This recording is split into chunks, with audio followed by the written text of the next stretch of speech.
The Adventures of Frank Race, starring Tom Collins.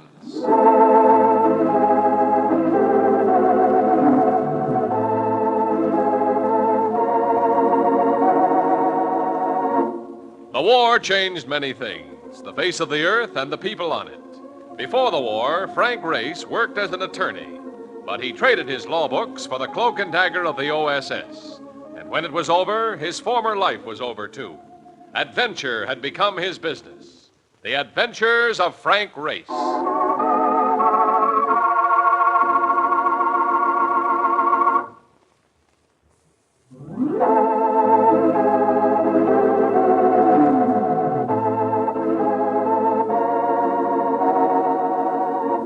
And now we join Frank Race for The Adventure of the Reckless Daughter.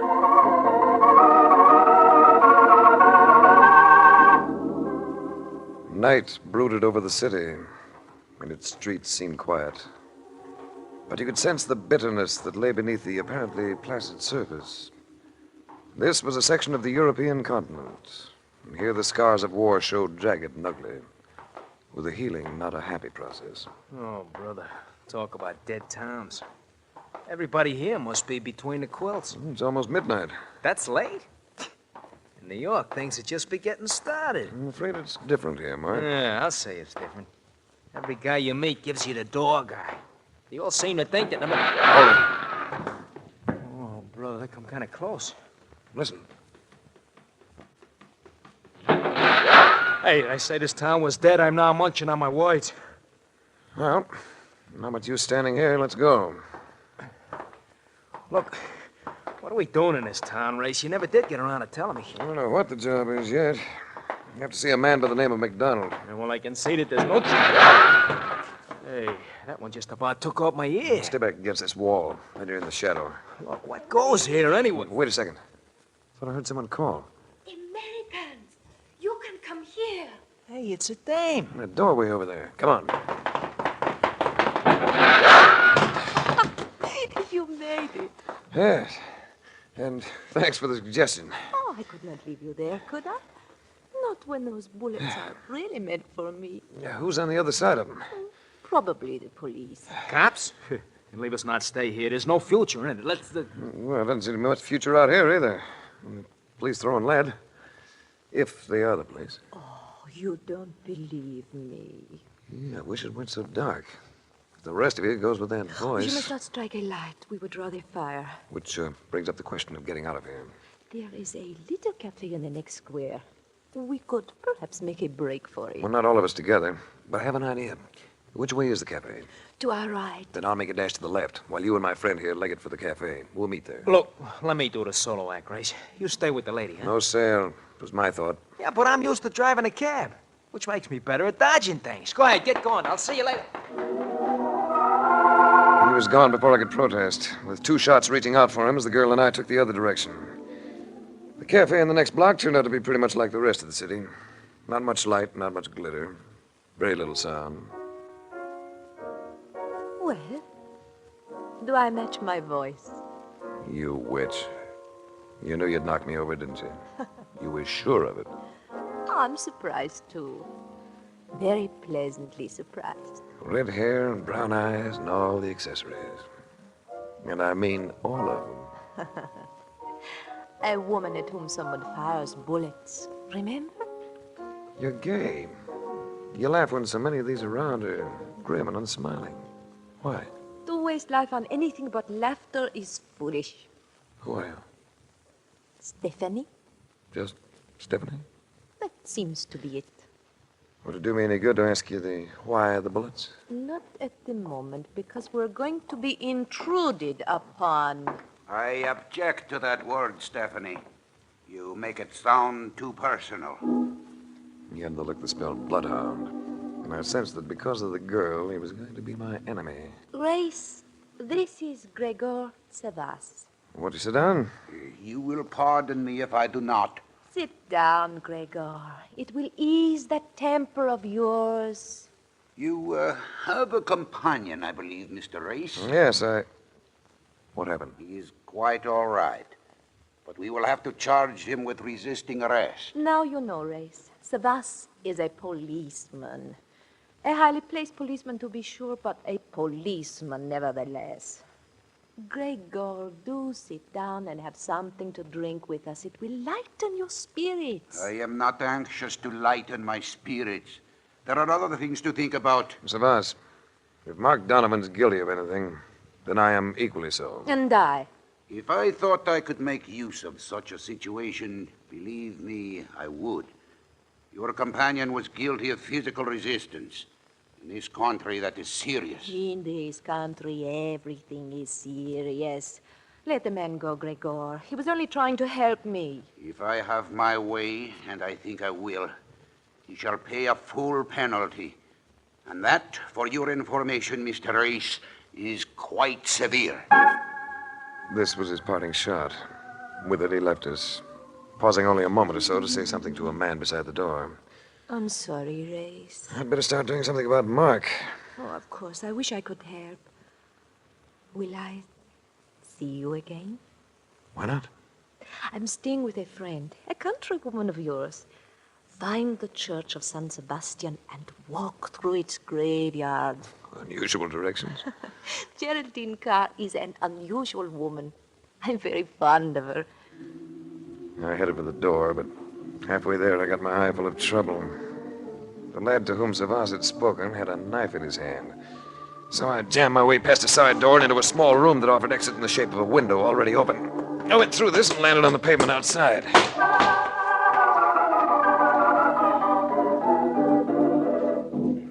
I told Mark that we'd come to the city to see a man by the name of MacDonald, and it was to this person that I went now. It was after midnight, but I found him still up, reading the latest blurb on the condition of Europe. Oh, I never seem to sleep well in a hotel. Silly, isn't it? No, sit down, Race. I came at this hour because I have a friend who's just been thrown in jail on a petty charge. Thought you might be able to help us. How long is it since you arrived? About 9 hours. 9 hours, and you already have a problem. Problems. This country is full of them. I know I'm in business here. I could probably do something for your friend. I'm wondering if you can do something for me. I'll try. I want to trigger a big expansion program here, Race. My syndicate is willing to spend millions because we know the industrial record of this nation. It's great. Naturally, to keep such a development sound, we must have insurance. But the underwriters are balking. Too much instability of government, too many factions at cross purposes. I can imagine that. You sense it just from walking the streets of the city. There's one man who ties a nation together. He's done it before. He can do it again. Anton Vendine. Yes, you know him. It's largely because you know him that you're here. Now, if we can persuade Vendine to again become prime minister, the insurance companies are willing to restore protection to business. That's the most important thing that can happen to this country. I want you to talk to Vendine, Race. I want you to persuade him to accept the post that people want him to take. If he'll say yes, President Lator will appoint him tomorrow. Well, I'm surprised that he hasn't already accepted. What's the impasse? Well, for some reason, he's become a recluse. Won't talk to anyone. That's why your name was mentioned. You know, I understand you once held a cellar with him, kept a full detachment of Nazis at bay for almost 2 days. Yes. Yeah, he's a lion, that Vendine. Ah, yes. Say nothing of yourself. Will you see him? Yeah, as early as possible, tomorrow.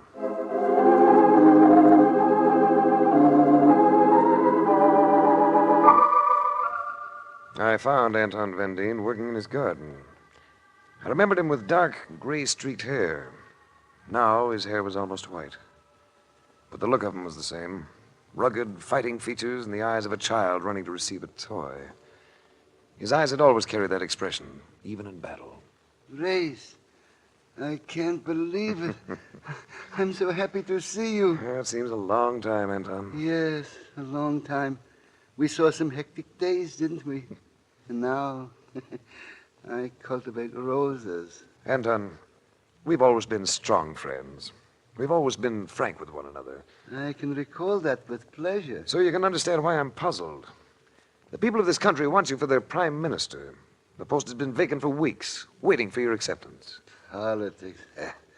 I no longer have an interest there, Race. Well, in your case, I prefer the word statesmanship. In my case, it's all the same. There's something else bothering you.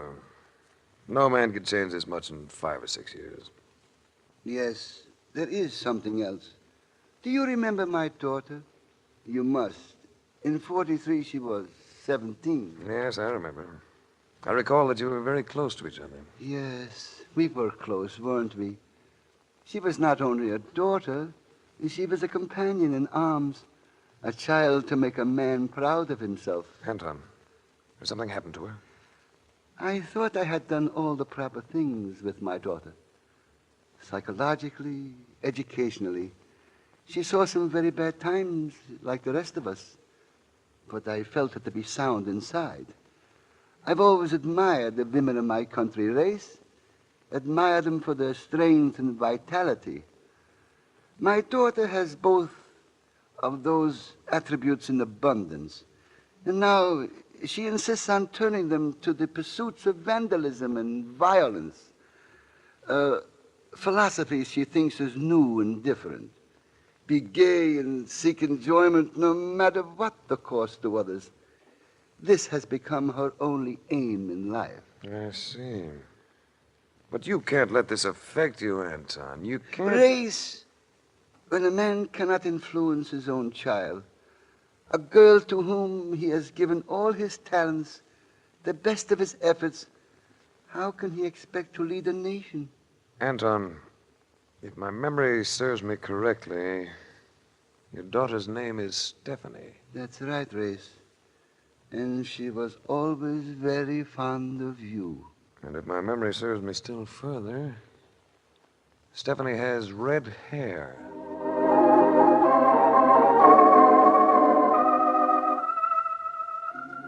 Stephanie Van Deen. No wonder I hadn't recognized her. I remember what she'd been like 5 years before, thin from lack of nutrition. A young girl who seemed all eyes. She'd changed, and how she'd changed. I kept walking. The thought of Stephanie Van Deen's beauty couldn't quite dispel the feeling of depression I developed in talking to her father. Because of my preoccupation, I didn't notice the car until I'd almost reached it. It had stopped so as to block my passage across the intersection. There was the driver, a man sitting in back. Another man stood alongside the car, leaning slightly on a cane. Mr. Race, Savas. you may be interested to know that your companion was set free about an hour ago through the request of a rather influential person. Oh, that's gratifying. I resent meddling, particularly on the part of foreigners. And I consider you and your companion to be a disturbing influence here. So I am making a suggestion. Get out of the country. If you remain here after noon tomorrow, either of you, you will be hunted down and shot.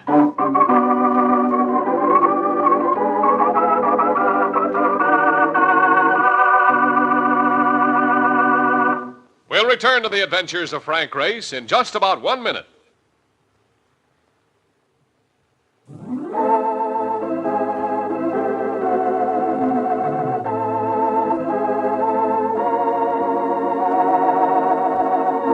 And now, back to the adventures of Frank Race.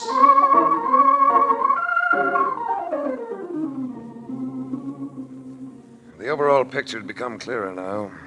The country had turned within itself out of dissatisfaction, and the Corps was assuming the old pattern, dictatorship. Already it had become a semi-police state.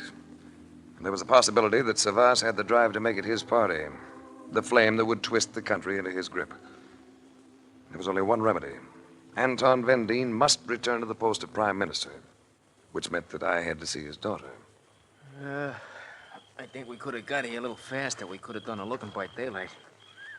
This must be it.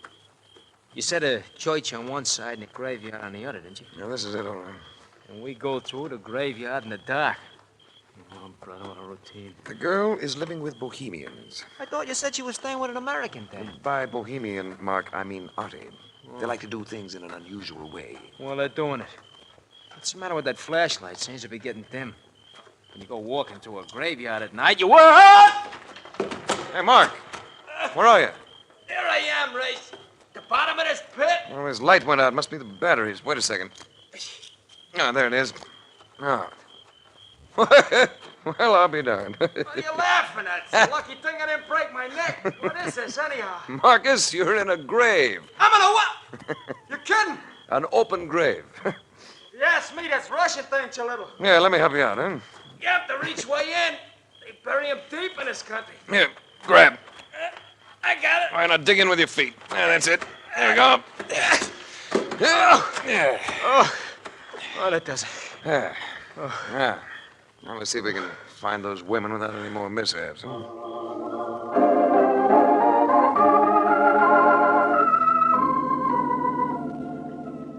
The place turned out to be the loft over a barn, but a loft that had been decorated quite fetchingly. We found no one there, but a note had been tacked to the door. A note asking any callers to go in and wait. Very cozy. I never would have thought it. Look, what's the pitch on all this, Raisin? A beautiful girl who thinks that tearing around and involving herself in madcap escapades is fun, even though it threatens to ruin her father's career. Dames. And when they're beautiful, it makes it all the tougher. Oh, Huh? you sound so cynical, the pair of you. Well, hello, Stephanie. Hey, where'd you come from? Oh, we have a back door, too. Hello, Race. Why didn't you tell me who you really were? Oh. You've seen my father. Yes, I saw him. I couldn't resist it, Race. I was so mad about you when you were here before. I was only 16 then. Remember? I remember a girl who could think of nothing but her country's freedom. A girl who adored her father. I adored you too, Race. I think I could still adore you. With a little encouragement. Maybe I ought to stroll down by the graveyard and commune with the spirits. Not on my account, Mark. Meaning you have no such romantic inclination. Is that it, Race? Stephanie, why do you insist on placing your father in such a bad position? You mean because I refuse to wave the flag any longer? Maybe I suffered from war nerves, too? Maybe I want a little fun. From what I gather, your fun gets pretty rough. Vandalism. Be quite a crowd you're traveling with. I like them. They know how to live. All I ever really knew before I met them was how to die.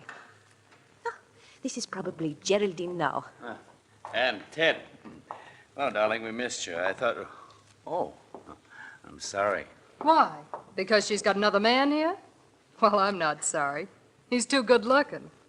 This must be your other American, Stephanie. Oh, not as much my American as I had hoped. Race, this is Geraldine Carr and Ted Lamson. Ted Lamson looked like all America in 1948. His slacks and shoes had been yellowed by mud, but his attitude was completely casual. Geraldine Carr had the look of a nightclub hostess, and the attitude to go with it. You mean he's giving you trouble, Ducky? Oh, he thinks I'm being a silly, willful female. Why, Race? Because she refuses to moan about the probability of the next war? Because she's sensible enough to know that having fun's the most important thing in life? It's quite a breezy philosophy. Good thing it hasn't been the creed of all mankind. And why not? We'd still be peering out of caves.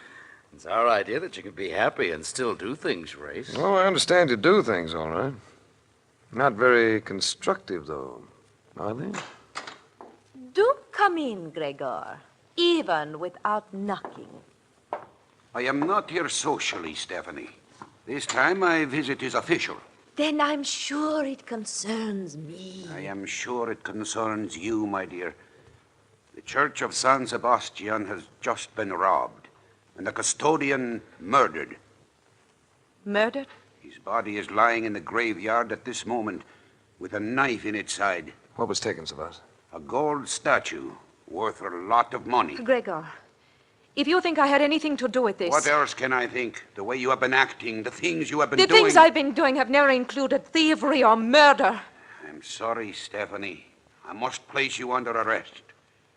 Race. Mr. Race is leaving the country. He has less than 24 hours. I trust he is keeping that in mind.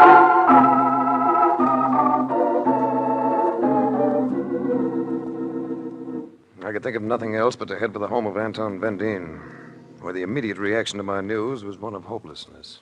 You see, Race? This finishes it. I can see it'll finish a lot of things if we don't act quickly, including the freedom of this country. What are the mechanics of your taking over the premiership? Well, I could Simply be sworn in at any time. But with what has happened, I'm afraid the president will no longer be considering my appointment. Let's go to him, Anton, before it's too late.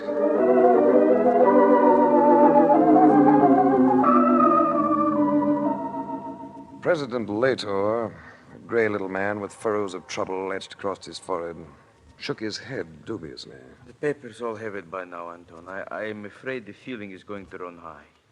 Yesterday, you were the hero of the people. Tomorrow, they may think of you only as the father of a murderess. Under the circumstances... I understand. Will you excuse me, General? He left us to answer his phone. When he came back, his expression looked even more troubled than before. What is it, Nikolai? Gregor Savas. He insists that I summon him to the post of Prime Minister. If you do, Mr. President, it'll be a move you'll gravely regret. I'm afraid I'm going to have no other alternative. I have held the post open too long as it is, waiting for you, Anton. And Mr. Van Dien's ready to accept it. But this is a scandal, Race. We may as well give up. We are a religious people, Mr. Race, and that statue had great importance to us. Suppose we find it.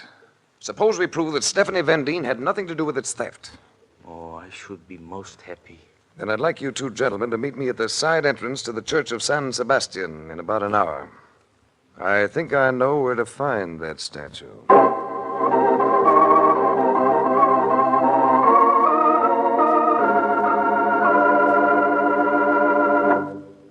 See anyone yet, Mark? Nah, nobody.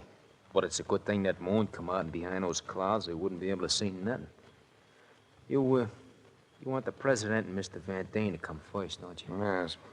And if I've timed it right, that's the way it'll work. If I've timed it right. There's so much that can go wrong with this, Mark. Hey, here comes a couple of guys now, right? Here, let me look. The ones you want? Yes. It's the president, Anton Van Dien. We're in this doorway, gentlemen. All right, Race. Oh, Mr. Race, whatever you are going to do, you must do it quickly. I have only a short time in which to make a decision. If I've timed it right, Mr. President, you shouldn't have too long to wait. In fact, there's someone now. Where? Coming through the graveyard. Who is it, Race? A countryman of mine, I'm ashamed to say. Oh, but something's wrong. He should have had company. He's gone. One moment he was there, and now he's gone. Come on.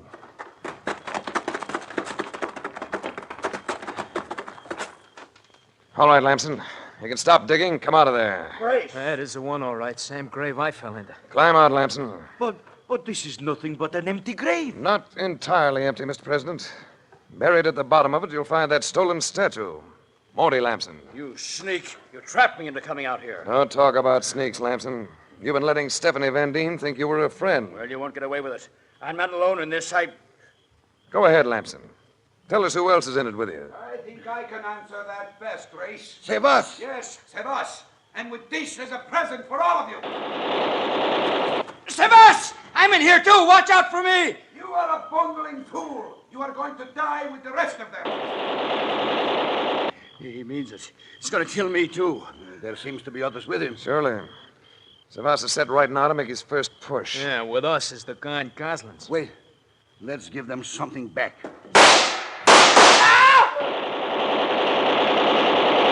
Mr. Race, what is going on here? I'm afraid our friend Savas intends to assume control of this country.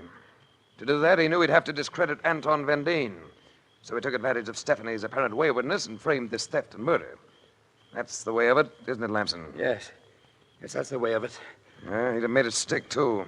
If Mark Donovan hadn't fallen into this grave. Oh, it looks as though he may win even so. Yeah, they're pinning us down while they come closer. It's just a matter of time. Just a matter of time. Let them come closer. I welcome it. You know, I still can't see how you figured this one out, Race. You notice this grave now, Mark? It's just about 6 feet deep, isn't it? Yeah, but when I fell into it, it was a lot deeper. 6 feet has always been the proper depth for a grave. But if you wanted to hide something in it, you'd make it deeper, wouldn't you? Which they did. They went right down to the yellow soil that Lamson had on his shoes. Race, I think they're coming. We are coming, all right. Stand back a moment, Race. Race!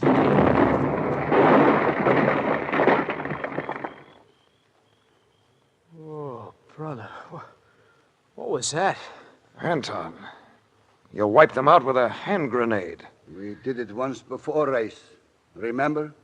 Against the same kind of people. Let's get out of here, Anton. So we can have you sworn in as Prime Minister.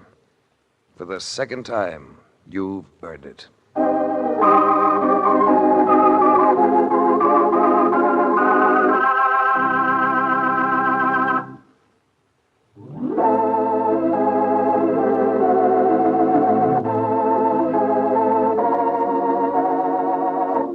The Adventures of Frank Race, starring Tom Collins with Tony Barrett as Mark Donovan, comes to you from Hollywood. Others heard in tonight's cast were Gene Bates, Evelyn Scott, Jack Crucian, Wilms Herbert, Joe Duvall, and Harry Lang. This series is written and directed by Buckley Angel and Joel Murcott. The music is composed and played by Ivan Ditmars. Be sure to be with us again this same time next week for another dramatic chapter in The Adventures of Frank Race. Art Gilmore speaking. This is a Bruce Ells production.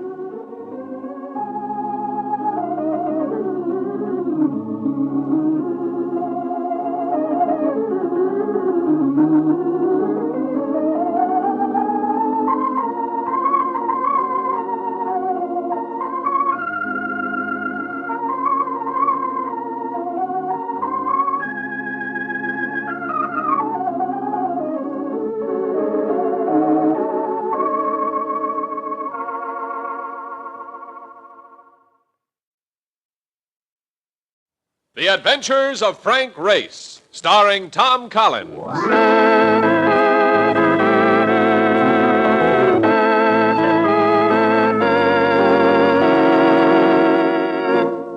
war changed many things, the face of the earth and the people on it. Before the war, Frank Race worked as an attorney, but he traded his law books for the Cloak and Dagger of the OSS. And when it was over, his former life was over, too. Adventure had become his business. The Adventures of Frank Race.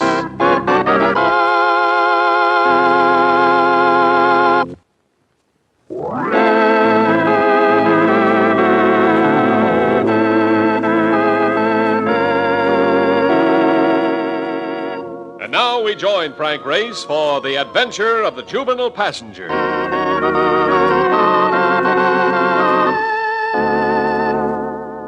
The evening had been a turkey. Following a dull dinner, I'd been collared by my hostess, a woman with about as much depth as our wading pool. The conversation had been a 3-hour filibuster, with me effecting my escape only after a farewell scene that would have odorized any little theater in the land. So now I was settling into bed with a sigh of relief. The windows were open, the light was out. I could call it a... No. Yes. Well, about time you got home. Where you been? Let's not talk about that. What do you want? I'll be parking a cab in front of your place in about 5 minutes. Will you come down? For heaven's sakes, why? I got trouble, Race. I need your help. No, bring your trouble up here. I'm in bed. That's just it. I can't. You gotta come down, Race. I need you. Oh, we'll make it 10 minutes.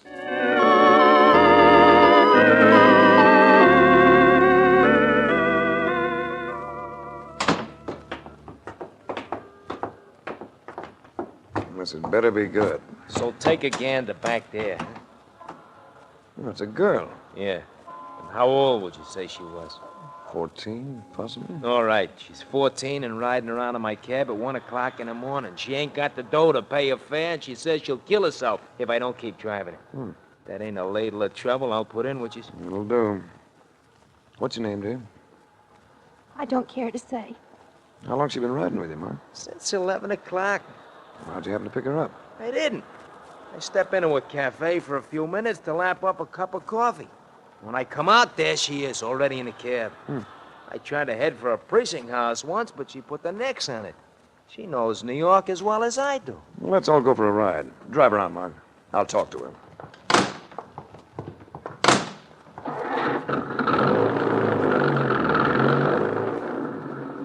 You could tell me your first name. That wouldn't give anything away. It's Mary. Look, no use being mad at me. I'm a stranger. I'm not mad. It's... Trouble at home? I don't live at home. Relatives? I stay at an orphanage. Nothing wrong with that. No, there's nothing wrong with it except... Well, how would you like it if someone were trying to send you to jail? Someone at the orphanage? Just the head of it, that's all. No one can send you to jail if you haven't done anything wrong. She claims I steal things. I don't, but... What's the use? You won't believe me either. I believe you. I'd like to help you. You can't do anything. Nobody can do anything. What are you supposed to have stolen? Some jewelry. You like jewelry? Sure, I like it. All girls do. But I didn't take any, even if they did find it in my mattress. Then tell them so. Well, let me take you back. No. Well, you can't keep riding around in this cab all night. Nobody wants to help me. Nobody. I said I'll help you, and I will. Oh, forget about going back to the orphanage. But you must have friends, someone with whom you can spend the night. Then, tomorrow... I don't know anyone. Except Pharaoh Gillis. I'm afraid a man won't do. Oh, Ferris Gillis is a lady. She's swell. She came to the orphanage a couple of times and told me to come and see her anytime I wanted to. You know where she lives? We could find it in the phone book.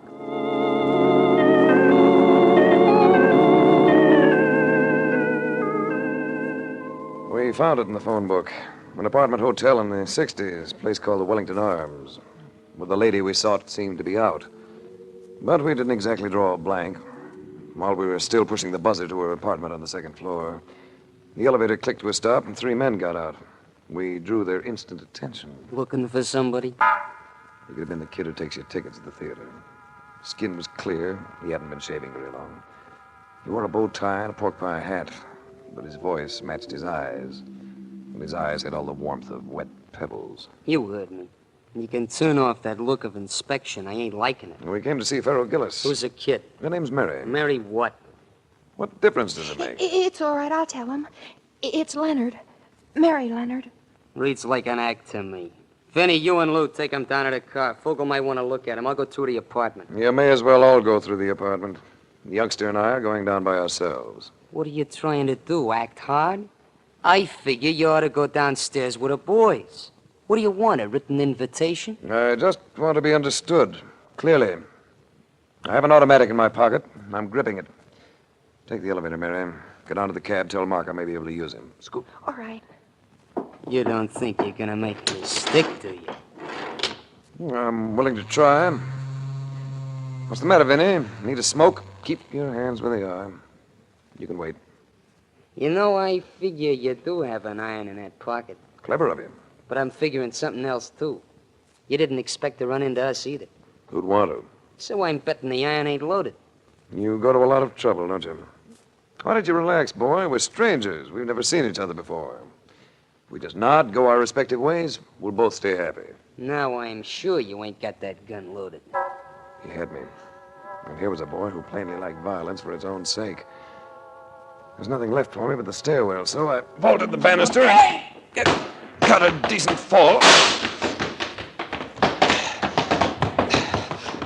Hey, what goes? I was just coming up. Come in. Let's go. Where to? To that orphanage. This youngster's taken up enough of our time tonight.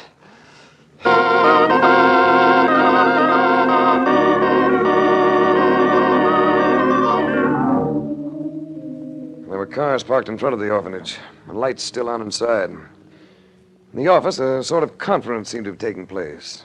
But we got an instantaneous reaction from a woman of about 50, a woman whose face suggested that she wanted no fun out of life and resented anyone else trying for it. Well, just where have you been, young lady? Who is this, Mary? Mrs. Barkley. She's head matron. Good evening, Mrs. Barkley. Well? My name's Race. I'm a private investigator. I'm acting on this young lady's behalf. Gosh. You are you? Well, I'll have you know... Pardon me, Mrs. Barkley. Now, where did you find this girl, Mr. Reyes? I have a friend who drives a taxi. Mary was one of his fares tonight. And she seemed upset, and he found it a problem. So he called on me. I see. I don't believe we've met. Oh, I'm sorry. I'm Paul Westerhaven. This is Miss Doris Sanford. Possibly you know Winthrop Grable. Everyone does. Paul Westerhaven plays polo the way Stan Musial plays baseball. Horses and money. Plenty of both. Doris Sanford I'd never seen before. A definite loss on my part. She was lovely even under the glare of a light that gave Mrs. Barclay's face the look of a boiled potato. If you were any kind of a sharpshooter, Winthrop Grable was a name to flinch at. He scribed a hard-hitting newspaper column that went in for reform. You might be interested to know, Race, that we're here because of this girl's disappearance. She's utterly incorrigible. You've been able to do absolutely nothing with her. Ever try being kind? Well, it is somewhat of a problem, Race. This is the second time the girl has run off. We've been fortunate that no bad publicity has developed. Now, where does Farrell Gillis fit into the picture? Oh, that woman. Who is Farrell Gillis? Well, she's rather well known, Paul. Operates as a gambler. As far as I'm concerned, she's a pretender and a liar. Why do you have that opinion? A month or so ago, Miss Gillis promised to donate the cost of a new building for the orphanage. She seemed quite enthusiastic at the time, but nothing came of it. Well, if you don't mind, I'm going to say goodnight. I'll come and see you tomorrow, Mary. We'll talk this over. All right. And if I've seemed abrupt, Mrs. Barclay, I apologize. I don't imagine your job is a breeze by any means. Certainly isn't.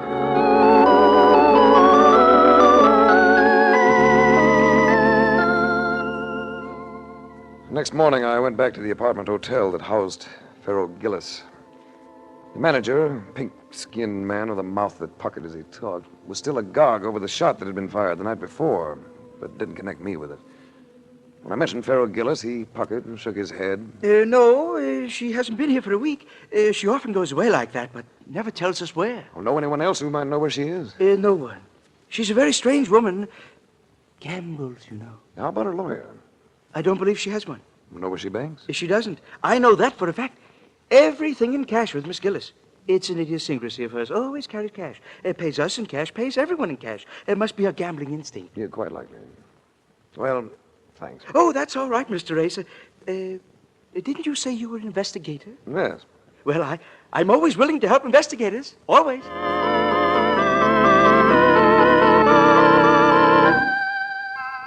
The house in which Doris Sanford lived had the look that spells lots of family background. The size that spells money. I was curious to know if Miss Sanford would appear as lovely by daylight as she had the night before. She did. And then some. I can say one thing. You don't look as grim as you did last night. It was a rough evening. You care for a drink? It was a little early. I'd rather wait. Well, you have a charming house. Makes a nice frame for you. You couldn't pay me a nicer compliment. Oh, yes, I could. It was just a warm-up shot. You know, you couldn't have looked grim last night. Speaking of the orphanage, I've just come from there. I had a talk with a kid. She isn't very happy. I know. We've got to do something for her. How about that Barclay lady? Oh, she's all right. She lost her sister last month, and they were very close. She's making a bit of an adjustment. She'll get over it. She seems to be adjusting at the expense of that kid. How does a woman like Farrell Gillis tie in with the orphanage? Well, it seems that she stayed there as a child. She comes in every once in a while for a visit. You know, this building she was going to underwrite, how much was it going to cost? $50,000. Nice bundle of money. Yes, it is. But you can see Mrs. Barclay's side of it. She was pretty excited at the prospect. That drink you mentioned, couldn't we have it somewhere tonight? And dinner to go with it?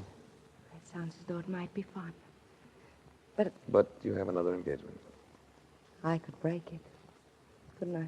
I like the way you say that. Will you call for me? With my hair combed and my face ashine.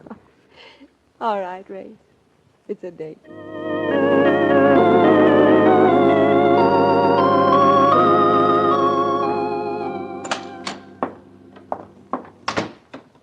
What have you been doing, shopping? Oh, hello, Mark. I didn't know you were here. Well, after last night, I thought you'd be home early, so I come up. What'd you buy? A black felt hat for evening wear. I thought you had one of them. I do. But when I pulled it out today, I found a bullet hole in it. Huh? Wonder where you got that.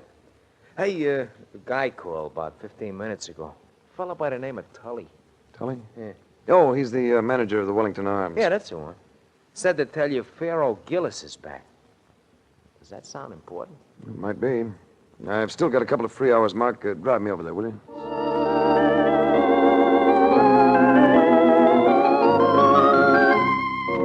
I found the door to the apartment slightly ajar, so I knocked. I thought I heard a voice say, "Come in," so I did. She was reclining on a divan, a woman of perhaps 60. She had a theatrical look. Her skin was heavy with makeup, her hair tinted a flamboyant red. She was smiling at me, and the set of her features indicated that she was used to smiling.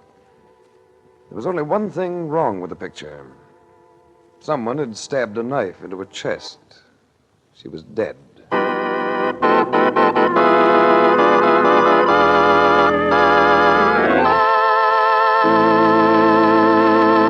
We'll return to the adventures of Frank Race in just about 1 minute.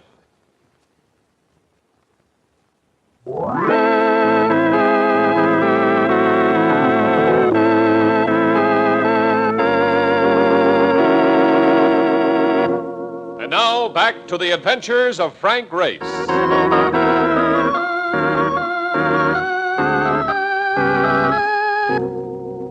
Finding someone murdered always presents one serious problem.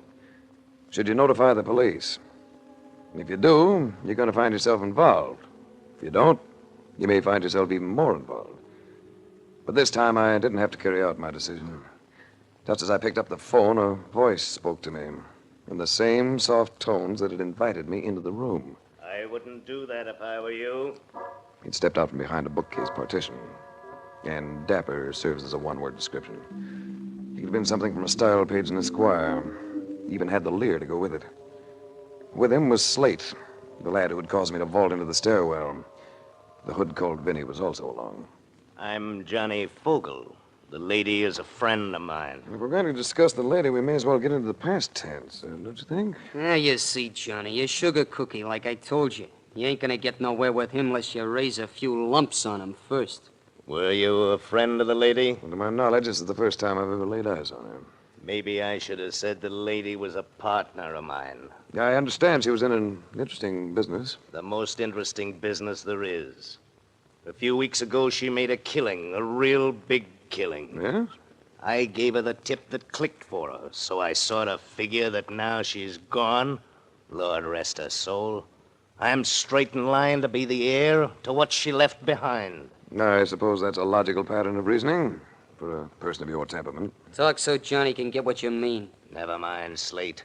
I get what he means, and I think he gets what I mean. Let's not waste each other's time, Fogel. Don't reach for that phone, pal. You ain't gonna call nobody. Frisk him, Slate. I wouldn't worry none, Johnny. He's got a gun, but it's never loaded. I'd take it just the same and keep it for you, chum. You see, Race? It's like this. You coming in here made it kind of embarrassing. A little embarrassing for us, more embarrassing for you. Because it ain't gonna be sensible for me to let you go walking out, is it? You want something, Fogel. What is it? Pharaoh's dough. I happen to know she was healed with better than 50 grand. And by the way every drawer in the apartment seems to have been so neatly emptied, I'd say you'd been looking for it. Pharaoh wouldn't have been keeping the dough here. She wasn't that kind. I haven't the slightest idea what Pharaoh Gillis was like. You may as well know that I can't tell you a thing about her money. That's the trouble with you guys. You always want to play a lone hand. Let's get him out of here, Slate. Start moving, Race. And this time you ain't getting away with no phony moves. Miss Slate pushed me past the door. Fogel lingered for a last look at Pharaoh Gillis, which meant that Slate and I started downstairs by ourselves. He insisted on walking right behind me, so after about 6 steps, I simply sat down in front of him. He instantly went over me and crashed on the landing below. I leaped after him, but there was only time to regain my pistol before Fogel appeared at the top of the stairs. Drop that gun, Race!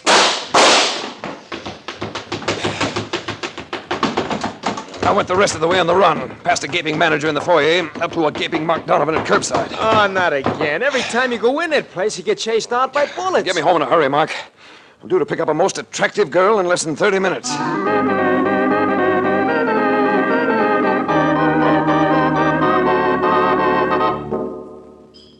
Candlelight. Wine. I might have known you'd do it this way, Race. I couldn't think of you in any other surroundings. Not at this time, anyway. You're nice. You're beautiful. Tell me something. Ask it. Each time I've seen you, you've worn black. It's for my father. He died less than a year ago. I'm sorry. You don't have to be. You're observant. I like that. It's flattering. In fact, I seem to like everything about you, Race. What would you like to do after dinner? Go home. The butler will have the fire going, and I thought we could just talk.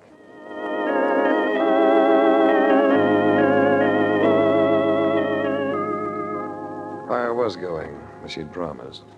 And for the first time in years, I munched freshly roasted popcorn dripping with butter. I love this house, Race. My father left me a fortune, but out of everything, I think I appreciate this house the most. This house and all the things that go with it. Look, these are some linens my mother received when she was married. Aren't they beautiful? She looked unbelievably lovely in the firelight. She gracefully showed me the fabrics, then carefully folded them, placed them on a nearby table. There. That's the last one. Now it's your turn. What would you like to do? Take you in my arms.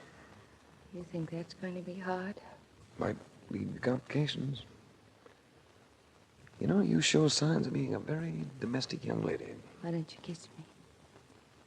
You'll find I have other qualities, too. I beg pardon, Miss Sanford. Mr. Grave will see you. I'm just going to barge in, Doris. Oh, I didn't know you had company. It's Mr. Race. You remember Winthrop? You met him last night. Oh, yes. Of course I remember. I came to see you about that youngster. She's been arrested, Doris. Arrested?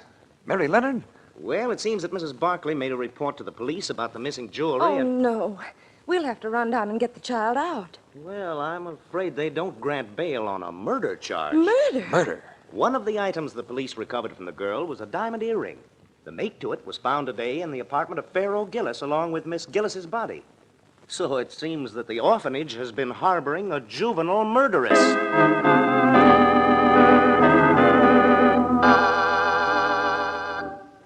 I saw Mary Leonard the next morning. She had no tears for me. She was terribly quiet, terribly white.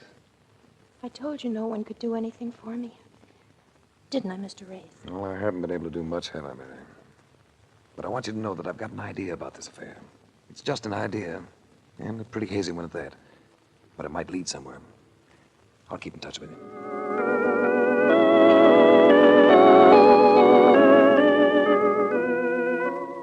For the rest of the day, I had Mark out gathering information while I busied myself doing the same thing. We got together at 5 o'clock. You know something? You were right about that Gillis dame. She flipped all around like nothing. And the moolah she give away, I should have known that lady. Did you visit Mary Leonard? Yeah, I saw the kid. Yeah, Ray, she's scared. She's really scared. They're gonna have to let the newspapers in on a deal unless you turn up some.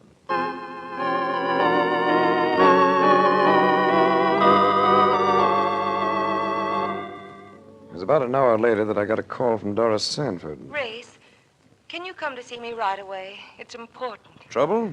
Well, in a way. Nothing to do with the orphanage. But it does concern us. Well, let me see. I'm expecting a report on something, but I know what I'll do. I'll call and tell them to get in touch with me at your place. I'll be right over.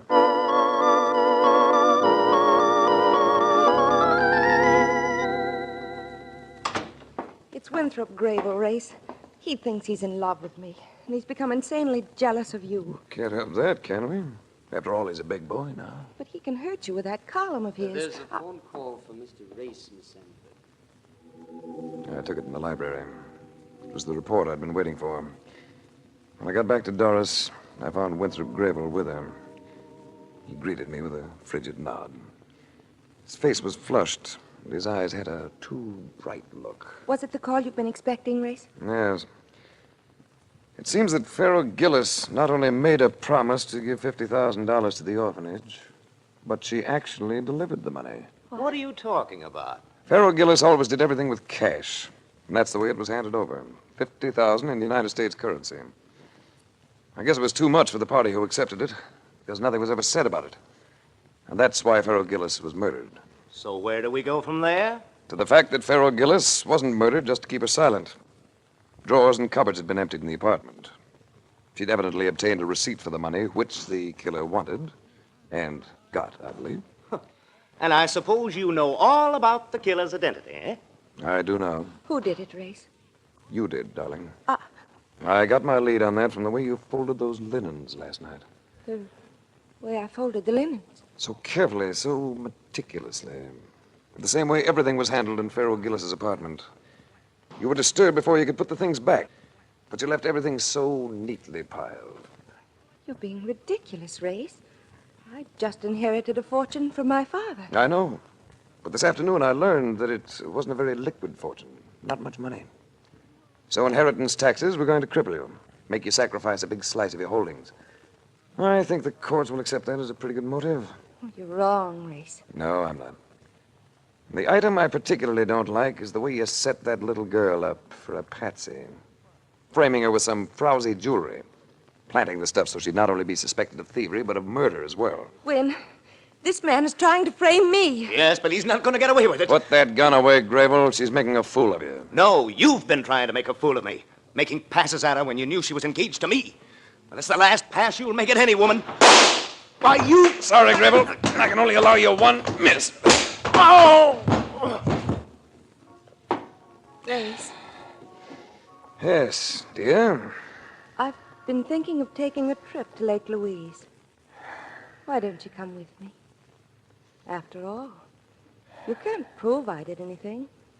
That receipt is no longer in existence, nor the duplicate. I know. But you wrote pretty heavily when you made it out. Heavily enough to mark up the blank underneath. That was what my report was about. The police lab was able to show it all up. The amount and your signature. And you can put down that poker, darling, before I forget I'm a gentleman.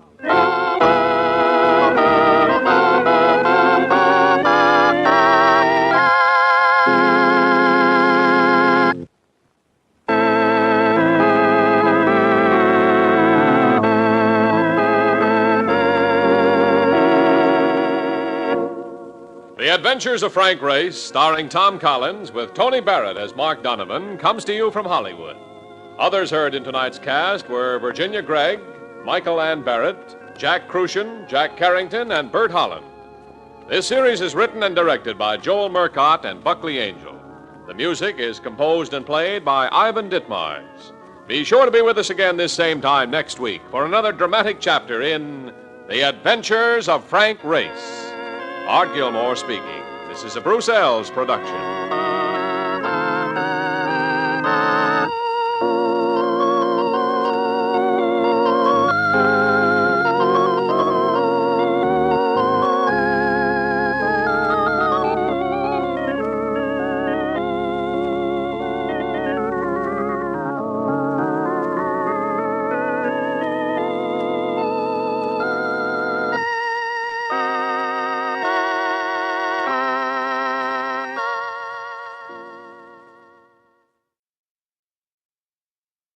The Adventures of Frank Race, starring Tom Collins.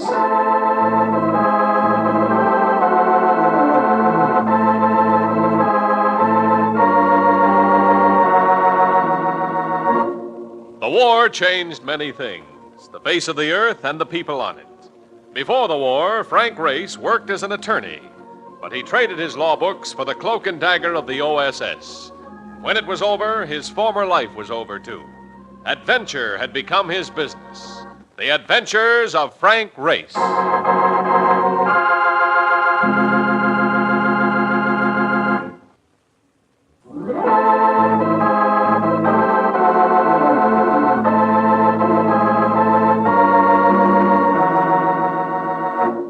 And now we join Frank Race for the adventure of the Shanghai Incident.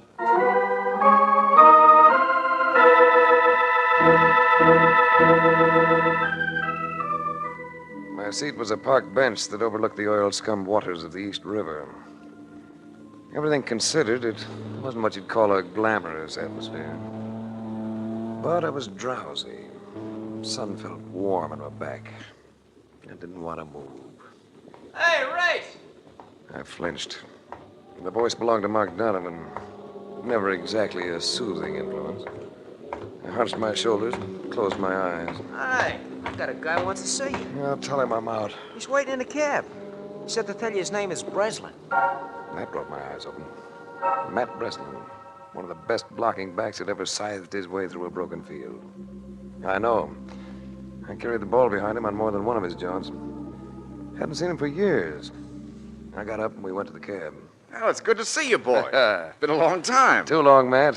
What are you doing for yourself? Well, I guess you can say I'm in the same racket you are. Insurance. I'm running the American branch of Gloyd's. And when you say insurance, you mean insurance. You underwrite everything from weather to the possibility of triplet. That's us. And we've got a job for you. I was after you about a month ago, but you were in Europe. Matt, I promised myself I wouldn't do a thing for a month. I've still got 3 weeks to go. You remember Chuck Howard, don't you? Chuck Howard? Oh, of course. Very decent guy. When we couldn't get you, we turned our assignment over to Chuck. He did all right. He's a good operator. He's a dead operator, Race. He was murdered on the job 3 days ago. You're ribbing me, Matt. I wish I were. Chuck Howard had 3 kids. I keep thinking of that. How did it happen? Why? We thought you might want to find that out for us. What was the assignment? Did you ever hear of South China Transport? Yeah, it's an airline. I know some of the boys that fly the freight.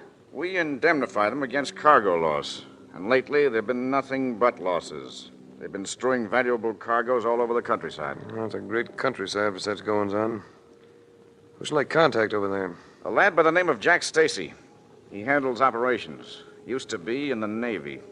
You'll probably find him pretty sick. He was badly wounded in the fracas that killed Chuck Howard. Where will he be? In Shanghai. It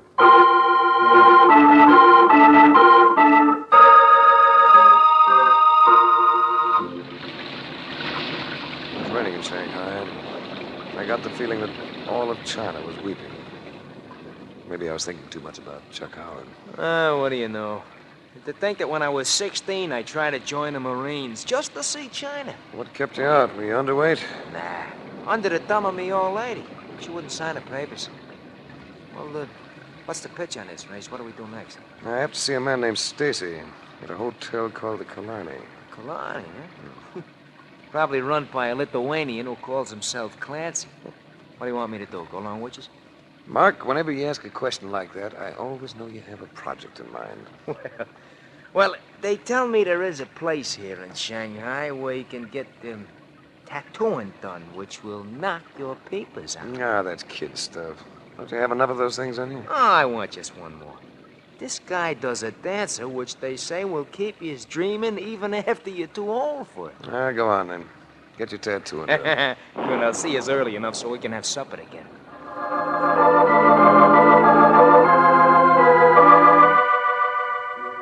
The lobby of the Hotel Killarney looked like the breakup of a Rose Bowl crowd. I spent 15 minutes at the desk just getting the number to Jack Stacy's room. Then, as I turned away, I felt the grip of fingers on my arm and the nudge of something sharp against my side. There is a divan at the far corner of the lobby, Mr. Race. It would be discreet of you to accompany me there so that we may talk. He had the face of a Buddha. He wore the clothes of a New York broker. Sensing that the sharpness against my side came from the point of a knife, I went with him. As we sat down, 3 other Chinese closed in around us. I am Lin Wan. Would you care for a cigarette? No, thanks. You are naturally wondering why I took such pains to converse with you. Naturally. It is because I wish to give you a warning, and at the same time offer you a sum of money. Oh, that's interesting. I am going to ask you to forget your assignment, Mr. Race, and to accept from us an amount that will soothe any abrasion to your pride. Just like that. On the other hand, should you choose to be difficult, I can promise you trouble of that exquisite nature for which we Chinese are noted. Besides, what can you really accomplish, Mr. Race? Your investigation will take you into the open country of China, where you will find no worthwhile law enforcement authority. We've run across that problem before, Mr. Lin. Indeed. When we lack local means of breaking up a racket, if you're familiar with the term. I am thoroughly familiar with it. We break it up ourselves. Mr. Race, I still have the point of a sharp blade pressed against the most vulnerable part of your person. I'm quite conscious of the fact. It would be simple for me to drive it into your body. We would simply leave you sitting here. And the point of that being that I should carefully consider your proposal. Carefully. I shall give you until this evening to assure me that you will efface yourself. Until 6 o'clock this evening. There's one factor about all this that piques my curiosity. Yes? As you pointed out, it would be such a small matter to murder me. What keeps you from doing it? Perhaps, Mr. Race, because I dislike violence. But that will not keep me from acting should your decision prove unsatisfactory.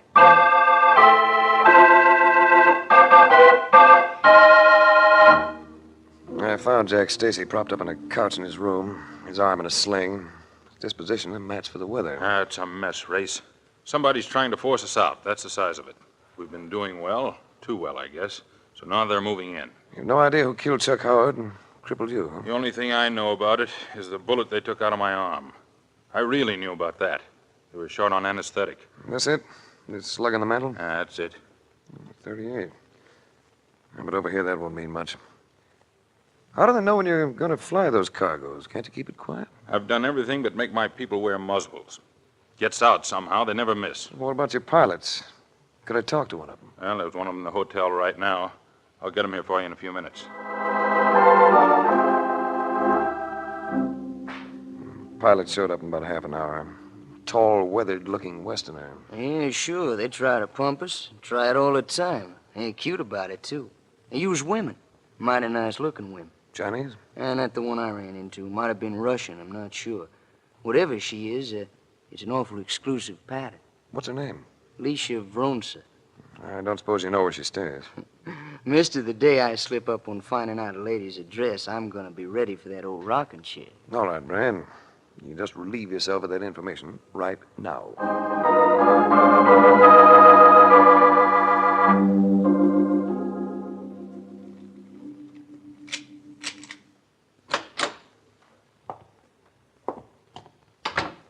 Hello, Miss Bronson. Who is it? The name is Race. How did you get in here? The practice of bribery will do wonders in any part of the world. May I suggest that you turn up the lamp? What is it you want? I couldn't answer for a moment. In the greater light, she was, as Brand had said, of an exclusive pattern. Tawny of skin and hair. The look of her gave me that odd feeling in my chest, one reminiscent of my first deep drag in a cigarette. You stare at me. Why? You must be used to it. What do you want? Last week, a friend of mine was murdered in Shanghai. I thought you might be able to tell me something about it. I'm sorry. I can tell you nothing. Who was your friend? A man called Charles Howard. You knew him, didn't you? Yes. Yes, I knew him. A nice person, gentle and kind. Had nothing to do with his death race. Not directly, perhaps. Nor indirectly. I told them nothing about Charles Howard. Why does a girl like you have to become involved in such an affair? Do you know what China's like for a woman who has no nationality? A woman who comes from a group of people who have no place in the world. You're white Russian. My father was white Russian, and my mother. What I am, I don't know. Well, let's get back to Chuck Howard. How long did you know him? A week or two. He was lonely here. He would talk about America, about his family. He was a nice person. Who killed him? I don't know, Race. I took hold of her, pulled her close to me. Her body felt lax and responsive. Suddenly, she stiffened in my arms. Her head turned. Her eyes stared at the balcony that opened into the room. Race. A dark, bleak figure had etched itself inside the frame of the window. Figure with arm drawn back, with knife poised. I beat the throw by a hair, ducking as he let go. The blade grunted with regret as it went by me and bit into the door. Twisting for the window, I got hold of the thrower and... Are you all right? Yes, thanks to you. I won't forget it. Come with me. Where? I'll tell you in a minute. Come along.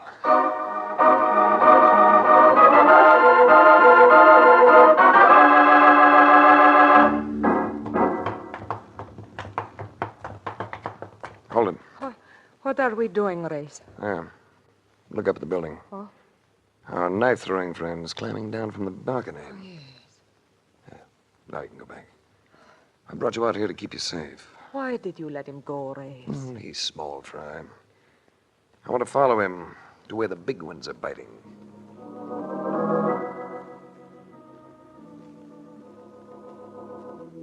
My shadowing act ended in a run-down section of the foreign settlement. Here, the knife thrower disappeared into the recesses of a bleak-looking structure with all its windows boarded up. I strolled casually alongside the place, giving the heavy timbered door the once-over, when I became conscious of shadowy figures around me. A familiar voice spoke out of the night. Good evening, Mr. Race. Lin Wan, this your place? For you, Mr. Race, that can have no importance. I warned you that your time would be up by 6 o'clock this evening. It is now 9.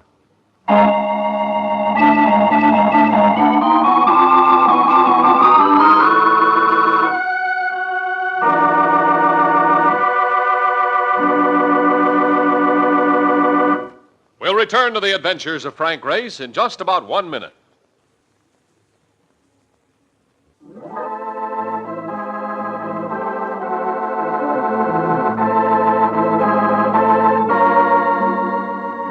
And now, back to the adventures of Frank Race. There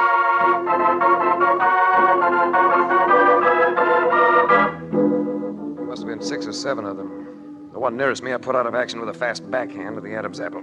But this threw me off balance for Lin Wan, who stepped in, gripped me with a hard wrist lock, and spilled me against the wall of the house with a judo hold I hadn't been prepared for.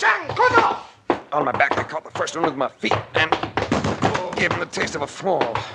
But Lin Wan came in, again catching me off balance, twisted me with a toe hold, getting me face down. There came the sweet, compelling smell of chloroform and...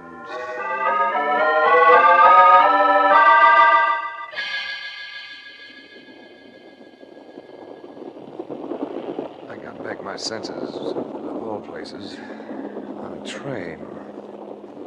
A Chinese train, no mistaking that. From the position of the sun, I knew we were heading north. We just can't seem to stop traveling, can we? Mark, what are you doing here? It's what I get for knocking around with you. How do you feel? Like a first-class case of suspended animation. Yeah, must have had me out for quite a while. All night? I think they give you some kind of a shot. Oh, we seem to have this compartment to ourselves. They got a guy outside the door. And there's a glad boy who drops in on us every once in a while. Tell me, how'd they take you? With a sash weight from the feel of it.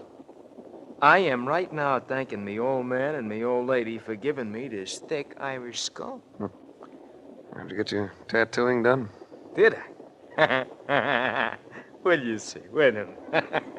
Let me get my sleeve up. Yeah, a remarkable piece of art. Yeah, wait. Now look, see?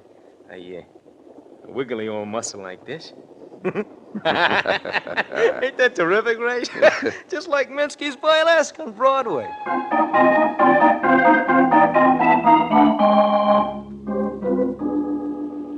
We kept rolling north while the sun reached the zenith midday, and until its glare mellowed into late afternoon. It was at this time that a man opened the door and motioned for Mark to leave the compartment. Then I had company. Lin Wan. He came over and sat down beside me.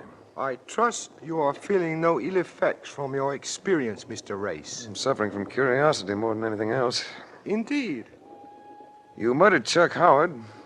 Why hold back where I'm concerned? Then the insurance company would send another man, and we would have to do it all over again. It is our opinion that we should just take you out of circulation for a few months. Besides, too many murders could bring unfavorable scrutiny from your government. I'd say it was your government, too. I do not comprehend. Why don't you relax, Lynn? You can cut it with Americanese as good as mine. What gives you such an impression? Your clothes, for one thing. Purchased in London, Bond Street. Purchased in Los Angeles, Spring Street. I'll give odds on that. All right, Race. But you must admit my way of handling myself is completely oriental. You judo? That's good. To learn it, I had to come to China. You could have gotten in the States, I did. But your judo is, shall we say, just a little tired. Smoke? We were slowing down for some reason. And as he lit his cigarette, the train lurched, causing the light to go out. He handed me the cigarettes and the small box of safety matches. I looked at him and grinned. Why do you smile? I was thinking what a difference it makes to have an advantage. Shanghai, you had your boys to tip me off balance. At this moment, you're the one who's behind the 8-ball. You will explain, won't you, Race? With gestures. Now, this box of matches you've handed me, I simply roll my fingers around it, and... Oh! Fast clout to the temple with a box of matches in your fist. It's always a good trick. The matches triple the impact.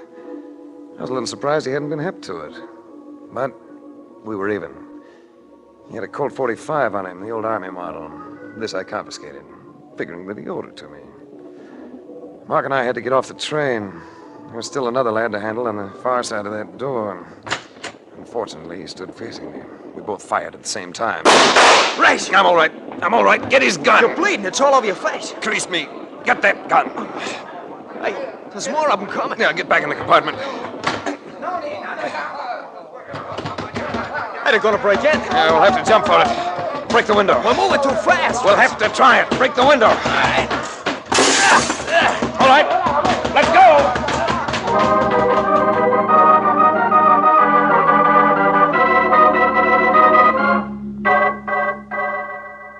China is rough these days, particularly when it comes to travel.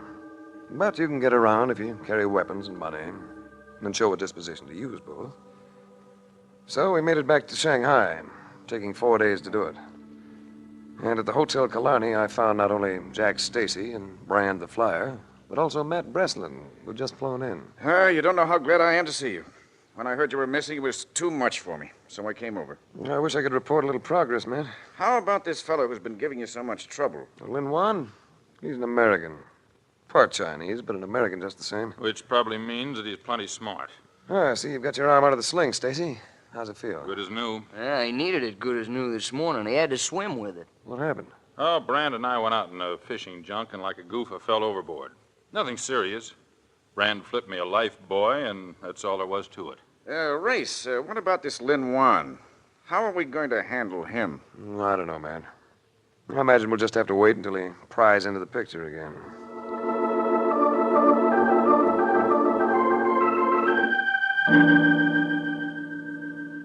Late that evening, just after market, slipped out for a nightcap. I had a visitor. Hello, Race. Come in. I've been afraid for you, Race. That is the reason I cabled your company in America. You did what? I cabled So you. you brought Matt Breslin over here. Matt Breslin? You're a friend of mine. It doesn't matter. Oh, I'm glad to see you back, Race. Are you? We left something unfinished the last time we saw one another. Remember? I remember. It was this. She put her arms around me, tilted her mouth up to mine. And when they tell you that such kisses taste like wine, they're crazy. Wine doesn't even come close. I'm very fond of you, Race. Yeah. Happened in a hurry, didn't it? You think it is impossible for it to happen in a hurry? No? No, I don't think it's impossible.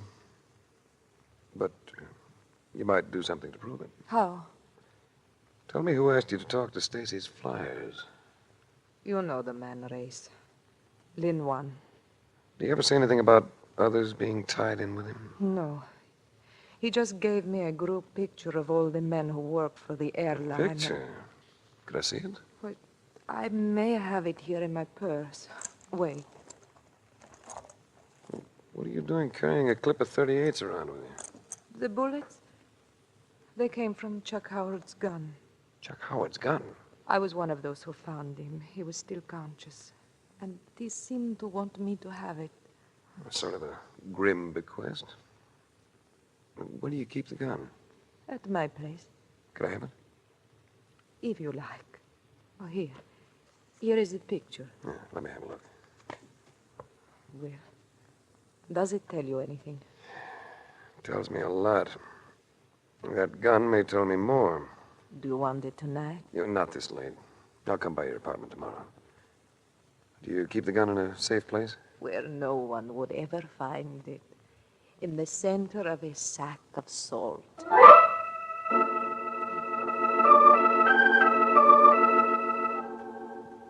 I went there next morning. And as soon as I got to her door, I knew that something was wrong. The door stood half ajar. Inside the room, everything was chaos. Chairs overturned, broken, tables on the sides. I found the gun all right, where Alicia had said it would be. But Alicia was gone. I knew I'd have to move quickly, so I found a phone and called Jack Stacy.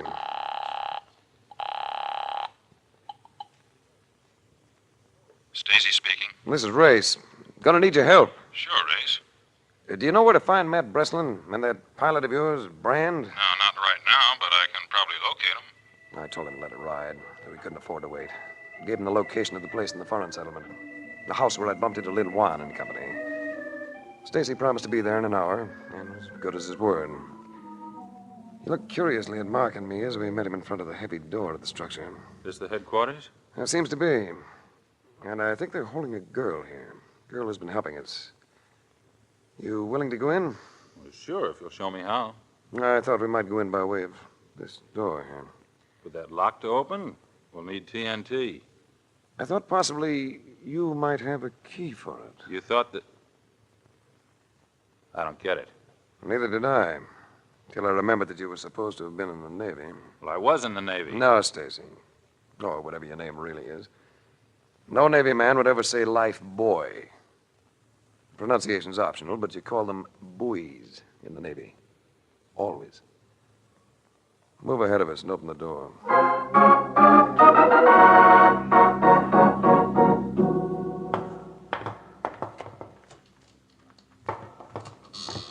Oh, brother.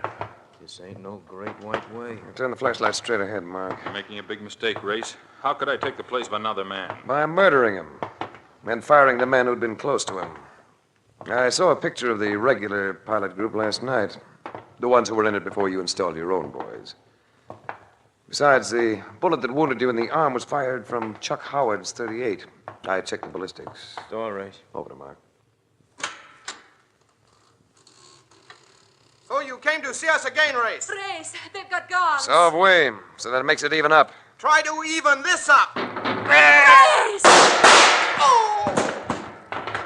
Race. I'm okay. But Stacy took one of Lin Wan's bullets. Yeah, he took it all right. Right between the eyes. How about you, Alicia? I'm all right, Race. Thanks to you, I'm quite all right. Oh, brother, what a finish. Hey, how's that Lin Wan character? I shot him in the thigh. He should recover in time. Yeah? In time for what? To be executed. And over here, they do that in a rather sharp manner.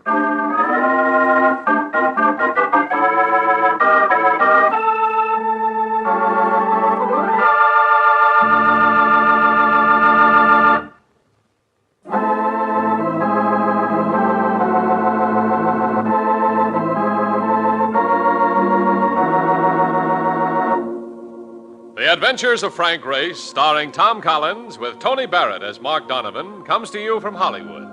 Others heard in tonight's cast were Gene Bates, Ted Von Eltz, Bert Holland, Barney Phillips, and Charlie Lund. This series is written and directed by Buckley Angel and Joel Murcott. The music is composed and played by Ivan Ditmars. Be sure to be with us again this same time next week for another dramatic chapter in The Adventures of Frank Race. Art Gilmore speaking. This is a Bruce Ells production.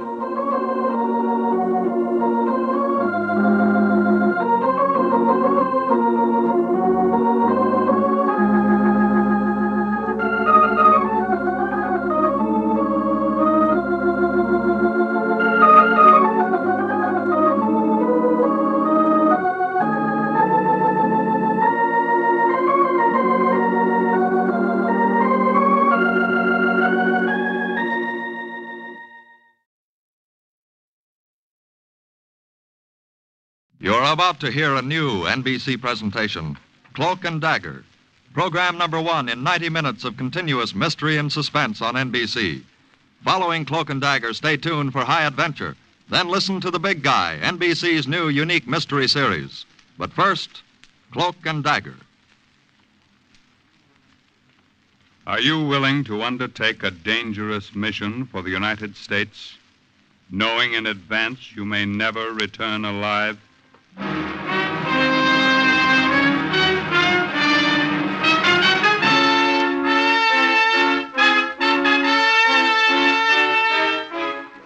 What you have just heard is a question asked during the war of agents of the OSS, ordinary citizens who to this question answered, yes.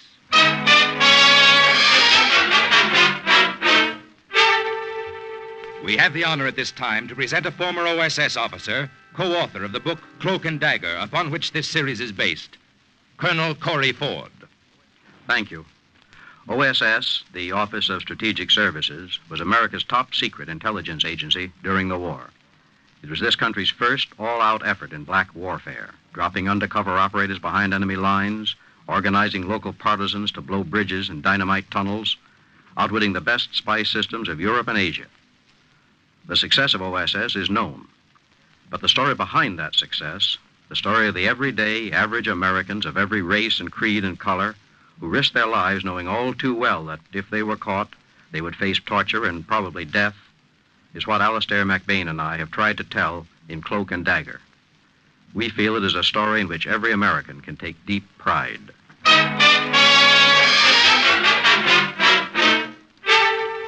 The National Broadcasting Company takes you behind the scenes of a war that nobody knew. This is Cloak and Dagger. My name is Friedrich Schmidt. I'm a German soldier. I had a medical discharge from the Army. I was in the 268th Infantry Division. My family was killed in an air raid near Berlin. My name is Friedrich Schmidt. I'm a German soldier. Repeat it over and over again so I won't forget. My name is Friedrich Schmidt. Where did I go wrong? Where did I go wrong? Think back and remember. From the beginning. Everything the Colonel told me to remember.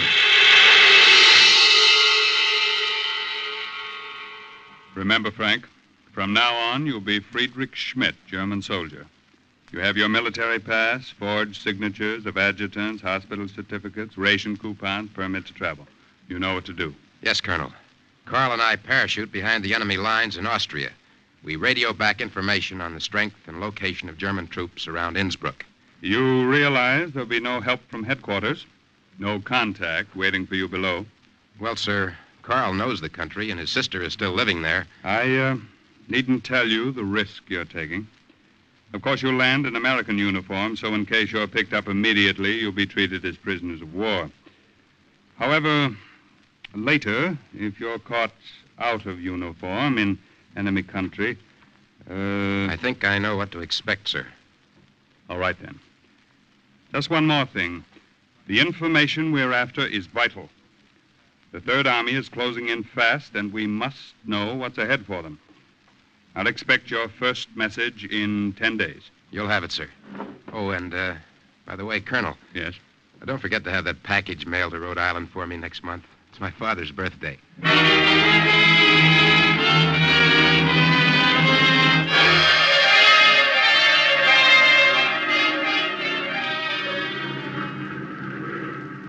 Cigarette, Frank?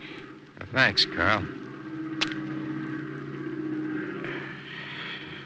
Carl, Yes, what is it? About Liesel. About your sister. Oh, what about her? You haven't seen her for over 5 years. Over 6 years.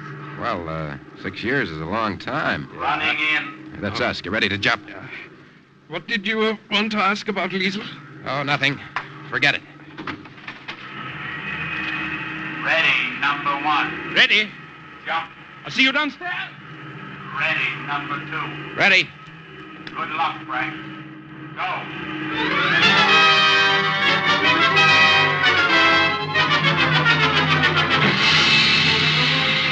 I heard the crack of the parachute as it snapped open. I looked down. I I saw a patch of snow in the valley, spreading wider and wider in the moonlight, like a blot of milk spilled on a kitchen table. And I thought of Carl's sister, and the question I didn't have the courage to ask him.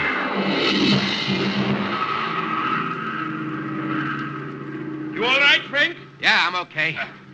Well, we made it. The first step. Yeah. You got everything? The radio all right? Just checked it. Nothing broke. Good. There goes the plane. Yeah.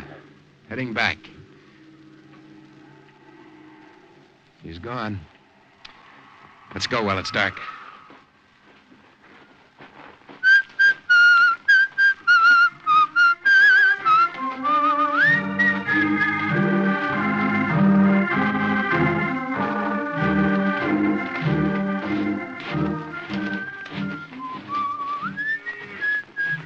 Sun's starting to come up.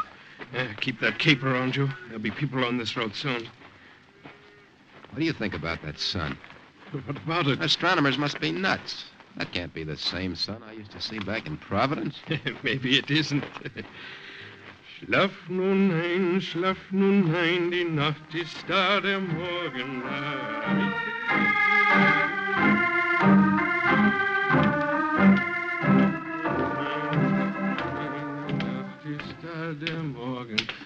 Hey, what is that?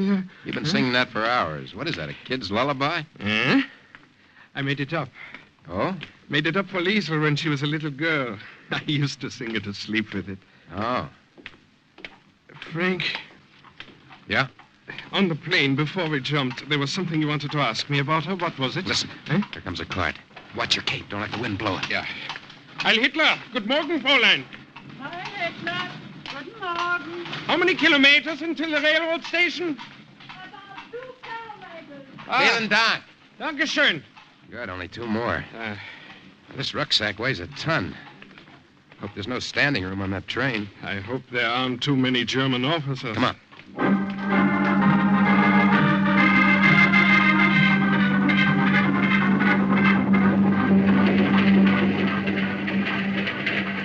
You know, one thing I like about European trains? What? These little compartments. I'd just as soon be closed off in here until we get where we're going. We've got to get rid of these American uniforms, Frank, as soon as possible. Well, we'll just have to find 2 obliging German soldiers who'll be willing to give up theirs. That obliging they are not. Well, so far they've been. Let us have a nice compartment all to ourselves. Well, there's no guarantee they'll let us keep it that way, you know. I know one of these things here. Get out your tribal permit and identification now. Right. Hope those papers are good forgeries. They better be. Gentlemen, your identification, travel permit, if please. Yeah, Herr Inspector, yeah.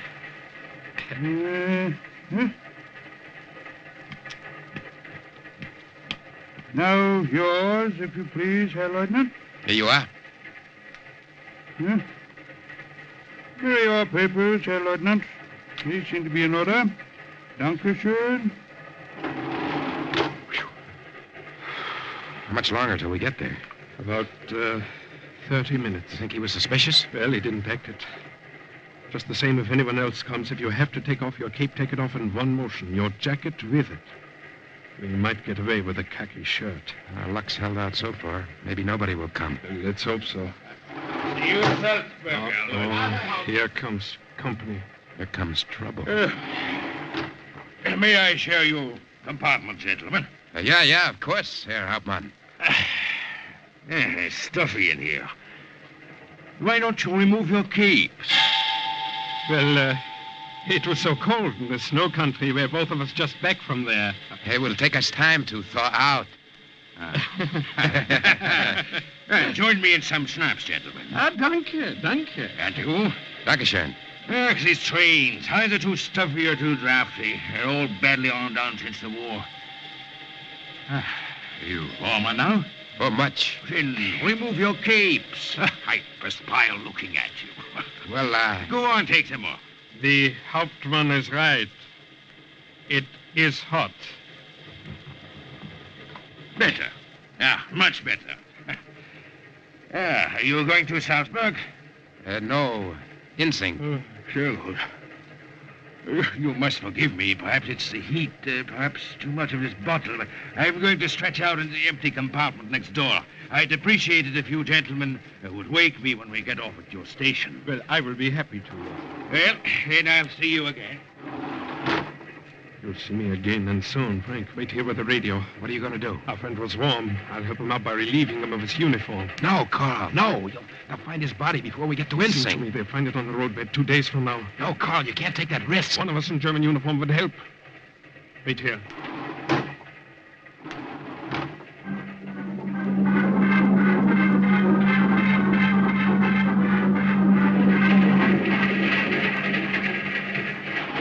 Carl? Kindly raise your hands. I was not so drunk as either of you thought. It's too bad about your friend. An unfortunate accident. He fell from the train. A pity. It was as if I were standing 3 feet behind myself, watching myself knock the Luger out of his hand, watch my fingers go around his throat. He gave a few convulsive jerks, and then he was still. In his hand, he held a button he had ripped from my shirt. For some reason, I reached down and I took it from him. The next few minutes, I worked fast. The train was slowing down. I stuffed my uniform into the rucksack where the radio was and borrowed his. It wasn't a perfect fit, but German uniforms never are. And this German wouldn't be needing his anymore. I opened the door of the compartment, and for the second time that day, jumped to German soil. Think slowly now. Somewhere from that moment on, I made the mistake. Where did I go wrong? Where did I make that mistake? You've made a mistake, Herr Leutnant. My brother is not in Austria. Please listen to me. Carl was with me. We were both coming here together before the accident on the train. You're mistaken. My brother's not in Austria. Liesel, I'm taking a chance coming here at all. I only have Carl's word that you'll help me. My brother is not in Austria. Look, I'm tired. I'm hungry. Liesel, poor Carl. There's not much to eat. Some bread and some soup. Sit down. I'll bring it to you.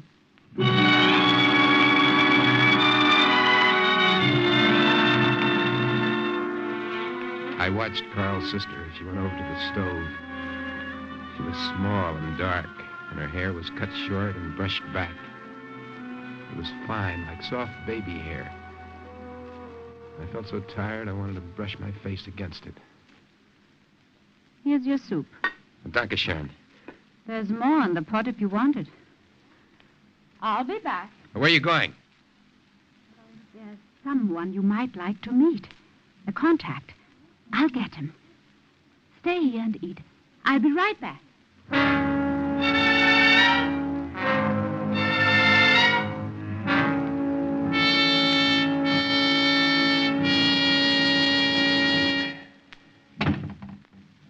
I see you finished the soup. Yeah.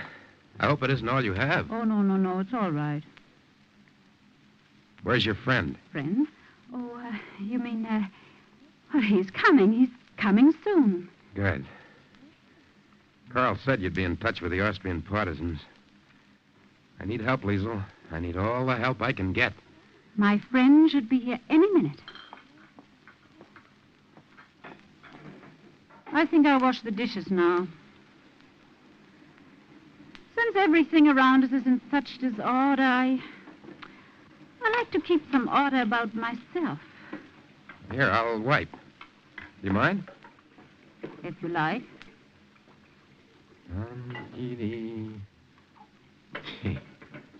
Why does this seem so funny? What? What's happened to the world when you start taking the crazy things for granted and the ordinary things seem out of tune with the rest of living? Like watching a woman doing the dishes, helping her. You don't seem tired anymore. No, I feel fine now. Fine. Schlaf nun ein, schlaf nun ein, Nacht ist da. Morgen. How did you know that song? Carl. Carl was singing it. Oh, my Lord. Oh, Liesel, what is it? You're pale as a ghost. I didn't know. Oh, Lord, I didn't know. You didn't know what? What are you talking about? The Gestapo is coming. I told them you were here. What did you say? The commandant, Gubner, he suspected me for a long time, but he's had no proof. I thought he had sent you to trick me. I was afraid. Are you telling me the truth? Yes. Are you telling me the truth now? I swear I'll it. shake it out of you if you don't. You've got to trust me. You have no one else to turn to now. You've got to trust me. Oh, you've got to trust me. I should kill you. I ought to kill you. Now, listen to me.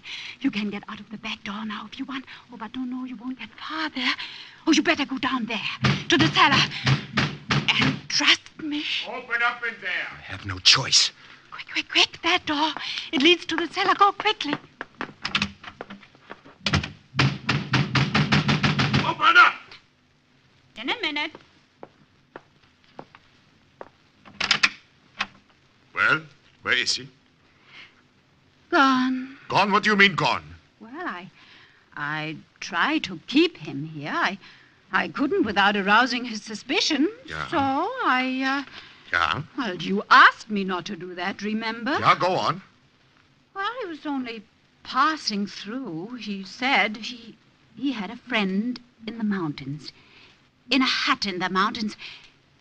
He told me where it was. You'll take us then. Now. Of course. Sergeant, Just follow me. round up the men. Ja, Herr Kommandant. After you, Liesel. I needn't tell you you're doing a great service for the fatherland. Take your hands off me. I've given enough proof of my loyalty.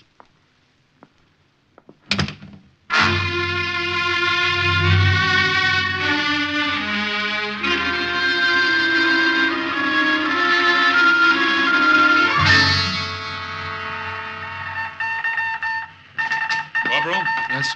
Any word from Frank or Carl yet? No, Colonel, nothing. No, something hit a snag. It's been 12 days since they jumped. Well, let me know. Wait a as soon minute. as something Here's comes- something now. 2345. Brooklyn calling. Brook.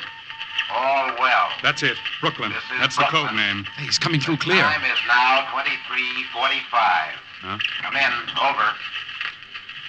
Dodger to Brooklyn. We hear you. Over. Average 14 inches snowfall nightly. Take this down. Yes. Average 14 trains a night being assembled, Carrying sugar to Dixie.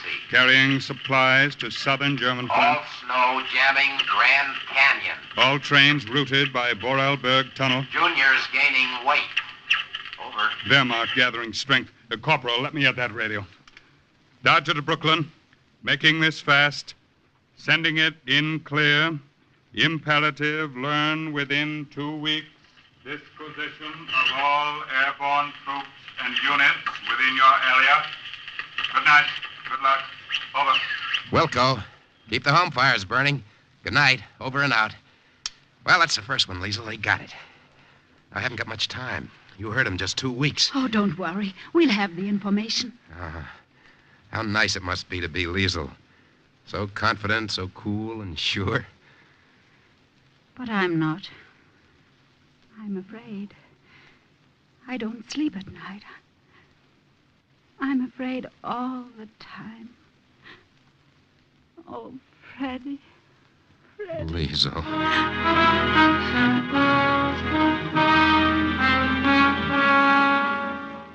From the night I first came there and crawled into the corner of that damp cellar while she led the Gestapo on a merry chase through the mountains, Liesel and I worked hard. My radio aerial was set up, hidden, lost in a mass of clotheslines. Together we rounded up Austrian partisans. Where did I go wrong? So you are Liesel's cousin, Freddy. Ja, Herr Kommandant. I am Liesel's cousin. Would you like some wine, Commandant? Dankeschön. I didn't know Liesel had a cousin from Berlin. We knew she had a brother, Karl. Well, Liesel and I never mentioned Karl, Herr Kommandant. We're loyal Nazis. Ah, yes. Prost. Prost. I suppose she told you what happened to her a few days before you came. Some more wine, Commandant. I haven't finished this glass yet, Liesel. You seem nervous. It's such an honor having you visit us here. Liesel. You know, Herr Lieutenant, your little cousin has been much nicer to me lately. I tried to convince her for some time that there are advantages to being friendly with the right people. I suppose she told you about the American spy who came here over a week ago? I find that hard to believe. I'm not sure what he was. He was in German uniform, and he may have been a deserter. Possibly. In any case, we had a long search for nothing that night. We found no trace of him. You say you have a medical discharge, Herr Lieutenant? Ja, Herr Kommandant. The rest of my family was bombed out in Berlin. Oh, yes. I had no place to go, no one else to come to, so I came here. Strictly a matter of regulations. May I see your papers? Your papers, Herr Lieutenant. I have them here. Here you are. Yes.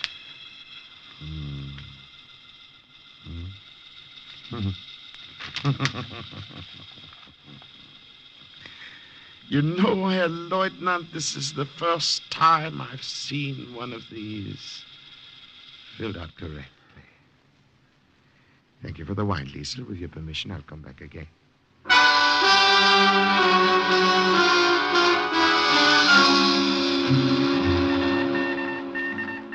Brooklyn to Dodger. Heavy shipment of pianos to Dixie. Brooklyn to Dodger. Bricklayers Union schedule heavy meeting in Dixie. Brooklyn to Dodger. Maybe slight delay. Home team will travel. Over and out. What's the matter, Colonel? They must be closing in on him. Home team will travel. That means he's got to move the radio.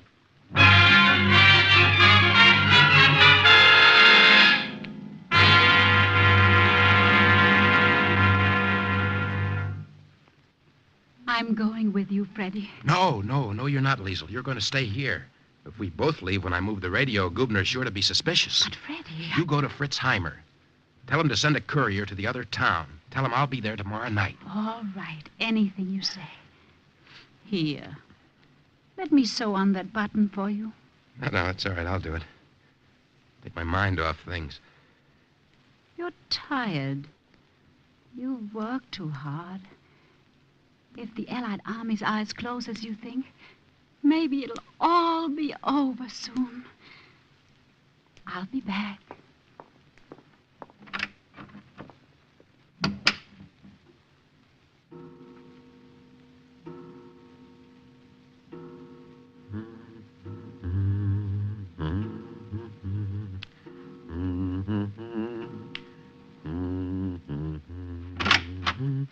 Liesel? Oh. Forgive me for just walking in, Herr Lieutenant. Good evening, Herr Kommandant. The door was unlatched. It's all right, Herr Kommandant. I was just passing.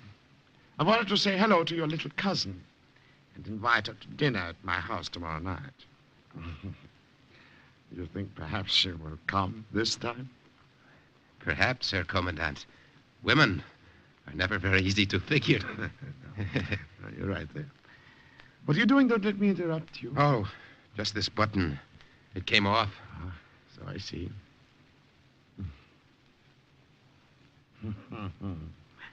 Army training is so valuable. It teaches you so many things, even sewing on a button.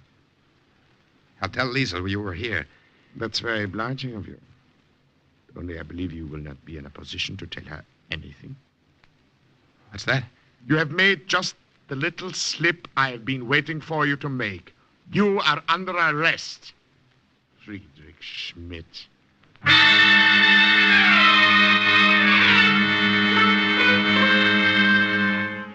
So many things to remember. An American cigarette could give me away, an English match, laundry marks, and clothing. Cut them out, patch them up. Little... Yes. Now I know where I made the mistake. The button. Americans sew them on in crisscross. Europeans in parallel. I was nervous and I forgot the button. And Gubner saw me. Get up. Come with me. You are wanted for more questioning. Your name. Your objective. Who sent you? Where are the American armies? My name is Friedrich Schmidt. Your name. The Commandant asked your name. Your objective. Your objective. Who sent you? Who sent you? Where are the American armies? My name is Friedrich Schmidt. I'm a German soldier. Oh, God, throw him back in his cell.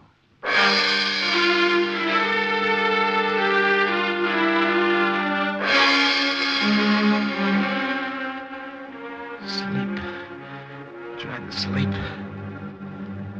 Remember to lie when they come to take me out again for questioning. I wonder if Liesel got away. You're going on a journey, Schmidt. To another camp where they have even more persuasive ways of making you talk. I shall escort you there myself. My name is... Get up! I said get up!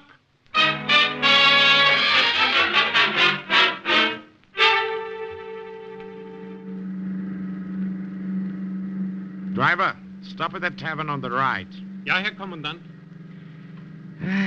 It's a pity, Schmidt.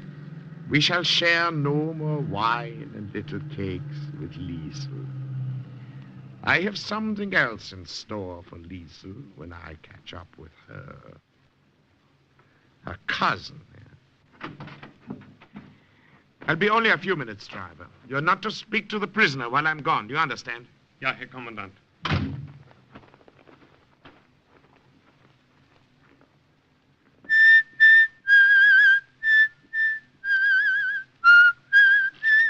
Frank, listen. He won't catch up with Liesel because she's with friends. Carl! Listen, you think a little fall from a train could kill me? Herr Gubner wants to know where the American armies are. He'll find out soon enough. It was your messages, Frank, that brought them where they are. Carl, I don't believe it. Listen to me, Frank. Listen to me. Our armies walked right into that Dixie front you told them about in your messages. Right now, they're only 20 miles north. I've got 1,500 partisans organized and ready to surrender the whole town and the mayor when they get there. It's impossible. You'll see. How did you... Listen now. At the next fork of the road, there are friends waiting to take us through to the army. The three of us. 3 of us? Yes. I imagine you have a few scores to settle on the way with Herr Gubner.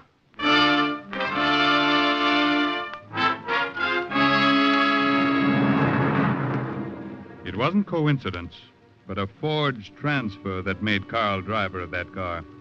It wasn't luck, but carefully planned inside information that told the OSS exactly where Frank Baker was. It led to his release, that closed the drawer finally on file number 2218 with the words, "Mission accomplished." And Carl's story? Carl's adventures, also based on actual incidents, is file number 2219 in next week's Cloak and Dagger.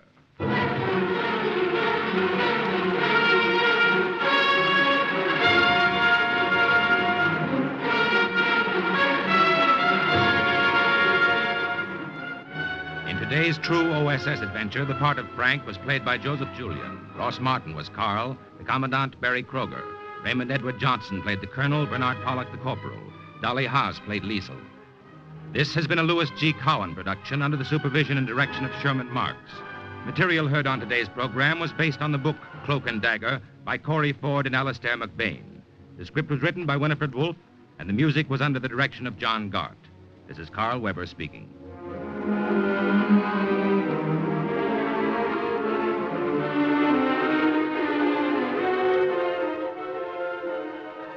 You have just heard the first of your new NBC Sunday afternoon mysteries. Stay tuned now for high adventure, thrilling stories of action and suspense. Then be sure to hear The Big Guy, an exciting and different kind of detective.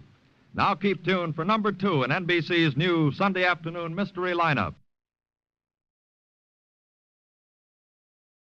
Are you willing to undertake a dangerous mission behind the enemy lines, knowing you may never return alive?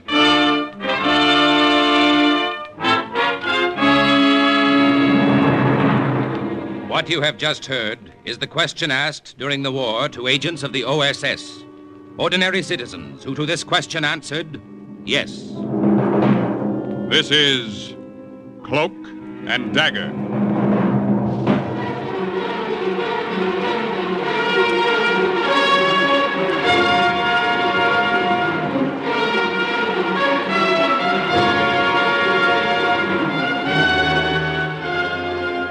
Black warfare, espionage, international intrigue. These are the weapons of the OSS. Today's adventure, Direct Line to Bombers, the story of an American OSS agent who, during the height of the war, directed from the streets of Berlin an American attack, is suggested by actual incidents recorded in the Washington files of the Office of Strategic Services. A story that can now be told.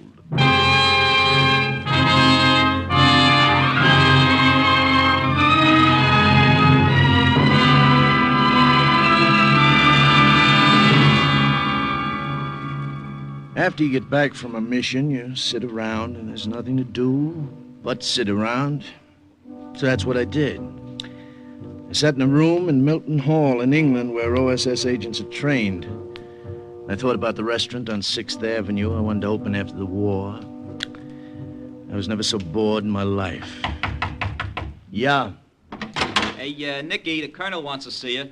Very important. Okay, pal. Tell my pal the colonel I'll be there and win the war for him. Da da da da da da da.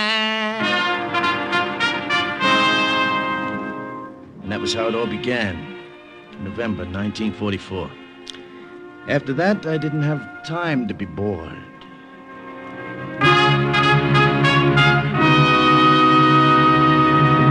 I know you've just come back from a mission in France, Lieutenant, so it's strictly up to you if you want to go out again immediately. Oh, now listen, pal. Colonel. If I have to sit around here and do nothing, I'll blow my top. You speak German, don't you? Well enough to know that Hitler speaks a lousy German, full of grammatical errors. If I see him, I'll tell him. You may be closer to him than you think. Corporal? Yes, Colonel. Send in Professor Warburg.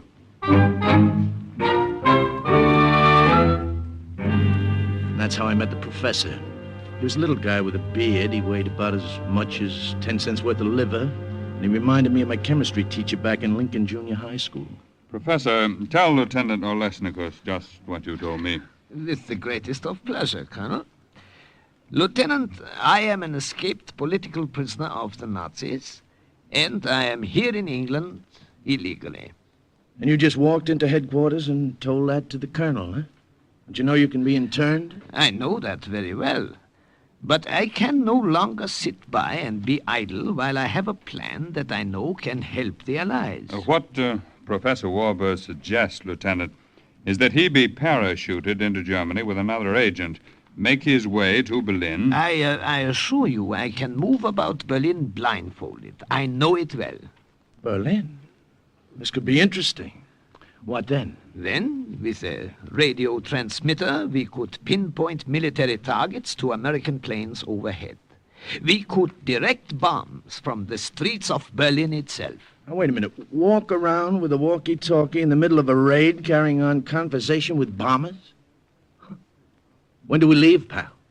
I am ready any time. Today, tomorrow, yesterday. The professor may have been ready yesterday, but the OSS wasn't.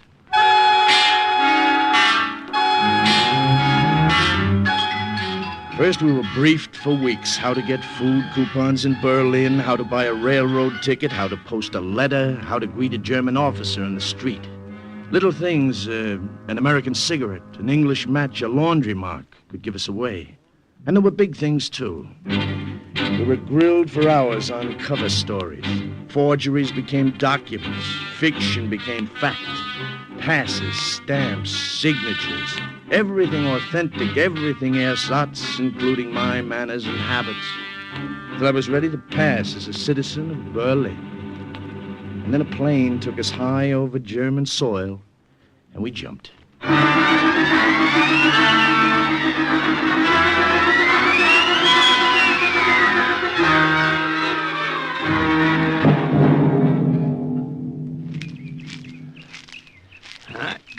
We made it, Nicky.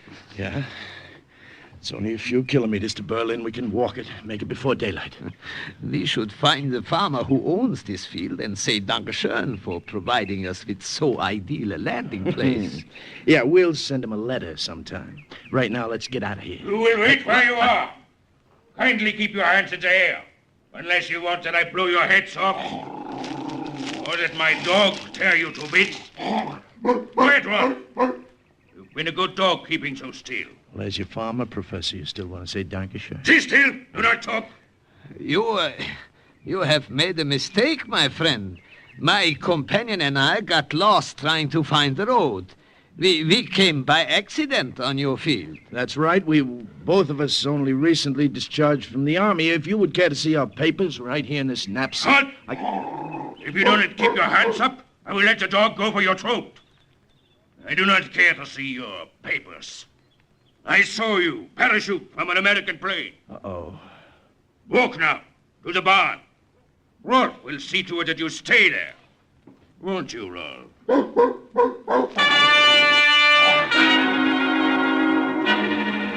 The German farmer left us in the barn, and he didn't have to lock the door. That big black Doberman with the impatient fangs watched us as if he wanted us to make a move so we could jump. Oh, if we get out of this, my friend, I shall never again be a dog lover. Professor, don't move, don't turn your head, just listen to me. Yeah, I'm listening. There's some harness straps hanging on a hook right over my head. I noticed them when I came in. If I can pull them down fast enough, I'll throw them over the dog when he leaps, try to entangle. Yeah, but there's some horse blankets near you. When I pull down the straps, throw the blanket over him. It's got to be fast. Better work. I'm ready. On 3, then. 1. Nice, boy. Nice. Big, ugly mutt. 2. 3. The harness caught on the nail as I tried to pull it down, and the dog leaped at my neck. And then the nail came off, too, and the straps fell across the dog's snout. Professor flung the blankets over the dog's head. I have him, Nicky, but I can't hold him. The shovel. Where's that shovel I saw? Hurry, I can't hold him. Now, I hit him again and again. And then suddenly the only sound in the barn was the dull thud of the shovel. The dog didn't move or make a sound. He never would again. We had better get out now. Yeah, let's go.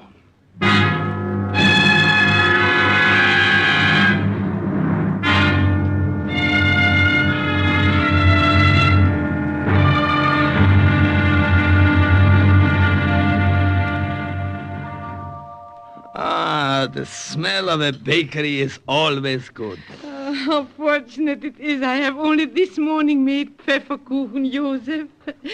Just the way you always liked it. How good to see you again, Anna. I told my friend Nicky that you would take us in, help us. Natürlich, Nicky. I will do anything I can. We may stay here then, huh, Anna? Oh. If all goes well, we will leave right after the raid tomorrow night. Yeah, 24 hours, all we need. Of course you may stay. I still live above the bakery. There is an extra room. My grandson Emil will not be home from the youth camp for a week yet. Youth camp? What could I do, Nicky? What could anyone do in these days in Berlin but ride with the wind? Until there is a chance to fight against it. Helping you and your mission will give me my chance. Little Emil. 8 years ago seemed like only yesterday. I used to sit with him on my lap here in this bakery and twirl my gold watch on the chain for him. Remember, Anna, how he laughed? Yeah, I remember. He has forgotten you by now. And you would not know him. He's 13 years old. Oh, 13 years old. Already they have poisoned his mind. I cannot get to him. I do not dare. He's a little parrot speaking only what is taught him. Nicky, some more coffee? No, thank you, Frau Leitner. More Pfefferkuchen or Apfelstrudel. A specialty of my shop. Apfelstrudel. No, thanks. 6 years ago, at this very table, I had Emil on my lap when the Gestapo walked in and arrested me. Yeah. They did not like what I taught in their school. What's that? Someone's coming. I don't know who it can be. Customers never come by this late. Grandmother, surprise, I'm home. Emil! What is, man? Emil, your manners. These are friends, just passing through Berlin. They are just staying the night. This is Herr Neudeck and Herr Josef. Wie geht's? Heil Hitler. Oh, yes, of course. Heil Hitler. I did not expect you until next week, Emil. How is it you are here so early? I won a great honor which I want to tell you about.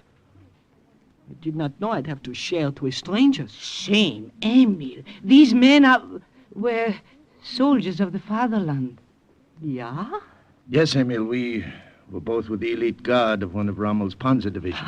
Rommel? Yes, that is before we received our medical discharges. Oh, Rommel. Sit down, my boy. I will bring you something to eat, yeah? Don't you want to hear about the honor I received?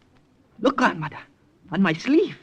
A red swastika. Yeah, red for the youth movement, and a swastika because I learned my lessons faster than the others. The commander-in-chief of the whole youth movement awarded me my swastika, and he told me I could take my vacation a week early. Are you proud of me, grandmother? Yeah, my boy, yeah. Let me get you something to eat. Oh, no, I'm too tired. Going up to bed. Grandmother said you were staying here. Will I see you in the morning, gentlemen? Well, I'm not sure. Oh, they will be here. Now that you are home, Emil, I will sleep on the couch and give them my room. No, please. Oh, it is all right. It is settled. Good. Perhaps then, Herr Josef, you will tell me about Rommel. A great leader. Yes, perhaps. We will see you in the morning, Emil. Why do you stare at me? Do I stare, boy? I thought so. Have I met you before, Herr Josef? No, I am sure not. Your face. Ever since I came in. Grandmother, have I met him here before? No, Emil. Herr Josef was here before you were born, even. You have never seen him. It has been years, 15 maybe, before you were born. I suppose so. Well... Good night. Professor, he wouldn't remember, would he? Oh, how could he, Nicky? He was a baby that last day Joseph saw him. Barely 5 years old. And the professor was 30 pounds heavier at least. And clean-shaven. Yeah. Anna is right, Nicky. Do not worry. He could not remember. Do not worry.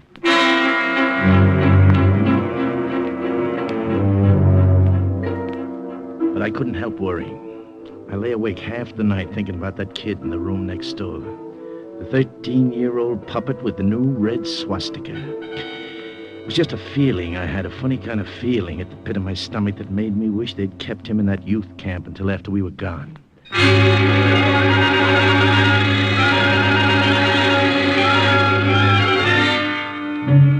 When I got up, the sun had been up for hours, and so had the professor.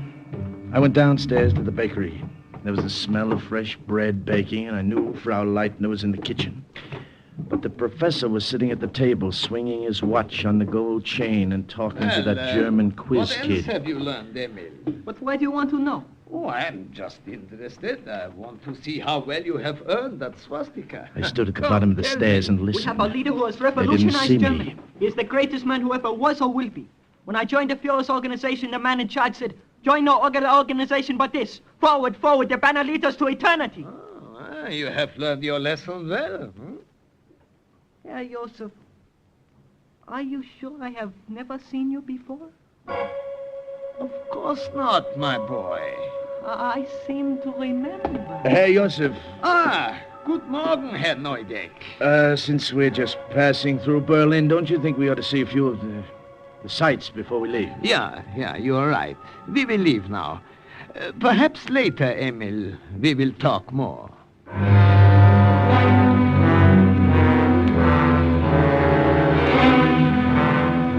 The raid was scheduled for that night, and the professor and I had a lot of work to do. We made arrangements to meet about 4:30 that afternoon at a tavern on Wilhelmstrasse.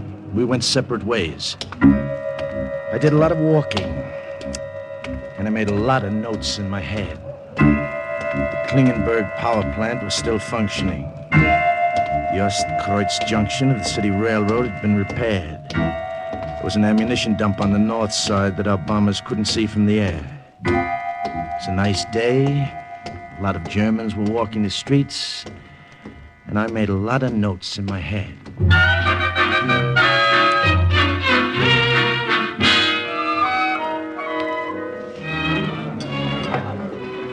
You wish to order now, mein Herr? Nine, later. I am waiting for a friend. Professor was 15 minutes late, and I started getting nervous. Maybe somebody had recognized him.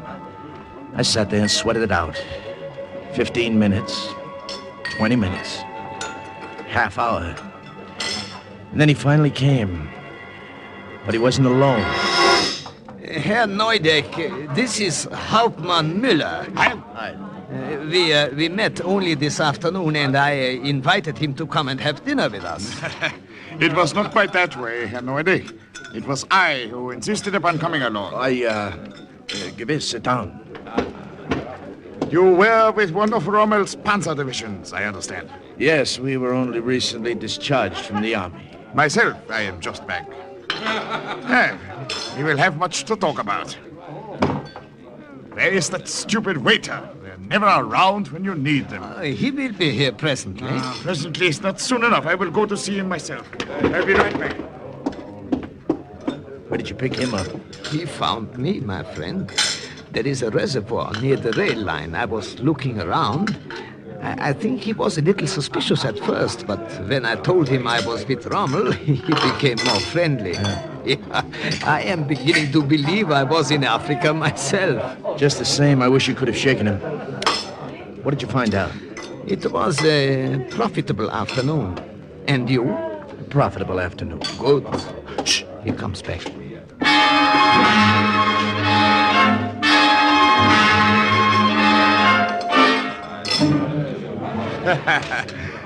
Yes. At first, it seems strange to me that Herr Joseph here should show so much interest in the reservoir. Well, I was merely taking a stroll, getting reacquainted with Berlin. Then I watched you. I saw you walk down towards the rail line. That was when I stopped you and began to talk. We are both glad you did, Herr Hauptmann. Give us this opportunity to get acquainted. Yeah. Hope we shall see more of you while we're in the capital. Perhaps, Herr Neudeck. Perhaps you shall see a great deal of me. I think I shall call the waiter and order some brandy. Oh, but I see you have not yet finished your meal, Herr Neudeck. You're still eating. It's very good. Our diet at the hospital was not so varied. No doubt. Everything I ate stuck in my throat. I know one of wouldn't the go nurses down. I knew that German officer was watching me as he talked. Watching me strangely, and I didn't know why. I knew that something was wrong, and I didn't know what. The professor felt it too. Her name is Gertrude, this little Fräulein I tell you about. And she has friends. Some very pretty friends. You would like to meet them, perhaps? Yes, we would like to very much, Herr Hauptmann. How you would have enjoyed them. We might have had great fun together. All of us. Unfortunately, you may be otherwise engaged with the Gestapo. What did you say, Herr Hauptmann? I have been watching you all through dinner, Herr Neudeck. You are an American. Do not move, either of you. I have my hand on my gun. Well, surely you're joking. No European eats the way you do. To change the fork from the left hand to the right after the knife is used. At first, it escaped me. I just knew something bothered me.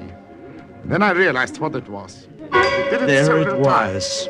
The little thing that could put a rope around my neck. Americans hold the fork sideways in the right hand. In my nervousness, I'd forgotten a little thing like that European manner of The eating. Gestapo will be very pleased. The sharp knife I'd been eating with was still in my hand. Very pleased. Almost as if it Both moved by now get itself, up. it Very disappeared quiet. under the Keep table your and hands in halfway the into air. the German officer. Good work, Mickey. Good. I was stupid to get myself into that jam in the first place. We're not out of this yet. Waiter! Ja, mein Herr. Check, please. A friend has had a little too much to drink. We will take him home. Ja, right away.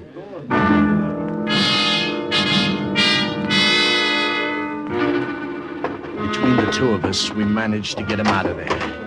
His head was rocking back and forth like a drunk. The knife was still in him, so the blood didn't flow very much. He kept his cape around him. All right. There is no one around here, Nicky. We can dump him behind this shed. All right. We're beginning to leave a trail a mile long. So long, pal. It was nice meeting you. Come on, Professor. Let's go.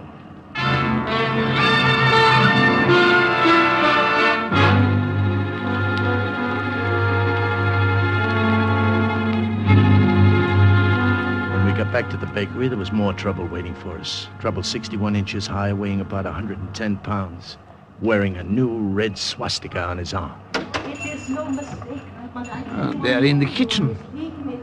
Something is wrong. Don't like the sound of that. Come on. Confusing you with someone else, Amy. No. Why are you so stubborn? This morning when we were that watch on the chain, I thought I remembered something, and just now how I did. Oh, you have never seen Herr Josef before, Amy. I have. When I was very little, the Gestapo came. They arrested a man with a gold watch on a chain. I tell you, he is the same one. Emil, they do not even look alike. And what about this broadcast radio I found hidden in your bedroom in a hat box? It's called a walkie-talkie, Emil. What? Give it back to me. Nicky! Josef! Come back. You see, we've wasted time. I should have gone to the authorities right away. They have tricked you, grandmother. He knows, Anna. I am afraid so. I've been holding him here, hoping you would return. What did you say? You knew grandmother, didn't you? They didn't trick you at all. Traitor!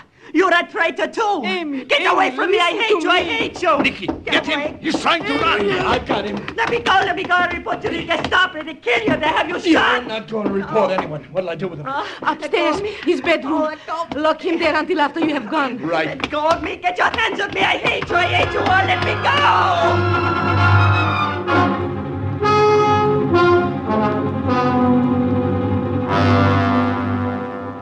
You will have to come with us when we leave here tonight, Anna. You cannot stay now. Professor is right, Frau Leitner. That kid upstairs will turn you over to the Nazis so fast you won't know what happened to you. My little Emil, turn me in. Josef, would he? Yeah, I'm afraid he would, Anna. It is best that you come with us. We are going to try to get through the lines into France. Once there are underground workers who will help us. Yeah. Nicky, is it all right if I bring this tray of food up to him? He has not eaten.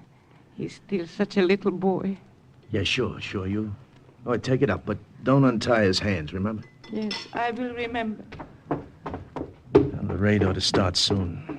Let's go over this map. Make sure we have everything right, huh? Yeah. No, the rail line is here. Mm-hmm. Sector 2, grid B3. And if our bombers knock that out, Berlin's transportation is completely crippled. And here, on the map, power plant is in Sector 6, grid G5. Nicky, he's gone. What did you... What?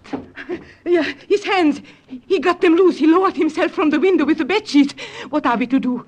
He'll bring the Gestapo back with him. We don't know how long he's been gone. Professor, the window, quick. Yeah. The back door. There is a car coming. I There can is- see it. There is an alley and Now, we can... look, no time. They'll have this place surrounded. How do you get to the roof? The roof, yeah. Up those stairs. We can go to the other rooftops and perhaps escape. There better be no perhaps about it.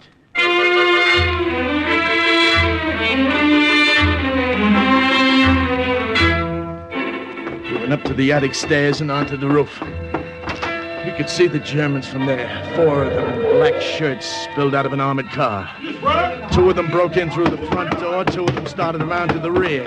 And then we heard Amy. There they are up there! On the roof! Emil, my boy, don't... Anna! Nicky, she's dead. Well, it won't do her any good if we stay here. Come on, across the parapet. Air raid. Oh, that's music to my ears. At least it'll keep them from getting more help right now. Stay where you are! Surrender now and it will go easier with you! Come and get us, pal. One of them did try to come and get us. He got it first. Right between the eyes. He swayed for a few seconds back and forth, and then he fell off the roof onto the street. That's one of them, Nicky. There are only 2 left. 2? What happened to the third? Nicky, behind you! 4th Nazi had come up the other way, through somebody else's attic and onto the roof behind. Get your hands up! And now there are just 2 left, Professor. Hey, Professor, what is it? My leg. I can't move it. I can't go any further, Nicky.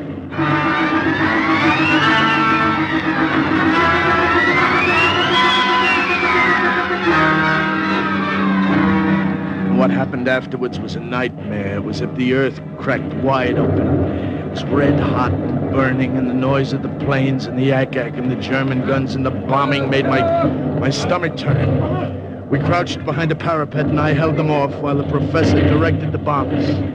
Attention! Attention, bombers! The Klingenberg power plant is still functioning and supplies electric power to vital industries. Bomb Sector 6, Grid G5. The Ostkreuz junction of the city railroad has been repaired. Knock it out, and all traffic in Berlin will be stopped. Sector 2, Grid B3.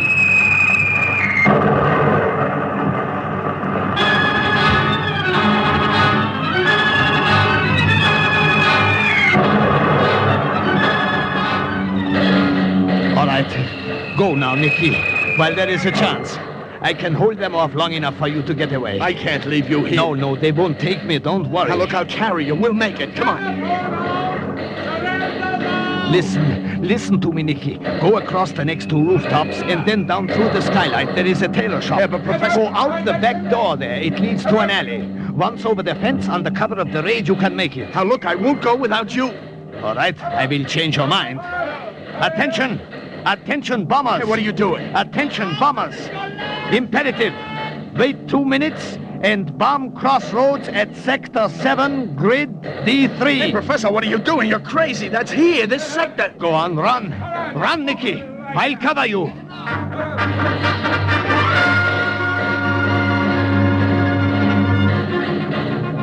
I ran. I stumbled and fell and got up and ran again. When I got down in the alley through the tailor shop, I kept on running.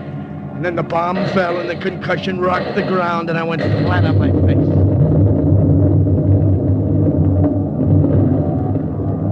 When I looked back, I knew that our bombers had made another direct hit. The professor had not only held off the Germans while I got away, but had kept them there until it was too late for any of them. A little German bakery that specialized in Apfelstrudel folded up as if it had been made of matchsticks. Somewhere in the wreckage, the professor, with his gold watch on a chain, was buried under it. And overhead, the planes headed back. There was nothing left for me there. I headed back, too. Lieutenant Gus Olesnikus made his way to France and after months from there to England. But his direction of the bombing raid from the target itself kept some of Berlin's major industries crippled and its transportation system paralyzed.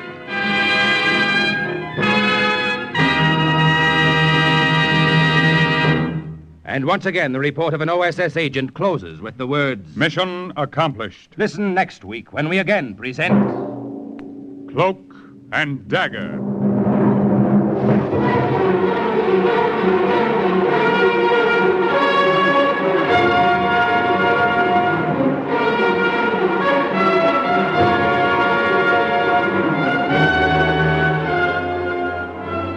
Heard in today's Cloak and Dagger adventure were Everett Sloan, Bill Zuckert, Lily Darvas, Barry Kroger, Michael Artist, Raymond Edward Johnson, Carl Weber, Jerry Jarrett, Bobby Weil, and Brad Barker.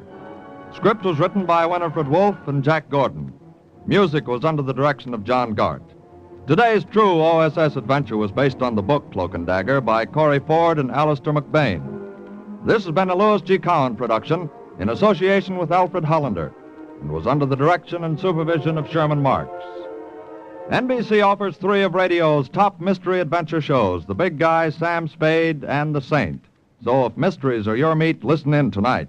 Next, hear High Adventure, then The Big Guy on NBC.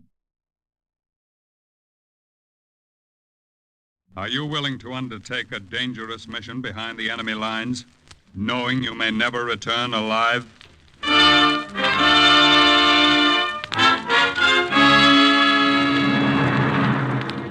What you have just heard is the question asked during the war to agents of the OSS. Ordinary citizens who to this question answered, yes. This is Cloak and Dagger.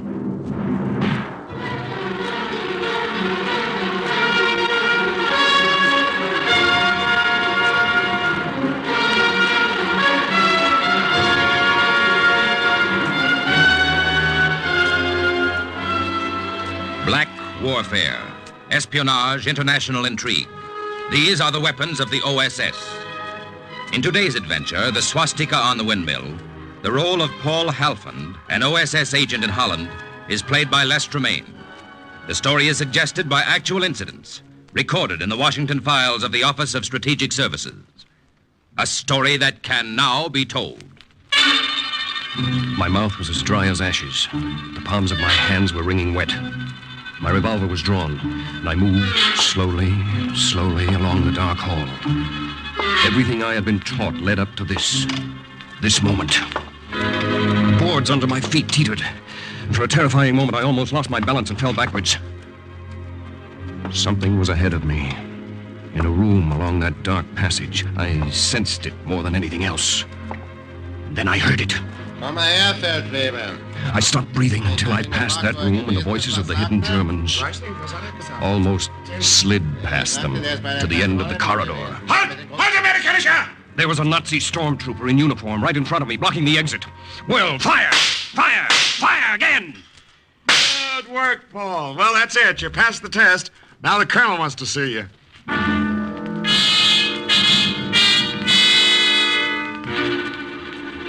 What I had just come through was a cleverly designed scare house that rivaled any Coney Island chamber of horrors for one-a-minute thrills. This was part of the training of an OSS agent, and it took place less than an hour's ride from Washington, D.C. Lieutenant Halfond, at the present time, we have no information and no way of getting information on the disposition and plans of German troops in the Netherlands. We think they're up to something. We want to know what. Now, you'll be flown to England, and from there, a submarine will take you to the coast of Holland. The coast of Holland?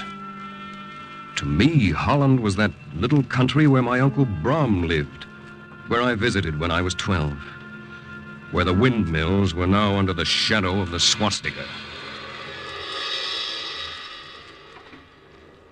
I guess we can surface about here. There's Mac on Holland. You want to take a look, Lieutenant Halfond? Thanks, Commander Sperling.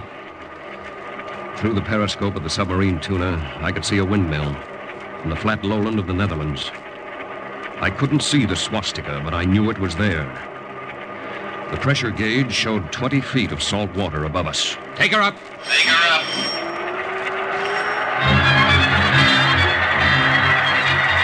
Surface. Open the hatch. We climbed the ladder through the hatch, where an inflated rubber boat was waiting to take me to shore. I'm only a couple of yards from shore. I can get out here. Hand me that rucksack, please. Here you are, sir. Have you far to go from here? It's only about 5 miles from Macum to Bolsward, where my uncle lives. I can make it before the sun comes up. Goodbye. And thanks. Good luck. Good luck, sir.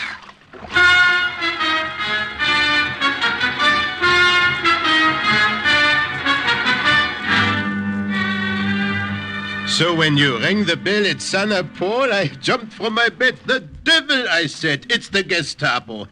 They finally put 2 and 2 together and connected me with the underground. Hush, Brom, hush. God gave you a tongue. Must you use it so loosely?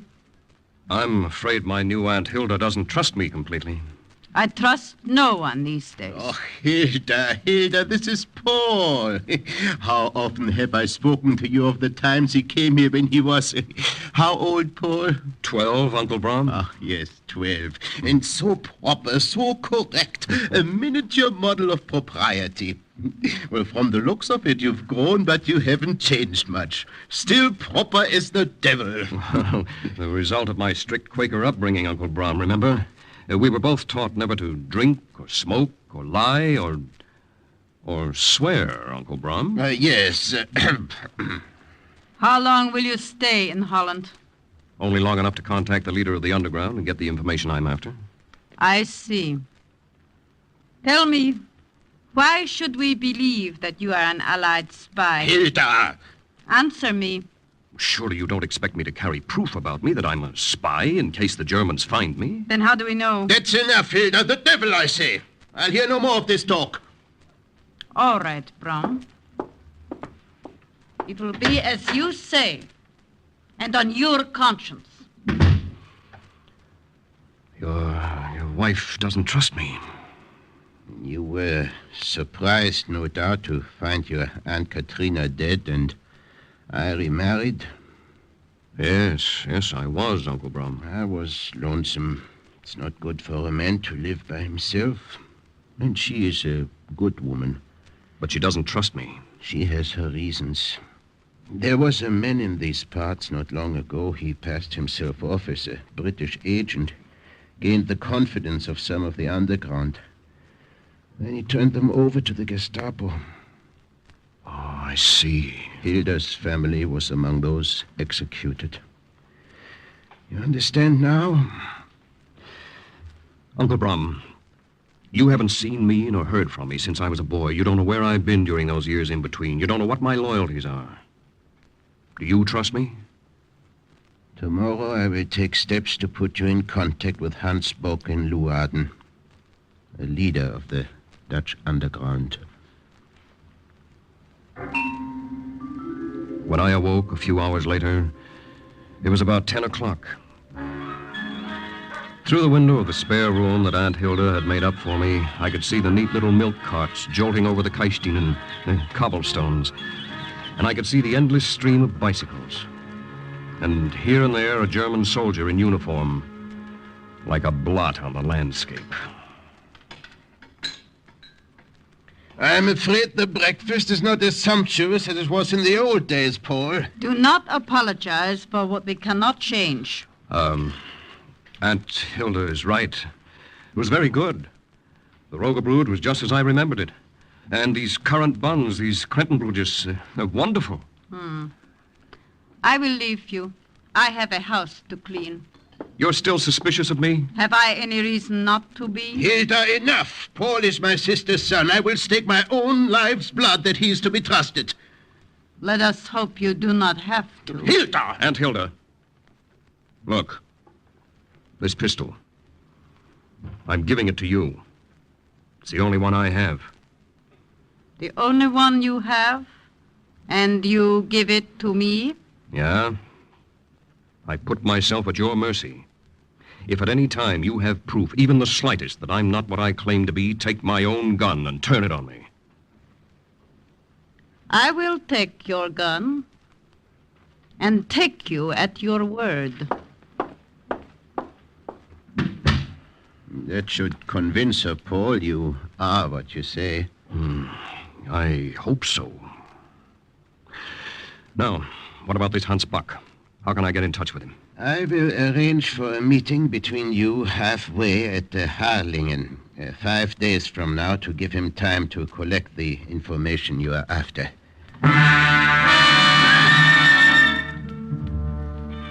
The days until Thursday, when I was supposed to meet Hans Bock, passed slowly, but they weren't wasted. I set up the shortwave radio in the wine cellarette in the living room. I had long talks with Uncle Brum, and I went out of my way to win over Aunt Hilda. Are you sure there's nothing I can do to help you with dinner, Aunt Hilda? Nothing. Thank you. Oh, it's still raining. One need not be too clever to see that. In Holland it seems always to be raining now. Rain, mud, and despair. I remember when I came here years ago. It was winter. I was in time for the skaters' races. Yeah. Skaters' races. And the booths. Remember the little booths that sold chocolate and milk cooked with aniseed? And the little cakes, all the varieties of gingerbread? Oh, how I loved them. Hand me the spoon. Here. Here you are. Thank you. Tell me about America. What is it like? Well, it's too large to describe in a sentence or two, Aunt Hilda. When the war is over, you must come visit us. When the war is over. Well, it can't last forever. And America is helping. And remember, our leader, President Roosevelt, is himself of Dutch ancestry. Tomorrow. Tomorrow, perhaps I will make you a gingerbread cake.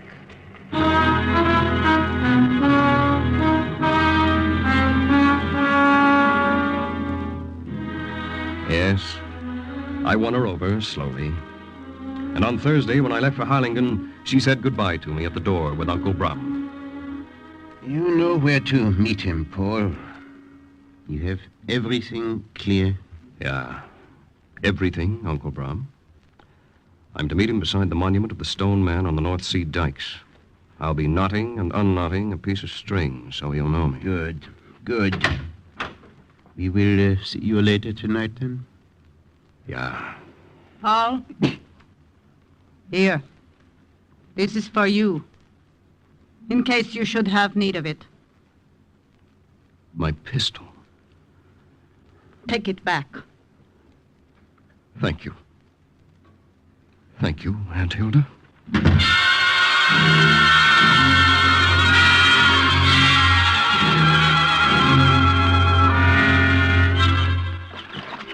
Guten Morgen.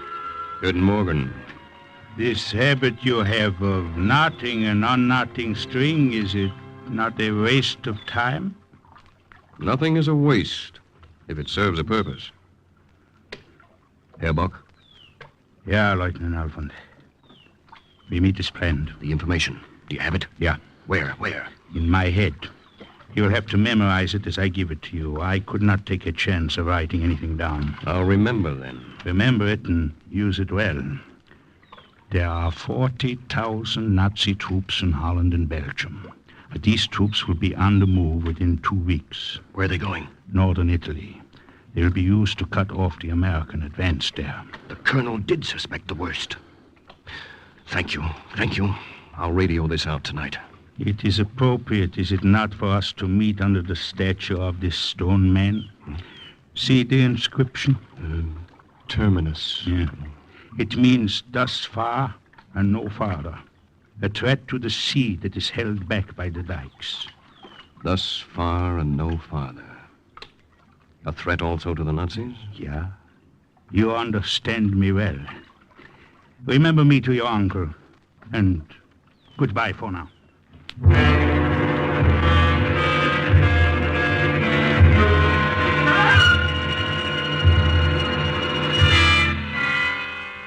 Herr Bock is in constant danger of discovery by the Gestapo, Paul. That's why he could not take a chance and write that information down for you. It wasn't necessary, Uncle Brom. He passed it from his head to mine. When will you radio it to London? It's after midnight. I think I can start now. What's that? A car stopping in front of the house. There are 3 men getting out. So late? Who are they, Brom? Do you know them? No, I don't. I'm afraid it was like this once before when I came to get my family. Paul? We were turned in by someone who pretended to be a friend. Hilda. Aunt Hilda, do you believe I don't know. I don't know what to believe. I'll answer it. Herr Gelderman. Yeah? We have business with you. Come in. This is my wife and my nephew, Paul Halfond. Your nephew? Max, take a good look at him. Huh? Would you say he looks as if he's to be trusted? I never trust a man who looks so innocent. What are you talking about? Who are you? Do not be so suspicious. We are from Hans Bock. We're members of the underground. Underground? I was not conscious there was an underground in the Netherlands. What do you want with us? You're being very careful. I can see that, Herr Kelderman, and that's good. And perhaps this will prove who we are. Would you not say that is Herr Bock's own signature? Yeah, that is his all right. I know it well. You're convinced now. Read it aloud. Uncle Brown. Let me read it, Paul. Have reason to distrust man you sent me today. Show proof who he is or turn him over to these men for underground execution. This is ridiculous. I do not understand. Nor I. Herr Bock seemed to trust me well enough this afternoon. Your nephew is a German spy, a traitor in our midst. The devil he is. I do not believe that. Not Paul. He's not a spy, not for the Germans. You want proof? I will give you proof. See here, in the wine cellar. This is his shortwave radio. He was going to send a message tonight. He is a friend. He is an ally. He's a member of the American OSS. Don't you believe me? What is it? What is the matter? We believe you well enough. Thank you for giving us proof of what we suspected. What's this? Shall I show them my badge, Herr Commander? Do that, Sergeant. Do that. Take a good look. The skull and crossbones. The Gestapo. We've been trailing Herr Bock, but we had no definite proof that he was connected with the underground. We only suspected. And today we saw him meet your nephew here on the North Sea dikes. Why did you wait until We now? figured that if we arrested them then and there, we might get nothing from them. So we waited. We arrested Herr Bock, and we found a paper with his signature on it. That note you showed us was forged. Quite right, Frau Keltermann. The note was forged. Herr Little Bock by refused little, to tell us anything. inch by Now inch, we can no longer I had tell made my anything. way to the kitchen door. You have killed him. Right again, Frau Keltermann. And then we're around the greatly corner. obliged to your husband for supplying us And with up the proof. back stairs. Herr Kommandeur, jetzt geht's. After him! Halt! Run, Paul! The attic! Halt! I will go west with you! In a flood of memory, it came back. Chamber of Horrors, an hour's drive from Washington. My mouth was dry as ashes, but the palms of my hands were wringing wet. Along the dark hall, my revolver drawn. Everything I had been taught led up to this. This moment. We have you covered from both sides. Drop your gun! Well, fire! Fire! Fire again! Into the darkness! But this time there was no instructor to say, "Good work, Paul." There was just a gun in my back and a leader of the Gestapo to say, "You are under arrest, Lieutenant Halfon."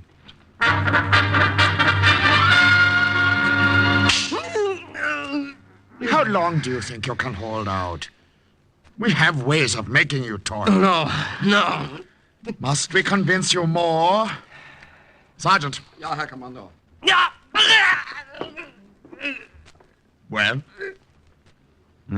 Perhaps we'll have better luck if we question your aunt. Sergeant, get Frau Keltermann. Bring her here. No, don't do that. Let her alone. Simply because you request it. Sergeant, do as I say. We'll see how long she holds out. If she is obstinate, we'll have a shot, and you will be a witness, Lieutenant. You find this amusing, Lieutenant Halfon? Well, I know when I'm beaten. Don't bother the old lady or the old man either. What are you saying? Well, I thought I could hold out. I can see now there's no point in holding out. You've won. What more is there to say? If you're just stalling for time... I'm not stalling, Herr Commander. I'll prove it. I'll confess everything. Tell you everything you want to know. Now you're becoming smart. And so I told them everything they wanted to know. General Donovan heads the OSS in Washington. The OSS is part of the American State Department. The Minister of Finance in Britain is also head of the British Secret Intelligence. Go ahead, Lieutenant Halfon. We're listening. Corporal, take this down.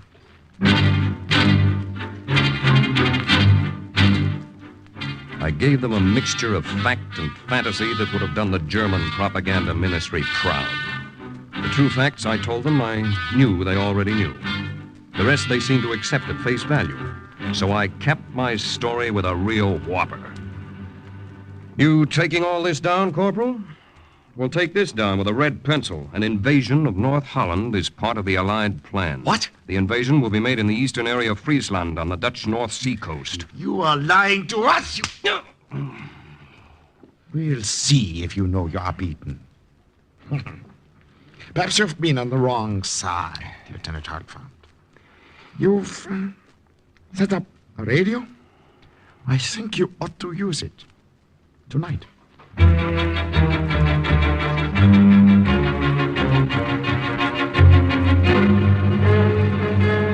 Time is now 2300. 2300. Paul Halfon calling headquarters. Can you hear me? Over. OSS headquarters to Paul Halfon. You're coming in clear. Been waiting for your message, Paul. Good to hear your voice. Watch what you say. There's a gun in your back. I could see it's going to take a lot to convince you. Paul Halfon to headquarters. Listen. Listen carefully. It's stinking weather for a drop, but I've got to have supplies. It's darned important. Over. Headquarters to Halfon. Would you mind repeating that so we're sure? Repeat, please. Over. What the devil's the matter? You said you were getting darn good reception. I said the weather's lousy, but it's darned important that I get a supply drop at designated point tomorrow night. Can't make it any darn clearer than that. Over. Okay. Okay, Paul. We get it. It's darn clear now. You'll get your supply drop. Good night. Over and out. Well, you heard it yourself. The drop will be made. Are you beginning to be convinced of my sincerity? Were you nervous, Lieutenant? What? Why do you say that? I never heard you use such language before. Oh, I expect to get over my nervousness after I've broadcast many of these radio messages for you, Commander Brandt. After that, they drove me back to the jail. Commander Brandt of the Gestapo had never heard me use such language before, and neither had OSS headquarters. In the Army, they used to make fun of me because of my proper speech. I gambled on the chance that the radio operator who knew me would detect something odd about my speech. When he answered back the same way, I knew he understood I was a prisoner of the Germans, and that the supply drop would probably save my neck. I didn't sleep that night, and I didn't really take a deep breath until 11 o'clock the next morning. Good morning, Lieutenant. Would you care, perhaps, for a piece of chocolate? An American cigarette?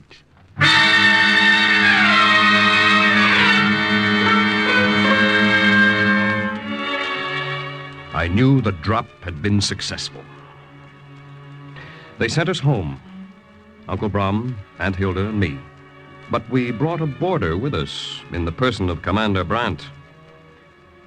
House was different now. Aunt Hilda prepared meals silently. Uncle Brom smoked his pipe and looked at me, wondering.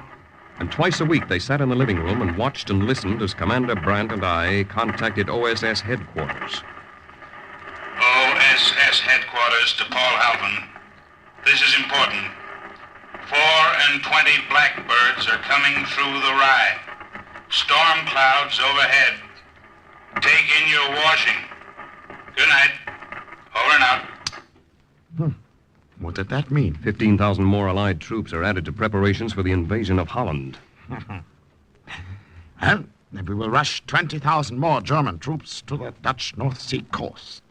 Already we have 40,000 troops waiting there. We were going to send them to elsewhere. But they will undoubtedly be of more use here.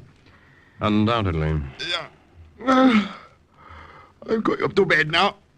Dankeschön. The dinner was very good, Frau Kelderman.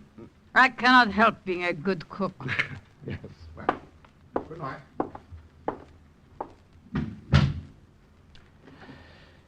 It's thoughtful of him to leave us alone so much. Is it? I do not care much for your company. Hilda, maybe he's got his reasons. I wanted to tell them my reasons, but I didn't dare. Instead, I stood at the piano and played the scale with one finger. Even Uncle Brom was getting to the point where he couldn't look me straight in the eye. But as Uncle Brom became more suspicious, Commander Brandt became less suspicious. I think I will go up to bed, too. Something was wrong with the piano. The C was sharp, as if something were pressing on it, making it sharp.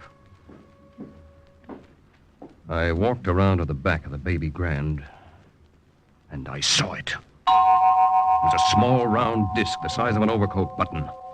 I knew it was attached to a dictaphone in Brandt's room. That was why he left us alone so much.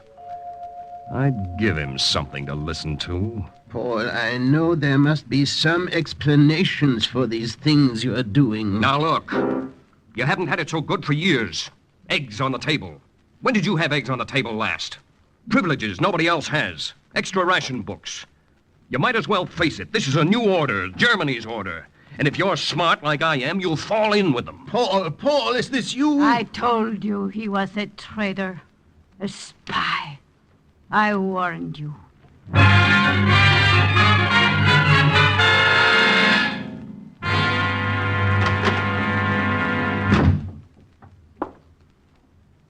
You wanted to see me, Herr Commander? Yeah, Paul. Thank you for coming to my office so promptly at my call. I follow orders. So I'm beginning to see. Sit down, sit down. I want you to hear something.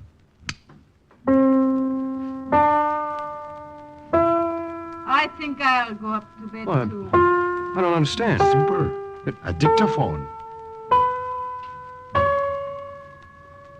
But I still don't... I know there must be some explanation. That's Uncle Brum. Now, look. You haven't had it so good for years. That's me. Eggs on the table. Well, what's the idea of doing it on the table last? Privileges nobody else has. Extra ration books. You might as well face it. This is a new order. Germany's You have convinced me completely. If you're smart like I am, you'll Paul, fall in with them. I have a proposition for you. Yes? I want you to go to England for us. Act as our double agent. You can be more valuable to us there. Leave Holland? Huh? But aren't I a great help to you here? I know the risk it involves, but Germany will pay you well after the war. Think it over. I thought it over and let him convince me. And a few days later, a German stormtrooper gave me a personal escort to the border.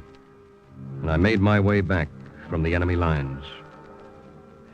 After I left, my aunt and uncle escaped and were hidden by the underground. And it wasn't until the war was over that I was able to see them and explain.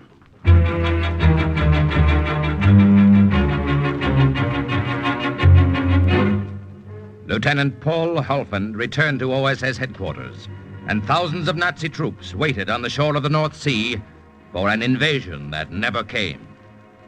Thus, once again, the report of another OSS agent closed with the words, "Mission accomplished." Listen again next week for another true adventure from the files of the OSS on Cloak and Dagger.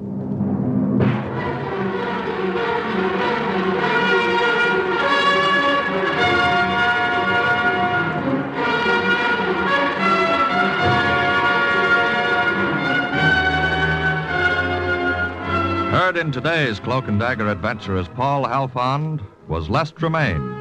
Brom was played by Stefan Schnabel, Hilda by Virginia Payne, Bant by Barry Kroger, the Colonel by Raymond Edward Johnson. Others were Carl Weber, Jerry Jarrett, Arnold Robertson, and Bob Wilde. The script was written by Winifred Wolfe and Jack Gordon. The music was under the direction of Murray Ross. Today's true OSS adventure was based on the book Cloak and Dagger by Corey Ford and Alistair McBain.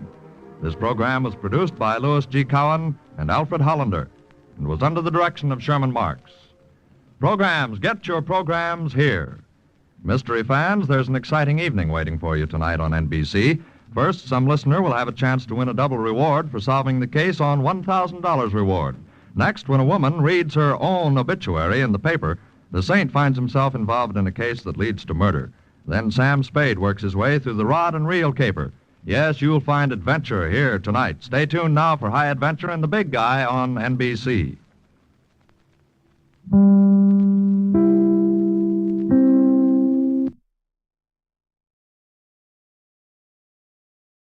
Are you willing to undertake a dangerous mission behind the enemy lines, knowing you may never return alive?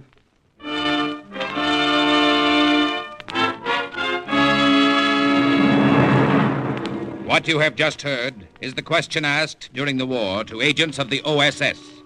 Ordinary citizens who to this question answered, yes. This is Cloak and Dagger.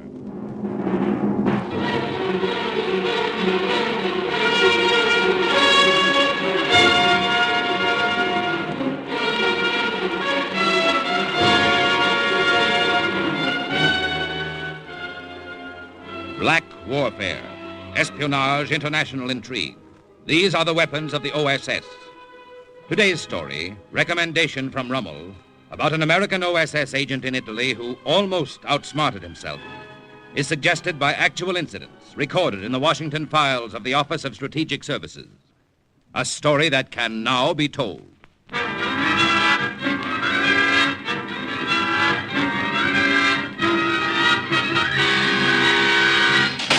Hey! back here! You can't leave me here!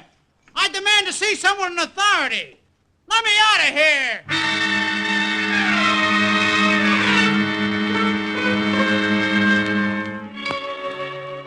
Brother, that was some spot to be in. Me, Joe Donato, in a jail cell in Milan, Italy. It was crazy. Well, after a while, I got tired of yelling.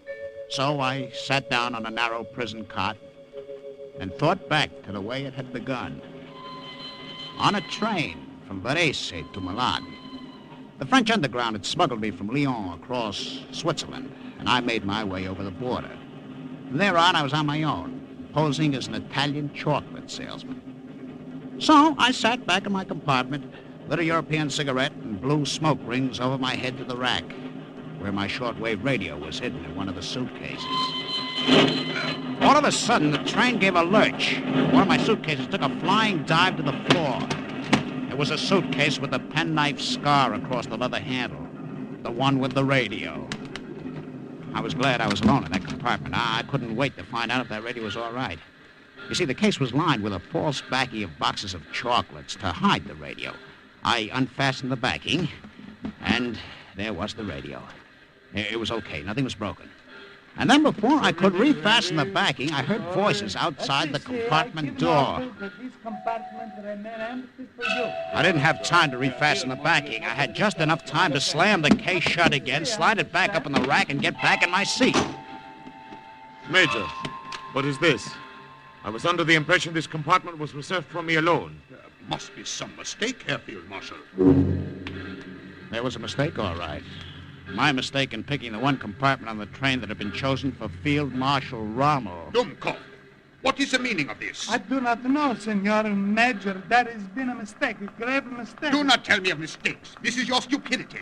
You had your orders. No, I instructed the train guard very carefully. Be still. I will not have this disturbance, you understand? Yes, Your Excellency. I am sorry if I have been the cause of this. I assure you it was quite unintentional. I will take my suitcases and leave immediately. Si, va. It is best. You leave.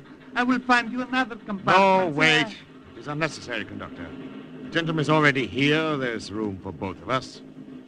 We Germans and Italians must share, is it not so? Perhaps you would prefer your privacy. It is nothing for me to move. No, I will not hear of it. Sit where you are. Actually, I will welcome company. I detest train rides. Major, arrange a table for me in the dining car. Yes, Your Excellency.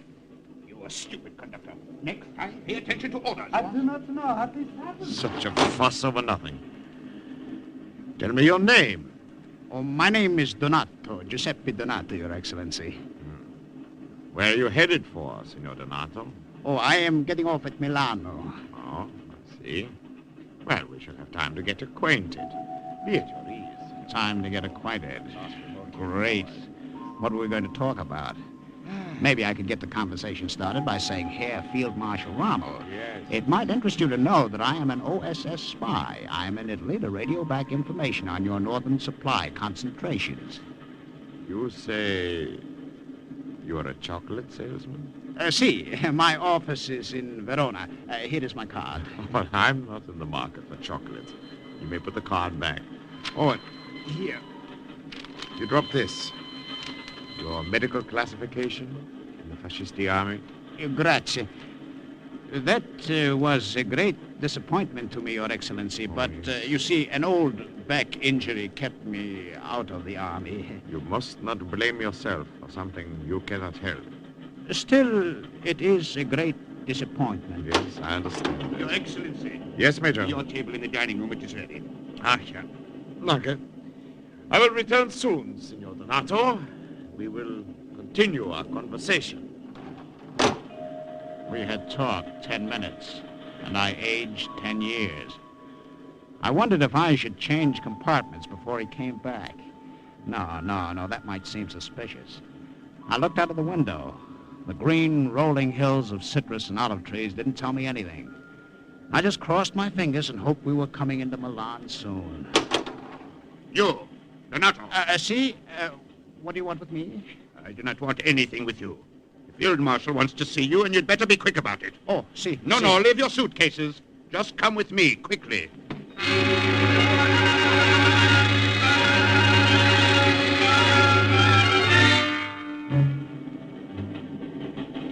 You, wanted to see me, Your Excellency? Yes. Sit down. There, opposite me. Oh, grazie, grazie. I thought about you after I left the compartment, Signor Donato. Si? Si. Would you care to join me for coffee, Signor? It would be my pleasure. Coffee with Field Marshal Rommel. Wait till I tell the gang back home about this, I thought. There was a man across the aisle. A dapper little guy with a waxed mustache. He and Rommel nodded to each other. And then the dapper little old guy kept watching me. Watching me. Yeah. I never can get used to this Italian coffee with all its chicory. I don't suppose I ever will. I would naturally have a fondness for it. I have had it all my life. Where was your home originally? In Urbino. Oh, the birthplace of Raphael. My family is still living there. Yeah? Would you like to see some snapshots, Your Excellency? Yes, I would very much. They are right here in my wallet. I hear. You see that little farm in the valley? Oh, it is here, you see? Und diese hübsche Mädchen. The pretty child. Oh, who is she? Oh, my sister Francesca. She looks very much like you, yeah. It was interesting Very that Rommel thought the kid in the picture looked Very like much me. like you indeed. The snapshots had been made by OSS photographers, and an early picture of me had been superimposed over the negative. Very attractive family group. You know, Signor Donato, I've taken quite a fancy to you.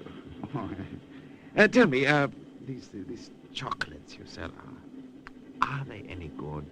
Oh, see, they're very good. Not desserts? Oh, no. No?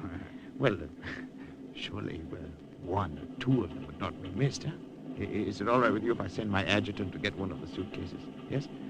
We Germans and Italians must share. No. It's perfectly all right. Only I will get them myself for you. No, I wanted there's no need. Major, Yes. Go to the compartment and bring one of the signors. Yes. No, it is foolish to send him. I can easily go myself, you see. No, I insist. We will have so little time for talking before the train stops at Milano. I had no choice. I had to sit there and sweat it out. Just pray that the adjutant brought back the right case. I felt as if there were a band of steel around my head that kept getting tighter and tighter. What is it, my friend? Are you not feeling well? Oh, it is very hot in here, is it not? Oh, yes, it is, unfortunately, yes. Perhaps I should call the conductor and have it... Oh, here. The Major returns with your sample case. The first thing I looked at when the Major put the case in my lap was the handle. There was a long scar in the leather. It was the one with the radio. You know, I've always had a fondness for chocolates. Well, come, open it. Well? The catch, it seems to be stuck. Well, surely you can fix it. Oh, see, of course. That is, I will try. Give it to me. What? I have an excellent little penknife. Perhaps I can adjust the lock. No. I will get it in a moment. I'm sure. I can do it. Which station is Milano? Oh, Milano. That is my stop, Your Excellency. Oh, so soon. What a pity. Well, if you wish, I will stay on till the next station. Open this for you. Take a bus back. No. I would not think of it. It is too kind of you to suggest it. But we must say, auf Wiedersehen. Arrivederci, Field Marshal Rommel. It has been a great honor.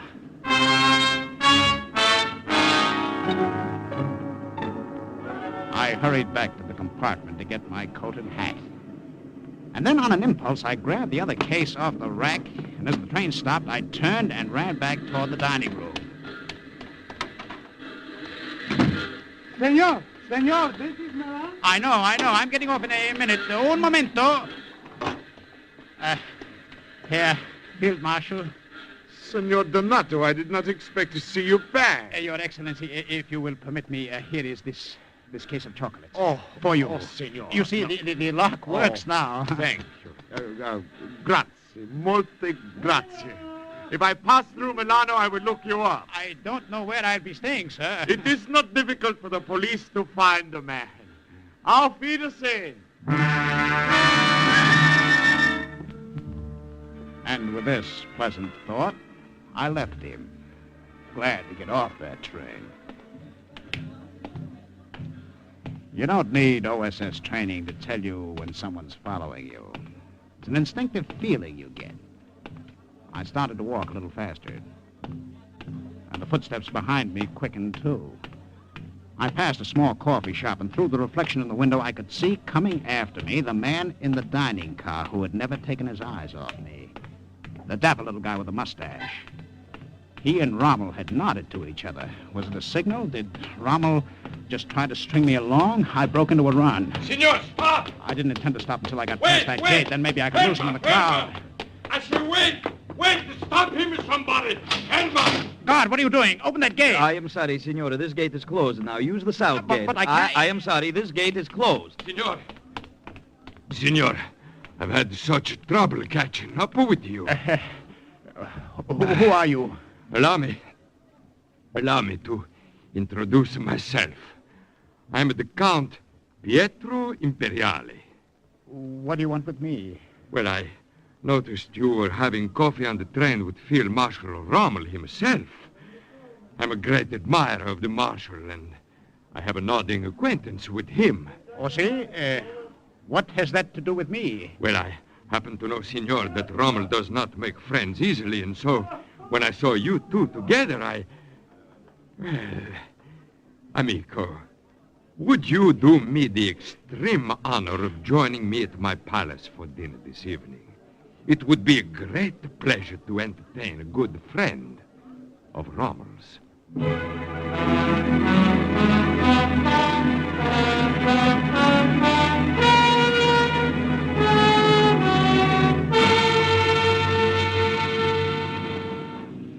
As the long black limousine drove up to the palace, I felt like a visitor of the Middle Ages. The gray stone steps were hollowed with age. This way, Signor.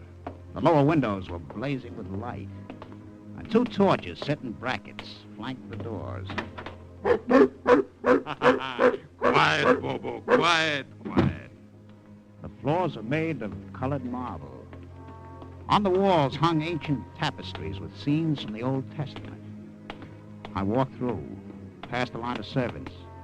My mouth was open at all this grandeur, and I walked right into a suit of armor. Excuse me. Come, amico mio. Dinner is waiting.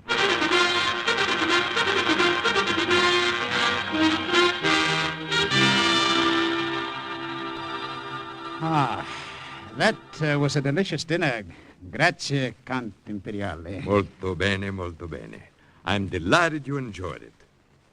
Now, we will sit here in the library and talk of Rommel. Cigaro? Grazie, no. Tell me, what was he like? What did he say? Oh, we merely exchanged pleasantries. Great leader. Great chief. Once when he was in Milano, I planned a reception for him. Kept looking around the huge library. He was unable to attend. What a setup for a basketball game. However, well, this was being introduced to Milan in a royal way. What was that? A little brandy? Oh, no, grazie. What is it, Bobo? What's the matter? Good evening, Count Imperiale. They told me you were here. You see, Bobo, it is only Antonia. Come, my dear. I would like you to meet a friend. See? Signor Giuseppe Donato, great friend of Rommel's. I am impressed. Piacere. The pleasure is mine. Che bella questa ragazza, no? My secretary is very pretty, non è vero? Your Lordship, there is a call on your private phone in the small library. Oh, sì. I will return. It will give you two a chance to get acquainted, huh? Quiet, Bobo. Molte bella, signorina.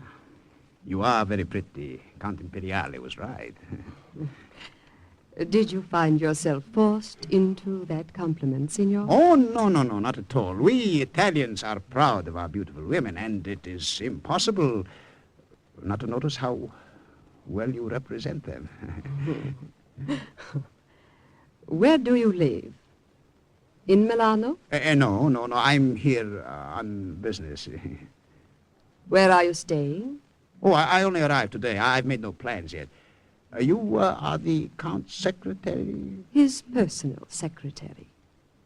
Since the Count has passed on, I attend to all arrangements for his banquets and receptions, as well as his personal correspondence. Oh, I see. He is un gran signor. I am very fond of him. I remember how disappointed he was when Field Marshal Rommel failed to attend a reception he planned for him. Oh, I know. He told me that. He is a great admirer of Rommel. So am I. Tell me about him, Signor. Does he intend to come to Milano soon? Perhaps we can plan something else in his honor. I don't know his intentions. Perhaps he is returning to Africa immediately. I don't know that either. Well, I see you two have become acquainted, huh? Molto bene. Your Lordship, since the Signor is staying in Milano, shall I give him the name of a good hotel? Hotel? With 40 rooms here, most of them empty? I should say not. You will stay here, amico mio, as long as you want. Grazie. Molto gentile. I'm very grateful. They gave me a suite myself, with a tremendous canopied bed and a sculptured rug on the floor. Through the casement window, I could see the piazza sundial, the narrow streets of Milan, and off in the distance, the church of Santa Maria della Grazia. Who was going to look for an American spy in a setup like that, huh? It was made to order. Every night I patted the radio in the suitcase and hoped I'd have a message to send back soon. A few days later, Count Imperiale asked me to walk to his office with him. This Italian summer makes me feel 10 years younger. You know, if I were 20 years younger, I would be more attentive to that dark-eyed secretary of mine. I don't blame you. She seems to have taken an interest in you. Oh, that's so? Si. She's a keep on to ask questions about you. See. You still have not told me why you want to see me at your office. I refuse to speak business at home. I never do. And your business? I don't know that either. You will. Soon enough. Come. My office is in the municipal building across the square. I followed him across the square, over the fat, pink cobblestones. Everywhere around me were black-shirted fascisti. I wondered if my good luck so far had made me too sure of myself. I followed him up the stairs of the municipal building, down the narrow corridor, and we stopped at a door third from the end. And then I knew what his business was. Superintendent of Police. Prego. I beg of you. Please, go in. Count Imperiale, I don't understand. Now you know my business. I am superintendent of police, often an unpleasant occupation. Come in. I said come in. That's right. I wanted to see you here because it's necessary for us to have a little talk about you and the police. What have I to do with the police? How would you like to work for me? Oh, come. Don't look so startled. Work for you? As a member of the police? But of course. Perhaps this communication from Rommel will explain. Grazie. As you can see, it's a request from him for me to locate you in Milano and offer you this position. He is obviously very fond of you. Great Chief Rommel And he knows how badly you feel about your medical classification in the Army. I don't know what to say. Well, just to say you accept. Ordinarily, of course, I would have to make extensive research into your background before offering you this position, but a personal recommendation from Rommel hardly makes that necessary. Well, what do you say, amico mio?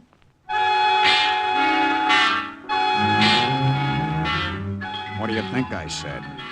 I said yes in a hurry. And when I left the office later, I had a badge and everything. Ever since I boarded the train at Varese, I had one bad scare after another, but so far nothing had happened. I was beginning to feel I led a charmed life. Until I got back to my suite at the palace. Quiet, Bobo. Antonia! What are you doing with that suitcase? These are excellent chocolates. Will you have one? What right have you in here? I was curious about you. I found out I had reason to be curious. I'd like you to meet two friends, Giacomo and Mario. For the first time I saw them, two men standing half hidden in the shadows of the big room. And on the chair before Antonia was my suitcase. She turned it around so I could see the inside. The backing was off. The radio was gone. Who are these men? What is this? Non ha paura. Do not be afraid. Antonia was right when she said we were friends. But this was a foolhardy place to leave your radio, Americano. I found a better hiding place in the wall safe of an unused room in the palace. It is all right, Signor Donato. We are partisans, members of the underground. You just stand there and tell me this? Why not? Your American radio has given us proof of who you are. No doubt you want proof of who we are. Escolta. I'm listening. We will tell you all that you came here to find out. All you have to do is to ask, and we will answer. We will answer even before you ask. The Nazis are using northern Italy as a supply base for the Africa Corps. In fact, Rommel is expecting air reinforcements to leave here at the end of the week. How many planes? 75 bombers. Where are they? In a field at Caravaggio, 10 miles west. You emptied my valise. There was an altitude bomb there. Did you find it? Is this what you mean? Yes. Is there anyone in the underground who can duplicate it? The professor of chemistry in the University of Milano is a friend. What? You see, if you remove the pin from these bombs and plant them in an airplane, they'll explode automatically when the ship gains altitude. We will let you know when you can see the fireworks. And another bit of information. See? It might interest you to know that you have been talking to a member of the Fascisti secret police.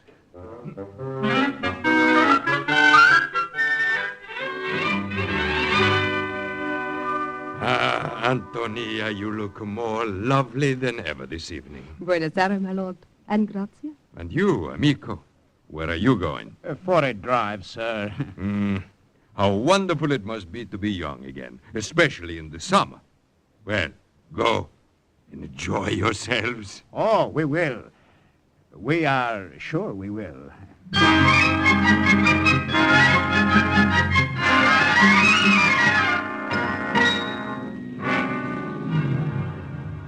It is fortunate the Count did not invite himself along. You're sure we can see everything from this hilltop? Very sure. When the planes take off from Caravaggio, after midnight, we will see them. It's cool up here on this hill. Not cool enough to offer you an excuse to put your arm around me. Oh, you remember what the Count said. We are young. It is summer. Signor, this is business. Ascolta. Listen.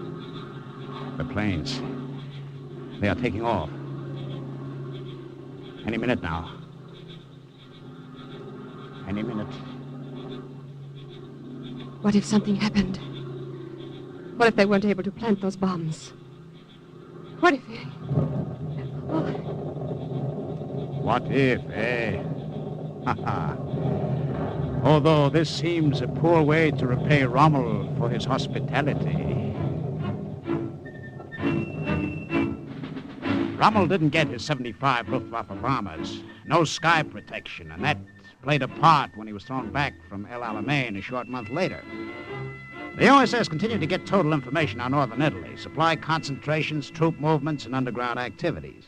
Each time police triangulation detected my radio antenna, I, as a member of the secret police, would lead a raid. Having first, as a member of the underground, moved it to another spot. And then one day, the Americans took over Milan. I walked into G2 headquarters to give them a personal welcome. What do you mean, just walking into my office like this? Sergeant, who is this guy? Sorry, Major, I couldn't stop him. By the black shirt he's wearing, whoever he is, I don't like him. Now, wait a minute. You boys got me wrong. What I came to What's tell you... your name? Donato. Lieutenant Giuseppe, Joe Donato. Look, you don't understand. I'm a member of the OSS. Yeah, sure, he's a member. Look, Mac. That's enough, Sergeant. Donato, according to our list, you're a high-ranking member of the fascisti police. Thanks for giving yourself up.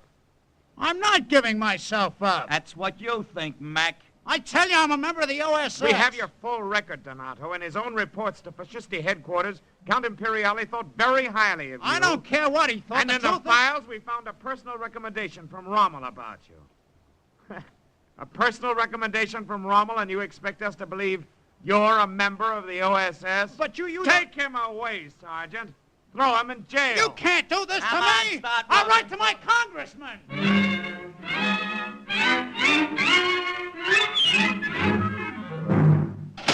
Hey, come back. I demand to see someone in authority. Let me out of here. I stand on my constitutional rights. Let me out of here. Shut up!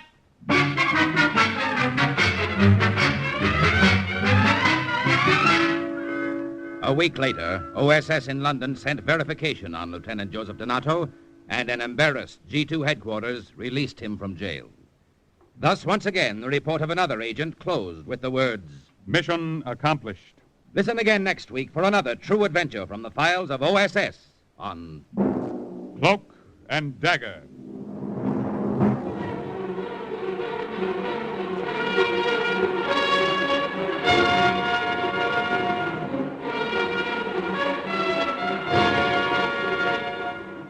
Heard in today's Cloak and Dagger adventure as Joe was Ralph Bell, Rommel, Barry Kroger, the Count, Arnold Moss, Antonia, Jan Miner, the Colonel, Raymond Edward Johnson. Others were Boris Applin, Jerry Jarrett, and Carl Weber. The script was written by Winifred Wolfe and Jack Gordon. The music was under the direction of John Gart. Today's true OSS adventure was based on the book Cloak and Dagger by Corey Ford and Alistair McBain. This program is directed by Louis G. Cowan and Alfred Hollander under the direction and supervision of Sherman Marks.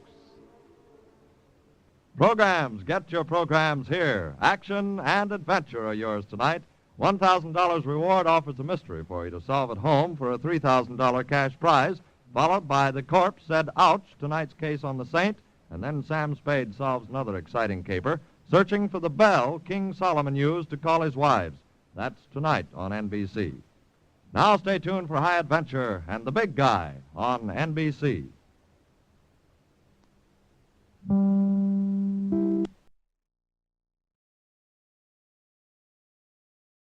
Are you willing to undertake a dangerous mission behind the enemy lines, knowing you may never return alive?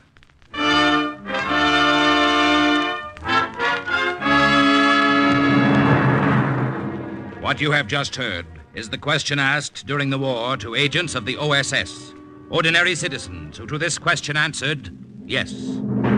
This is Cloak and Dagger.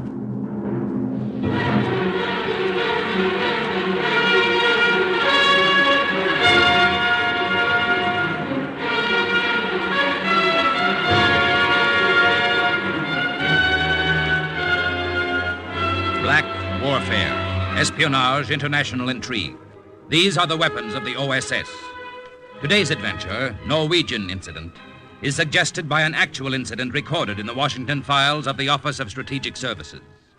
A story that can now be told.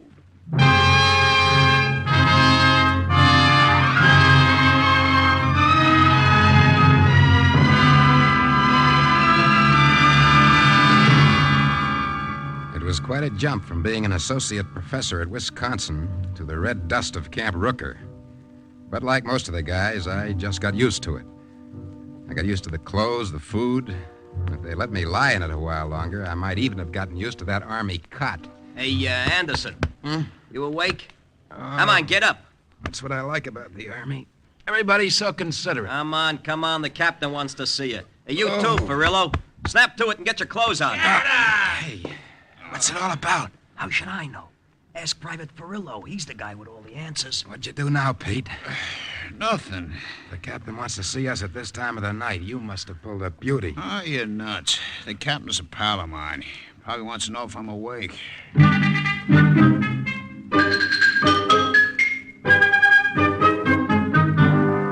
Gentlemen, what I'm about to say is confidential, just between the three of us.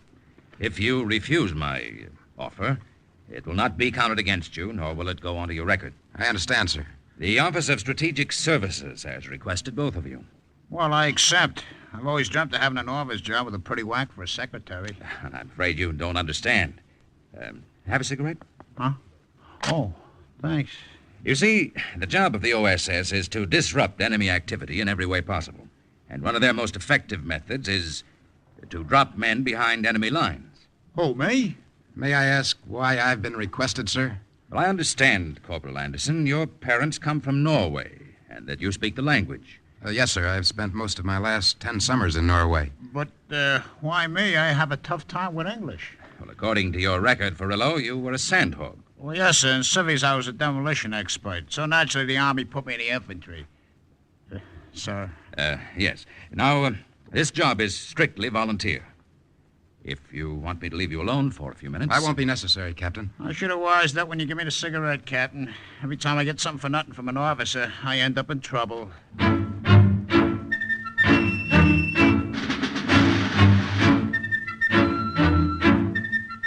Basic training turned out to be a maypole dance compared to the grind that the OSS put us through.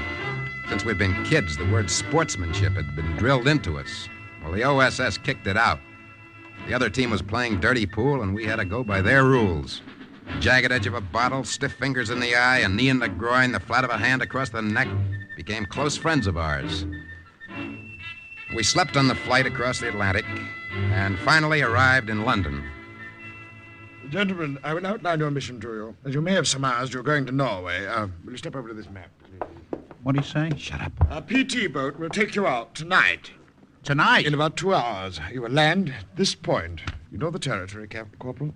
Yes, sir. My family came from a village not far from there. We're going to study these aerial photographs later. There's plenty of cover. Now, here is your mission. This red line, from the north to the south, is the main line of supply. At this point, there's a bridge, which you are to blow up. Well, that shouldn't be tough. Blowing it up, no. However, 500 yards from the bridge, right here, there's a German company barracks. The bridge is well protected. It's up to you to figure out a way to dynamite it. Well, how about our Norwegian contact? Who's going to meet us? Well, when you hit the shore, take cover. At precisely 11 o'clock, a man will be strolling down the beach. Stop him, ask him how the fishing is. He'll answer, not too good in winter. From then on, you're in his hands. You, Anderson, are his nephew, and you, Furillo, are his cousin. Yeah, but I can't speak Norwegian. You will not say anything at any time. You will be known as the Dumb One. What? The reason you're called the Dumb One goes back to a childhood disease. Oh, now, wait a minute. Goodbye, gentlemen, and good luck.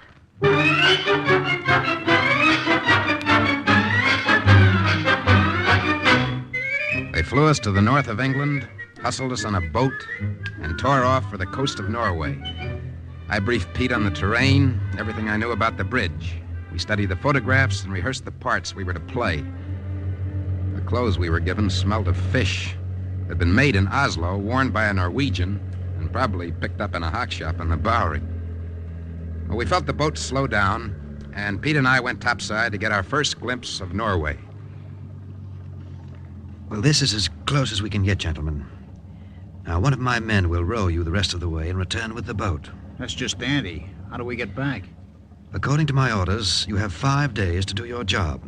On the 5th and 6th nights, we will return at 0200. 5th and 6th nights? You will signal us from the beach with a flashlight. You know the signal. We can stay no longer than 10 minutes. Well, supposing we can't make it on time. What then? I hope you can. Where's the dynamite? You're standing right next to it. Those barrels are full of fish. Yes, the top 2 layers. The rest of the fish have been gutted and filled with plastic containers of dynamite. In case you are stopped, don't worry about the fish. They were caught here last night, packed in ice and flown to England. And they're still nice and fresh. Well, if we don't blow up the bridge, we can at least open up a fish store. Let's go.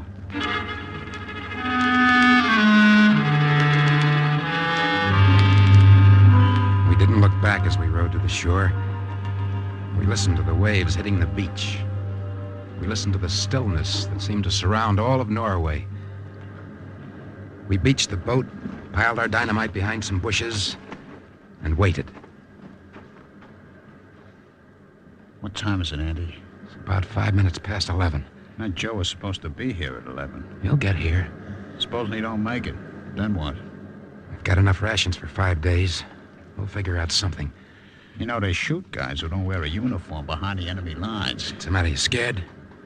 Yeah. So what? So am I. What time's it now? Can't be more than 10 after. You ought to... Hold it a minute. Coming down the shore. Yeah, I see him. You stay back in these bushes and keep me covered. I'll work his back toward you. If I get in any trouble, you know what to do. Yeah, I studied real hard. Luck. Thanks.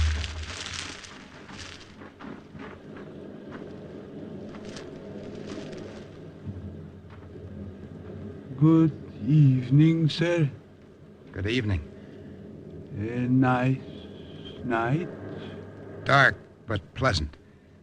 Tell me, how is the fishing around here? Not too good in winter. You can come out, Pete. It is good to see you. My name is Jansen. My name is Anderson. This is my partner, Pete Ferrillo. Welcome to Norway, Mr. Anderson, and to you, Captain Ferrillo. Say, I'm going to like this country. The promotions come real quick. I understand you're to lead us to a place where we can hide. Yeah, that is true. My home is safe. For the past 10 days, my nephews have been visiting me. Every night they come down to fish and returned with 2 barrels. We won't have too much trouble. What kind of trouble do you expect? On the road back, we must pass a German sentry. 2 of them, to be exact. However, you look like my nephews a little... Well, won't you run into trouble having 4 nephews walking around?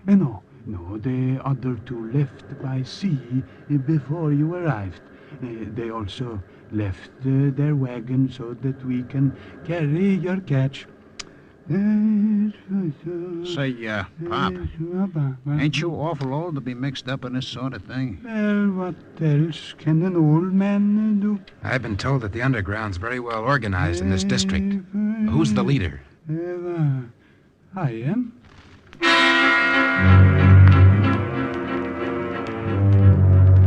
There were no lights in the houses we passed. There were no people on the roads. This was occupied territory. Fear and hate filled the air. This was Norway with no songs, unless you can make music out of the heavy tread of a German soldier. We pulled the wagon up the road for about 4 miles without saying a word. Then we saw the roadblock. Up ahead, the German sentry. Does he understand Norwegian? Yeah. We took him in after the last war. We brought him up and he promised to come back. They all kept their promise. Nice guys to have around. Pete? Yeah. Your friend plays his part well. Remember, you have traveled this road for over a week. If the sentry is familiar, don't be surprised. Hold your breath, Pete. And remember which fish swallowed the 45. Halt! Ah, it is you, Herr Jansen. Yeah. Dark night tonight. Yeah, mein Herr. How was the catch? We had a good catch. Well, here, let me take a look. I'd like to know what they'll be serving us tomorrow. Out of my way, dumb one. I wouldn't mess with the fish. And why not? The smell.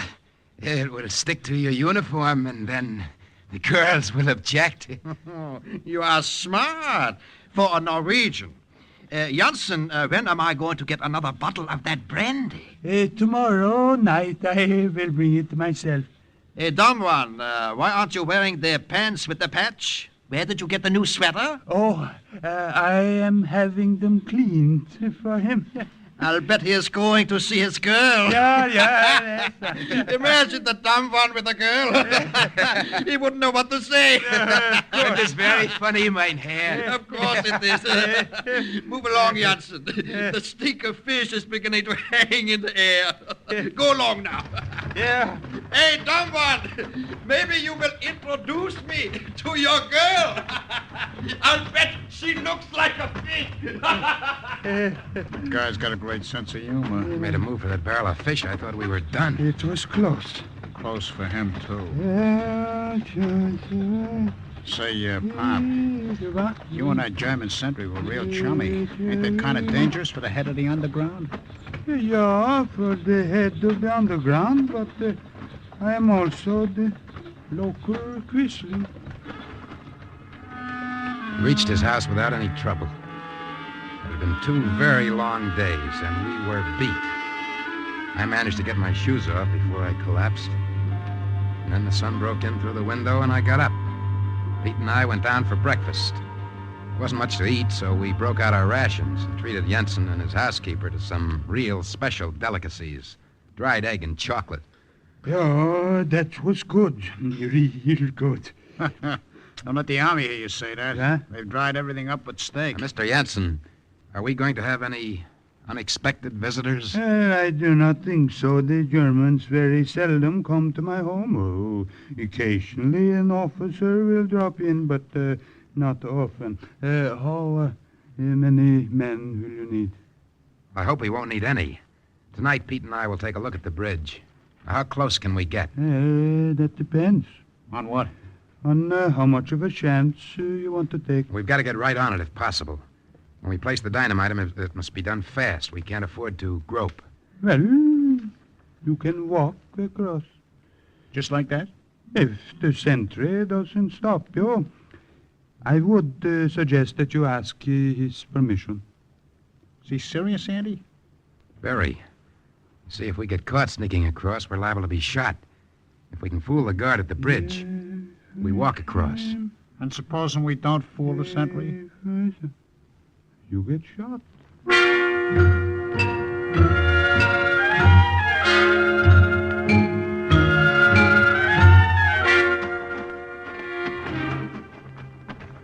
There it is, up ahead. Yeah.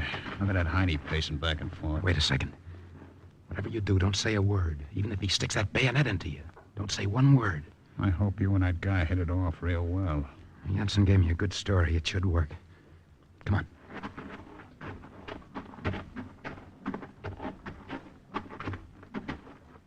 Halt! Good evening, Lieutenant. I am a corporal. Not that I wouldn't make a better officer than most of them. What do you want? We would like to cross the bridge. Why? Mr. Jansen is our uncle. We have a message to deliver. What kind of a message? About a party for the Germans who are barracked here. For the officers, I suppose. Let me see your papers. You too. He is dumb. He cannot speak. He can hear, can't he? Papers.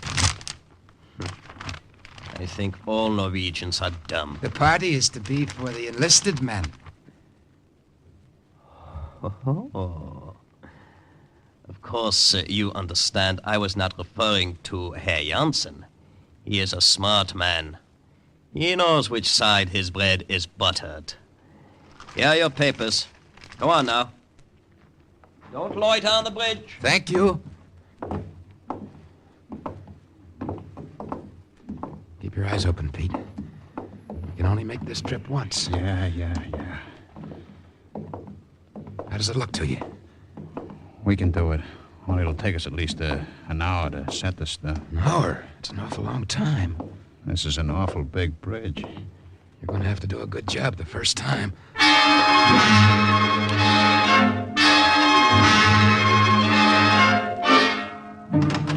I see you got back. Did you have any trouble? No trouble. I told him that you were going to throw a party for the enlisted men. Yeah. He was quite pleased. Mr. Ferrillo, you think you can do the job? I can do it all right if I have the time. It is very important to us. This is their main line of supply from the north. It will cripple them for months. What happens after we do this? There will be reprisals. A few more will die. Huh. That's a tough shake. Yeah. There are times when it is better to die. When do you tend to blow up the bridge? Day after tomorrow. The boat will be there to pick us up. If we blow the bridge at 12, we'll still have 2 hours. Yeah, more than enough time. Hey, ain't it gonna look bad for you? Your nephew's disappearing the night the bridge goes? My real nephews will come back on time. We better get some sleep. Now, look, I'd appreciate if you'd have the underground give me a timesheet on the German guards. Yes, sir, yeah. How many, when they change, where everybody is within a mile. I will have everything tomorrow afternoon. Well, come on, Andy. Let's turn in. If I knew that being a spy was going to be so easy, I'd have bucked for it long ago. Yeah, things are going easy, all right. Too easy.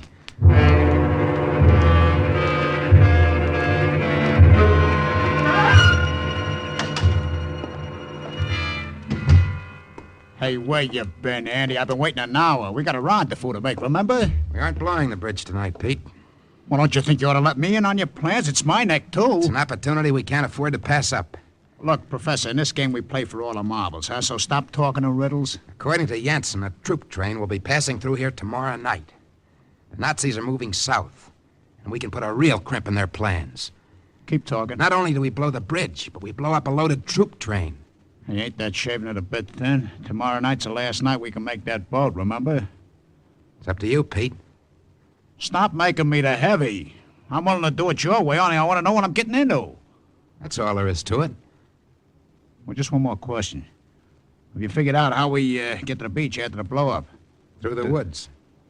They're not crawling with Nazis. Now, wait a minute. The commander of that boat said he'd only wait 10 minutes. And supposing the woods are crawling with Nazis? Well, we take the big gamble and try to float down the river to the sea. Hope we make it, that's all. Yeah. Well, okay, I vote your way. Since we're here, we might as well do it upright. It's a wonderful opportunity, Pete. Even if it is a big gamble. I don't mind a gamble. I just hope the dice ain't loaded.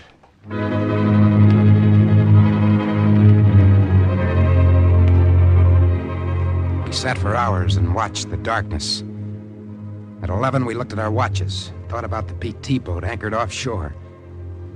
There were a lot of ifs in our plans. If the moon didn't shine, if the Germans didn't wise up, if the train wasn't late, if the guards weren't doubled.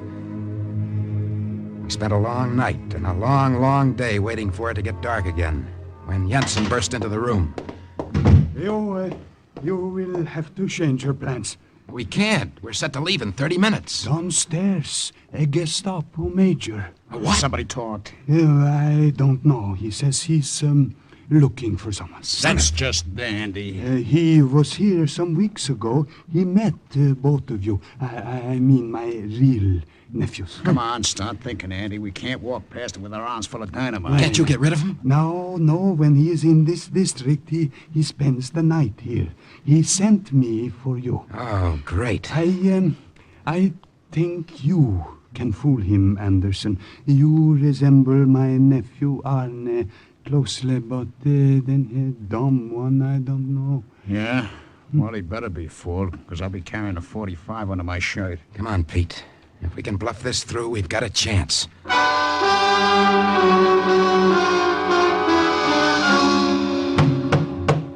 Janssen, bottle of brandy. Oh, there you are. Didn't see you standing in the doorway. But I can see the bottle. Bring it here. Yeah, right away, Major. And Anna, come in. I want to talk to you. Ja, mein Herr.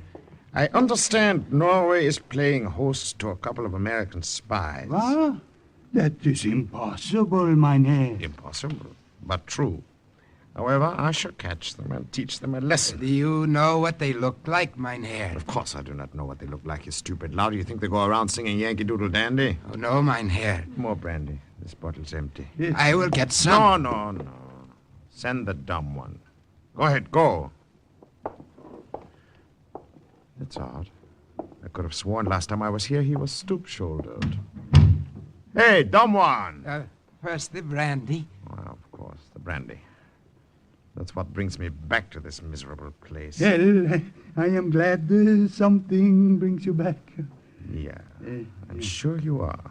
You probably hate me. Oh, mein Herr, you do me an injustice. Oh, of course. You are one of our dear quislings. How about you, Arna? How much do you hate me? No, mein Herr. No, mein Herr. Yeah. You were almost as dumb as the other one. Where is he? He's right here with the brandy. Oh. Give it to me, dumb one. Yeah. Oh. He opened it for me. Oh, nice. Thank you, dumb one. Anna, come here. Take off my boots. Ja, mein Herr. You ought to lick them. I could send you to it. What's happened to your hair? Jansen, I thought your nephew... What was that? Oh, the dumb one, he dropped the tray. Clumsy fool. Brandy should be drunk from a bottle.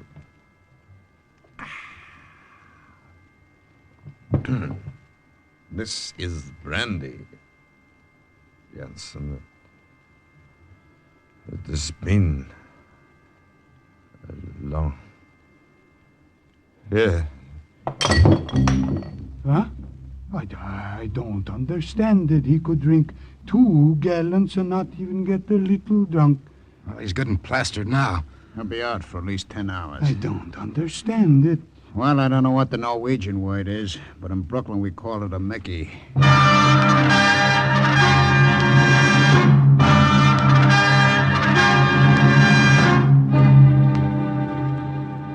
Just over this ridge.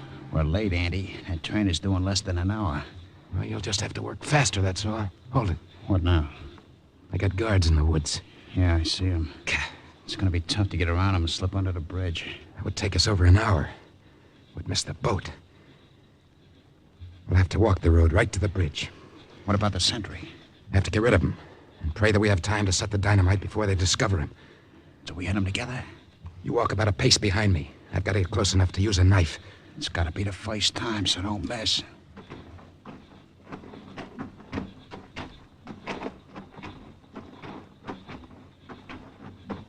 Halt! Good evening. Oh, it's you. Don't you pay any attention to the curfew? What has he got in the package? Come here and let me... Oh!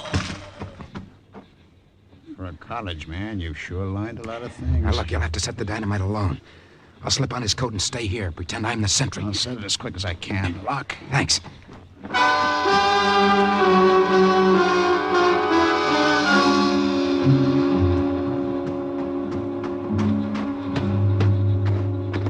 Andy? You finished? Yeah. I wish I had more time, but I think this'll do it. Let's start moving. We can't. What do you mean we can't? I didn't time fuse it. What? We have to stay and set it off. Why? Look, supposing the train is late, the time fuse would miss. We stayed this long. We might as well finish the job, huh? Where's your detonator? About 100 yards back. Lead the way. Okay. I didn't have time to bury the wire. Hope nobody trips over it. This bridge looks like a Christmas tree, you know? More wires than American TNT. Well, all we can do now is wait. Yeah. Gee, I wish I could smoke a cigarette. So do I. Might as well get comfortable. How much time we got to get to that boat, huh? Less than 50 minutes.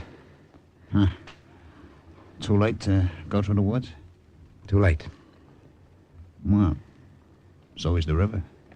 It's going to be tough. Half a railroad will be drifting with us. Don't worry about that later. We're going to be sitting ducks when that bridge goes. It'll be like noon. Attention! A guard has been killed! Ah, looks like they found our friend, eh? Hey, it's really going to get crowded here in about... Attention! Hey, here comes a commuter special. That's our target. Look at it snake along. It's getting closer. Wait till it hits the middle and then push the plunger. You'll take the whole bridge, you know. Make sure you get the cars. I know what to do. I'll tell you what to do. do. 5, 4, 3, 2, 1, now!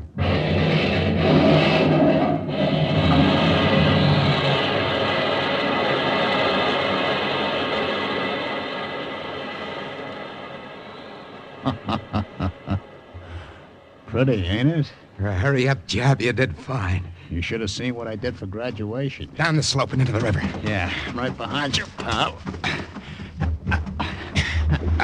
Here's our private car. Grab a hold of that beam. On. Got it. Why, those fires make a beautiful sight. I'm too busy to be a nature lover. Well, don't let go. The current will drag you right down. I'm holding. Hey, the water's cold. This will take us close to the rendezvous. It's real cold. Hey, Andy. Yeah? When we get back to camp, remind me to tell you about a dame I know in Brooklyn.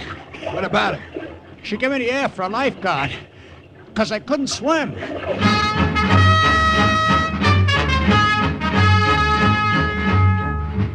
The blowing up of the railroad bridge in Norway cut a German lifeline and paralyzed their Norwegian forces for months. Besides the loss of military strength from the troop train, much needed ore and food was kept out of Germany. This was another blow struck toward the final invasion. And once more the report of an OSS agent closed with the words, Mission accomplished. Listen again next week for another true adventure from the files of the OSS on Cloak and Dagger.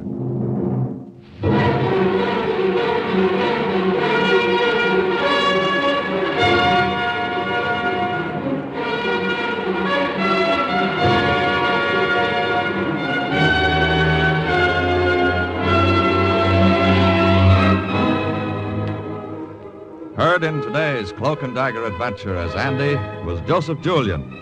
Pete was played by Ralph Bell. Jansen, Raymond Edward Johnson. The German major was Barry Kroger. The guard, Jerry Jarrett. The sentry, Frank Behrens. The American captain was played by Carl Weber. The script for today's Cloak and Dagger adventure was written by David Harmon. The music was under the direction of John Gart. Sound effects by Chet Hill and Dick Gillespie. Today's OSS adventure was based on the book Cloak and Dagger by Corey Ford and Alistair McBain. This program is produced by Louis G. Cowan and Alfred Hollander under the direction and supervision of Sherman Marks. Programs. Get your programs here. The American album of familiar music returns over most of these NBC stations next Sunday, August 27th. Designed, as always, to bring you the best in Sunday evening musical listening, the American album of familiar music will be back next Sunday. And on Sunday, September 10th, Theater Guild on the Air returns with dramatizations featuring top performers from Broadway and Hollywood. This is NBC, the national broadcasting company.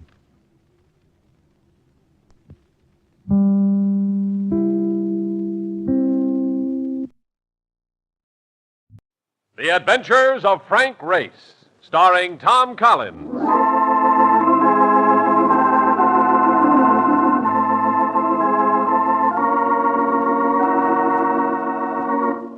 The war changed many things, the face of the earth and the people on it.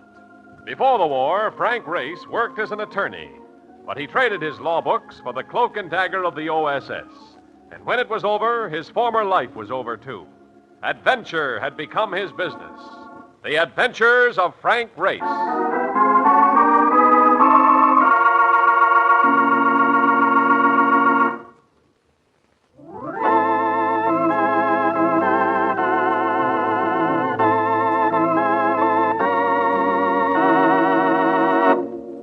And now we join Frank Race for The Adventure of the Garrulous Bartender.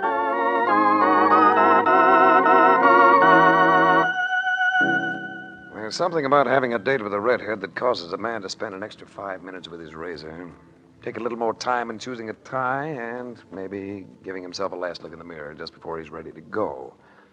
Which is just what I was doing when... Hey, I was wondering if you'd be here. I've been trying to get hold of you all... My, don't the man look pretty? Big night, Marcus. I'm dining with that delicious lass with the Titian tresses Who is third from the left in the chorus that legs at Mike Shannon's floor show. Exactly. And now you may congratulate me. And now I am going to break your heart. Mr. Daniel Poulsen of the Pacific Insurance Company wants he should see you, but bad, and but right away. Look, Mark, I'm willing to forget you ever gave me this news.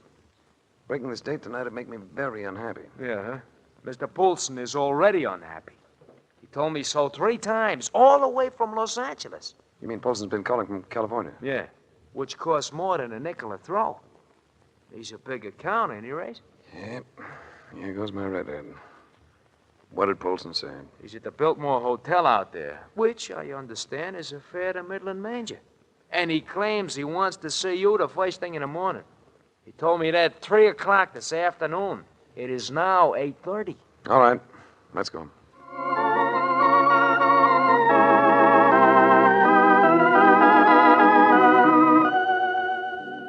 Los Angeles was having one of those days her Chamber of Commerce doesn't like to discuss. Cloudy. And the weather matched the expression of Dan Polson as he greeted me in his suite at Biltmore. I'm glad you got here. You've got to move fast on this thing. What is it? An embezzlement job. $100,000, and you know what that means. We don't crack it, there'll be 100 more of them all over the country. It must be a bank job. It is. A man by the name of Thomas Carney. Manager of the Spring Street branch of the Merchants National Bank. Any leads? Just 2. They're both pretty slim. He had recently been frequenting a bar on Main Street, a spot called Crow's Nest. Mm-hmm. And in his apartment, the police came across an envelope postmarked Juarez, Mexico. Had no return address. There was nothing inside it. Oh, that's something. I guess my first move was a visit to this place called the Crow's Nest.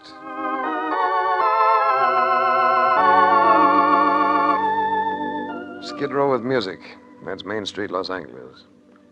Here you'll find plenty of drifters. The lads that don't seem to have a knack for what's known as making a living. But the barkeep at the Crow's Nest looked affluent enough. He had a pendulous paunch, cheeks that could have doubled for dewlaps, and a pair of pop eyes that indicated thyroid trouble.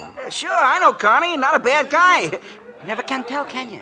You ever hear him say he'd been in Juarez? Juarez? You know, I think he did say something like that once. Yeah, but why? I'd like to talk to him. I thought he might be there. Don't kid yourself, mister. You ain't got a chance of talking to Connie. He might want to talk to me. Might even have changed his mind about keeping that money. $100,000? Yeah, why would a guy want to change his mind about $100,000? Because he finds that he's afraid of what he's done. Because he finds that if he had it to do over, he wouldn't. Yeah, well, you got something there. Come to think of it, Connie was kind of scared, little guy. Might change his mind at that, if you could put it to him that way. What way, Benny? Remember the kid you knew in school who enjoyed pulling the wings off live flies? Well, he was one growing up. He looked as though he might have just stepped out of his web. And the bartender's reaction made you think of the flies. Hello, Zucker. What way, Benny? Oh, I was just saying, I bet Connie's having a good time in Juarez. Tijuana, maybe. You talk too much. You know that, Benny? Sure. I talk too much, Zucker. But I don't mean nothing by it. Guys that talk too much don't hang around very long. You don't know that, Benny. Sure. I know it. Excuse me, Zucker. I got a customer. You heard my name, pal. What's yours? Race. You're a cop, aren't you? Not exactly. I hate cops.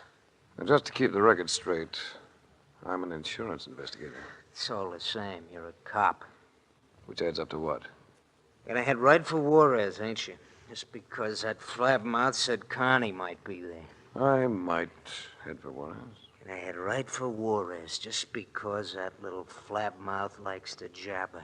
And Benny... What do you want, Zucker? Come here. Oh, look, Zucker, I told you I didn't mean nothing. I said come here. Well, what do you want, Zucker? A drink? Lean over here. What for? So I can take hold of you. Like this? Let go! You fat flabmouth, I'm gonna... Let go of him. Get your hands off me. If you don't let go of him, I'm going to break your arm. All right, I'll let him go. Big guy, ain't you? Tough, hard, big guy. Why don't you drift? You know what I'm gonna do with you, big guy? I'm gonna be around. I'm gonna be around all the time. You stay here, I stay here. You go to Juarez, I go to Juarez. All the time till I get you somewhere just right. Then I'm gonna make you wish you'd never been born.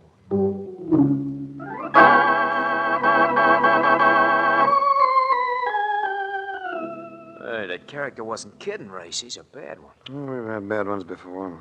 Sure. He always made a play, and we took care of him. This guy's gonna hang back. That ain't good. But I got an idea. Why don't we go to work on him first? It's probably a good idea. Fairly sound. But it isn't the way we operate, is it? Ethics. What good are ethics? Me, I'll take an end wrench anytime. Yeah. What do you make of this setup, anyway? A little bank manager rubs shoulders with the underworld. And lets himself get talked into embezzling $100,000. He'll be lucky if they let him keep a nickel of it. That's a pretty sound observation. Know anything about Juarez, Mark? I was there during the war. It's the toughest town on the North American continent. Well, Juarez is where we're going, as of now.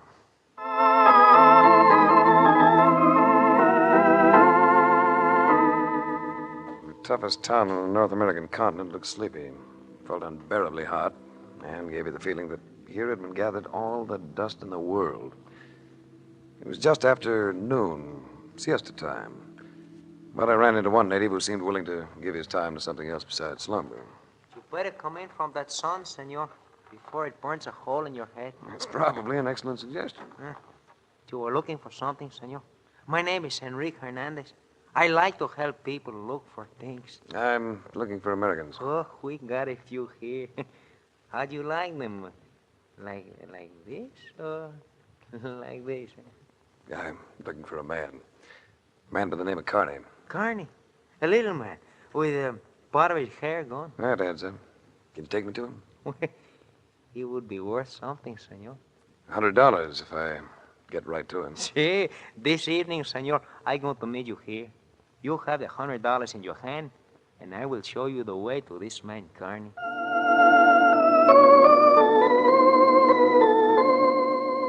I had sent Mark Donovan looking for information. I found him seated at a table in the bar of our so-called hotel, sipping drinks with three people who were obviously Americans. There was a man and two women. Mark saw me as I came in, excused himself, and came over to me. Hey, have any luck, Race? Oh, little. You look as though you're doing all right. Yeah. I kind of stumble into this. See the two dames? Well, I make a play for the young one, and the old one gets the idea I mean her. Well, look up it. She didn't exactly slap your face. Yeah, not Emma. In 15 minutes, I am the thrill of her life. May not be important, but they're a lot of fun. Come on over, I'll introduce you. Mark introduced the man at the table as Jack Kemp.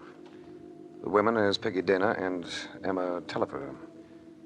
Kemp must have been about 30. Nice-looking person with a pleasant manner. Peggy Dana reminded me of a girl I'd once fallen for in high school. She wore slacks and a sweater, and I felt I could do the falling all over again. Emma Tellifer was wearing slacks, too. And she shouldn't have been. A red splash of bandana had been tied around her head and face that would have looked better in a football helmet. Suppose you're wondering what we're doing down here, Mr. Ace. As a matter of fact, I'm wondering myself. What are we doing, Peggy? Why, darling, you said you wanted to do something different, something exciting. Didn't you, Jack? That's the way I heard it. As Mark had said, it wasn't important, but it was fun. So much so, I remembered my appointment with Enrique Hernandez just in time. I made my excuses, left Mark behind, went out to find Enrique waiting impatiently. He had me follow him to an alley that led to what appeared to be an abandoned cafe. Here you are, senor. Another $100, please. After I've seen my man. Where is he? You just open the door, senor. Where you see the light.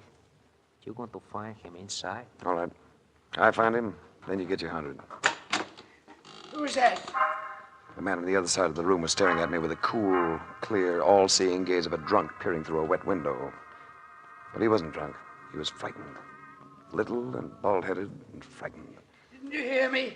I said, who is it? Someone who wants to talk to you. Who are you? I don't know you. If you let me, I'm going to help you. I don't need any help. Help me. How? I can make it possible for you to go back to the States. I don't want to go back to the States. Yeah.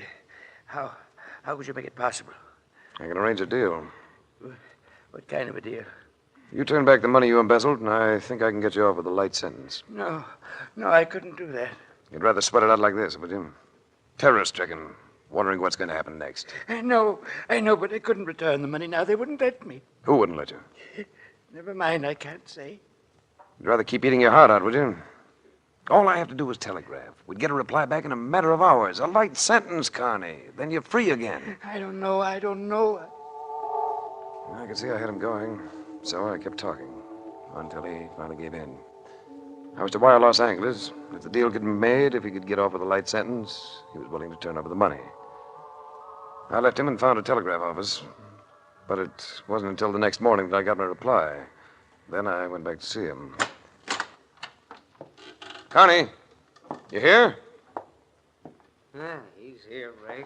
Why don't you shut the door? It was Zucker, looking as though he just pulled a wing off of one of those flies. He was sitting in a rocking chair, rocking gently.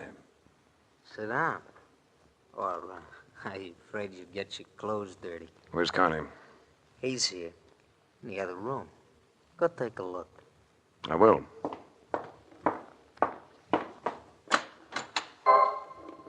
Connie was sitting in a chair, too, and it happened to be another rocker. But Connie wasn't rocking. Someone had beaten the life out of him with a blunt and heavy instrument.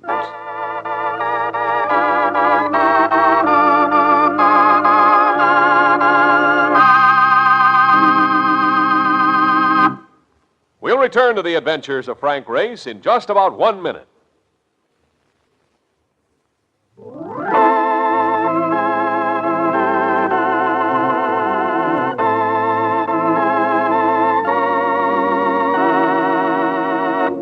And now, back to the adventures of Frank Race. It all seemed so pat. My scared fugitive with his $100,000 hidden away somewhere, and I needed only a talk with him to break the case. So I'd been telling myself, or should I say kidding myself. When a man has no breath in him, he does no talking. And this was now the permanent condition of Thomas Carney, embezzler. I turned back to Zucker to find he'd been joined by a couple of dubious-looking companions. Kind of a mess, ain't he? Carney? Yeah, he's a mess, all right. Somebody must have really had a grudge against that boy. Somebody who wanted that money he was carrying. Yeah, that's the way I figure it, too. You didn't want it, of course. Me? I was Connie's pal. That's right. You were his protector, weren't you? So you let someone murder him. Go ahead. Needle me. See what it gets you. Of course, you weren't with him when it happened. That's right, I wasn't with him. Or it wouldn't have happened. Not right now, anyway. But somebody was with him. It might have been you. Sure, yeah. That's the way I make my living. By murdering the one man who can break the case for me. Well, it's been done before. That's right. You don't like cops, do you? You don't think they're honest. That's right. I don't think they're honest. I told you I wasn't a cop. You're a cop, all right. I suppose you've been looking for that money. I hate cops. If you had the money, you wouldn't be here. And you wouldn't have killed Carney unless you were sure of the money. So that lets you out. I'm much obliged. But it don't let you out. No? No. And you know what we're gonna do? We're gonna tease you. Tease you till you tell us a story on that dough. You're overlooking something, aren't you? Yeah? What? Would I have come back here if I already had the money? How do I know? How do I know what a cop's liable to do? You want we should start in on him now, Zucker? No, not here. We might want to work on this boy for quite a while. We wouldn't want them Juarez police to butt in. So I take him to the motel, eh? No, you take him out in the sticks. Out in the sand where we went yesterday. You keep him in the sun while you work on him. That's gonna get a little hot. For you? Sure. But think how hot it's gonna get for him. You ain't coming? No, not right now. I want to have a look around this joint. I'll catch up with you later. A pair of assistants took me outside to a car they had waiting at the end of the alley. I was pushed into the back seat, but it didn't start moving. The car just wouldn't cooperate. It sounds like you boys might be a little low on gas. Then you put a bush in this crate? No, you didn't. Look at the gauge, you jerk. Well, let's go back and tell Zucker. He'll probably be quite happy with the efficiency shown by you boys. I ain't going to tell Zucker nothing about it. There's a gas station a couple of blocks from here. We'll go get some. All right, come on, get out. Oh, you want me along, too, huh? I thought maybe you'd let me sit here and watch the passers-by. Quit clowning. Get out. It was more than 2 blocks. It was 5. All of them dusty, all of them hot.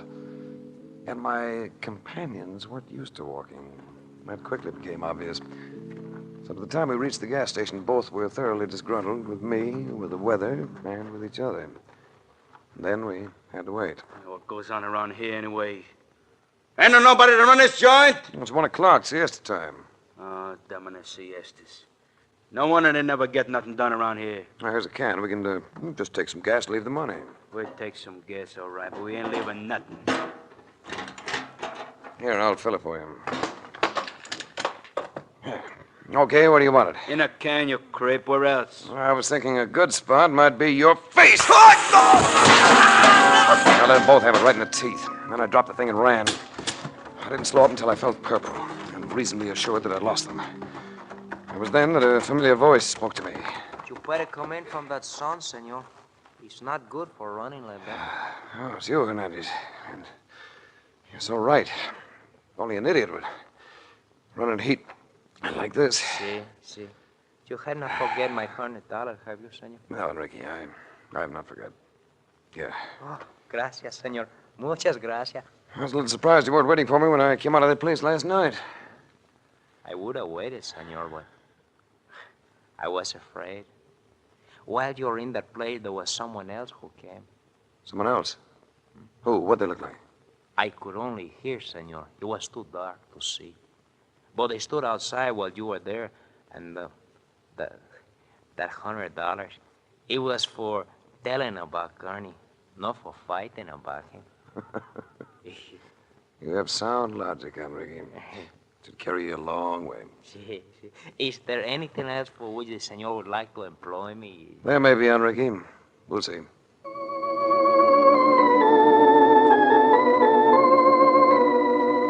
I was hot and thirsty, and full of the conviction that I had bungled what appeared to be a fairly simple case.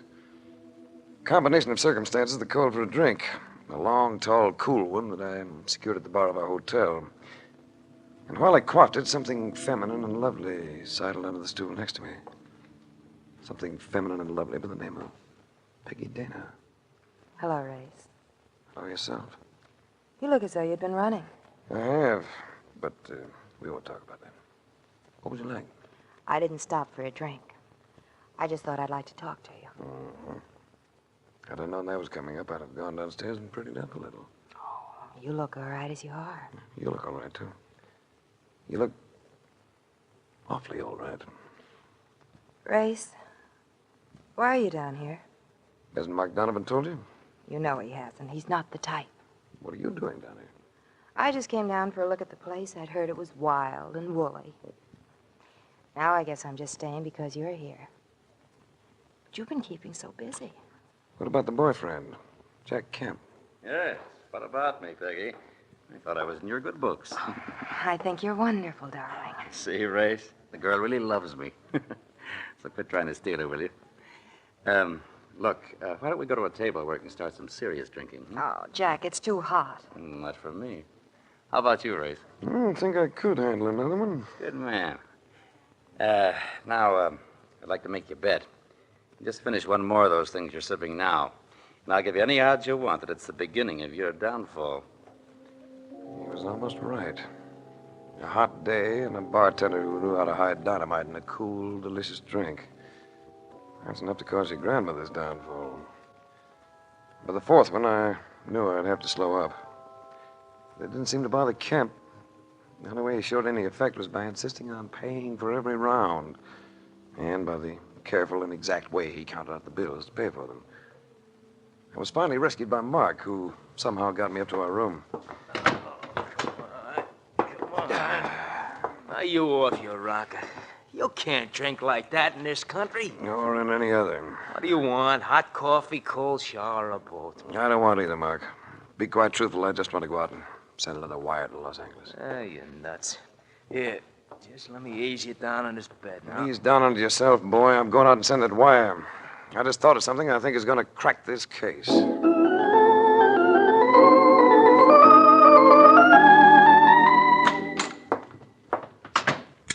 That's your race? Yeah, It's almost midnight. What have you been doing? playing watchdog. Did I get a wire from Los Angeles? Here it is. Good. What? So what you wanted? Right on the button. Oh. Come on, Mark. So now what? We're going to have a look at a room 3 doors down the hall. Is there anyone in the room? Not now. Now, here we are. Key and everything, huh? Yeah, I got friendly with the night clerk. Made him a loan he doesn't have to pay back. Look, tell me, what are we looking for? $100,000. Or most of it, anyway. Oh, brother, $100,000. Listen, if we find that, you're going to have to worry about me. But what makes you think it might be here? Because this is the room of the... Hey, what is this? Good evening, Mr. Camp. Hey, Race, what goes? You ain't tagging Jack for this deal, are you? Jack's a nice guy. Camp just seems to be a nice guy, Mark. He also seems to be a wealthy playboy, but he isn't. He's a bank teller who followed Carney down here and murdered him. What? You drank too much today, Race. A bank teller? I think you're missing on this one, Race. Jack just ain't the type. Yeah, but he acts the type in one very peculiar way. What are you talking about? I'm talking about the way you counted out the money this afternoon when you were paying for those drinks. Meticulously, carefully. You laid out each bill with just the proper snap of your thumb. Just the way you've been doing it for 11 years at the Merchants National on Spring Street in Los Angeles. Start looking for that money, Mark. Right. The bank has nothing on me. I quit, legitimately, without touching a dime. So they said. But you knew about Carney. He'd been foolish enough to confide in you a little, shall we say? You know he was going to a rendezvous down here with thugs he thought were going to protect him. So you came here, too, and got to the money before they could. But you had to murder him to make it stick. Hey, Race, here's the dough. It was in his phone book. And you can turn it all over to me.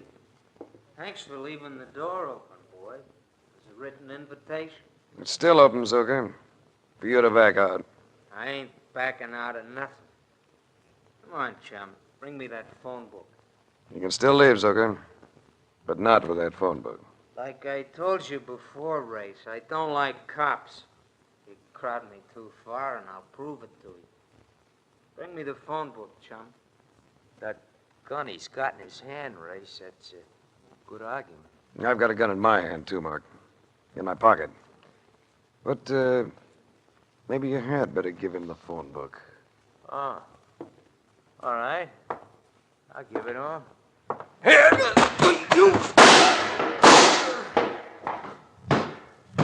Hey, you did have a rod in your pocket. That's right. Sometimes when you can't afford to bluff. And this was one of them.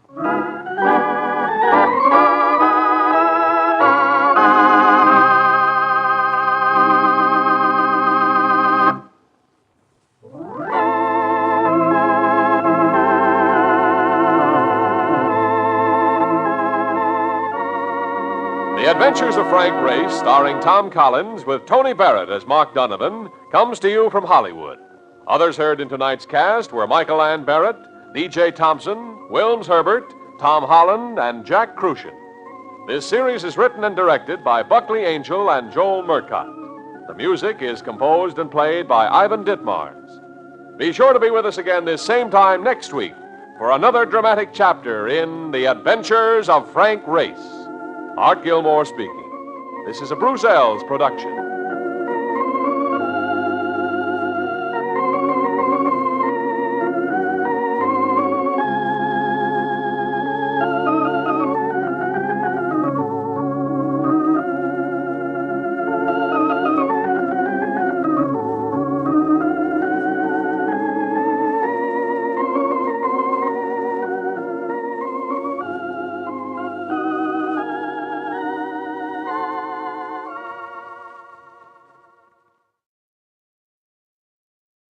The Adventures of Frank Race, starring Tom Collins.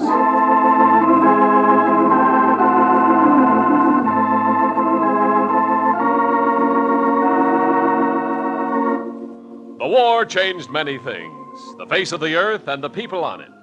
Before the war, Frank Race worked as an attorney, but he traded his law books for the Cloak and Dagger of the OSS. And when it was over, his former life was over too. Adventure had become his business. The Adventures of Frank Race.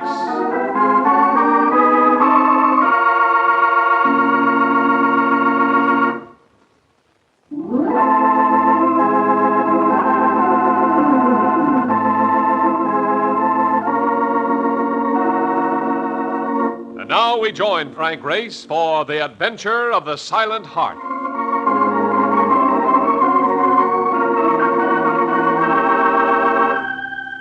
It was hot in New York. One of those summer days when the newspaper sent cameramen on the prowl for some citizen sufficiently touched with the sun to try frying an egg on the sidewalk. At the moment, I felt like the egg. But coming out of the furnace blast of the street into the air-cooled offices of Trans-Columbia Life Plan was like passing from this vale of tears into some unexpected Valhalla. Oh, ain't this something? Say, are all offices like this, Race? No wonder secretaries look so fresh at 5 o'clock. From the reports, you look pretty fresh to secretaries, too, Mark. At all hours. Nah, stop with a clown. Look, who is this guy that you're going to see? Fred Jeremy. There's his name right there in that dorm. Well, why don't I go in with you? Maybe the guy's got something cool in a glass to go with the cool air. He probably wants to see me alone, Mark. Can I help you? My name's Race. I'd like to see Mr. Jeremy. Oh, well, go right in, Mr. Race. You're expected. Race, I think I'll wait out here after all. Mark, someday they'll pass a law making cab drivers wear blinkers. It'll be rough on you, boy. Rough. Take your time, in it. I will. You take your time out here. Yeah. Hey, look, baby, I know a place where there is a three-piece band that I knocks you... hate dancing. Now, Mark. Yeah. You try not to freeze to death while I'm gone, huh? Fred Jeremy. Thick-lensed glasses and a high forehead. He had the look of the kid who sat next to you in school, the one who turned in his arithmetic paper 20 minutes before you finished yours. The moment, his eyes were glued on some charts hanging on the wall. Know anything about graphs, Race? A little. Take a look at these. Statistics on angina pectoris, heart disease. This one represents the national average of deaths due to heart ailments. Oh, looks pretty high. It is, Race. It's a big killer. And what's the other chart? That represents one county in our New England district. Same disease? Yes, Race, the same disease. But notice the sharp upswing in deaths during the past year. Almost doubles the national average. Yes. Of course, it could be a coincidence. But you don't think so? Obviously not, or I wouldn't have sent for you. Race, I think there's a murder ring operating in that county. Any special pattern that the claims follow? Yes. The majority of the claims have been paid to business partners. Look at this latest one. The deceased, Richard Dodge, was insured for $50,000 by the financing partner, Arthur Becker. Mm-hmm. But Becker's original investment in the business was only $8,000. I'd like to have a copy of that report. Now, there's one in this folder, along with a list of other cases that are suspiciously similar. Race, the town of Midville is situated on a lake right near the center of that county. It's rather popular as a vacation resort. You could use a vacation, couldn't you? I'll leave tonight. I'll let you know where I'm staying.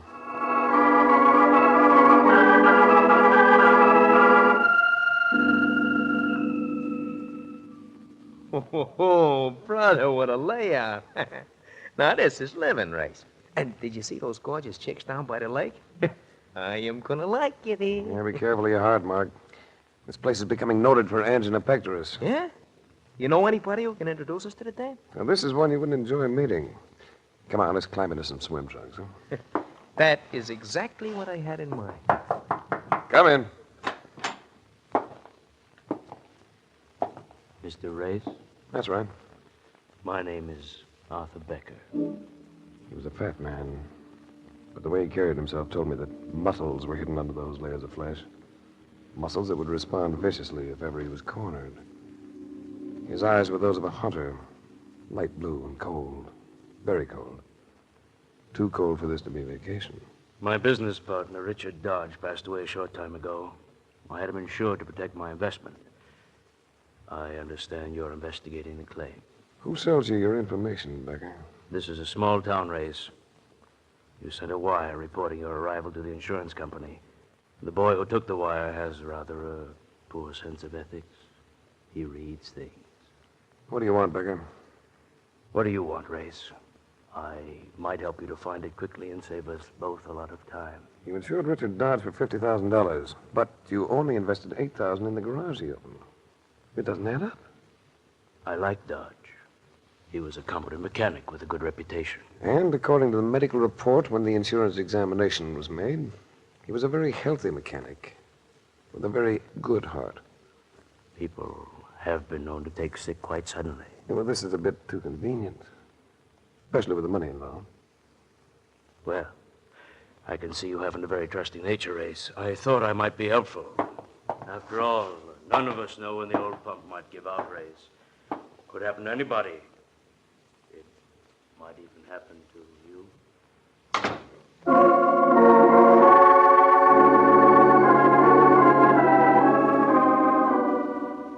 In checking around Midville, I found that Richard Dodge, the latest victim of the heart disease racket, had a mother.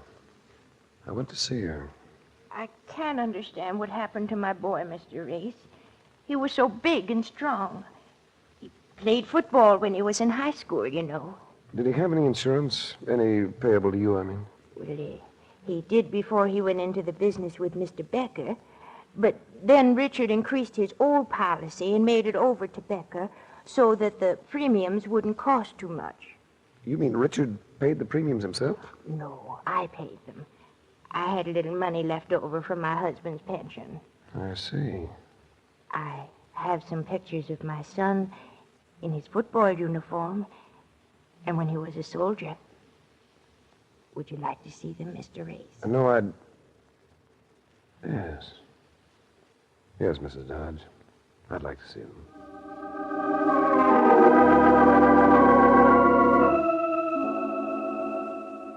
There are some pictures you can't erase from your mind. Richard Dodge had been tall and straight, mean-looking. Now there was nothing left for the little old lady who'd prayed him safely through a war, only to see him die without reason. I walked back to the hotel. Well, hey, it's about time you got back. It's been a dame looking for you.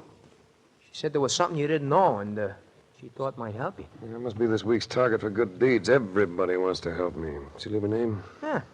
She said she was Mrs. Dodge. Did it mean anything? Mrs. Dodge? Well, I just left the old lady less than half an hour ago. This dame was here a half hour ago. And, she ain't old. Not with that complexion. She said she'd get down and wait for you in a car. Parked at the end of the driveway. Blue convertible. I better see her. Yeah, but I've got something for you to do, too. Here's a list of all the possible victims of the ring. They all died in this county. The county coroner's right here in Midville. You go over this list with him, will you, and find out if he performed an autopsy on any of them, and tell him I'd like a copy of his report in each case. Oh, fine. I get all the nice jobs. All you gotta do is chase after the dolls, but lucky me. I draw the county coroner. Now get going, boy. He may be beautiful.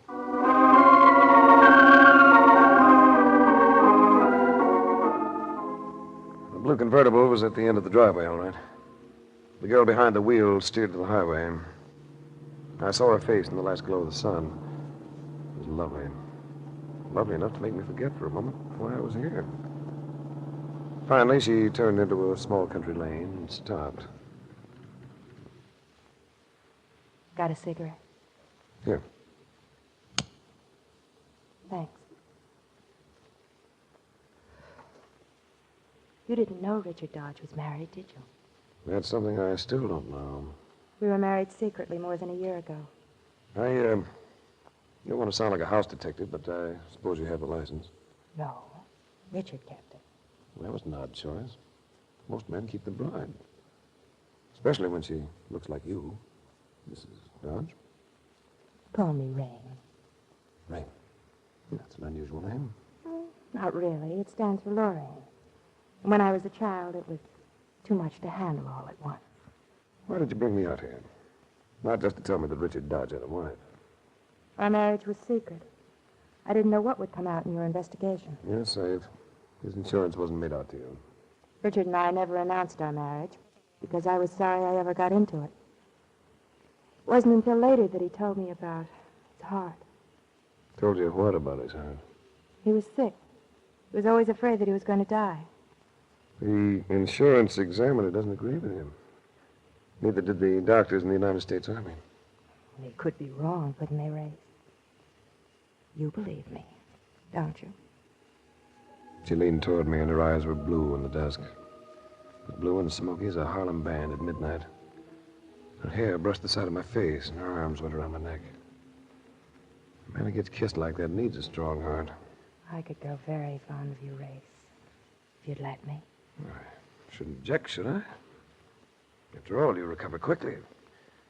The last man you were found out has been dead almost 2 weeks. I told you that Richard was a mistake. Whoever killed him made a mistake, too. You have no right to say he was killed, not unless you have some proof. Race. All right, Race. Well, out of the car. Get your hands up. Race, it's a holdup. Save that for the Midville Little Theater, baby. You'll never make Broadway. You keep your lip button, wise guy. Tell the dame to start the car and get out of here. Why don't you tell her? You know her name as well as you knew mine. Go ahead, sister. Beat it. Night had fallen. She had to put her lights on to turn the car on the narrow road. My back was to her, and the lights hit the man with the gun square in the face. I dove at him. I'm turning this gun into your stomach. Why don't you pull the trigger now? Let it go, you! Sure, with pleasure. Oh, Race. Race, I was so frightened. Yeah, you're so sincere. Come on, drive me back to my hotel. Well, what about Carson? Oh. So his name's Carson. Thanks. Let's leave him there. The dew will bring him around.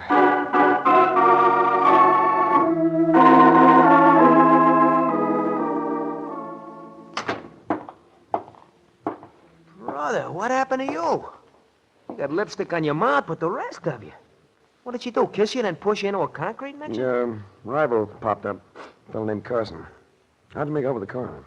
Fine. We'll kill the whole quart of elderberry wine. He makes it himself. How about the death report? He says it was all just plain heart failures. Said we was wasting our time. He too, huh? You know, some might think I'm going to turn in early. That wine has made me woozy.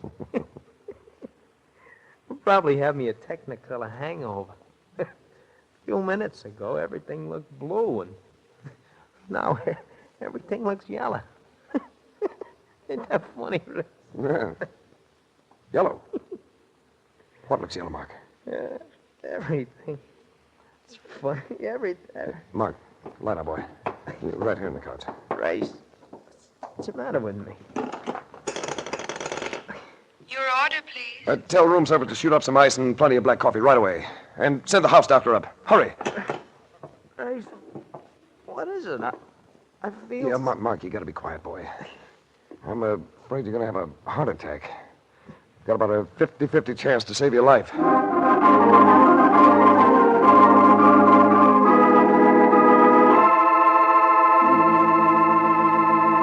We'll return to the adventures of Frank Race in just about 1 minute.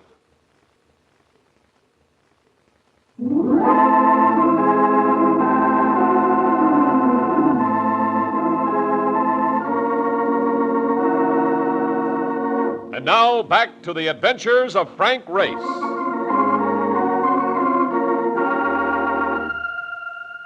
I stayed at the hotel waiting for the doctor to get finished with Mark. It was touch and go. I knew he was having a rough time of it, but while he was conscious, he never lost that grin. It made me want to go out after Becker and his mom. But you operate off cue when you get like that. I knew better. How is he, Doctor? He's sleeping now. I think he'll come out of it all right. The coffee you poured into him probably saved his life. I was right about the drug, then. Yes, an overdose of digitalis. Administered orally. If he'd gotten a bit more of it, nothing would have helped. How did you spot it? He had yellow vision. I know that color distortion's often the result of a heart depressant. Yeah, it could be caused by something else. You made a good guess. No, the nature of the case I'm working on eliminated guesswork in this instance. I'll have to make out a report, naturally. Do you know who is responsible? Not for sure, but I hope to before long. As soon as I've had a chance to sample some wine. You'd better stick to water if the gentleman you have in mind spikes his wine with digitalis. Yeah, speaking of water, I think I'll try some. I hope so. There's also some scotch over it. Yeah, thanks. This'll do. What's the matter, Doctor? This water. I thought you said he was given the drug in wine.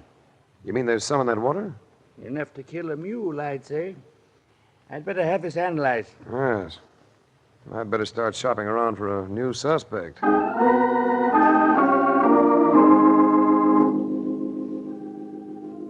the next 12 hours, Mark slept like a log. I stayed close to him. The stuff he'd swallowed had obviously been meant for me. Made a few long-distance calls, including one to Fred Jeremy. He came up by plane, loaded with information. Well, I checked with the police, Race. There's a lot of stuff. I hope you can make it fit. How about Becker? Yeah, there's a prison record, all right. He also has an alias. Sometimes calls himself Benjamin Delaney. Benjamin Delaney? Well, that's the name of another of the beneficiaries on a policy you paid off a couple of months ago. That's right. Now, how about Carson? You able to run down anything on him? He served time with Delaney. He's also out on parole. Good. Now, how about Richard Dodge? Any record of his marriage? Yes, he married a girl named Lorraine Gregory. A civil ceremony performed in the next county. Lorraine Gregory? The county coroner's name's Gregory. That's right, Race. She's the coroner's daughter. So what were Becker and Carson convicted for? Armed robbery. Oh, they picked a less spectacular game, but one that's all even more lethal. Race, in view of what happened to your friend, I think we could get the police to make an arrest. No, not yet, Fred. Couldn't make it stick. Why not? Because we can't prove access to the drug. It's hard to obtain. I've had every source checked and all prescriptions searched. There's no way they could have gotten their hands on the quantities used. None that we could prove. Hi, fellas. Hey, Mark, come on, now get back in bed. Ah, not a chance. Don't you know more people die in bed than any place? I'm sorry about what happened to you, Donovan. The company will try to make it up to you. Oh, thanks. But I am interested in how you could have made it up to me if I drank just a little more of that stuff. I guess you're getting better, all right. Well, you've been slip Mickeys before, you know. But this one was meant to be permanent. I would like to get my hands on the gent who's prepared it. I hope you'll get that chance. I'm going out. I bet there's another dame in this. Yes and no. I'm in the mood for a little elderberry wine. I'm going to visit Coroner Gregory and his daughter.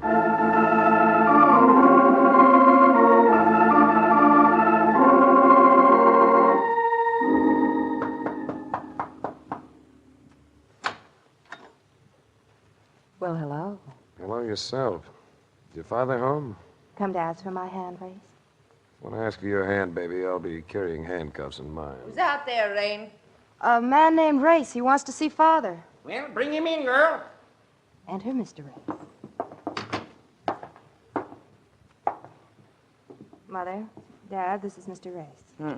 I'd like to talk to the coroner officially and alone. Wow. I can always wash my hair. But you'll find that Mother and Dad are hard to separate. You may leave us, Margaret. I'll stay right here.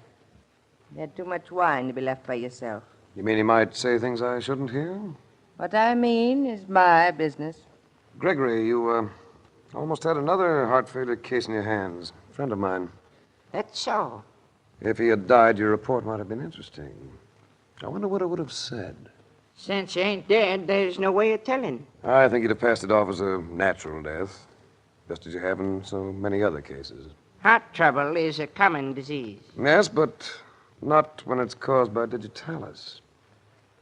Why didn't you do an autopsy on Richard Dodge? I know how to run my job. Well, it might not be a job for much longer. I'm going to ask the state's attorney to appoint a grand jury to investigate these deaths. Go ahead. You ain't getting me out of this job. Margaret will see to that, won't you? Shut up. Why should I? These city fellas are so smart. We don't like outsiders around here, mister. You can't like your own people too well, either. They're dying off too easily. On that cue, I left. I'd uncovered one small point.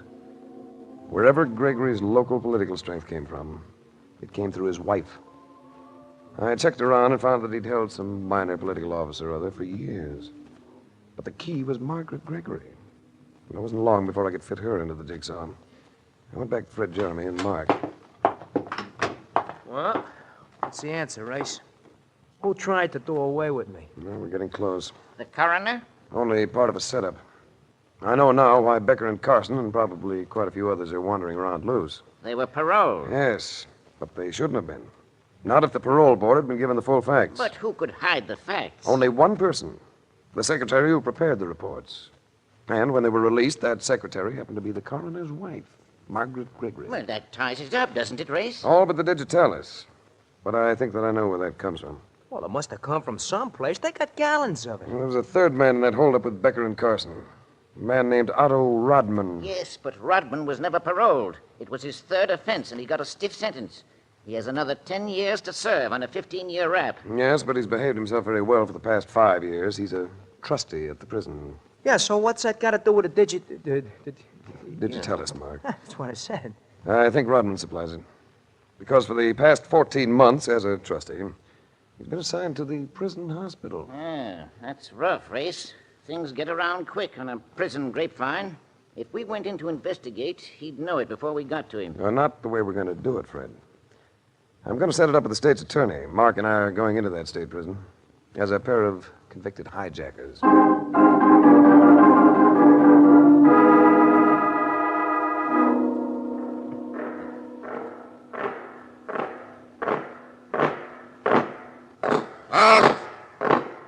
All right, now, which two go to the infirmary? We do. Get in there. Here are two guys for sick call, Rodman. Probably faking. I'll see him on the way back after the doctor gets in. Okay, Mr. Seward.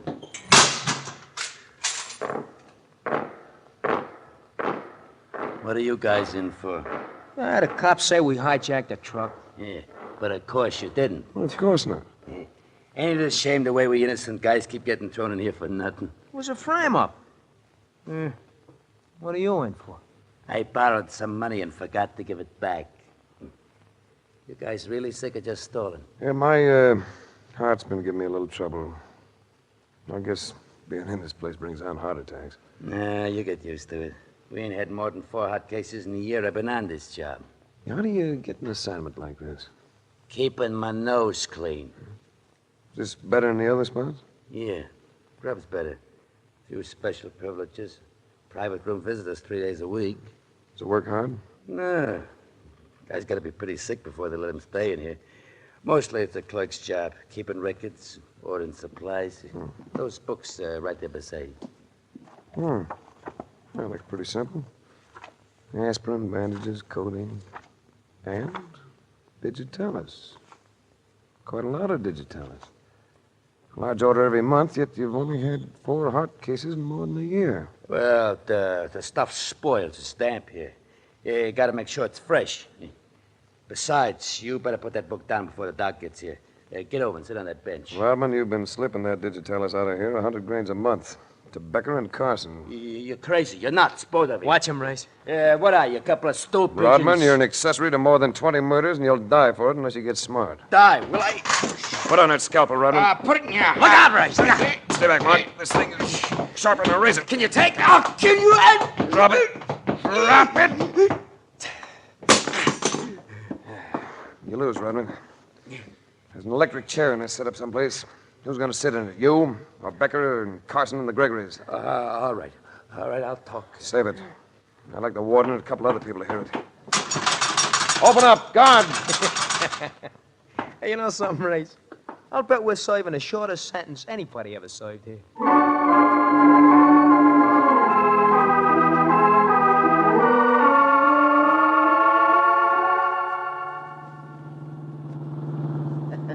Well, Race, can you think of any reason why we should pay your fee after treating you to such a fine vacation? A vacation? Are you kidding? I almost become a corpus delicious. Oh. Mark, Latin and you do not make a team. Fred's kidding. I certainly am. What a ring. The coroner and his wife and daughter, and a pair of cutthroats. Hey, you know something, Race? That Rain dame wasn't bad looking. I don't think she was so bad. Maybe her family just roped her into it, huh? She working on your heart for the second time? What do you mean the second time? Who do you think poured that stuff into your drinking water? You mean she did it? Why, that two-time and no good dame. That would have gone on if you hadn't stopped it, Race. You've saved the company a lot of money. I wanted to talk to you about that, Fred. You never paid Becker for the death of Richard Dodge, did you? No, and we won't have to now. Well, those premiums were paid by Dodge's mother, Fred. Sweet old lady. She's the real victim of this. Oh, I see what you're driving at, Race. I think I can arrange to have the claim paid to her. Ah, thanks, Fred. You're a decent guy.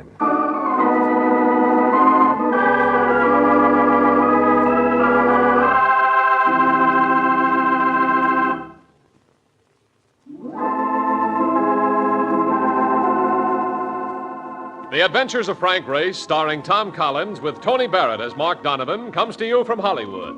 Others heard in tonight's cast were Virginia Gregg, Michael Ann Barrett, Jack Crucian, Ted Von Eltz, and Wilms Herbert. This series is written and directed by Buckley Angel and Joel Murcott. The music is composed and played by Ivan Ditmars. Be sure to be with us again this same time next week for another dramatic chapter in The Adventures of Frank Race. Art Gilmore speaking. This is a Bruce Ells production.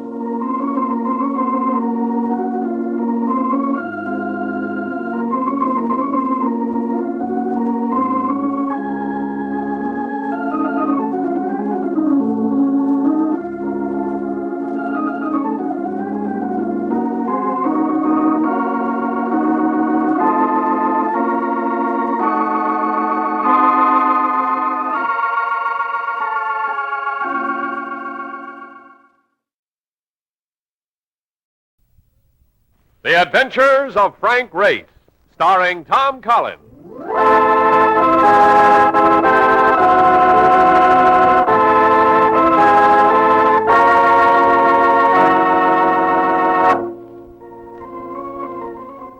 The war changed many things, the face of the earth and the people on it.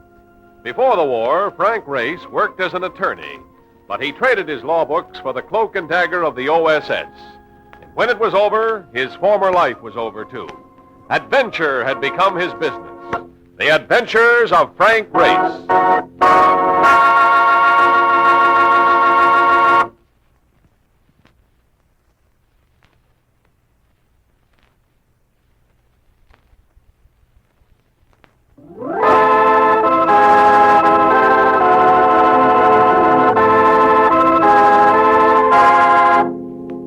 And now we join Frank Race for the adventure of the vanishing president. It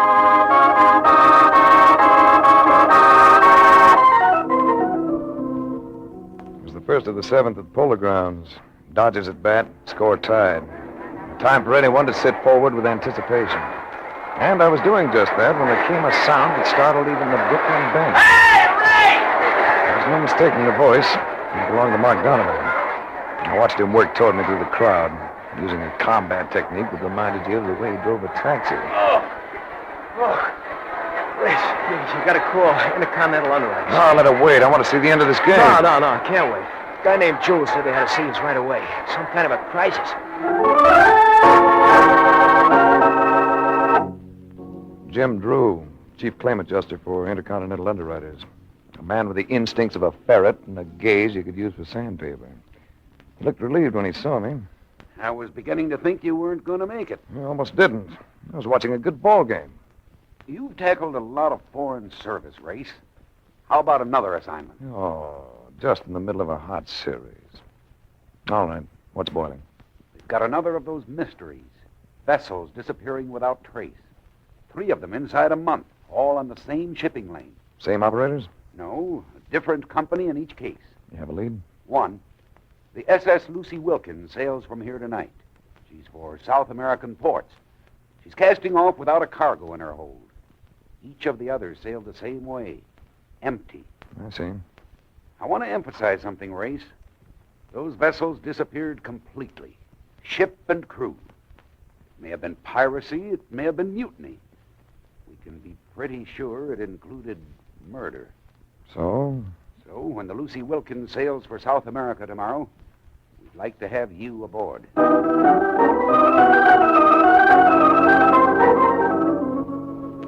The Lucy Wilkins displaced about 4,500 tons. She rode high out of the water. The moon made sequins of the barnacles that blistered her hull. The softness of the night was doing her a favor. But even at that, she looked what she was. A sea-going tramp that had seen better days. How soon do we get rolling? And from the looks of this scow, I would say rolling is the right word. The tickets say the 14th. They don't mention the hour. That's tomorrow. If we're going to sail tomorrow, what are we there? What are you doing aft here? We're passengers. We'd like to know what time the ship sails. You'll have to see the master about that. We'd like to see him. He's not aboard right now. Perhaps we'd better speak to the first officer then. I'm the first officer. You'll still have to talk to the skipper. You're just brimming over with cooperation, aren't you? Would you consider telling us where we might find the captain? You know a place called the Mariner's Rest? It's a few streets over from here. No, I imagine we can find it. He'll be there if you want to see him.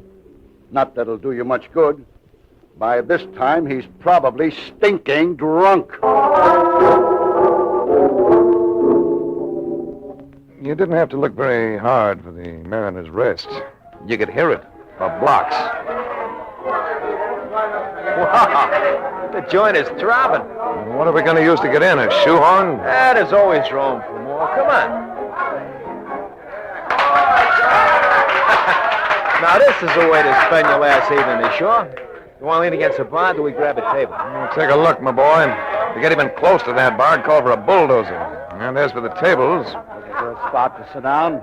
Here, we'll make room for you. Well, thanks, but we don't want to intrude. If you don't, someone else will. I'll settle for you, fellas. Yeah, much obliged. I'm Frank Race. My friend's name's Donovan. I'm Ken Hanlon. This is Tamara Dakota. Hello, Ray. And you too, Donovan. Black eyes and yellow hair. Real yellow hair. You see that combination once in a lifetime. A blonde Latin's always arresting. This one was enough to start a ringing in your ears. Yes, she's real race. Spanish father and a Russian mother. Should happen often, shouldn't it? Spanish father, Russian mother. That accounts for your name. Your name intrigues me, Race. Do you manage to live up to it? Once in a while, if I'm lucky. Hey, look, they're dancing. Dancing to that music, it would be fun. Well, a little like establishing a beachhead, but if you'll take a chance, I'd be delighted. Good. Come on, Race. In my arms, she felt the way she looked. And that was money for candy. But we didn't do much dancing. In a jam near the door, I was suddenly strong-armed free of her and swept out into the street. You gonna come with us quietly, chum, or would you like to do it unconscious? There were three of them. The one who'd spoken and a pair of silent partners. Moving casually, they herded me half a block to a waiting sedan. A few minutes later, I was pushed into the office of a warehouse, aromatic with the smell of coffee. Well, here he is, Rosario. Just like you wanted. Good work, Barnes. Stick around. Rosario bulked about 250. He seemed to have hair everywhere, except on the top of a skull that gleamed beneath the glare of a single hanging light bulb. Why did you want to take that boat? Boat? Do not fool with me. I would not like it. And, of course, you have the advantage. Let's start all over. Ask me again. Sure, I ask you. Why did you want to take that boat? You're speaking of the SS Lucy Wilkins? You know what one.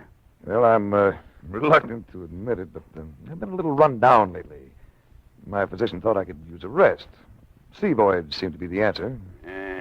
People like you don't travel on slow freighters. Well, the doctor said I could use a long rest. Sure. You need a long rest, eh? We could give you one without much trouble, could we not, Burns? Sure, without no trouble at all. So what do you say you start talking, Race? He was ready to turn it into a rough party. And I could assure myself of only one effective move. They had me standing under the hanging electric bulb, the only one in the room. So I eased a hand up as if to scratch my chin, shot it higher, and yanked. Light! Hey, somebody get a light on! Somebody... Oh! Watch the door! Watch the door! There's nothing like confusion when you're in the minority, whether it concerns politics or a brawl. While they groped, I ducked and got clear. A little while later, I elbowed my way back into the Mariner's Rest. Race, where you been? I was looking for you, so was Tamara. I took a walk around the block for a breath of fresh air. Are you kidding? We get all the air we want on this trip. And, Race, I got some news for you. Guess who's sailing on this ship with us? Tamara de Cordova. How do you like them apples?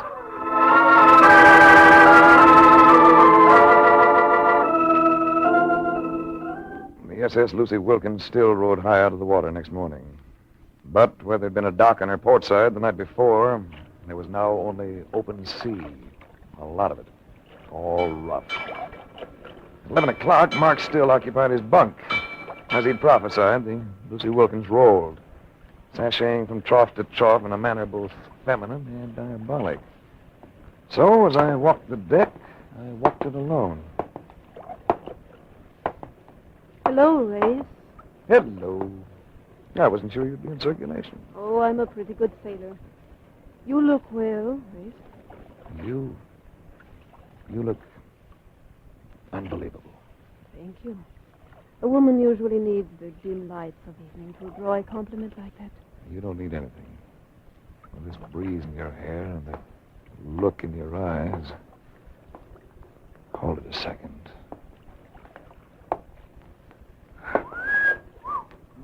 Right out in broad daylight, too. Y'all go away, Hanlon. Go away. Oh, no, Race, let him stay. After all, we're going to have a long voyage together.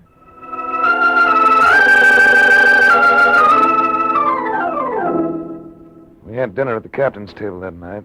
The next morning, I came awake slowly, with difficulty, to the realization that Mark was shaking me.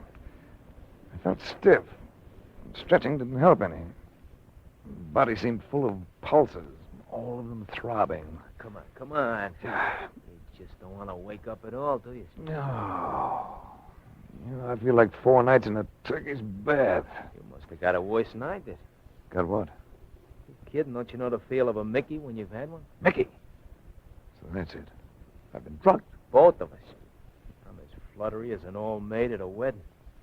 But I figure we better get moving around, huh? They must have put it in our food. Why would they do it, Race? So they could take on a cargo at sea. A cargo they didn't want us to know about. Oh?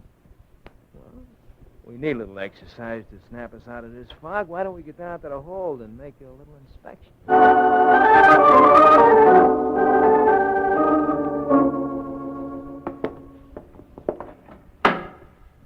No, don't seem to be much in here either. Now, wait. Turn the flashlight over to the left. Hey, bullseye. What do they got there? I'd say it was artillery. Very efficient-looking 75s. I thought them things was only good for John. Against a modern army, yes. But against ordinary citizens, they'd be lethally effective. Oh, what do you know? They picked up about a dozen of them. Hey, no wonder they drug us. Come on. We've seen enough. You know something, Race?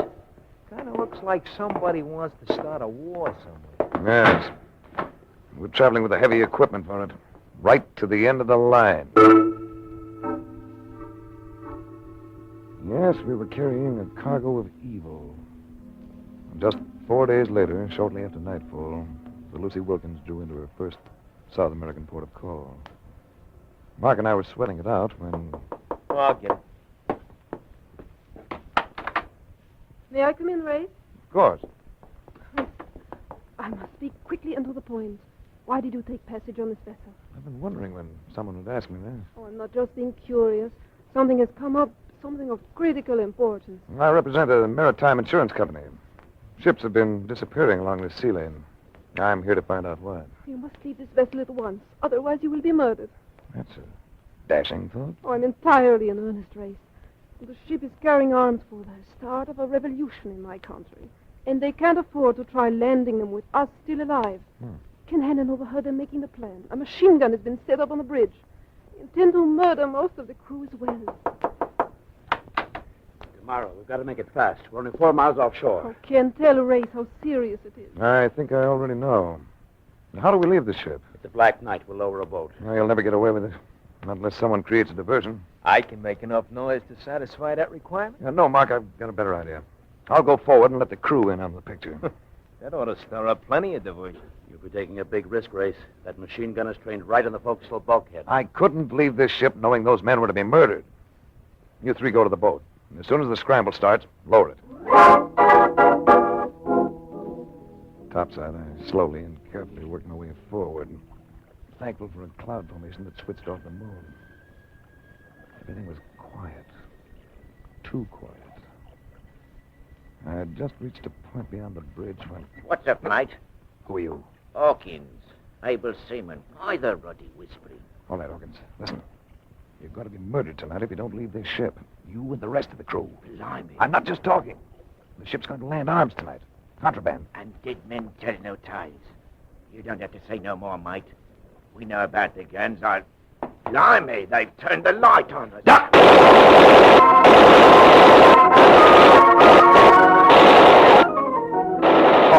Safety. I was sure of that, because those slugs were following me like hounds to a scent. I twisted and spun to the rail.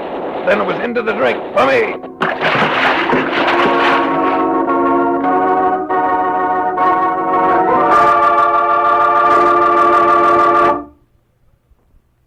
We'll return to the adventures of Frank Race in just about 1 minute.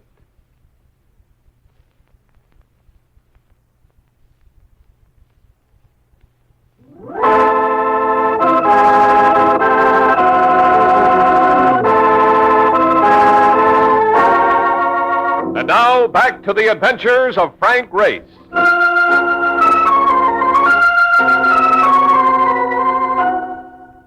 I came ashore dripping wet and without shoes. Yet I attracted little attention. The city was bright with lights, but few people walked its streets. I turned into the first hotel I came to, confronting a clerk who stared at me with what seemed to be genuine concern. Americano, you get all wet. I get wet is about the size of it. I need a room and the location of a shop where I can buy a pair of shoes. The room we have, and with the bath. The shoes will have to wait until mañana. Senor came on a ship. Well, let's say I came most of the way on a ship. Ships. They bring trouble to my country. I remember being here once before, several years ago. That time, the city always seemed gay, far into the night. And now there is no gaiety. The reason? Any moment it may come, the revolution. And always that is bad. A man may lose his life, or his wife, his child. Who knows? Some revolutions turn out all right. My country had one that worked out fine. Not this one, senor. This one will bring only bad. This one will bring... Go ahead. I have talked too much. I've always talked too much. If the senor will come, I will show him to his room.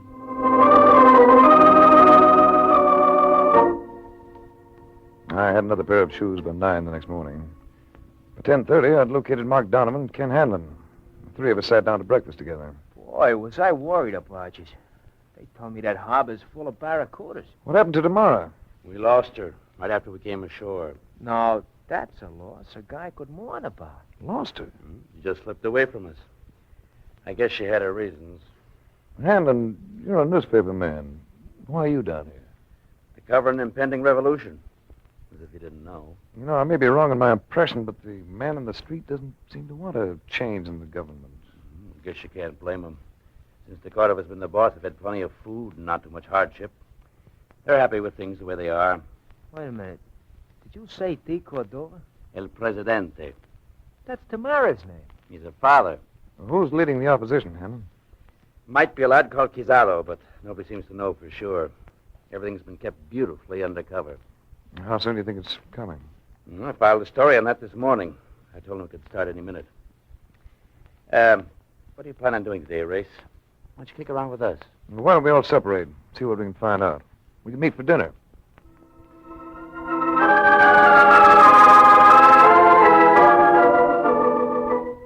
I went out and did a lot of walking, stopping whenever I ran into a person that looked willing to talk, which was rare.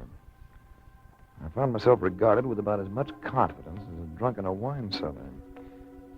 Fear stalked the streets of the city. Suspicion moved beside it. I went back to the hotel late in the afternoon and found a little surprise party. Come in, Race. Tamara. Close the door behind him, Burns. Don't worry. He ain't getting away this time. Well, Burns and Rosario. I seem to encounter you two every so often, don't I? Friends of yours tomorrow? Rosario is in my father's cabinet. He's head of the police bureau. I see. And is this an official visit? You came ashore last night, Race. Why didn't you make a report to the police about the Lucy Wilkins being in the harbor? While I was swimming, I saw him swing her about and put out to sea. Well, you must have seen it yourself. Could it be that you did not want our government to know the ship was here? Probably should have notified someone. But I'd been through an ordeal, and I didn't think of it. Let me take him over. I'll make him talk. You content with your existence, Burns? I like it all right. Why? And stay out of my affairs. Why, you... Oh! When you get up, you might try again. Forget it, Burns. He's too good for you. What's the story on all this? I seem to be under suspicion for something. In New York, I asked you why you were sailing on the Lucy Wilkins. You never got around to telling me. Well, Tamara knows why. I told her while we were aboard ship. You never showed me your credentials, Race. Here, take a look at them. If I have been wrong... Oh, you're upset. You got a right to be jumpy. Well, these seem to be in order. Why did you not show them to me in New York? I didn't care for your methods of interrogation. Oh, Race, you must forgive us. This revolt is not of the people. And the hour it begins will see the end of a democracy in this country. Can't you stop it? Can't you fight it? Oh, we are not a rich race. We don't have the money to buy arms, such as have been shipped here by the others. Well, then, why is it worth so much to them to effect a coup? The tribunals of the World War didn't find all its criminals, Race. There are many of them still at large. Men who would like to begin over again by getting control of states such as ours. We know they're ready to move at any moment. The president was seized by them this morning. Your father? Yes, my father. All our chances lay with him. Without him to rally the people... Well, if they're holding your father, why don't you rally the people? They need someone to lead them, that's plain. You mean... Address them by radio. Tell them to resist in your father's name. Tell them it's only a few who try to take over. Tell them that if they stand firm, it can't happen. All right, Race. I'll do it.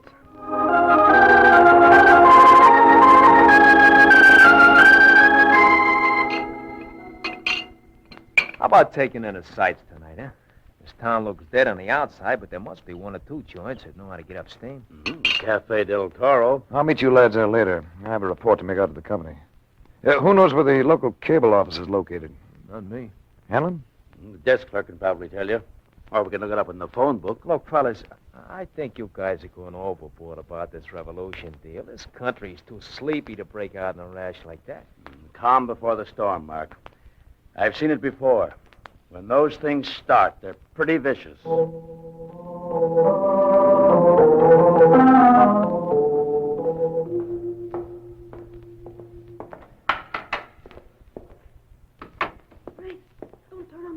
Where are you? Here. In your arms. Oh, Race, I'm in trouble. Take it easy, take it easy. It's Rosario. He's with them, Race. He showed his hand when I tried to follow your suggestion about addressing the people. I got away only because of the servant's loyalty to my father. They may have followed me, Race. Well, then we won't stay.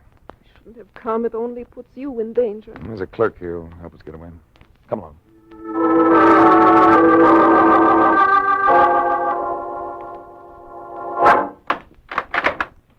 Here we are, senor. You go almost to the end of the alley. And there, you will see a door that goes down into a cellar. And from the cellar, you can go upstairs to the Cafe del Toro. And there will be people there. And you will find safety in the crowd. Oh, gracias, amigo. Go with God, senorita. And you too, senor.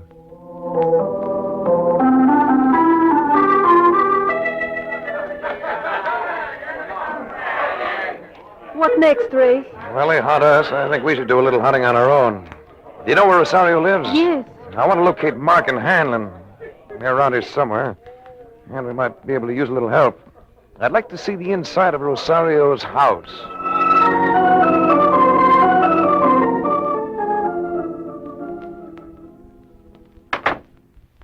So this is the house of the chief of police, huh? What a stack of masonry.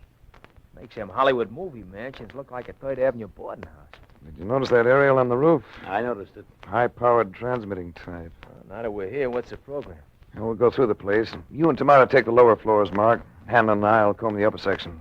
Let's meet here in the living room in 30 minutes.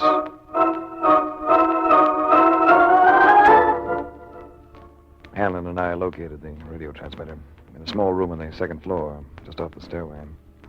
And when we got back downstairs, Mark and Tamara were waiting with a white-haired, distinguished-looking man of about 60. I was introduced to the president of the country. They got jail cells in this layout, and that's where they had the press, behind bars. That ain't one for the books. What about guards? There was 2 of them. But you know me, in the gloom race, I laid them out like linoleum. Then I trussed them up.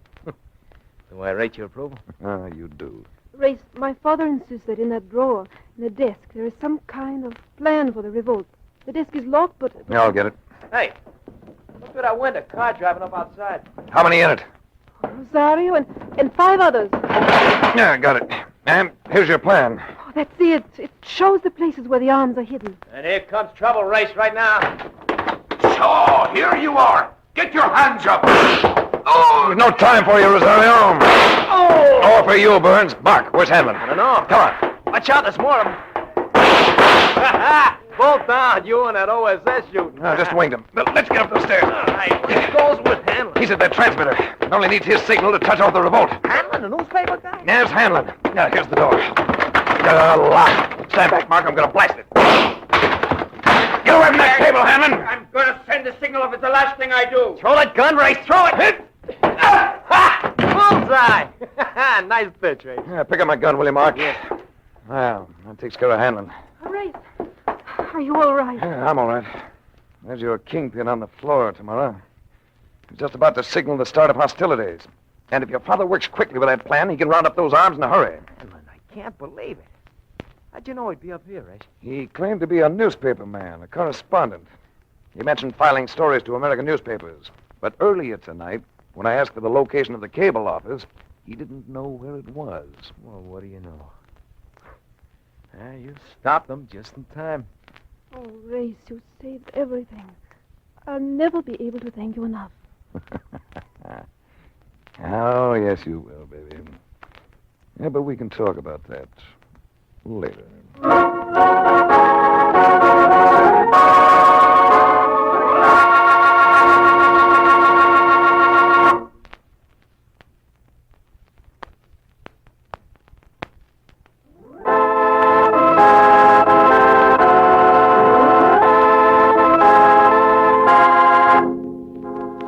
The Adventures of Frank Race, starring Tom Collins with Tony Barrett as Mark Donovan, comes to you from Hollywood. Others heard in tonight's cast were Naomi Scher, Theodore Poneltz, Wilms Herbert, Joe Duvall, and Harry Lang. This series is written and directed by Buckley Angel and Joel Murcott. The music is composed and played by Ivan Ditmars. Be sure to be with us again this same time next week for another dramatic chapter in The Adventures of Frank Race. Art Gilmore speaking. This is a Bruce Ells production.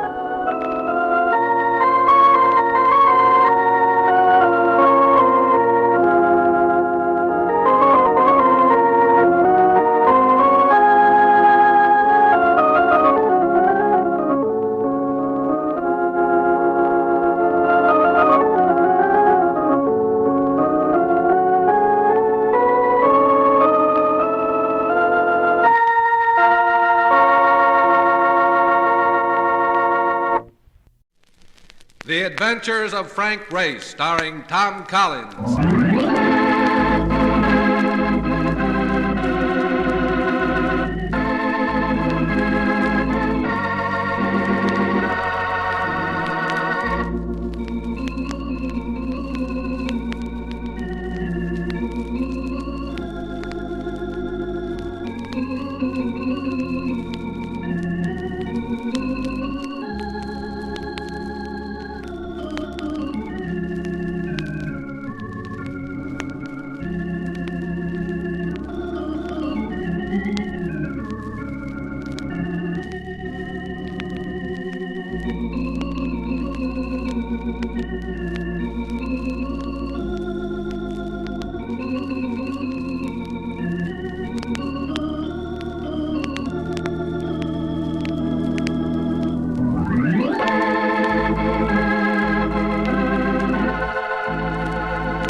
many things were changed during the war. The face of the earth was altered, and the people of the earth changed. Before the war, Frank Race was an attorney, but he traded his law books for the Cloak and Dagger of the OSS. And when it was over, his former life was over too. Adventure had become his business. The Adventures of Frank Race.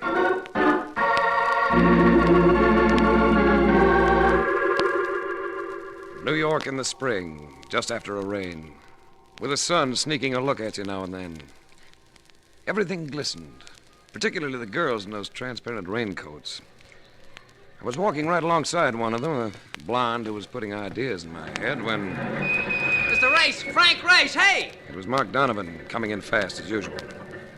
I crawled into his cab, a vehicle that looked as though it must have gone through the Battle of the Bulge. I've been looking all over for you. Call come to the apartment from Intercontinental Maritime Underwriters. Guy named Chalmers Latham. An interesting piece of news. Start beating those signals, Mark. A guy named Chalmers Latham. I remembered him from the Rotogravures. First family, good-looking, shoots golf along with the pros. A Frank Merriwell in business. He drew salary as an executive vice president in charge of claims. And at the moment, he wasn't happy. I don't believe we've met before, Race. I don't believe so. I heard of you through McCormick, our chief adjuster. Attorney, aren't you? That's right. The OSS during the war, quite a lot of foreign service, decorated several times. You've got me. Might I ask why you prefer not to practice your profession? Well, I got fidgety in courtrooms. It's a handicap, irritates the judges. I'd like to point out, Race, that the function of this office is to adjust claims, not to investigate them. But you've had one come along that looks fuzzy. Not one, two. Two freighters operated by the same firm. The claim in each case is for total loss. How did they go? Overdue and presumed lost. Frankly, they just disappeared, without traces. Ship, cargo, and crew. Well, sounds like an interesting assignment. As I just mentioned, our function is to adjust claims and, well... You don't want to make a fuss. You understand. Now, the claims may turn out to be perfectly legitimate. So I suggest that, on the surface, you make it apparent that you're not working for us. Pardon me a moment. Right. Yes? Put Mr. Neen on. No, wait a second. I'll talk to her out there. Excuse me a minute, Race. Yeah, quite all right, Latham. He took at least 15 minutes. And when he came back, he kept moving around, smoking rapidly. You free this evening, Race? I could be. I'd like to take you to Sally Deneen's for dinner. Informal or white tie? White tie. I'll pick you up at 8.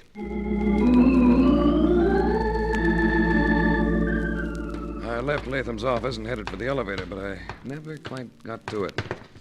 The interception came in the shape of a paunchy personality with a pair of eyes that reminded you of grapes. Peeled grapes. His face was round and without guile, and he spoke with the voice of a choir boy. We're taking the stairs. Well, I'm not seeking exercise. You know, that's a long way down. I said we're taking the stairs. You go moving your flippers and you'll pick up a crop of bruises. I got the feeling I'd pick up more than that. Those orbs told me he'd been smoking a brand they don't advertise. We took the stairs. Stay close to the buildings. And remember, one phony move and I'll plant a slug in there. There were several cabs around, but no sign of Mark Donovan. We walked about 4 blocks to finally turn in at a short blind alley, a loading dock. On hand were a couple of citizens who'd been fair game for any dragnet. One of them was an ordinary hood, but the other... Well, you remember the way a bootlegger used to dress when business was good? Slouch hat, double-breasted Chesterfield. Hello, Race. My name's Jacklin. Eddie Jacklin. Should that make me happy? I'm not here to stall around. What'll you take to turn down that job for Intercontinental? I might be able to answer that better if I knew what they intended to pay me. Now you're doing the stalling. Like I told you, Eddie, you don't have to offer him no dough. Just let me push him around a little. Like this? Grape eyes! I heard you were pretty handy with that commando stuff. Well, he could have been friendlier about things. Walked me several blocks without uttering a civil word. I try to be friendly with people I do business with. You may as well get it straight, Jacklin. I'm not doing business. I had an idea you'd say that, so I made plans. With a .45 in your hand. I respect you. Nemo, flag us a cab. All right, Race. Drift toward the street.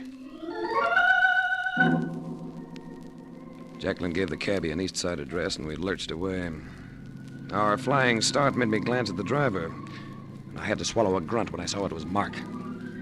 His eye in the mirror caught mine, and I got set for his play, and I wasn't long in coming. Getting a clear stretch ahead, he gunned the cab to about 50, then slapped on the brakes. I braced myself, and when Jacqueline and Nemo went forward, I grabbed both of them behind the heads and pushed hard. Get him outside, Frank. Get out, Jacqueline! Roll your head, Frank, roll your head. I was conscious of a sickening splat, and we all sprawled on the pavement. Nemo and I came up together, and I went at him with the sharp edges of my hands. He took 2 or 3 and then broke away into camps. Come on, Race, let's get out of here.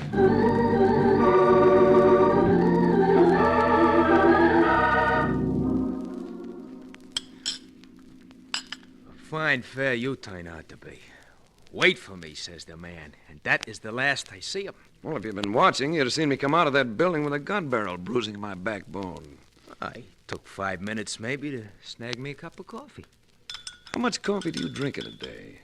This is only my 9th cup. Since noon, it is. Why don't you have some more? Mark, do you know about a family named Deneen? Oh, the big shots. Yeah, I know. Hauled them around once or twice. There is a girl that's a pip. Do they own ships? That's right, sure. The girl and her brother had a big court fight in 44. Hit all the headlines. Some kind of battle about running a company. No, we weren't reading very many newspapers in 44. What is cooking on all this, anyway? Dinner. They're home this evening. On the way over, Latham had briefed me on the family, but at that, I wasn't quite prepared for the militant aunt who presided over the household. Miss Deneen's aunt, Carrie Farrell, must have been about 45. Her complexion had the look of freshly stirred oatmeal.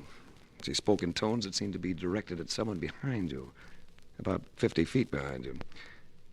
Carrie's Mr. Farrell always seemed to be smiling, apologetically, as though he felt himself to be a traitor to his sex because of being her husband. Race?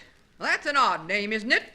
Has anyone ever told you that the race doesn't always go to the fleetest? I'm afraid that doesn't quite make sense, Carrie. Does to me. I'm sure it does to Mr. Race. Come along. Sally isn't here yet, but we won't wait for her.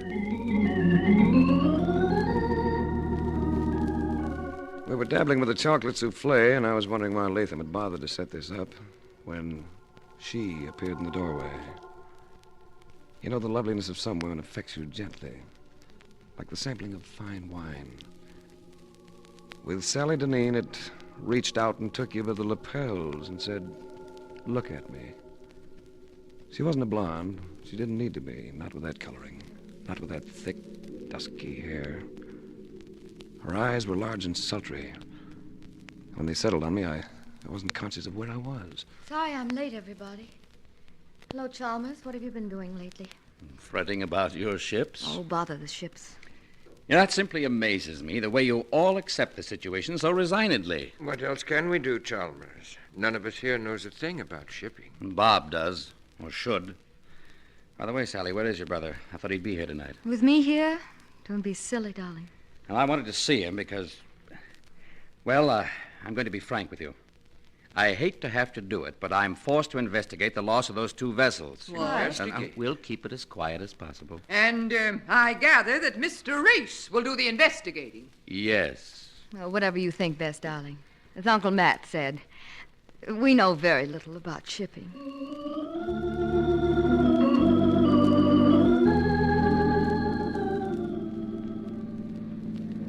Nice dinner, Latham. I enjoyed it.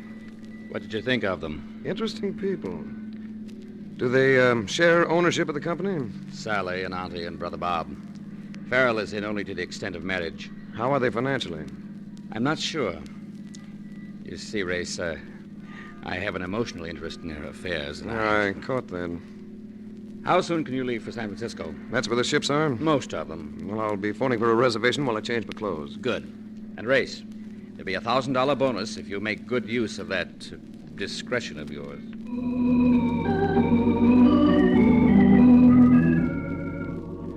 Frisco and fog. According to all reports, they're like bread and butter, particularly in the spring. So the sun was a newly minted gold piece. The only cloudiness visible was in my taxi driver's face. as the car in front of us made a left turn from a right-hand lane. The cabbie dropped me at a hotel that matched the weather, the Mark Hopkins. And while I was smudging the register, I heard myself being paged. I signaled the bellhop, and he led me to the bar. Sally was there. Surprise, Mr. Race? Frankly, yes. What will you have to drink? A bourbon and soda, please. Since you'd like to know, I wheedled your destination out of Chalmers, Latham. What did you use to get out here? A rocket? Well, I imagine I caught an earlier plane. Trust I don't look travel-worn. You look... Well, if you don't know how you look, you're not the girl I think you are. As a compliment, I'm afraid that one is tinged with cynicism. No, I'm not being cynical. I may get that way later, but I'm not now. I like you, Race. You mind? What about Latham? Will you believe me? If you level. I'm leveling, Race.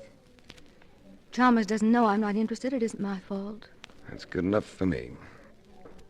Let's drink to the new cities, new acquaintances. Let's drink to Oz.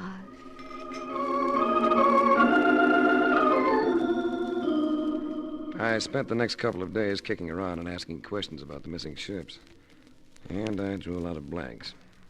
Then I ran into Sally again at night in the lobby of the hotel. Tell me, Race, have you been avoiding me? I've been circulating around. That's the way I earn a living. Aunt Carrie and Uncle Matt flew out. I'm having dinner with them. Why don't you join us? Here at the hotel? No. And we have a house out here that we keep open the year round. St. Francis Wood. How about dinner? Oh, I'll enjoy that. But I'm afraid I'll be a little late. See, there's a ship in the harbor I want to have a look at. The Hackensack Victory. Oh, that's one of ours. I know. Maybe you'd like to go along. Couldn't we make it tomorrow? Let's make it tonight. Think of what it'll do for your appetite. You're a very persistent man. The Hackensack Victory is an exact counterpart of the two ships that disappeared. You don't have to come if you don't want to. I'll come.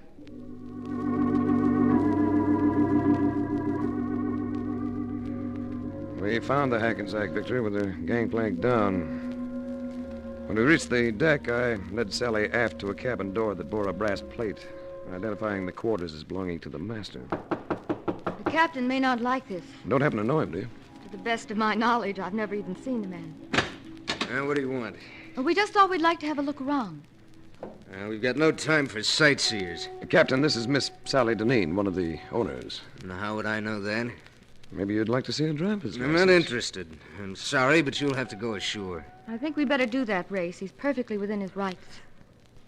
All right, Sally. If you say so. Oh, I'm starved. Wonder how far we'll have to walk to find a cab. You're starved, and I'm curious. What about? The world is full of sounds, mostly words. If your mind is watching while your ears listen, surprising what people will tell you without intending to. Have I told you anything, Race? Without intending to? You didn't want me aboard that ship. Oh, that's ridiculous. You know, there's something funny about it. About the master's cabin. They've been redecorating it. Did you notice it? All that cluster of wood shavings on the floor and the smell of paint. But maybe you didn't notice. Not particularly. They've been doing something to the ceiling beams. Now, why would they do that? Race, why don't you forget your job for tonight? She stopped as she said this. So I stopped, too. I reached out, took her by the shoulders. I didn't have to do anything else. Her arms went around my neck, and for a few minutes I did no thinking whatsoever. When we broke it up, Sally seemed a little shaky herself. That was nice, Race. I thought so, too. Shall we have that dinner now? If you don't mind, I'll pass it up for now. And in the meantime? I'm going back on that vessel.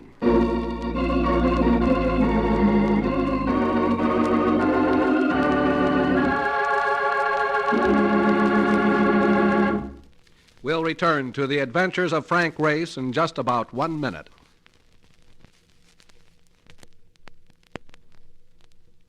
And now, back to the adventures of Frank Race.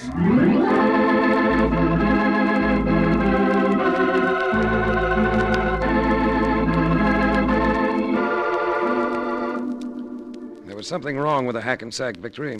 I was sure of that. And I couldn't drop the feeling that Sally Deneen was in on it. The gangplank of the ship was up, so I picked a mooring line and managed a hand-over-hand passage that put me aboard. No one seemed to be around, but the master's cabin was unlocked, and I pushed my way in. It was the same lad, and he started to be trucking it again until he glimpsed the Smith & Wesson in my hand. Well, what do you want now? Just a little talk. Why don't you sit down? First, I'd like to know why the remodeling job. The beam up there. I don't know what you mean. That beam has just been cased with another piece of wood. Very skillfully, too. Why would anyone want to do that? This vessel carries a serial number. It's to be found on her engines, on her compass, on her keel. And it's usually carved into the main beam of the master's cabin. Who'd want to be changing all that? I thought maybe you'd like to tell me. I'm not saying a word about anything. Maybe you'll talk at police headquarters. Put on your coat. You can't arrest me. Where's your authority? In my hand. Get that coat on. He was right. I had no authority. But somehow I was going to get him inside that police precinct. We left the cabin and went to the waist. We got halfway down the gangplank. That you, Kennedy? Yeah, but watch out for this fella. He's hijacking me. Well, well, if it isn't Race. Going somewhere, Race?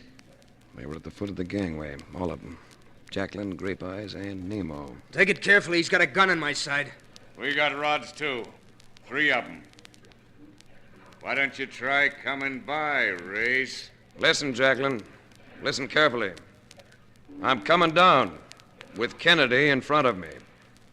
And you lads are going to back away to the left. Make any bad moves and I start blasting. I've forgotten that Grape Eyes wasn't exactly the rational type. I never cared for high dives, but it was either Jacqueline or a jackknife.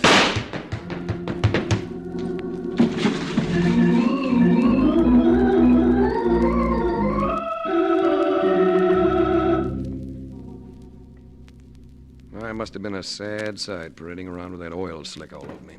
But I paraded. At police headquarters, I wrote a description of Captain Kennedy and swore out a warrant for his arrest. Then I went to the hotel and scrubbed myself for about an hour and crawled into bed. I slept hard until... Yes? Good afternoon. Oh, hello, you. I'm sorry about last night. Adventure reared its delaying head. All is forgiven. As a matter of fact, we're getting together tonight. Aunt Carrie, Uncle Matt, you and I. If you aren't too busy. Ooh. Is this for dinner? In your honor. The address is 122 Roland Lane. St. Francis Wood? That's it. I'll be there scrubbed and combed.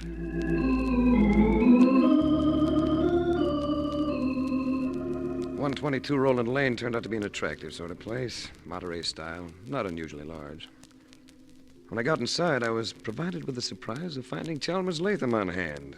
He drew me to one side. Anything to report? First you told me.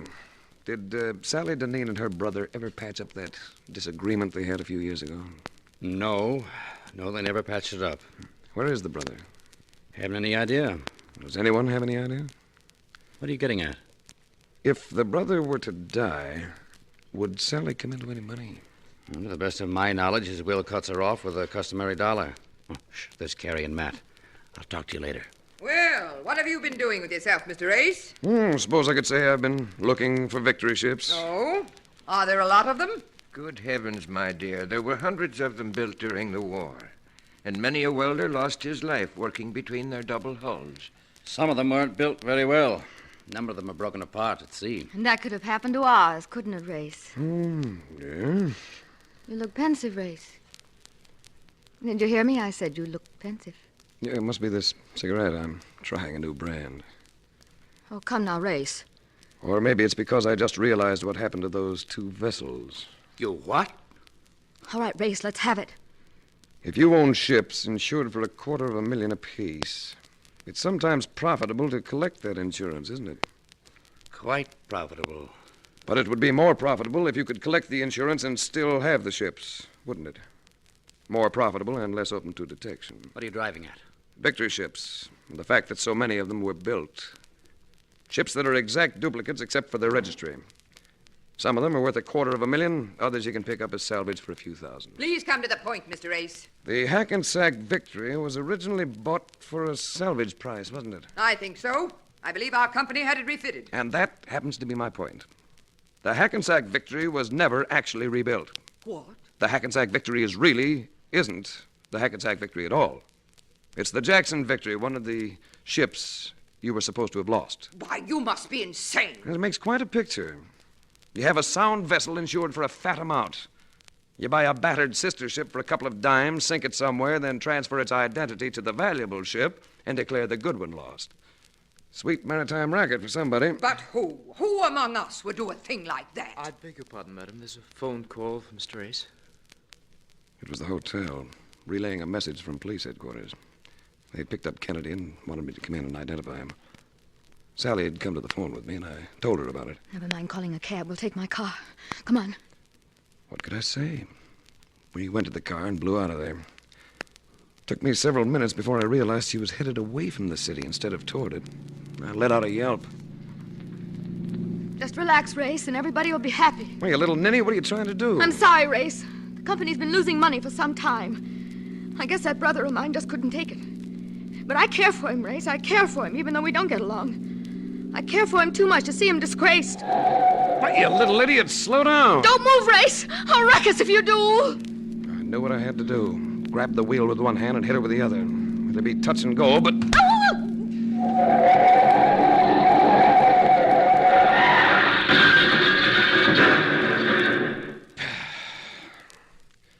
Well, have you ever tried to stop a speeding car with an unconscious girl flopping all over you? I took time out to make sure she wasn't too badly hurt. Then I swung the bus around and headed it back. She came around pretty soon, but didn't say anything. Just sat there letting me make the plays.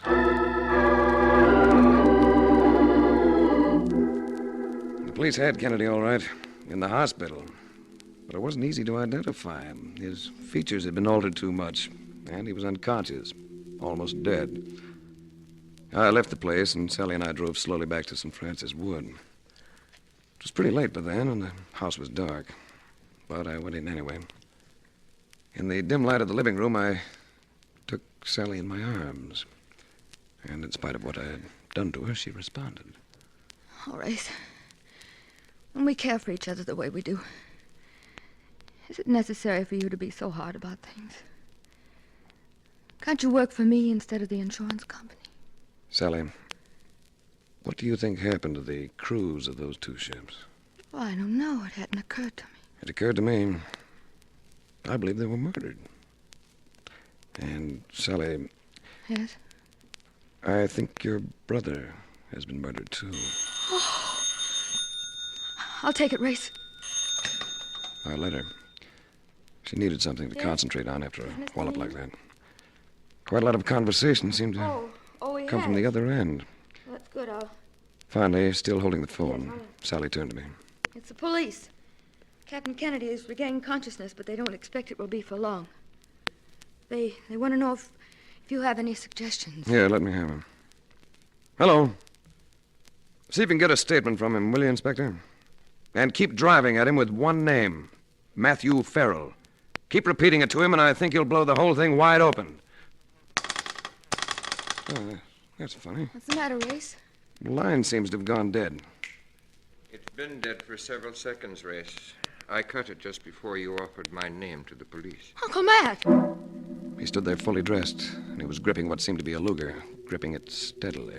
What made you suspicious, Race? In New York, you said you knew nothing about shipping. Tonight, you spoke of welding double hulls. And then I imagine there's a will, isn't there?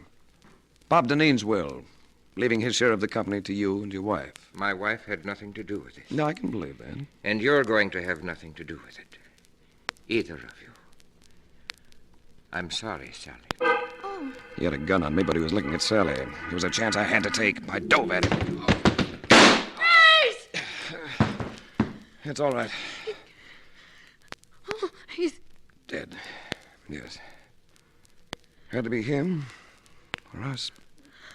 Oh, Race! Yes, Sally. I know. Violence isn't part of your world, is it? You really don't have any courage. We were all right. Until you came. I'm sorry to disturb your sheltered little world, Sally. But hiding from things doesn't make it a better world than mine. Maybe we'd better take a rain check on each other. And, give Chalmers Latham a message for me, will you? Just tell him there's no charge. This one is on me.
The Adventures of Frank Race, starring Tom Collins, came to you from Hollywood. The series is written and directed by Buckley Angel and Joel Murcott. The music is composed and played by Ivan Ditmars.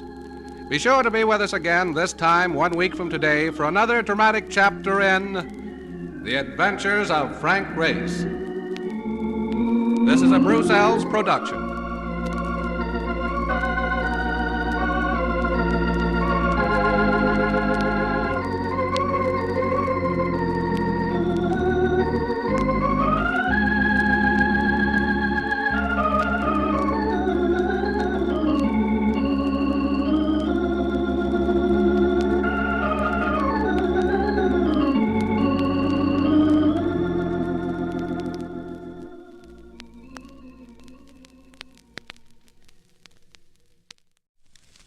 The Adventures of Frank Race, starring Tom Collins.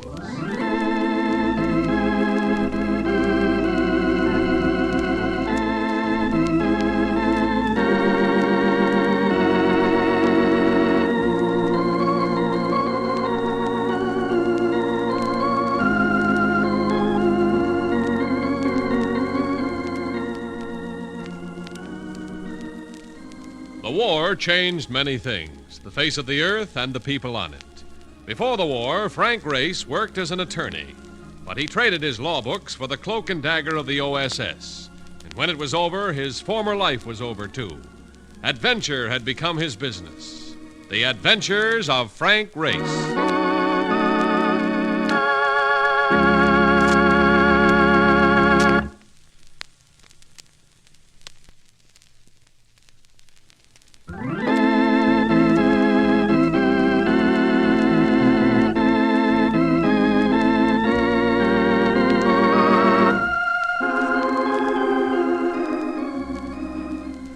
They say the way you wake up has an important effect on the whole of your day. Coming awake peacefully sets you off to a relaxed, poised beginning. So I came out of my nocturnal fog to the sound of... Now listen, you're gonna talk to him if I have to beat your brains? Oh, now look what you did. Just because you want to be stubborn. Mark, for Pete's sake. Oh, are you awake? Am I awake? What are you trying to do, break my lease? Well, we just want to talk to you. You both wanted to talk to me? And somehow I have the idea that the desire isn't exactly mutual. But this guy's in trouble, Frank, and he's a friend of mine. His name is Bob Kennedy, and he drives a hack, just like me. It was cold outside, and all Kennedy had on for a coat was a worn Army field jacket. He needed a shave. From the way he shaped up, he could have done with some solid meals. His features were distorted with fear. I've been telling him, Frank, if anybody can help him, you can. Go on, Bob, spill a story. Oh, look, Mark, we're wasting time. I gotta get out of town. It's my only chance. Your only chance for what? He thinks his wife is in the morgue, Grace. Any connection with that item in yesterday's paper? An unidentified girl? Yeah, that's it. Same description, her clothes. The report said there was plenty of indication that she might have been murdered. How do you fit in, Bob? Well, would you believe me if I say I didn't do it? Now, let me get dressed. I think we'd better go to the morgue and have a look at that girl. And on the way, you can break this down for me.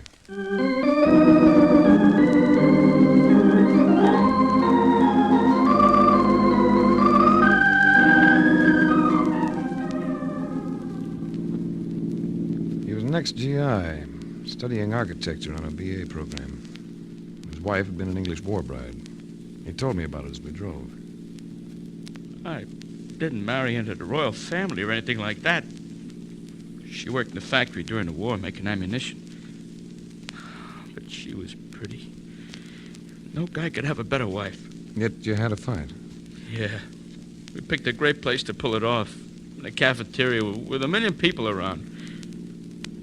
She left me there. That's all I know. Where might she have gone, Bob? Oh, I don't know. Unless it was to look for a job. Ah, this is it. And, I know the boys in here, so you might let me do the talking.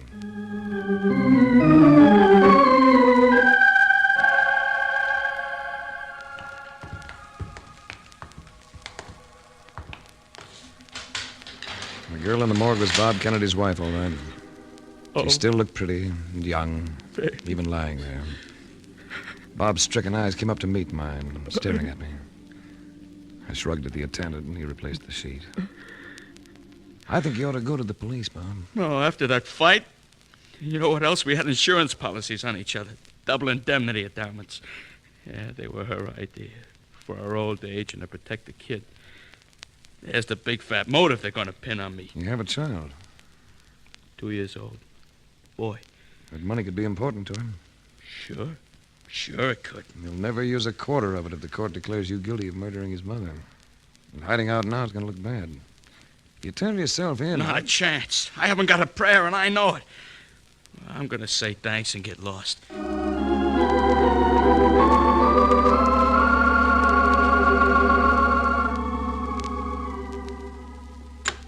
Mark's cab stood at the curb.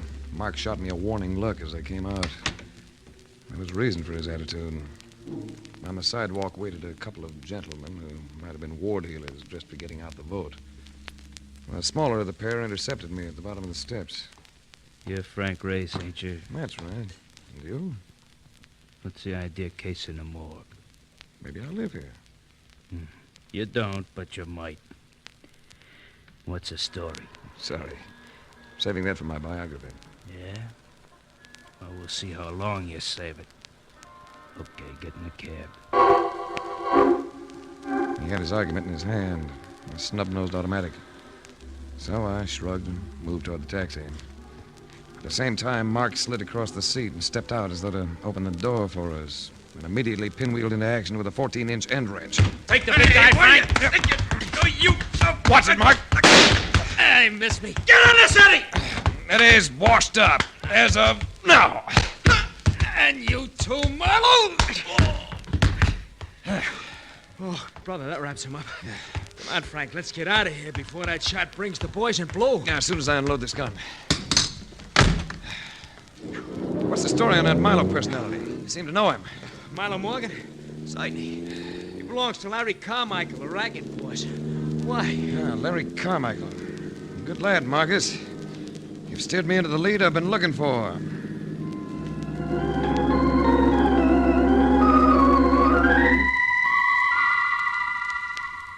I knew Larry Carmichael. Big fellow with blonde curly hair that was going gray. Found him in his nightclub office practicing billiard shots. Hey, what's the pitch on you anyway? You come in here for the first time in a year and all you do is ask questions. Too nosy? I don't like questions. You ought to know that. Ever hear of a girl called Fay Kennedy? I know lots of people. I saw her a little while ago. On a slab in the morgue. Go on out to the bar. Have yourself a drink. I sell good liquor. But you don't want to talk about the Kennedy girl. I gave a party. I had lots of guests. Your dame was there. I never knew it. And if you keep playing cop, I'm going to get sore. I left him as he muffed his third shot, which wasn't like him. It was still early in the evening, but several people were sitting at the bar.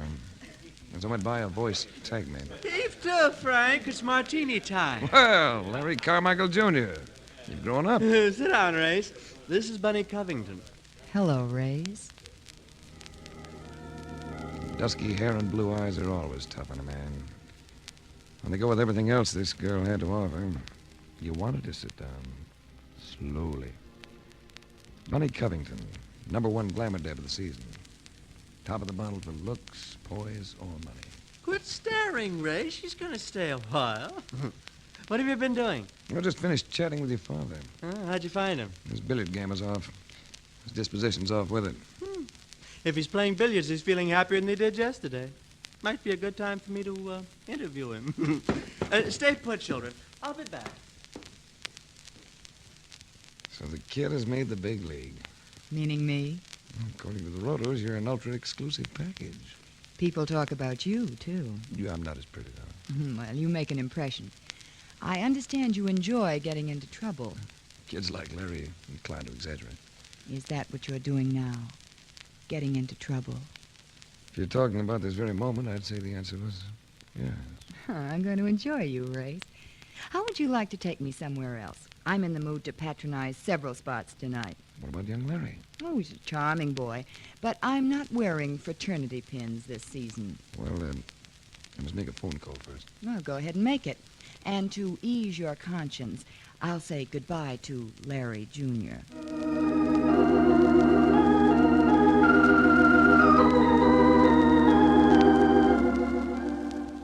My call was to the Homicide Bureau, to a friend by the name of Lieutenant Vander.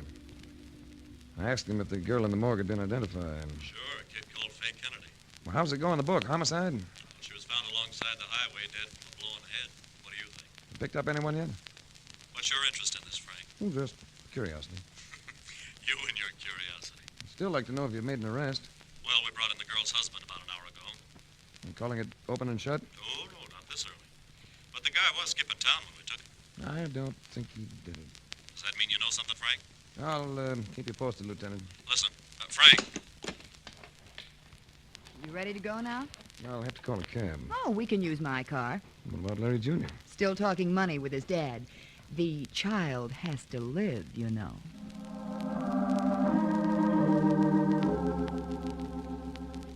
We went out to the parking lot, and they brought her car around. I had to repress an exclamation when I saw it. One of those export jobs they're sending out of Europe these days, to the tune of about $7,000. I'm flattered that you like it, Race. Jump in and drive. I should think you'd want an exclusive on that. Oh, not I, darling. My whim runs to handsome chauffeurs.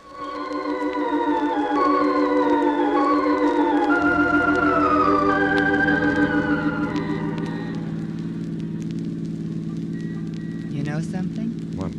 3 nightclubs in a row adds up to a lot of nightclubs, even for me. How about going into that drive-in for hamburgers? We're in. Oh, I'm starved. Must be the exercise. Yeah, we won't need menus, miss. Make it hamburgers, french fries, and coffee. Ah, this is nice. But you're not going to take me right home, Race. I'm determined to make a night of it. This is the first time in a week that I haven't been bored. Poor little rich girl. Tell me something, Race. If I can. What do I have to do to get you to take me seriously? You might tell me something about yourself. Ask me anything.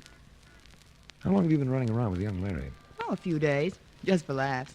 Were you at the Carmichael party the night before last? As a matter of fact, I was. Why? There was a girl at that party who was found dead the next day. Police think she was murdered. You're talking about the girl the police identified today? That's right. Faye Kennedy. Well, how do you tie her in with the party, Race? The paper said something about the body being found on some highway. Well, I'll move around, ask a few questions, listen to a few answers. Get answers. That girl, are you working on the case? Not professionally. I'm just trying to help someone out of a jam. Would I be helping someone out of a jam if I told you I saw that girl at the party? Keep giving. She was one of the extra girls hired as a maid. I noticed her when I heard her talk. That English accent. I liked her. I tried to engage her to work for me. What happened? She didn't want a steady job. You know what happened to her later? Yes, I do. It was almost morning when I talked to her about working for me. Most of the guests had left, and she couldn't get a cab. So Larry loaned her one of the house cars, a Ford coupe. And she left by herself.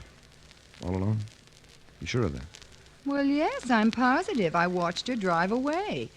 What's the matter? Don't you like my information? I'm thinking what it probably means for her husband. Trial and conviction for murder.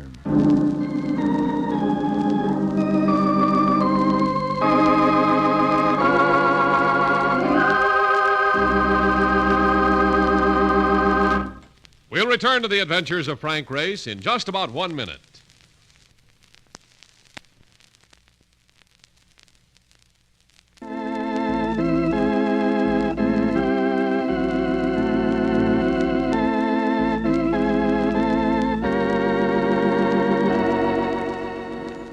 And now, back to the adventures of Frank Race.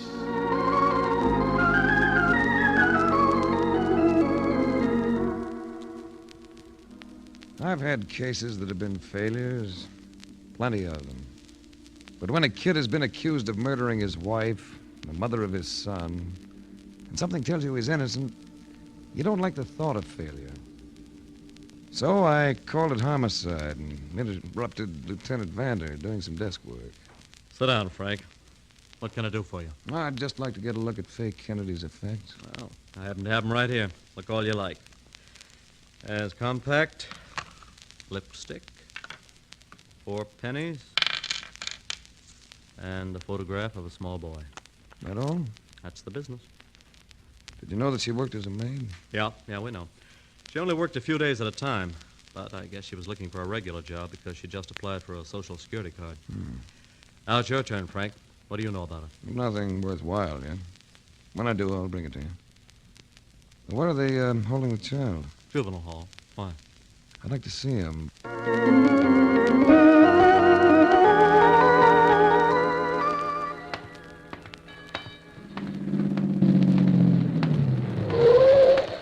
Hey, mister, can you use a cab? A good man, that's against the law. You know it. Stop making with the funnies, Frank. Come on, get in here and I'll give you a lift, huh? I was going over to Juvenile Hall to see Bob Kennedy's kid. What were you doing around here? I was going to see if I get a pass to go in and see Bob. I'll make it later. Brief me on something, Mark. Sorry. What do you know about Larry Carmichael, Jr.? Crazy kid. Always getting into jams. What kind of jams? Dames, mostly. They're always taking him for dough. I guess that's why the old man tightened up on a bankroll. Why? I've sort of had him on my mind. What about Larry Sr.? Has he ever been arrested? Oh, yeah. But they never proved nothing against him. He was indicted by the grand jury about 8 years ago, but he beats the rap. What was he charged with? They hooked him as head of a ring that had been clouting hot shorts. Doing what? Clouting hot shorts. You know, stealing cars. Didn't they have enough on him? He was too clever. By the time he got finished repainting him and everything, even the insurance companies couldn't identify him. Where did he do all this painting and changing? Garage he's got. Orange State Street. Does he still have it? Yeah, but it's strictly legit now. Just the same, I think I'll postpone my trip to Juvenile Hall for a while. Drop me off and you can go and visit Bob Kennedy. Okay, that's the way you want it. Where you going now? To pay another call on Larry Carmichael Sr.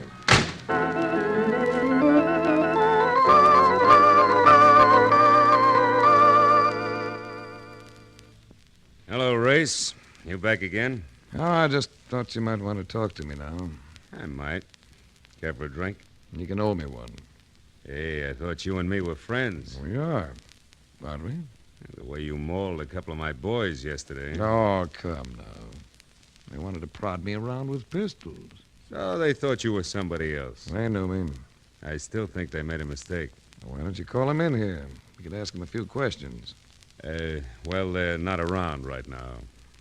Why were they casing the morgue, Larry?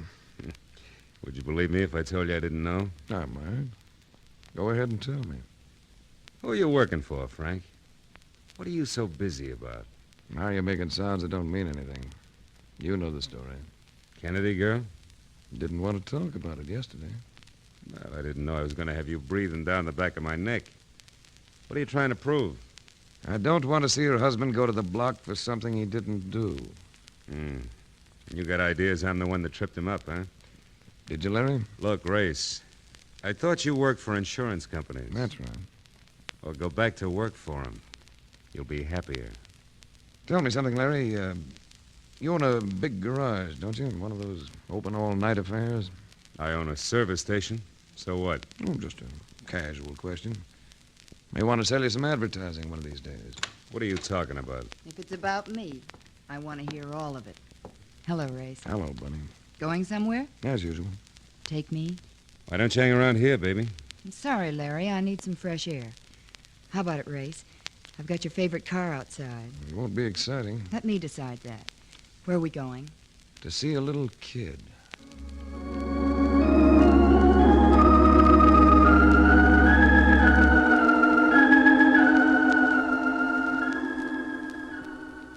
He was tiny and tow-headed. It looked as though he'd usually have a cute, ready grin. But there was evidence that he'd been crying a lot. And when I lifted him, I caught a soft, tired sob deep in his throat. I was told he'd be kept there until the disposition of his father had been decided, either by the police or by the court.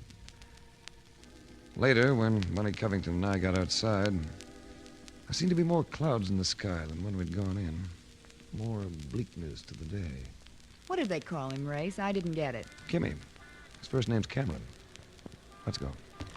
What'll happen to him if his father's convicted? I'm not sure. Go ahead, you drive. They'll probably put him up for adoption, won't they? Oh, something like that. Whatever happens, it's going to be rough on him. How are you doing on this case? So far, I've walked up a lot of blind alleys. I keep getting the feeling that I'm overlooking something. Something I've already seen. Well, what about the police? Can't they help? Well, they've got the husband. No, I don't know. Maybe they're right, but... But you'll keep trying. That's right. Incidentally, this Greyhound of yours is running low on gas. Oh, well, there's a station across the street. I know. Let's go to that garage Larry Carmichael's. I can't help being curious about that Ford coupe you mentioned.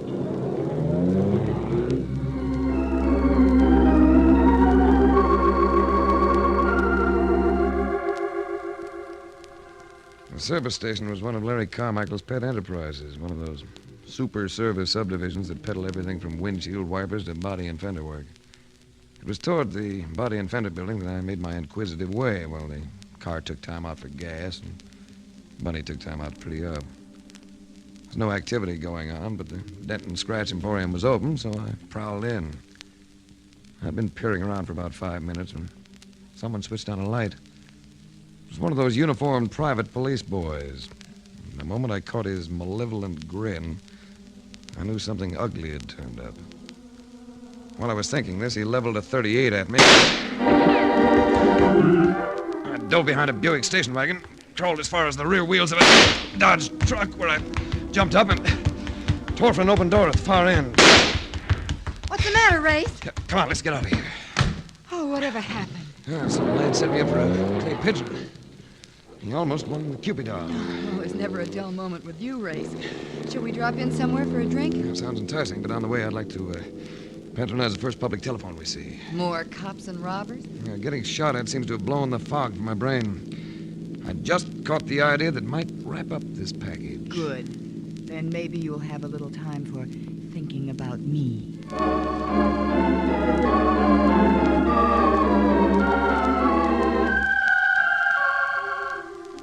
I spent 45 minutes in one of those sidewalk phone booths. I called Vander at Homicide and asked him to relay a message to Bob Kennedy in his cell. When Vander called back with the answer, I talked to him into securing another item of information from the motor vehicle department. And when I got back to Bunny, everything had finally gelled. You know, I've discovered what makes you so attractive to me, Race. It's because I'm always having to wait for you. Do you know that you're the first person I've ever waited for in my life? Drive on, Duchess. Now, you take the wheel. You know, I've been thinking about that. About what? The fact that you never want to drive. Well, I told you the reason. I like handsome chauffeurs. Want me to tell you the real reason? Go ahead. Your driver's license has been revoked. Too many convictions for speeding, for reckless driving. All right, so I'm a good little girl. I let others drive for me. You drove the other night, though. You drove and you had an accident with this car. Race, you're upset. You haven't been getting enough sleep. You bought the car new, didn't you, Duchess? How long have you had it? 6 weeks. Both the front fenders have been refinished. I can tell because the rubber fittings are coated with paint. That's always the tip-off to a repaint job. Do you read palms, too, Race? It all ties in with what happened to Fay Kennedy. You see, when you offered her that maid's job, she didn't turn you down. She accepted it. She'd been looking for a job, so you took her home with you when you left the party. Which would have been all right, except that on the way, you couldn't resist showing off the speed of this rocket. And you ran it off the road into some brush. You didn't hurt yourself, and the car was still drivable. But you fractured that girl's skull. So you pushed her out and left her there, alongside the road. Because you knew that with your record, you'd face a charge of manslaughter. Darling, you are upset. Let's go and have that drink. Sorry, Duchess. No drinks. Oh, Race, you can't really believe all this. Oh, I admit I cracked up the car, but the rest of it... Oh, you're letting your imagination run away with you. No. I'm sure of it. I'm sure of it because you lied. You lied when you said you saw that girl drive a Ford away from the party. I did see her, Race. I can prove it. No, Duchess. Fay Kennedy was born in England into a poor family. Poor families, they don't have cars. She didn't have a driver's license either because she never learned how to drive a car. All right, Race. You've put it together. But you're not going to be difficult about it, are you? After all, manslaughter isn't murder. You'd have turned it into murder. You'd have let that girl's husband go to the chair. Oh, they wouldn't have given him the chair, Race. Life imprisonment, maybe, not the chair. Just life imprisonment. You have no trouble being casual with other people's lives, do you, Duchess? Tell me, how much did you have to pay Larry's private cop to shoot me for a trespasser? Race, I was in a jam. Race, give me a chance.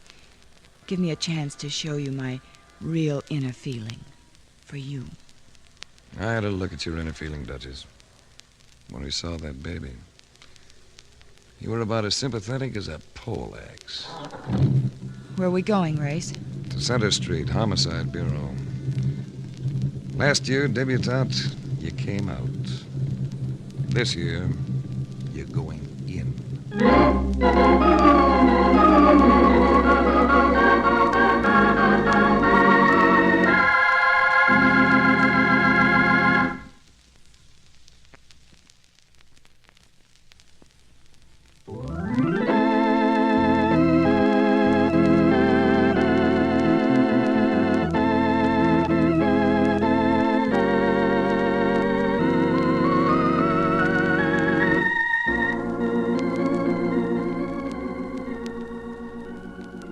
The Adventures of Frank Race, starring Tom Collins, came to you from Hollywood.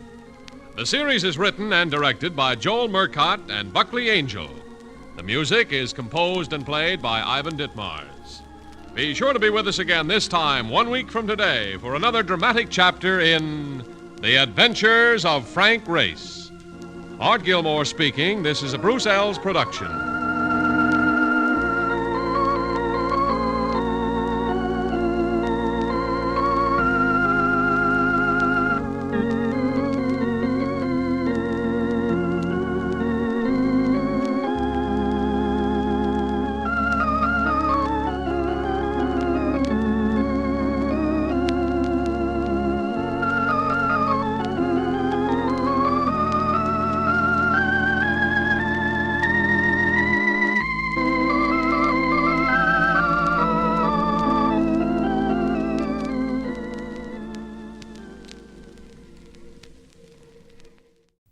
The Adventures of Frank Race, starring Tom Collins.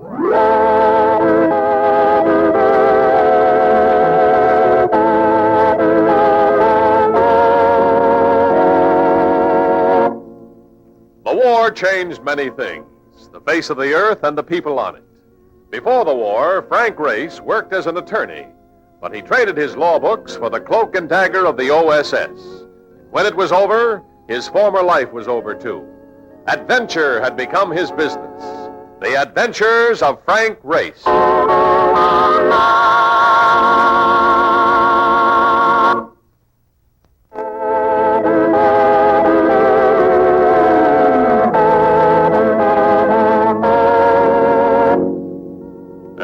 we join Frank Race for the adventure of the Baradian letters.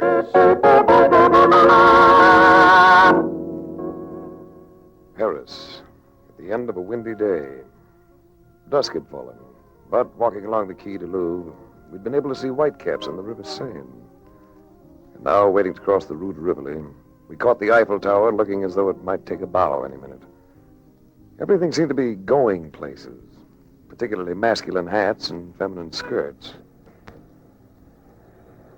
Mark and I were on a holiday after finishing an investigation in Holland. I sort of like to get around and see things on foot, but Mark, well... Listen, Race, where you going now? At the hotel. Another 7 or 8 blocks? I could never make it. Not unless you want to haul me piggyback. Take care. Not me. I don't want no part of them flying bedsteads they use in this town. Look, I got a better idea. What? I'll stop in at the American bar in the next corner.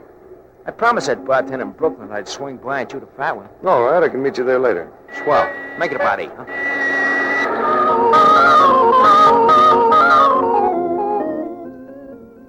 Our hotel was on the Rue Montmartre. A fairly big place with one of those open-work elevators that whiz you up and down with all the speed of a truck in compound low. Our room was on the 5th floor. As I got here, a man leaning against the wall eyed me with the friendly gaze of a bartender inspecting a dubious check. Farther down the hall stood another of the same ilk, an amiable citizen who blew cigarette smoke in my face as I passed. Hello, Race. We have been thinking you'd never come.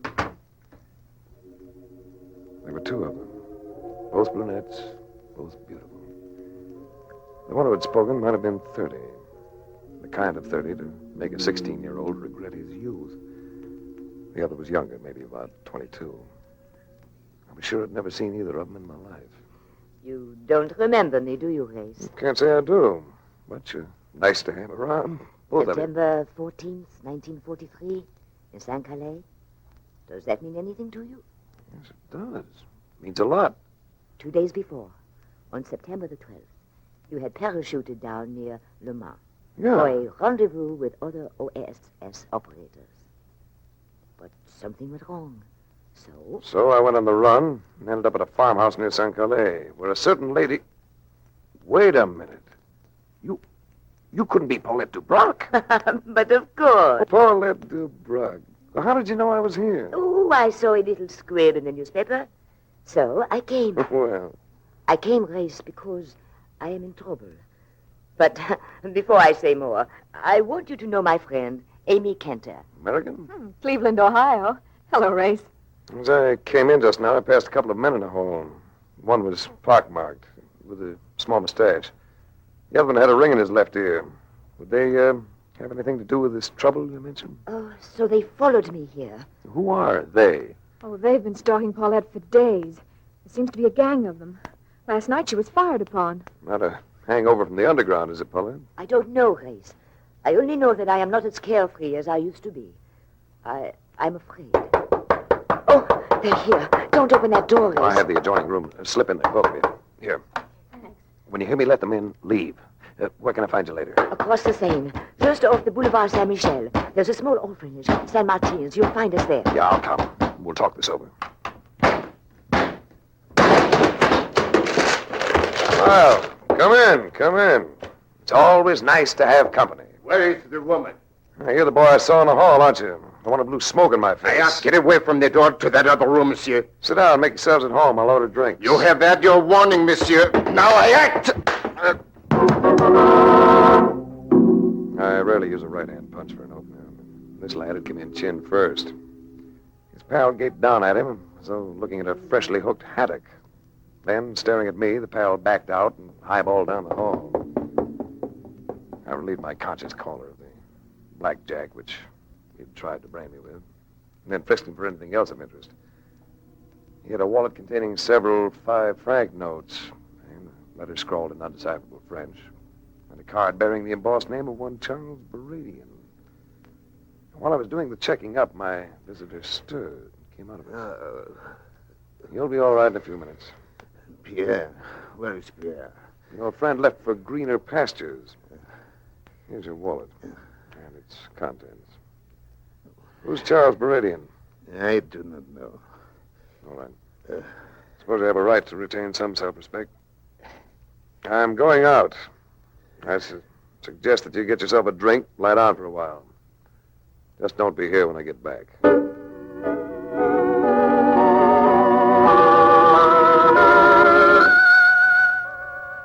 American bar was finished in a sort of Rococo modern. Everything about the place had the light touch, including the size of the liquor portions. Mark made me know the chick, his bartender friend, a garrulous soul with an expression of a benevolent beagle. Glad to meet you, Race. Any friend of Dunham's a friend of mine. What'll it be, huh? I'll take a scotch and soda, chick. Sure. Plus a serving of information. Oh, sure. What kind of information? The name Charles Beradian. Does it ring a bell with you? Beradian. Yeah, it rings a big bell. Where would I find him?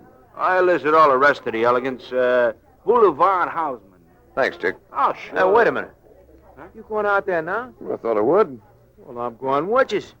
This sounds like a deal we should play back to back. So long, fellas.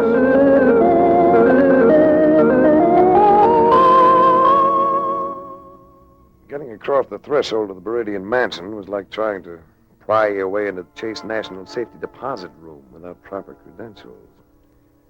My particular obstacle was personalized in one Terry Meglin, a brawny specimen with the title of private secretary, the instincts of a barroom bouncer. You can understand, Mr. Race. It isn't only a question of looking after Mr. Beradian.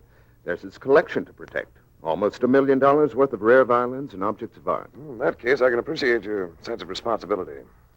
Don't ever expect Mark Donovan's vote if you run for public office. He would have preferred to wait for me in here. Incidentally, I must limit your interview to 20 minutes. That's a rule we never break. Here we are. Charles Beradian must have been about 45. A gray-haired man who toyed with the violin as he talked, while watching it with the stare of a hawk circling above a chicken run. Know anything about violins, Mr. Race? Not as much as I'd like to. There is nothing quite like a fine violin.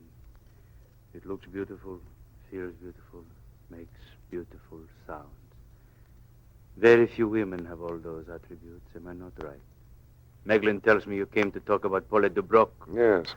Are you a friend of hers, or is it that you represent her?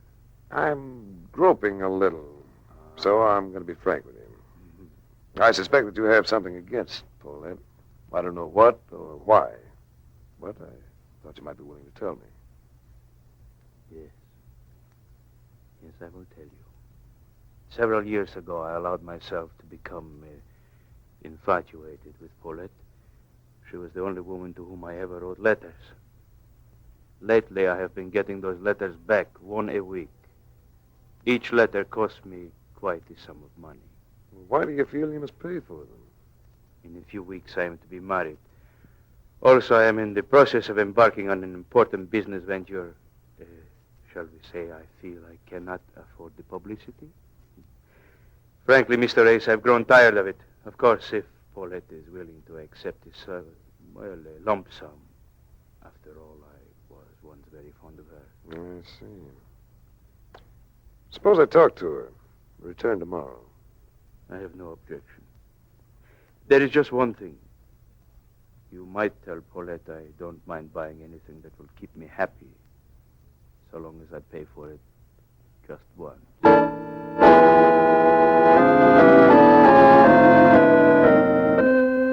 At Saint Martin's orphanage, I was ushered through to a secluded terrace where Amy Kenter sat in the sun. A delectable figure in sweater and shorts. She got up to greet me. Hello, Race. Paulette hasn't come in yet. She should be here soon, though. Are those freckles I see on your nose? Oh, yes. Darn it. Count them among your assets. I go with the rest of you. And the rest of him. And the rest of me? She stood there looking up at me with half-parted lips. So I kissed her. And it was everything fresh and delightful. Oh, gosh. That's having your prayers answered. I wanted you to do that, Race. Do my fingers feel rough on your face? Here. This other hand's smooth. What have you been doing? Gardening? You got a blister under your chin, too. I'm a beaver when it comes to work. Race, I did want you to kiss me, but how about Paulette?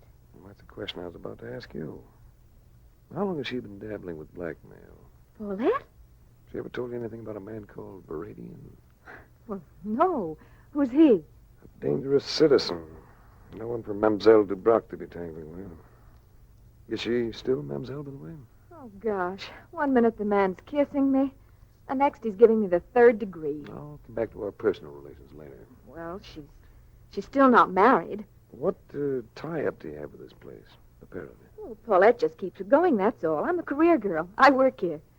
Where'd she get the money? Her job. Oh, but maybe you don't know about that. She's been doing the lead in a revival of Rain at the La Victoire. You sound just like a press agent, Sherry. Well. Hello, Race. Got a kiss for me, too? Well, how long have you been here? Just arrived. I don't need to have been here to know that you already have kissed Amy. Or you wouldn't be my Race. Come here. Well, Race, looks like I've been replaced. Well? Yeah. You must be knocking him dead in rain. Oh, I have been doing all right. I shall do better now that you are here. How long have you known Charles Baradian? Charles, there's a name out of the past. He thinks you're blackmailing him. Blackmailing him? Eh? Well, Race, what is all this about? Matter of some letters he wrote you several years ago. In 1940. I knew Charles Baradian just before the fall of France. He was very attentive, but to me it was not important. He's been getting a letter a week in the mail for a price. He'd like to buy all of them from you in one package. But I don't have these letters, Race. I have not had them for years. Why, you don't appear to believe me. Guess I have to believe you. But you'd better let me break that news to Baradian. By myself.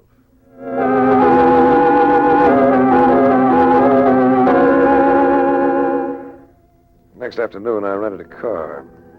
Mark and I then drove out to the Baradian mansion. I told Mark to cruise around the block till I came out. This time I had no trouble getting in. Meglin answered the door himself, and I was led to a drawing room smothered in draperies. Here, a stranger leaned against the ornate mantel. He looked capable of breaking up a dark strike, and the cut of him spelled cop in any language. This is Mr. Race. Oh, I am Benoit, monsieur, of the Sûreté. So our little matter of blackmail becomes official, does it? I am concerned with blackmail, monsieur. But more than that, I am concerned with the murder committed in this house last night. The murder of Monsieur Charles Baradian.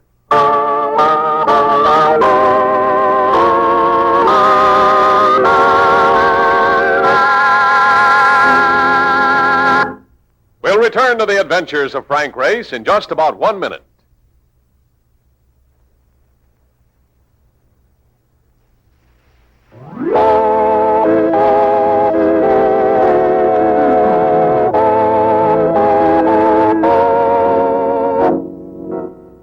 And now, back to the adventures of Frank Race. I was sure of one thing. My Paris holiday had definitely turned sour. Here I'd been acting as an apparent go-between in a blackmail transaction. And now its victim lay sprawled on the floor of his study, murdered. Around his neck, an ugly red welt where some sort of cord had cut and strangled the life out of him. I had a close look at the wound while Benoit laid out the details. Well, he was first hit on the head, probably with a poker. And a fine violin is missing from the collection. What was its name, Monsieur Meglin? Guarnerius. Yes, well, we might call it a typical case of murder and burglary. But you can understand, gentlemen, that in this matter we cannot afford to accept the typical.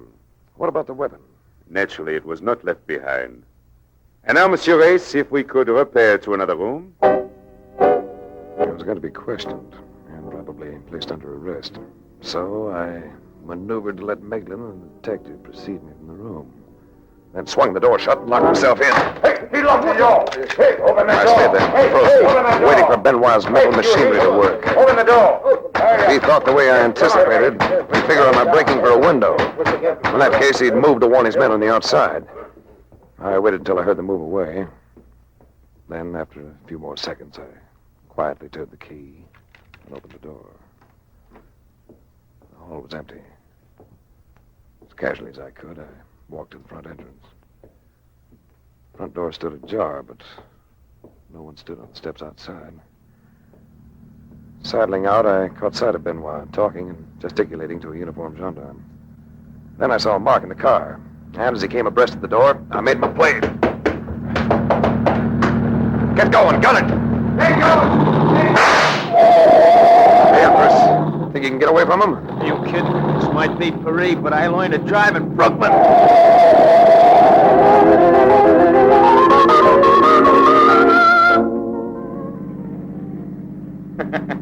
Told you I'd get away from him. Right, what do we do now? I'm going to look up the location of Paulette Dubrock's apartment. You can drop me there. Then I'd like you to run down as much information as you can on the Baradian household. Check. When will I see you? And where? That's a little after 4. I have a call to make. Meet me at 7 at Saint-Martin's orphanage.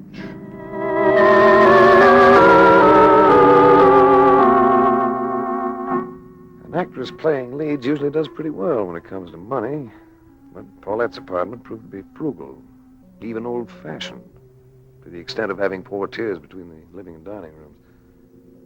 Paulette wasn't at home, which gave me a chance to look around. On a small dresser in her bedroom, I spotted a couple of letters postmarked January 1940. Both were epistles of passionate drivel, and both were signed Charles. I heard the outer door go shut, so figuring that Paulette had come home, I went forth to greet her, and... Oh! I came conscious again with the realization that my head was resting in a feminine lap. I looked up and saw Paulette. How do you feel, Race? You're very attractive, you know? Even with your face upside down. Oh, Sherry. What made you slug me? Name of my mother. First it is blackmail I'm guilty of, and now you accuse me of hitting you on the head. Someone did. But of course it was not I, though, Race. I wish I knew you really stand. I have not lied to you about anything. You did about those letters from Baradian. I found this pair on your dresser. Said you hadn't had them for years. You could not believe that they might have been stolen from me? Just returned? On the day after Charles Baradian's murder? Race, no. Not Baradian. Yes, Baradian. Strangled last night. And I wish I knew how to advise you. I don't know whether to say turn yourself over to the police or get out of the country. From where I'm lying, the last thought seems to be your best bet. Probably I should go with you. Race, I'm really in trouble. No? You're really in trouble? Yes. You'd better get out of Paris. For a little while, anyway. Change your appearance. You've done it before. And take care of yourself, actress.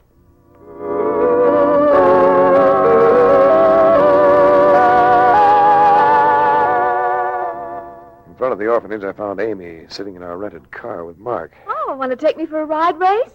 Such a luxury over here. Why not? Oh, fine. Just let me drop these packages inside the door. I'm a hoarder. Did you know that? You've been doing all right with her, ain't you? Maybe you ought to slow down. Why? Well, she's just a freckle-faced kid a long way from home, and Don't tell me you're picking up a set of ideals. Nuts. Any information on Meglin? Well, in 2 hours, I didn't put together no Gallup report, but I did find out he keeps a room at a hotel called a Platonaire. Uh-huh. And, he used to run a kind of theatrical agency in the U.S., booking second-rate concert violinists. Didn't take long, did I? Violinist. Oh, that's interesting. Now what are you talking about? Violinists and violins. And a lad named Meglin. I wonder what a fine Ganarius is worth. Ganarius? What's that? I always thought it was a kind of spaghetti dish. It's a make-up violin. One of the old-timers. Well, where'll I drive you people? We'll find that Hotel Platonaire. I'd like to see a man about a violin.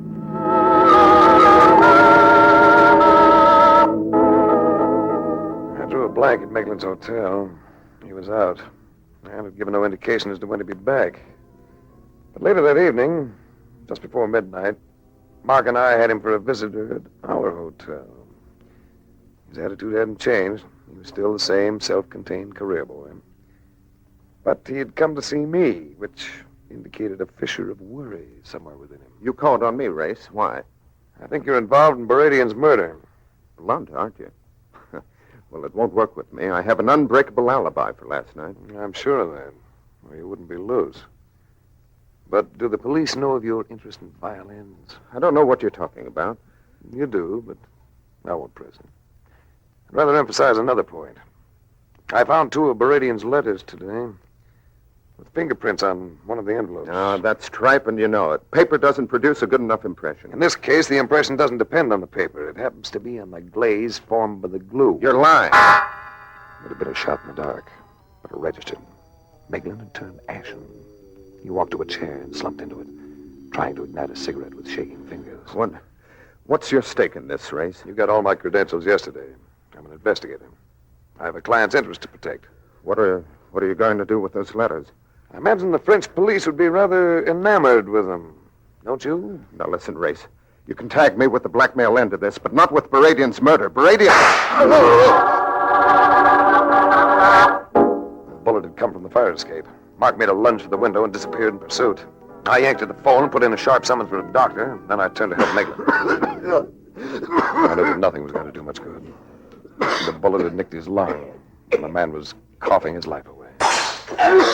Race, I'm sorry, Race. Whoever it was got away. How's Meglin? You might adjust that towel for him. Hello? Race?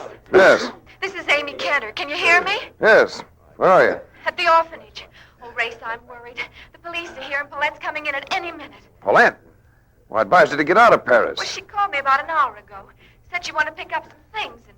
Well, I'll be there as soon as I can. Tell her not to say anything. Mark, Yeah, how is he? we ain't got nothing to keep us here, Race. This boy's dead.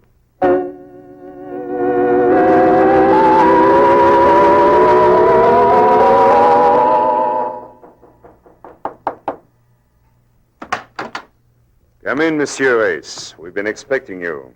Where have you got her? Right in here. Should I come in, Race, or should I go upstairs and poke around like you told me? Better go upstairs and poke around.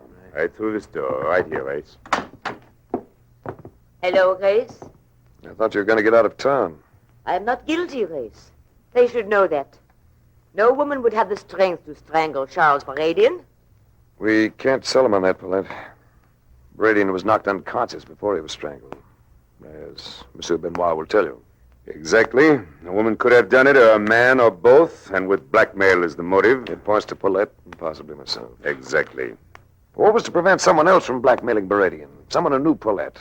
Someone who'd gotten hold of the letters. Possible, but not likely. I think it quite likely. Don't you, Amy? I? Well, I don't know what to think, Race. Well, you might think about why you wanted me to believe you didn't know anything about music, about violins. I don't. Look, career girl. All violinists have one thing in common. Calluses on the fingers of their left hands, just like the ones you have. And very often, where the instrument rubs against their necks, they develop small blisters, just like the one you have. All right, so I'm a violinist. That doesn't prove me guilty of murdering Baradian. You, want these items now, Race? No, come in, Mark. Yeah. I found them in a room. Oh. Just like you expected. So violins, eh? What meaning does it have? One of them, no doubt, belongs to Miss Ketter. The other, if I'm not mistaken, will prove to be the Guarnerius taken from Baradian's home. You had to get some profit out of murdering him, didn't you? Oh, you're insane. You and Meglin were in on the blackmailing together. No. When I came into the picture, you had to move fast for a big payoff. That's not But true. Baradian balked and threatened to call in the police. Well, So you killed him. And you killed Meglin in my hotel room, didn't you? Oh, prove it. Then phoned around the corner to make me think you were here. I found the other item, too, Race. A violin string with what looks like blood on it. The strangling cord. Ironic, isn't it, Benoit? A collector of fiddles murdered with one of his own violin strings. Tough luck, Amy. With you, hoarding didn't turn out to be an asset after all.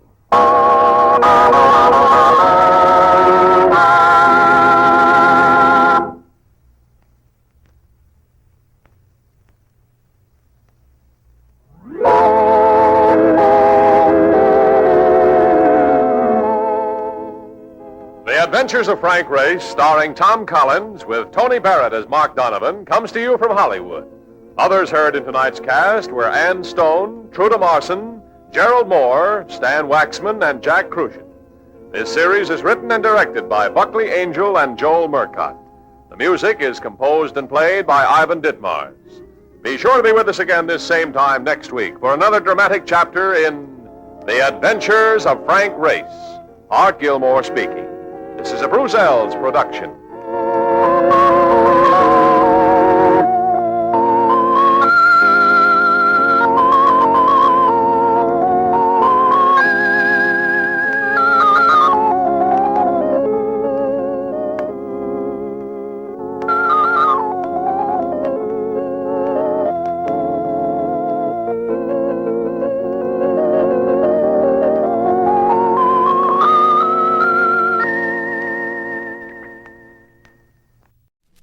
The Adventures of Frank Race, starring Tom Collins.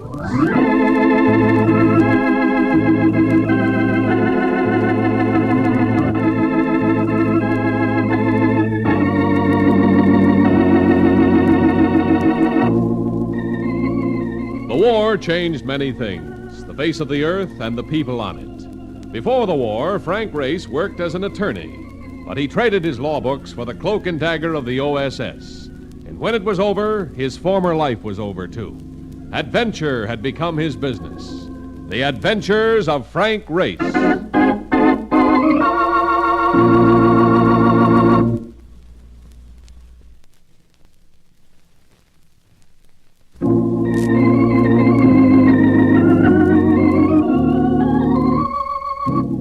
And now we join Frank Race for The Adventure of 17 Black.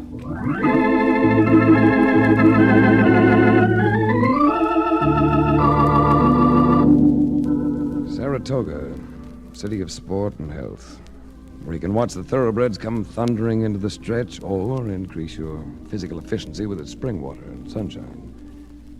But my sport of the moment wasn't taking place in the sunshine. And I'm afraid the healthful effect of its atmosphere was rather dubious. Number 17, Black. Now you're coming up, Mr. Race. Yeah, it's about time after what I've dropped here tonight. I'll let that ride again. Aha! At last I find you. Oh, hello, Mark. Thought you were in New York. Place your bets, please. I was sent up here to find you. We gotta get going. Come on. What's your hurry? I'm busy. You're gonna be busy. You got a hasty task for Universal Indemnity. The embezzlement job, and they want you right now. Number 17, Black. Looks like you're in the groove, Mr. Race. I've got luck on my shoulder. Leave it right there, Eddie. I'm letting it ride. Oh, no, we ain't, Eddie. Push it this way. We are heading for New York. Yeah, but, Mark, I'm just beginning to win. You ain't gonna win by leaving it there. Let's blow. This is important. Place your bets, please. Well, suppose you're right. Come on. Certainly I'm right. Nobody can keep playing one number on that thing. It just ain't in the books. Yeah, hold it a second. 17, Black. You see what I tell? Hey, you won again. Yeah, I would have won if you hadn't picked up the bet. Hey, look, maybe we ought to go back and play that thing for a while, huh? You're hot. Come on, Mark. We're heading for New York.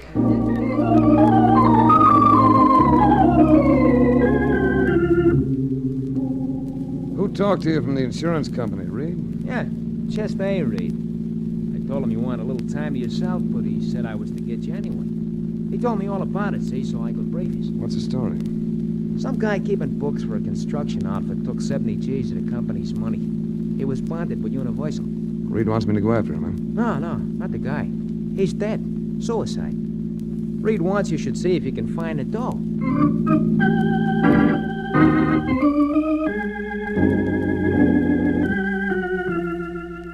Yeah, at Universal Indemnity, I got the details. The alleged embezzler had been a man named O'Connor with a home in Yonkers. I had Mark drive me over there to see his wife. What's the use of talking about it? Johnny's dead. After a while, I suppose I'll be able to tell myself I've still got a baby. Baby? He's a year old. How you fix for money? I've got the rent for another month. Got some ground meat for supper. Guess I'll have to get a job pretty soon. Didn't your husband have insurance? $8,000 worth. But we'll never get any of it. Not if they call him suicide. Oh, that should have occurred to me. How did he die, Mrs. O'Connor? He was found in the garage, shot in the car. Carbon monoxide. I see. They'll never convince me that he committed suicide. Not Johnny. He enjoyed life too much. Why, he was right in the middle of making a crib for the baby. And if he stole that money, where is it? I understand there was a confession. A fake. Even if it is in Johnny's handwriting. Here it is. Mm-hmm. I'm taking the only way out. When they audit my records, they'll find I've misappropriated $70,000. Try to forgive me, Johnny. He never took that money. Possibly not, but it's missing. And your husband is dead. If we're going to prove him innocent, you'll have to help me. Oh, I'll do anything. Did your husband have any friends in the company or particular enemies? Irving Dalton, the chief accountant. He always treated Johnny like a laborer. See, Johnny used to carry a hod, but when the baby was coming, he took a night school course in bookkeeping to better himself. Did Dalton hire your husband? No. T.J. Thomas does the hiring. He's general manager. Does Thomas have a financial interest in the company? I think he owns a third. The rest of it belongs to Mr. and Mrs. Maynard. Well, possibly Mr. Thomas can help a little. I'll see him tomorrow. In the meantime, take this. Oh, no. I couldn't. We'll call it a loan. You've got that youngster to think about. And for the time being, stay with your baby and forget about getting a job.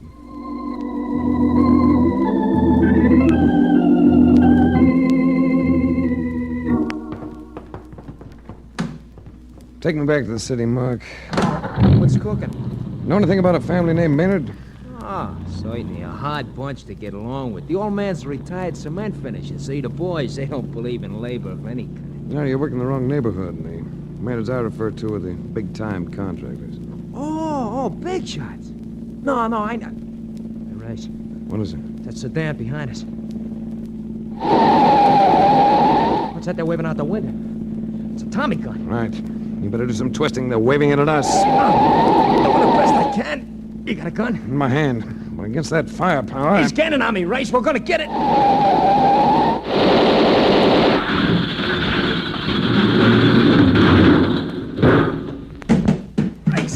Race, you okay?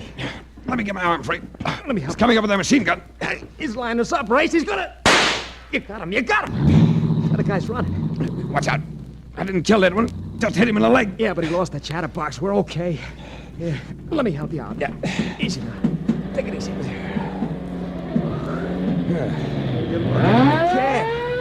What kind of a deal is this anyway?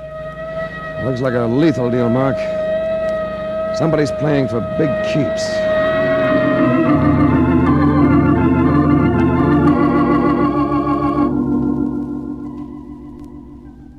You didn't go to an ordinary lumber yard to find the offices of the Maynard Construction Company. They took up half the 14th floor of a skyscraper. I was impressed by the handsome paneling, the ancestral portraits, and the cocktail party that was going on. Well, the place was rocking. It was only after quite a bit of elbow fencing I was able to force my way to a waiter. He promised to locate T.J. Thomas for me, but it was at least 15 minutes before I got a reaction. Mr. Race? That's right. I'm Irving Dalton, chief accountant of the firm. You've been moving around so you're a little dazed. You didn't come here on business, I hope, not this afternoon. What are you celebrating? Lifting of a mortgage? Just a little party in honor of State Senator Humphreys. All this for a state senator? What would you do for a governor? I understand you want to see Mr. Thomas. Yes, T.J. Thomas. General manager, isn't he? That's correct, but you see... And it says general manager on this door. It also says private, Mr. Race, and if you don't mind... That's a long elevator ride up here. I'd like to conclude my business this time. If you ask me, I don't think it's a good idea. Really, darling? No one asked you. Hold it a second. If you don't mind, this is rather private. Sort of board meeting. No, I don't mind at all. I'm most anxious to talk to the board. Now, wait a minute. My name's Race. I represent the Universal Indemnity Company. I'm here concerning the claim on your bookkeeper, O'Connor. Oh. Well, in that case... Come right in, Mr. Race. I'm Sandra Maynard. This is Mr. Thomas, our general manager, and my husband, Arthur Maynard. What do you want to know, Race? Several things. But first, I'd like to express a personal opinion. Your bookkeeper didn't steal anything, and he didn't commit suicide. He was murdered. Dear me. Headlines. Headlines. Sandra, my darling, your Welfare League group will buzz about this one. Oh, Arthur, shut up. This is very interesting. Are you ready to prove that someone else misappropriated the money, Mr. Race? Not yet. But that much money doesn't just disappear. There's an outright case of embezzlement. The books speak for themselves. I should think so. Oh, of course. You know all about the records, don't you, darling? I don't know what keeps me from clawing your face off. And I'm warning you, Arthur, if you don't stop... Witnessing marital Donna Brooks has never been to my liking, so I eased out of the room. And bumped into as delectable a bit of fabric as I'd encountered in several days. A tawny blonde with a benign eye. You look sort of grim. You know those people in there? Sandra and Arthur Maynard? Sure, I know them. What's the pitch on the relationship? You sound like someone sent out to watch the silver. And I've run into a defendant of the family honor. Oh, not me. I know them, but I don't play in their yard. And never will. They don't get along. It's embarrassing. Well, that's because they're going to be divorced. He used to be her teacher at college. I guess they never straightened it out. Make quite a clatter out of it, don't they? This whole party has turned into a clatter. I think I'll go home. You care to come along? Most encouraging invitation I've had in weeks. Lead on, fair lady. Lead on.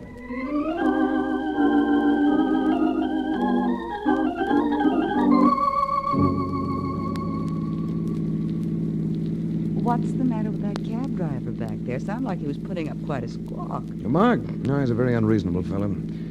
Just because he waited half an hour for me, he felt he should drive us to your apartment. When I've got my own car. He must be nuts. Yeah, it's a night to send anybody by me, Doris. Full moon, sky full of stars. Perfect night for romance. Or murder. What makes you say that? Just a thought. Do you, always carry so much luggage in your car? I'm a nightclub singer. I'm going away for an engagement. Oh, too bad.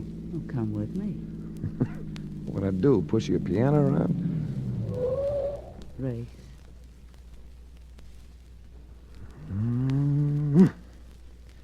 Yeah, maybe I should come along and push your piano around.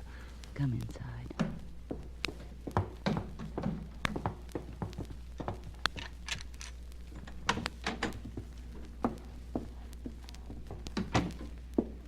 Hold me, Race. Delighted. But first, let's have a little light. What are you doing? Removing this pistol from your purse. What is it? Part of the new look? Oh, Race, don't be like that. I'll go for you if you let me. I might even postpone going away. How would you like to talk about a man named Johnny O'Connor and $70,000? I might. There's something that might interest you in the bottom drawer of that bureau. Well, seems to be stuck. So are you, sucker. Nice work, Doris. Now we can get rid of this chump for good.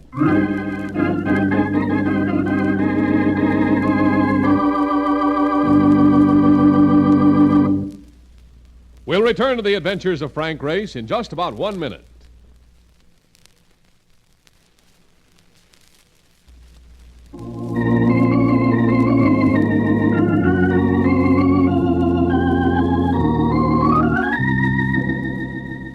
And now, back to the adventures of Frank Race.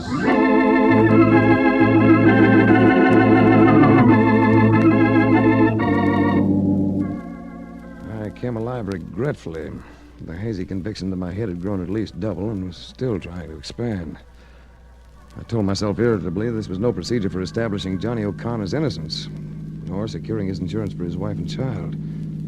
Then I caught voices, and I knew my best bet would be to play dead. Any sign of life back there, Rocky? Nah, he's out cold. Better take a look and see if he's coming to. Relax. Will you? When I slug him, they stay out for hours. Well, flash a light on him and make sure. Okay. Out cold as a mackerel. Here's the top of the hill. You, Want him up front, don't you? Yeah, right behind the wheel here. Give me a hand. Yeah. There we Oh, this guy's big. He's hard to lift, all right. Let's give another heave.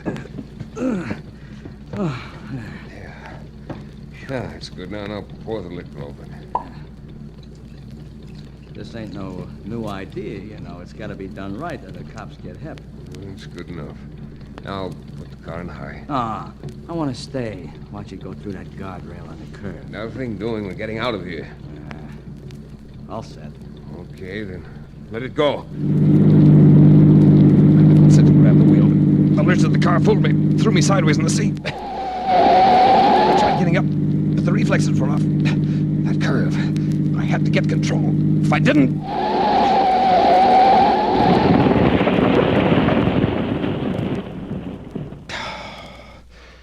Don't ever do that to yourself. I just sat there for a few seconds. Then I staggered to a phone booth and asked Mark to come out and meet me.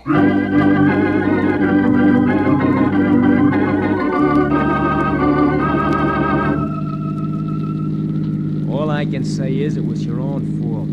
If I'd have been tagging along, it probably never would have even happened. I warn yous about that dame. Well, she's very attractive, Mark. In spite of what occurred, I shall continue to think about it wistfully. Nah, she had a look. You know me, I never miss on dames. I agree.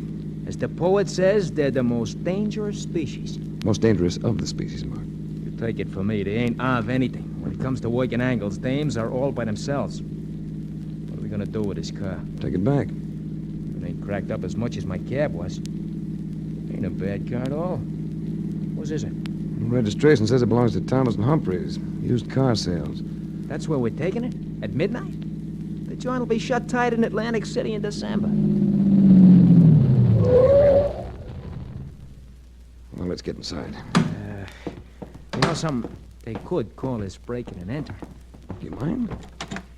Not so long as the cause is just. They need a new door here. You want my flashlight? Yeah, street light's enough. You take that filing cabinet, see if you can find any papers on the car. I'll try the desk. Okay.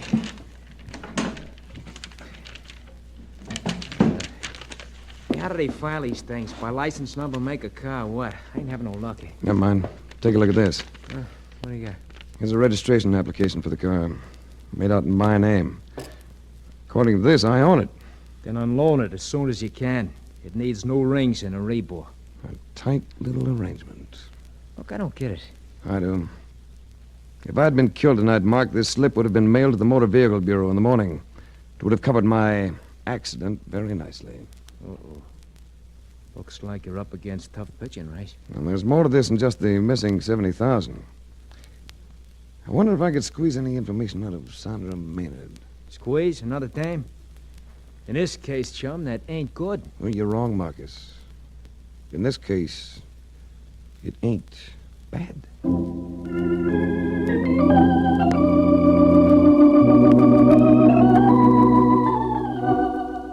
The home of Sandra Maynard turned out to be one of those structures that a locksmith and a couple of carpenters could turn into a hotel over a weekend.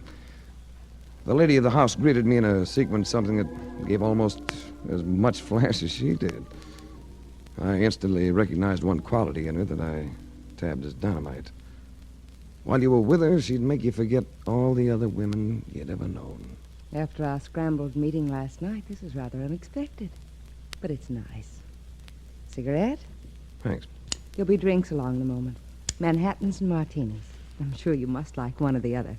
There have been occasions when I've gone for both, to my eventual distress. You're attractive, Race. But then I suppose you already know that. You're, rather direct, Mrs. Maynard. And I'm sure you make good use of the trait. It saves time. Oh, don't say Mrs. Maynard. I hate the name. Call me Sandra. Everyone does. Even my chauffeur. I'm flattered. I wonder.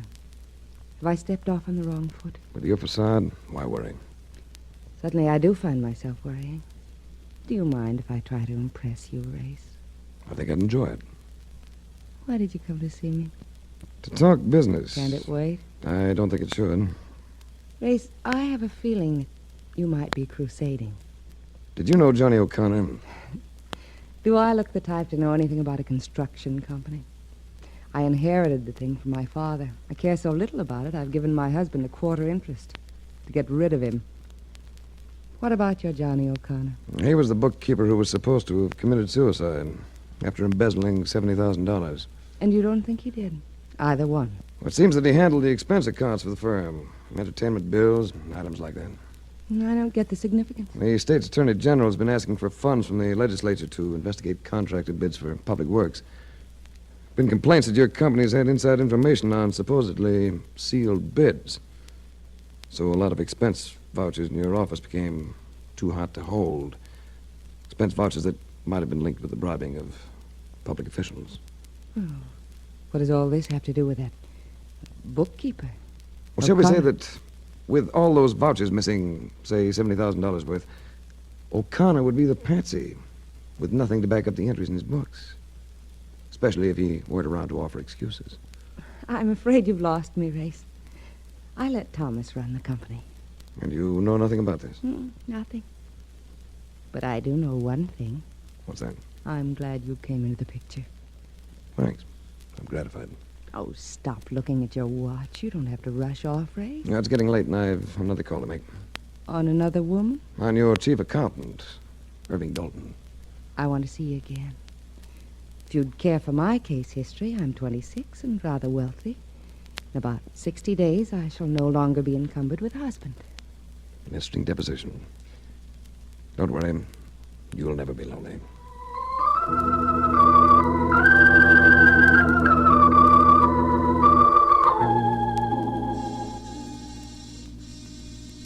There's nobody home, Race. There should be. This hour. Yeah, why don't you try to knob? There's nothing like the direct approach. Should have learned that earlier this evening from Sandra Maynard. There ought to be a light switch here somewhere. That's better. Now, wait. Hey, Race. Yes. It's Dalton. Look at his throat. Somebody must have choked the wadding out of him. He must have been showing signs of weakening. Let's get going, huh? No, let's look around. Uh-oh. Open the door, but keep behind it. Okay. You didn't know if it'd find your wig, Dalton. Take a better look, Thomas. You'll notice he isn't awake. Say, what is this? Well, I know some inquisitive gentlemen who'd call it homicide. Where do you think you're going? I'm getting out of here. Not yet. I had nothing to do with this. Possibly not. But I have a hunch we can tie you in with Johnny O'Connor's murder. I had nothing to do with it. Oh, then you know it wasn't a suicide. No, I... Mark, dial the homicide bureau. Now, wait a minute. Why can't we sort of talk this over? We can. Why don't you start in? In the first Race, place... look outside the window!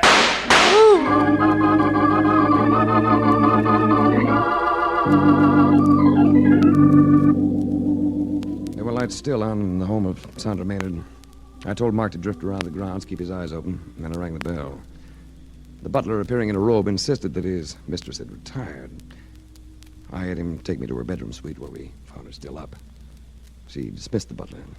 You mind if I go on brushing my hair, Race? Not at all. It doesn't disconcert you? You know very well it disconcerts me, but at the moment there's something else. What else, Race? I just came from Dalton's apartment.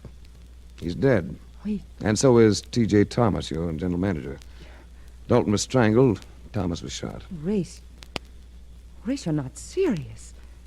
Who could have done it? The police might think you did. I? Race, you're kidding. You don't think I did it, do you? The person who killed Dalton had the strength of a man. Do you have a pistol? Pistol? Have you ever had one? Yes. Yes, of course, but my husband's had it for some time. You can prove that? Well, I think so. The butler knows that Arthur has had it. But the permit was issued in your name. Yes, it was, but... There's a bullet in Dalton's apartment. The bullet that killed Thomas. The police are going to find it. When they check it in ballistics, your butler's testimony isn't going to be much good if they find that gun here in your room. But I told you I don't have the gun. I have a feeling that your husband is going to plant it here. Oh, Race, I'm all upset. Why would he do that? First, to cover himself. When you gave him that interest in the firm, he decided to make it pay off in a big way. He got Thomas and Dalton on the hook, and they started the bribery pattern for big profits. But you're the principal owner, so he's going to try to tag you with the guilt. Another thing.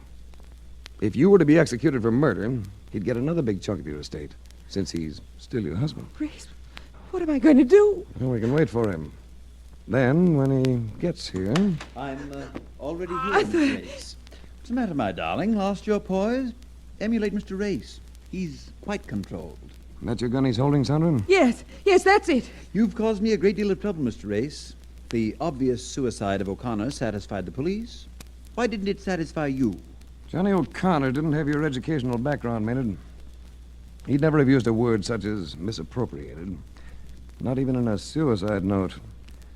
He used the same word when I interrupted that office meeting. Even Thomas was satisfied with embezzled. You smelled murder in one word? 2 words. It was a simpler one. O'Connor would have said books. Thomas called them books. You used records. The note said records. I admire superior intelligence, Mr. Race, but I'm afraid I'm going to have to dispose of you. It'd be a bit involved, wouldn't it? Not at all. You came here to charge Sandra with crimes. She shoots you with the same gun that killed Thomas. Her gun, as you pointed out. She then commits suicide. Mr. Race, stop looking behind me as though there was someone there. Ah, but there is. What? I'll take care of Race. Yeah. I tell you, Race, you just can't beat an end wrench in a pinch. All you need is the right guy to flip it. Marcus, never have I been so happy to see your ugly face.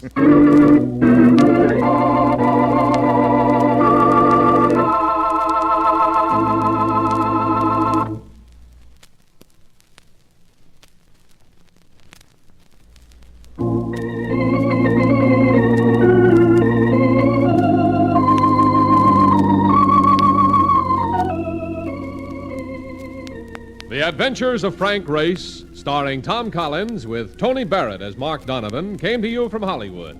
The series is written and directed by Joel Murcott and Buckley Angel. The music is composed and played by Ivan Ditmars. Be sure to be with us again this time 1 week from today for another dramatic chapter in The Adventures of Frank Race.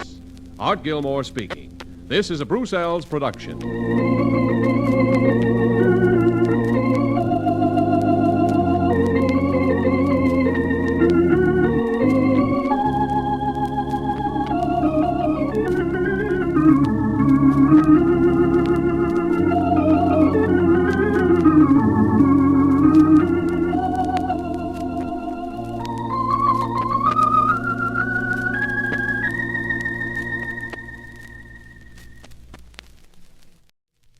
The Adventures of Frank Race, starring Tom Collins.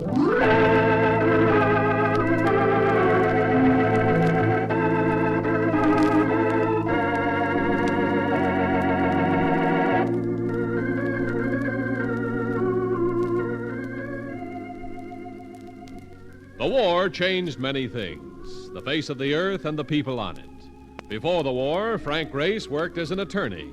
But he traded his law books for the Cloak and Dagger of the OSS. And when it was over, his former life was over, too. Adventure had become his business. The Adventures of Frank Race.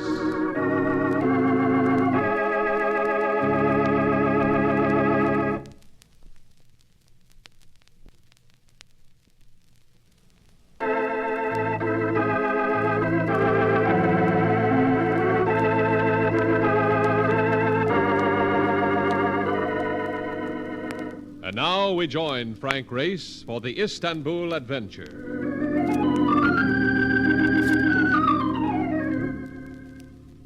There are men who'll tell you they've seen the city die. And it's hard to find argument for their words.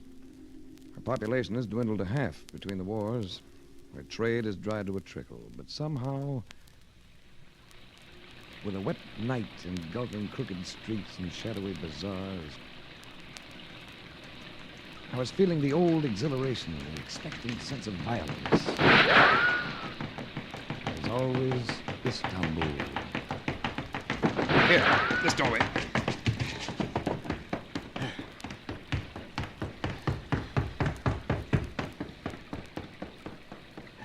Yeah, rather close. You're very helpful. Cigarette? Yes, thank you. Light. What is it? I'm intrigued. A woman comes out of the night. A woman pursued the bullets. She turns out to be lovely. If you don't mind, I must go. Well, if you don't mind, I'll go with you. No, please. Oh, now look, tomorrow I'm leaving Turkey, but tonight you need help. It's not for me. It's for a friend. A friend who's in trouble, an American like yourself. American? He's hurt, badly hurt. I think he's dying. Well, let's get him a doctor. That's why I'm trying to get out of this sector. I know a physician who will go to him. I'll get you out. Come on. Wait, listen. They've come back. Who's they? Here, let me get clear. Move behind me. Yeah. Hey, Race! Oh. And I thought I knew my way around. This is worse than driving a hack in Boston. Yeah, it's all right. His name's Donovan. He's Brooklyn Irish and to us harmless. Hey, what goes on? Where are you, Frank? Right here. Where have you been? Oh, where have I been, he wants to know. I am out with a man just because he wants to go walking and he disappears. Where have I been? I happened to turn up a side street while you were gaping in some window. I'd imagined you'd follow. What do you say we start grinding back at the hotel, huh? Even with this slicker on, I'm beginning to feel like a blotter. Hey, who's this? And come to think of it, we don't know each other's name, do we? I'm Frank Race. I'm Lisa Kruger. What's the story, Ray? Well, I don't know all of it, Mark. But there's an American nearby who needs medical help. We're going to get him a doctor. There are people around here who might try to stop us. And you talked me out of bringing along my end wrench.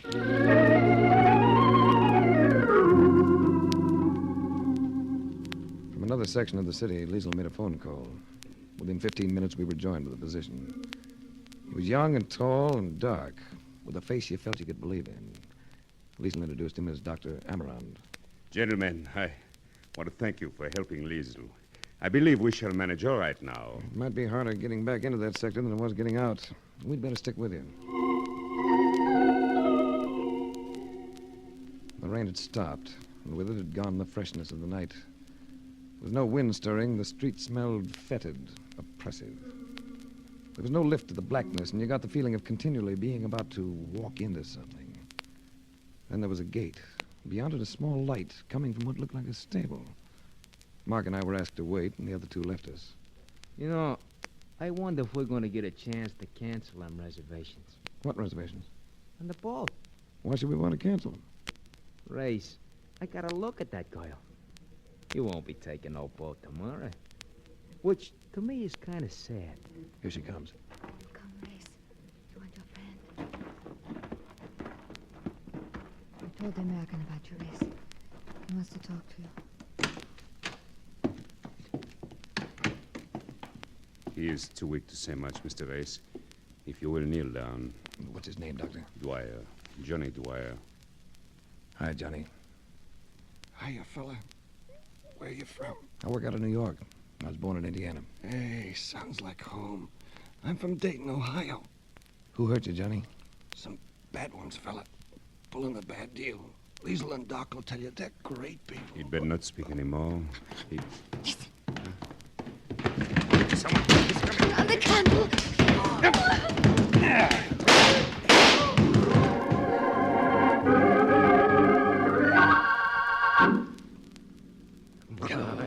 Come out of it, Race. Come out of it, will you? Oh, that's better. Oh. What happened to me? Well, you won't need to part your hair for a while, not the way that slug creased your head. Where's Liesel? And the doctor? I guess they got away. The doc got in a lick, too, hey? One of them visitors is as dead as a smoked herring. What about Johnny? Johnny Dwyer? He's dead, too, Frank. I don't know what these people are playing, but it ain't post office, Frank. It ain't post office.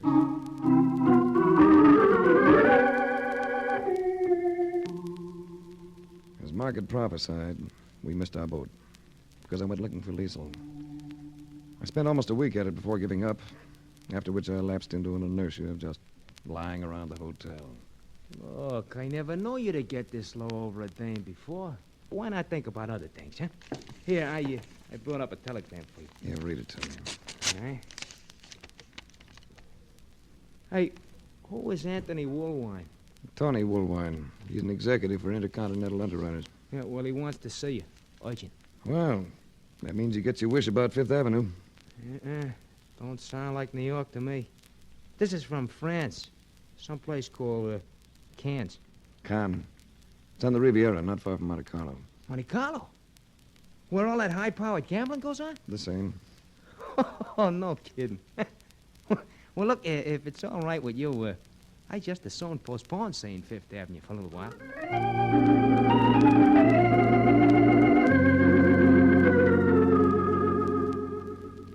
Tony Woolwine. A nice guy who always seemed to be where there was sunshine. At Cannes, he had everything to go with the climate. Rambling villa, lots of ground around it, lots of swimming pool taking up the ground. He greeted me in bathing trunks and a tan that made everything about him seem brown but his grin. It may look like a holiday, Frank, but I'm not over here just for laughs. I've been wondering why you sent for me. Tomorrow you embark on a dirty job. Oh, that's fair warning. Thanks. Do you mind if I make a personal observation? Go ahead. You got me under your spell. You don't seem to have your usual eye out for the ladies. And here I've been thinking that this crop I gathered was unusually bounteous. Yeah, with your usual discernment, you've provided both quantity and quality. I've noticed. Particularly that bit of symmetry near the diving board. In the black suit? Ah, that's better. Now I'll stop fretting. Oh, there's somebody I want you to meet. Chuck? Yeah? Come on over here. It's a flyer I'd like to have you know. You like him. He's offered to help us out on this task I mentioned. Hi. Chuck, I want you to know Frank Race. Chuck Farrell, Frank Race. Oh, Farrell, how do you do? How are you? And I am Liesel Kruger. She stood there quietly, utterly composed. An exquisite figure in a black bathing suit. She had been the one who'd drawn my comment, the one by the diving board. She looked young, younger than she had in Istanbul. And her loveliness in the stare of the sun was something to take the breath out of you. Where, oh, where did we find this? Woolwine, you've been holding out on us. Hey, look beautiful. We thought you were dead, Race, when we saw you go down with the blood all over your face. Blood all over you? You got away all right? You and the doctor? Hammeran's arm was broken by a bullet. We got away. We couldn't have done it had not you and your friend been there to confuse him. I realize this must be some sort of a reunion, Is but... Race the man you were telling me of, Tony? Well, yes, Race is the man. You mean there's a tie-up here somewhere? Well, my side of it is purely insurance. The companies had to pay off claims on 3 large shipments of food, clothing, and medical supplies coming to Europe from the United States. We don't want to have to refuse insurance on future shipments, but naturally we can't keep that up. So we've got to solve the problem. I take it these shipments weren't lost at sea. Liesel, now it's your turn. Well, it's the same thing that has been choking Europe to death for so long, Race. Black market. The last year it seems to have come under the control of one organization. All over the continent. Is this what you've been fighting? You and Dr. Amaran? Yes. To Americans, the black market might seem vicious. But I'm sure it seems impersonal. A blight that doesn't really touch. But with us... Well, I had a brother. All I had left of my family. And a year ago he became ill of pneumonia. I was assured that if he received penicillin, he would live. It's usually effective. I got him the penicillin, Race. At a price very hard for me to pay. I got him the penicillin. But he died. At the age of 19.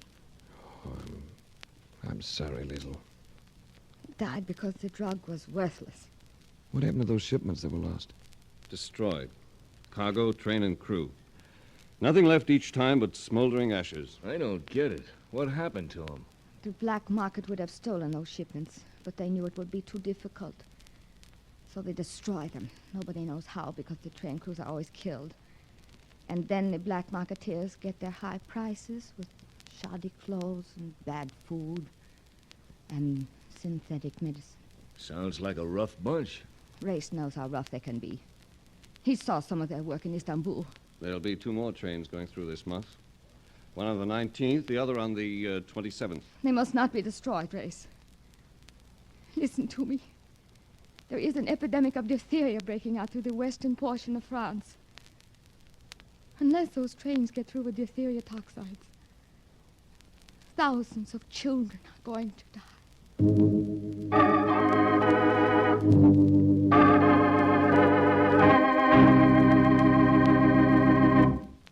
We'll return to the adventures of Frank Race in about 1 minute.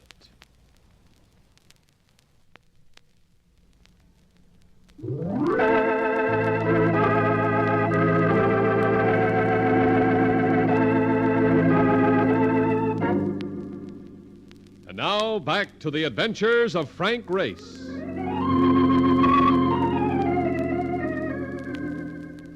The coastline of the Riviera is like no other place in the world.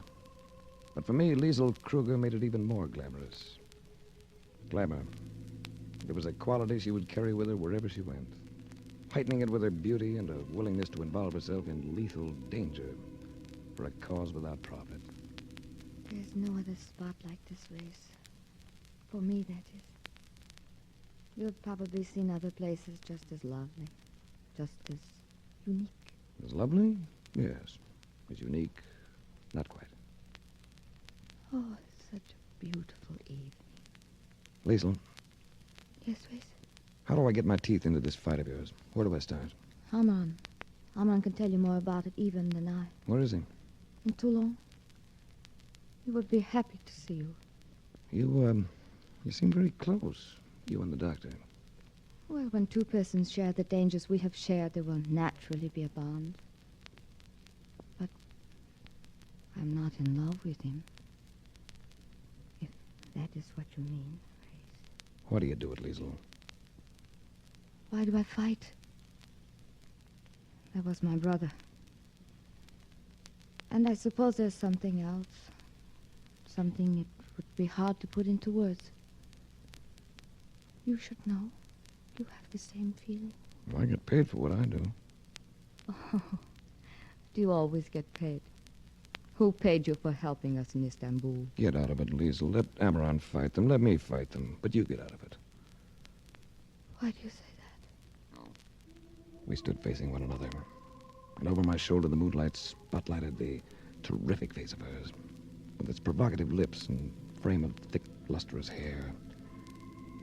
I didn't grab her. I reached for her gently. And everything took time out for a while. I meant that, Race. So did I. And I'm asking you again to pull out of this business. Race, I can't. I've got to stay with it to the end. No matter what the end may be.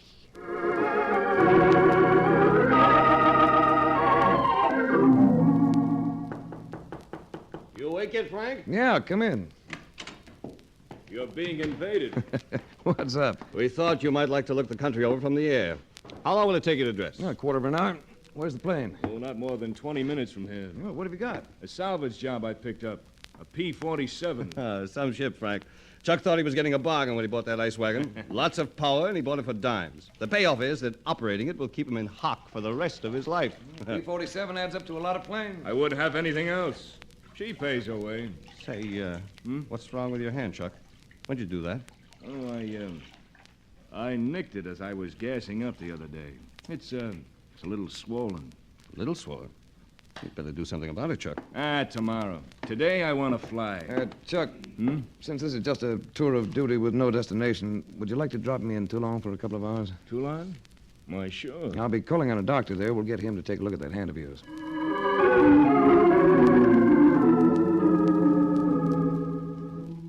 Amaran stared at me when he saw me. His left hand hung in a sling.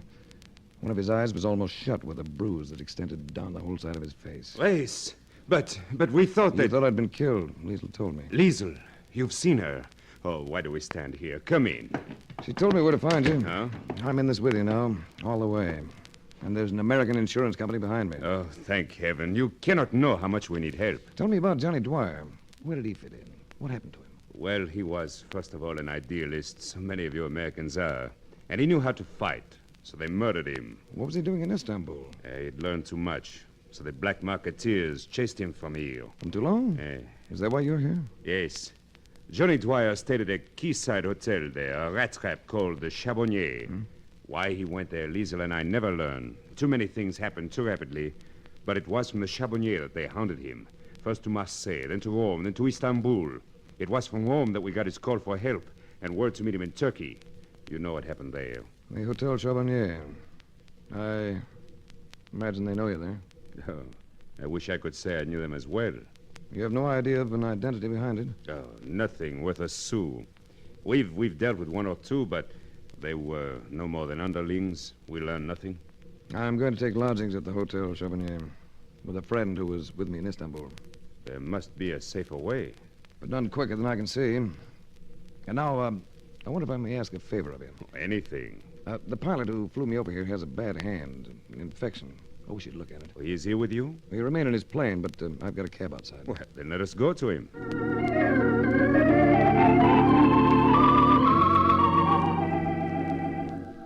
We found Chuck Farrell leaning against the fuselage of his P-47. In his hand, a silver flask with which he waved at us as we came up. Amaran, smiling as I introduced them, tightened his lips seriously when he saw the hand. He made a clinic of the 47's cockpit, taking Chuck's temperature and otherwise thoroughly checking his patient's condition. You have absorbed quite a little alcohol lately, huh? Oh, I guess I've been doing all right. Why? Come on, Doc. Brief me on this. When did you have an inoculation for tetanus last? Never had one that I know of. You were not in your army? No. Do I have tetanus coming on? It's possible. Bad, huh?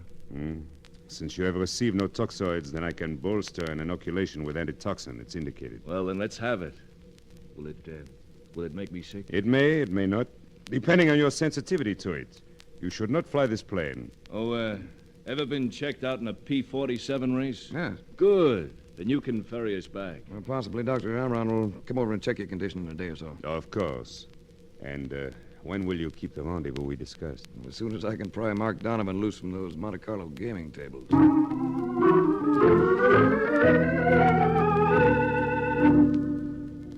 There are parks and promenades in Toulon, all handsome. There's the view of the sea. There's the cathedral, and other old churches, and a fine town hall. And not far from its docks, on a crooked street, forgotten by all but the police, and a few citizens who would prefer that the police also forgot it, stands the Hotel Charbonnier, as dubious a hostel as you'll find anywhere along the Mediterranean. I will say just one thing.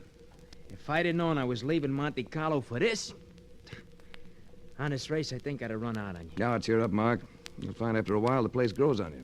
Something's been growing on me, and it ain't my disposition. If I could only get me a cup of coffee. Why don't you look around? I've been looking around. There's wine everywhere. You can wade in this stuff, but not one drop of coffee. I gotta find some somewhere. Hey, a note under the door. Let me have it. Where's it from? Dr. Amaran. He wants me to go to him at once. Something urgent. You wait here.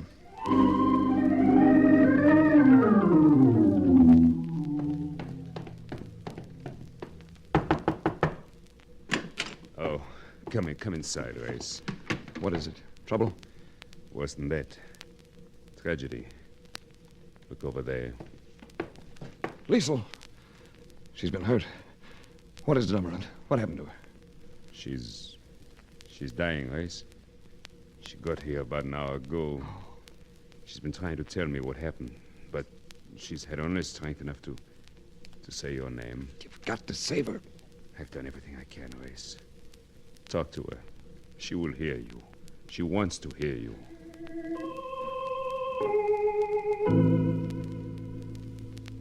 I had a lot of things to say to her, but if she ever heard any of them, there was no sign. After a while, I gave it up and went back to the Hotel Charbonnier. There in the musty hallway. Race. What? No. It's you, Mark. Come here, will you?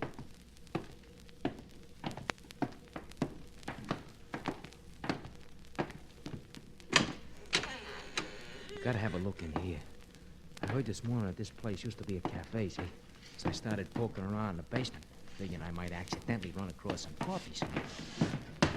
Gotta move these crates first. And then this door. Can you squeeze through? Yeah. What have you got? Take a look at what I got. An arsenal. Rifles, pistols, submachine guns, even shells. Look at this one, will you? Shell. That's no shell, Mark. That's a rocket. What's the matter? Oh, what a fool I've been. Chuck Farrell and his P-47. What are you talking about? P-47's Thunderbolts. Along with the British Typhoons, they were the top rocket-firing planes of the war. Rockets for knocking out tanks and trains. Trains, Mark, do you hear that? Certainly I hear it, but Chuck Farrell, he destroyed the supply trains. And I've been eating with him, drinking with him, flying with him. Wait a second. What is it? So now must have found out what we're doing. Here, then. Load this pistol. You're going out through that window up there. When you get clear, fire 2 shots, you understand? Then head for Woolwine. Tell him about this whole setup. Now, wait a minute. I can boost me up to that window, but what about you? How you gonna get out of there? Give me a foot and get going. Here. Okay, I'm up. Get clear to the street before you signal. Yeah, but what are you gonna do? Hold him off with this Tommy gun. Get going. Okay, I'm going.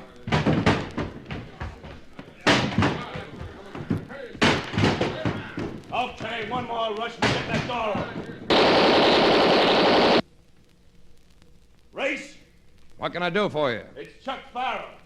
Nice to have you aboard. That machine gun won't do you any good, Race. I've got a dozen boys here. We'll smoke you out if we have to. Farrell, listen. All right, I'm listening. You heard that shot? Yeah, I heard it. So what? That's a friend of mine, signaling that he's clear of here. He's going to Woolwine to tell him how you've been using that P-47 to destroy those trains with rockets. All right, Race. I'm coming in. Alone. And empty-handed. Make sure your people stay out. Relax, Race.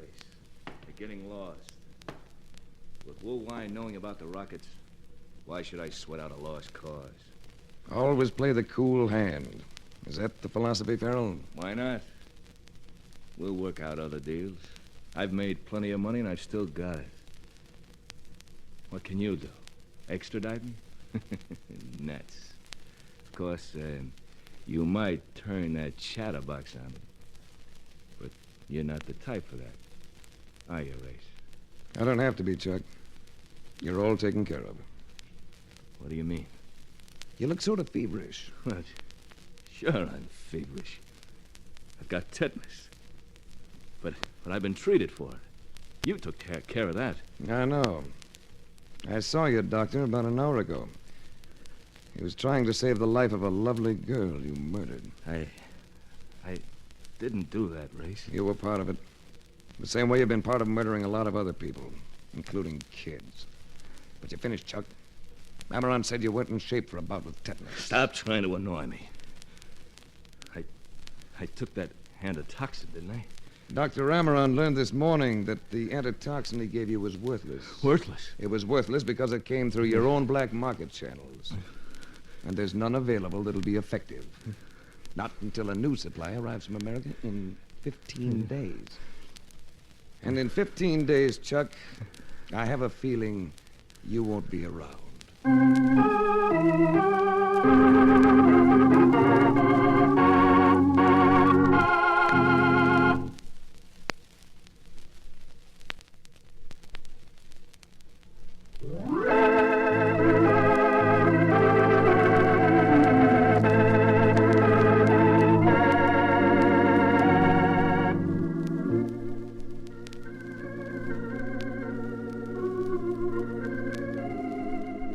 The Adventures of Frank Race, starring Tom Collins, came to you from Hollywood. The series is written and directed by Buckley Angel and Joel Murcott. The music is composed and played by Ivan Ditmars. Be sure to be with us again this time 1 week from today for another dramatic chapter in The Adventures of Frank Race. Art Gilmore speaking. This is a Bruce Ells production.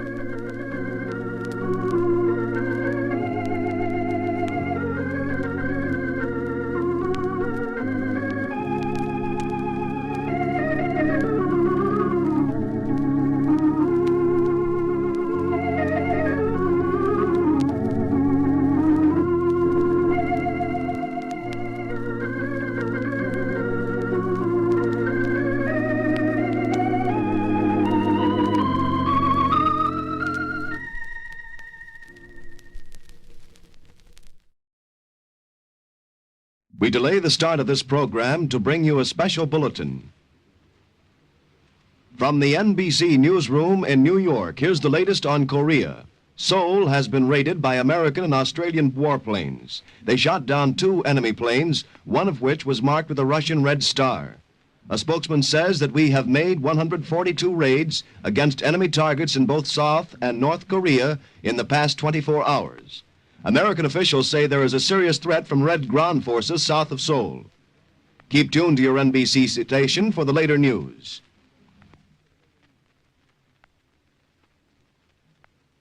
Are you willing to undertake a dangerous mission behind the enemy lines, knowing you may never return alive?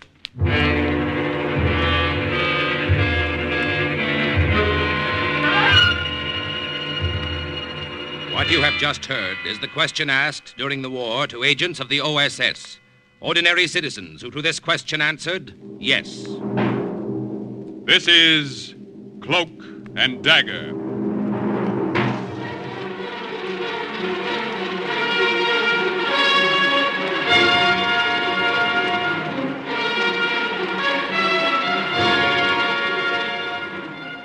Black warfare, espionage, international intrigue.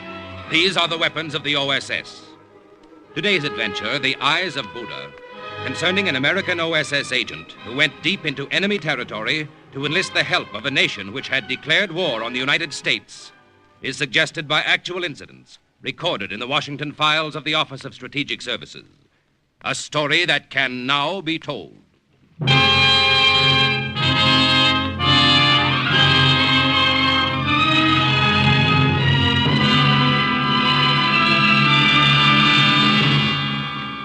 In 1944, the tiny kingdom of Siam was officially at war with the United States.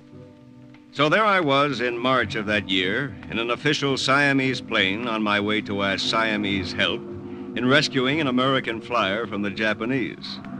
Sound crazy? You ain't heard nothing yet. The Siamese character beside me had received his master's degree at Yale and his PhD at Harvard. Major Laudol Prayadipak. I decided to call him Louis. Look down, Lieutenant Berman, out of your window. Yeah? What about it? In those green forests, as you may know, still roam the ancient peacocks and the sacred elephants of Siam. Louis, I may as well tell you right now, there are 4 things I know definitely about your country. What are these, my friend? The Siamese twins were named Eng and Chang. Siamese cats have blue eyes. Somebody wrote a book called Anna and the King of Siam. And what is the 4th? Tan Yak Dai Fuying Mai. The one line I know of your language, which translated means, Do you want to meet a girl? Yes. Well, rest easy. There will be no need for you to speak more of the language.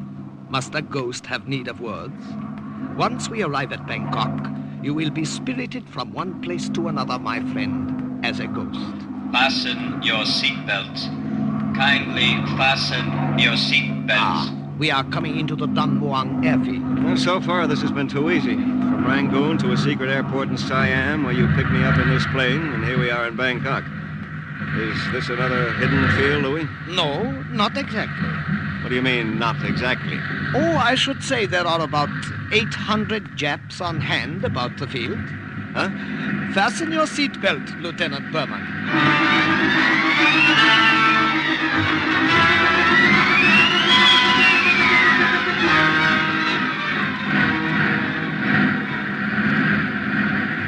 The official Siamese plane with the sacred white elephant painted on the side slid right across the field and taxied past hundreds of Jap soldiers guarding the runway. The hangar door at the west side of the field opened. The ground crew rolled the plane in. Then the door slid closed again, as if we had been swallowed up. Louis and I climbed out of the plane. Lieutenant Berman, this is Lom. He will drive us to the OSS hideout in Bangkok, where you will meet the Regent of Siam, the leader of the underground here. How do you do, Lom? I do very well. Lom suggests we wait a few minutes before leaving. Oh, is anything wrong? I suggest you wait here. I will return, tell you when it is safe to leave. The 2 Japanese officials in car right outside. We waited. It was sweltering hot in there. And by the time Lum came back a few minutes later, my shirt was ready for the wringer. Officers gone now is safe. We will leave by side door. Come quickly, car is outside. You see, Lieutenant Berman, thus far your mission is proceeding successfully. Better not talk too soon, Louis. We haven't reached the hideout yet. Perhaps you are right. Proceed, Lom.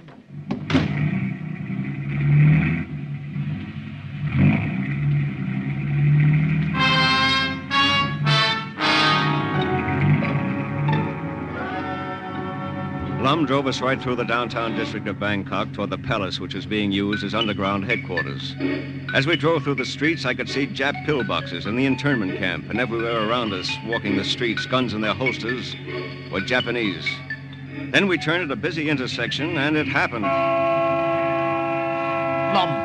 Lum, what is it?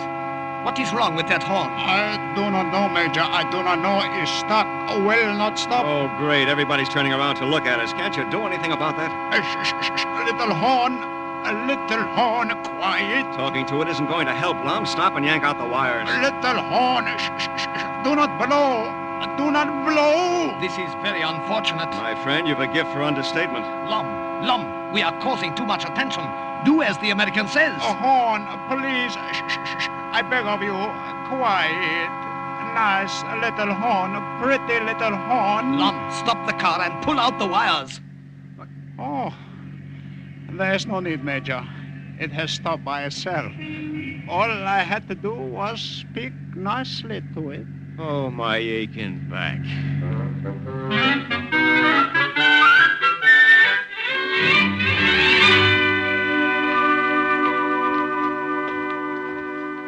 Hey, this is quite a place. Marble floors, winding staircase, just like the movies. Wait till I tell my wife about this. The palace, set back only a little way from the street, has been underground headquarters for 2 years. Huh? At all hours of the day, Japanese soldiers march up and down in front of it. Yet none of them know what is going on inside. Well, you can be sure of one thing, Louis. What is that, Lieutenant? I won't tell them. After you, my friend. The servants have prepared dinner for us. You must be hungry. We will eat now.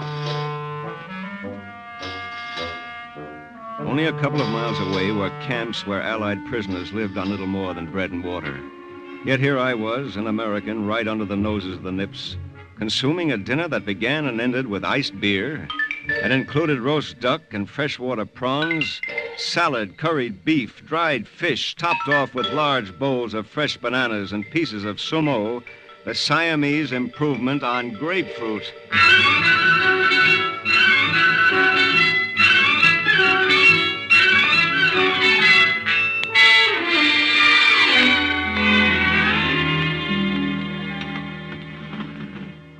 Have you had enough to eat, Lieutenant? Would you care for something else? Oh, no thanks, Louis. I've had more than enough. Bai! Coffee! Coffee! Hey, what's his name, Bai? He isn't very talkative, is he? A good choice, we feel, for a servant in underground headquarters. He hears nothing and repeats less. Bai is a deaf mute. Tell me, Lieutenant Berman, what did you do before the war? Me? Oh, I was a stunt pilot. I barnstormed all over the country in old crates and jennies, anything that had wings. I got a trunk full of tin medals for almost getting my neck busted. Oh, I see. Now, look, Louis, I admire good pilots. And one of General Chennault's hot flyers is a prisoner of the Japs. Somewhere around here. If anybody's going to get him out, I'd like to be the one to try it. We will see to it that you get your chance, then. When is the Regent coming? I'm anxious to meet him. Oh, he will be here. After midnight. After midnight? Yes, you see, this is the evening of the Japanese Admiral's birthday. It was necessary for the Regent of Siam to be there. Out of friendliness, of course. About 12:30, he arrived. He was dressed elegantly in a white silk coat and white pongee trousers. On his head was a delicately embroidered turban. This was Luang Pradit Manudharm, Regent of Siam and head of the Siamese underground. I trust you will forgive me for being delayed. Oh, that's all right. The Japanese admiral would never have forgiven me for leaving his party. Major, some more brandy for the lieutenant. Of course. How about your mission? Well, several months ago, one of General Chennault's best pilots crashed on the Burma-Siam frontier. Other members of his flight reported that they saw the plane go down, settle in the spreading banyan tree. But they didn't see it burn.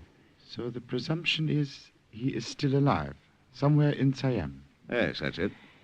Major, in the morning, drive the lieutenant to Colonel Sangwan at Camp Manjara. Yes, Excellency. I think Colonel Sangwan will be in a position to get the information you are after. That's great. Your Excellency, this may be a little out of order, but... Yes?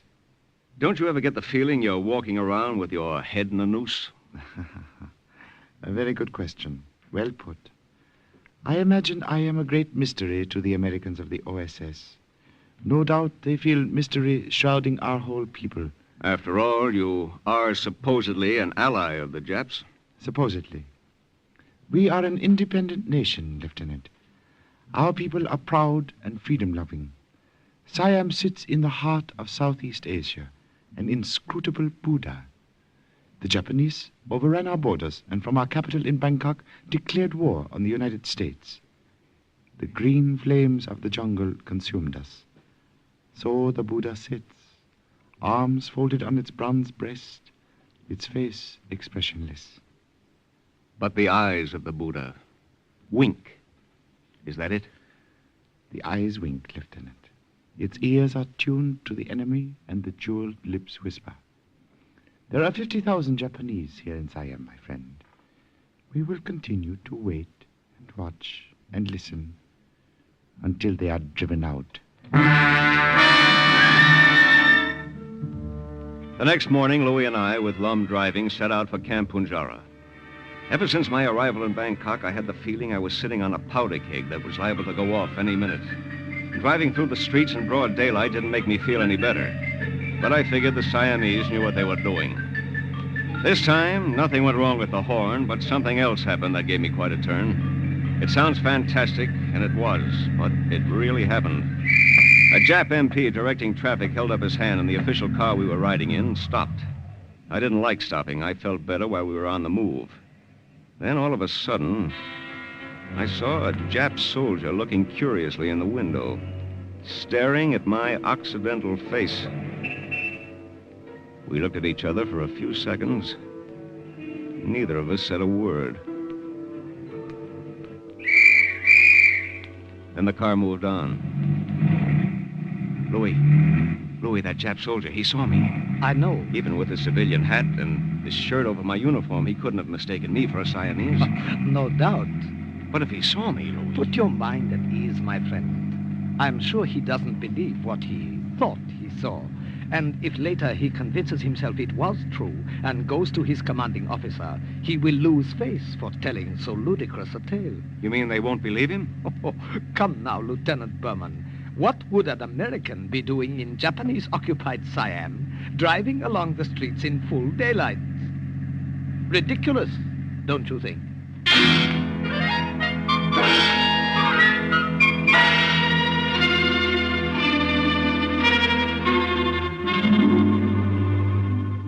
You have come to the right place, Lieutenant Berman. Well, I'm glad to hear that, Colonel Sangwan. I have heard of the flyer you seek. I know the prison camp in which he is now being held. Hey, that's great. When do we start?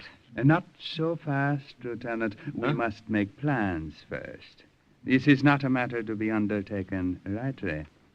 Come, we will have dinner first, and then we will discuss the problem. Dinner, Colonel Sangwan. I've been wined and dined ever since I got to Bangkok, but I haven't done a thing. Ah, my wife Tara. We will dine, then we will talk further.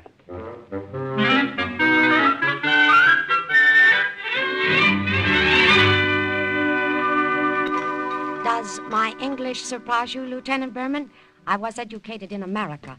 I am a graduate of Wellesley College. It was not your English which made the lieutenant observe you with such interest, my dear. It is your appearance. Am I not correct, Lieutenant? You're very correct, Colonel. You have an extremely attractive wife. Thank you both. My husband's lavish compliments embarrass me occasionally. I suppose they are to be expected after only 2 months of marriage. 2 months? Well, congratulations. It is I who am to be congratulated. More coffee, Lieutenant? Colonel Sangwan! Colonel Sangwan! What is it, my dad? Louis, what happened? A car, Japanese Colonel Kishinami with many soldiers. Colonel Kishinami? What could he want here? He requests an audience with you. Lieutenant, there's no time to lose. That screen, quickly. Go behind it and pray to the great Buddha he does not stay long. And you, Major, sit here in the lieutenant's place. Pretend it was your place. Quickly, quickly.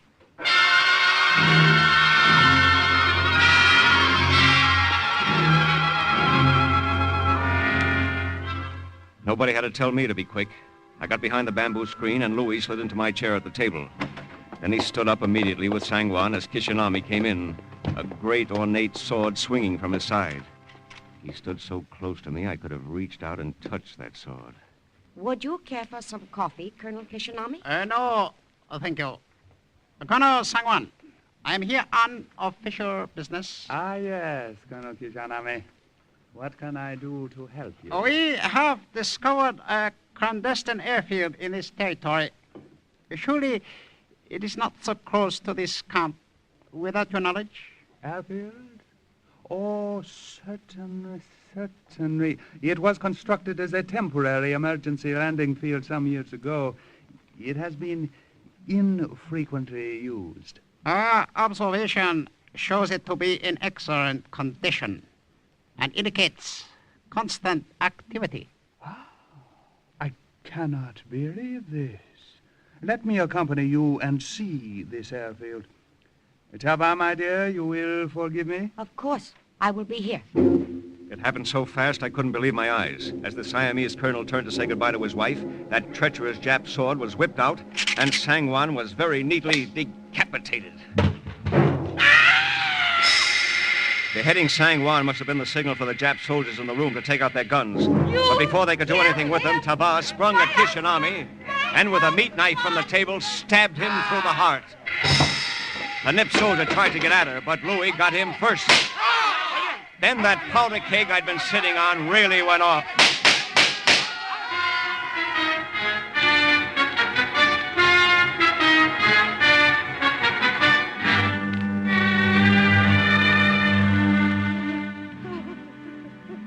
With their leader killed, they did not have much heart left for the fight. They are gone now. But, Louis, I don't understand it. Nor I. What brought on the assassination of the colonel? That phony errand he came on was just an excuse to get in. It is possible that the order has come for the total subjugation of our people by the Japanese. If true, it is open war from now on. Will there be another attack tonight, you think? If so, we are armed and ready. There is nothing to do but wait. What about Tava? Is there anything I can do for her? No. She is one of my kind. It is best to let me console her, Lieutenant. Thank you on her behalf for your kindness. Married 2 months. What a lousy shame. Go to your quarters. We will wait.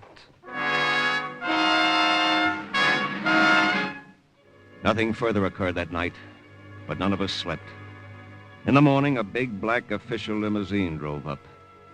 It was the Regent of Siam. I have received an apology from the Japanese government for the incident last night.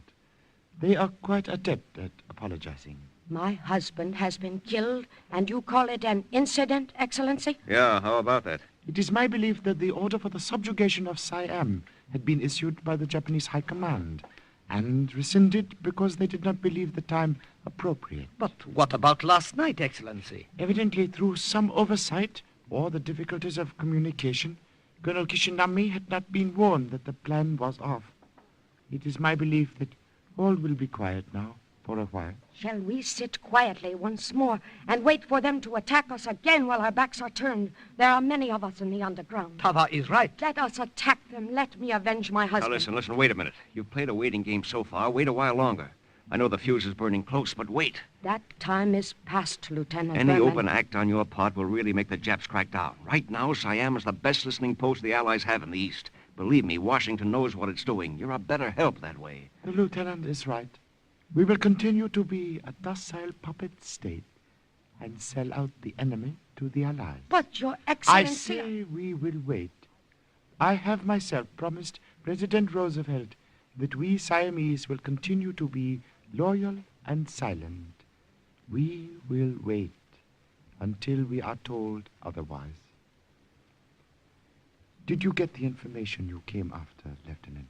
No, Colonel Sangwan was going to give it to me before... I know the camp you are looking for, Lieutenant. I will tell you what you want to know.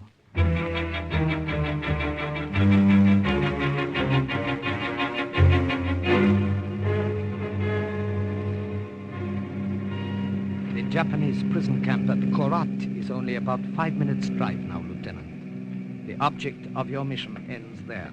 We're taking a long chance, Louis. You are the one who is taking the long chance. You think it'll work, though, don't you? I can only say I hope. When I turn you over to the Japanese commander as a prisoner, there is a strong possibility you will be thrown into the same stockade as the American flyer for whom you are looking. And if I'm not, just being inside those gates will give me an opportunity to find out exactly where he is in that camp. You find him. We will attend to the rest. I hope I can count on that. Trust us. Look out there! Major Prayadipak from the Regent. I have a prisoner for Colonel Inotu. Very well. Pass.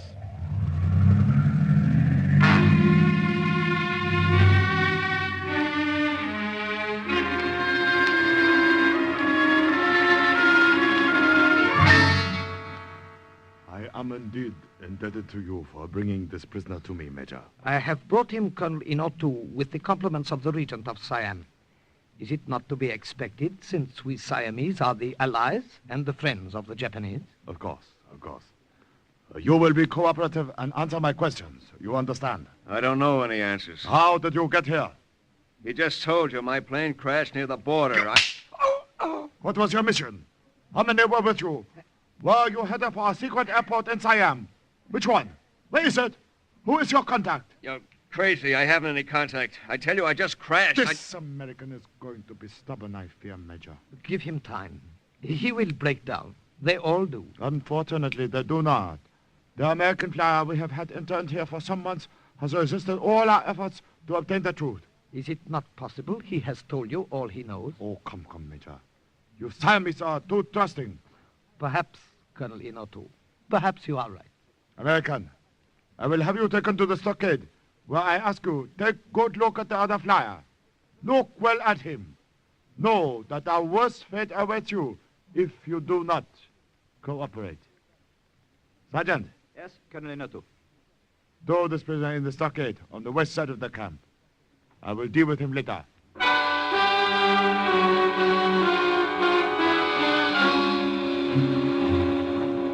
I tried to hide the way I felt about being thrown together with the very man I had come all the way to Siam to find. I walked past Louis without looking at him. But out of the corner of my eye, I saw that his face was coolly impassive. You out with you, American! It took me a couple of minutes to get used to the darkness. Then the darkness took form, and I saw a figure huddled in a corner. An emaciated, bearded figure, wearing an American uniform. Lieutenant Davis. Who's that? Who are you? Friend. American. Are you all right? Can you hear me? Can you understand me? I've come to get you out of here. Come here, closer. Let me see you. You are an American. I don't believe it. Colonel Inotu told me to take a good look at you. I am. Now I'd like to go back and take a good swing at him. You heard that? What are you doing here? Who are you? Lieutenant Berman of the OSS. General Chenault asked me to find you. Find me? Get me out of here? Listen, How? listen, When? don't talk. Don't talk, just listen to me.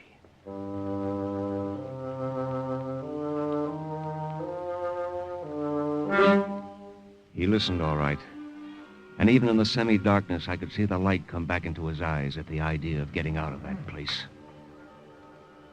At about 7 o'clock in the evening, the Jap guard outside the stockade was changed. The new sentry brought us in some food. Here, eat this. It is the best I could do. Lum, is it really you? Oh, this is better than I hoped. The Japanese guard whose place I took was willing to pay attention to a little bribe. Japanese soldiers are so underpaid, you know. Lieutenant Davis, this is Lum, a Siamese, a friend. Can you get us out of here? We have a plan. Tonight, when the moon is low, I will turn my back and you two will make a run for it. Try to escape. I'll never make it. No, of course not. You will be shot in the attempt and killed. Sorry, Lum, I don't think much of that idea. Haven't you got any others? I have no finish. Listen. I will only pretend to shoot you. You will only pretend to die. Huh? The Japanese soldier who was bribed and one other who has accepted our money will get to you quickly, stand over you. A Siamese doctor in the camp will pronounce you dead. Leave the rest to us. It won't work. It won't work. Lieutenant Davis, if the Siamese say it'll work, give them a chance. When the moon was low, at a signal from Lum, we broke out and made a run for it.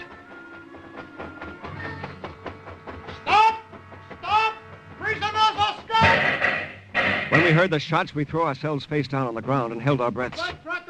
Stretched out like that without moving, our eyes closed, everything that happened around us after that seemed to be a crazy dream. I will regret this, both of them. I fear Colonel Linotu.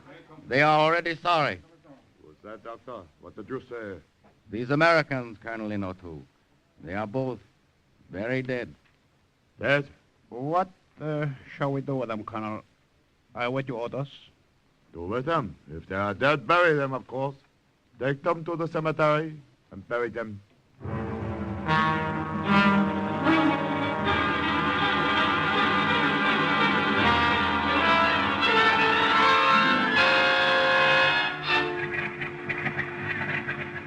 Now that our plan has worked, Lieutenant Berman, I may as well tell you I was never sure it would turn out this successfully. But, Louis, you did have this plane already and warming up at the cemetery. We Siamese are eternal optimists. The graves are dug, Major. What shall we do? We will say goodbye to our friends, the Americans, first, Lum. Then we will go back and throw the dirt over the empty graves in case Colonel Inotu comes to inspect them. A plane. To get on the plane again. Out of this place. A plane going home. I pray, Lieutenant Davis, that you will both return to our land one day in happier times. I assure you of a greater welcome and far greater hospitality. And now, goodbye, and a pleasant journey. Just before we took off, Major Laudol Prayadeepak presented each of us with a green velvet box. In them were cufflinks of pure gold and pounded ruby dust, with the initials AM for the boy king Ananda Mayidol, and a golden crown for the mark of the dynasty. A royal present from the king of Siam.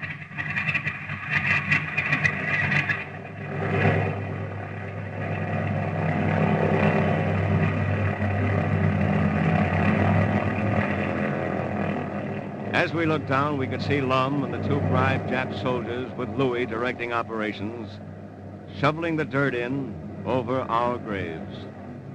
Thus, on April 18th, 1944, Lieutenant Davis, the missing pilot of the Flying Tigers, was rescued from the Japanese prison camp and rejoined his unit. And once again, the report of another OSS agent closed with the words, "Mission accomplished." Listen again next week for another true adventure from the files of the OSS on Cloak and Dagger.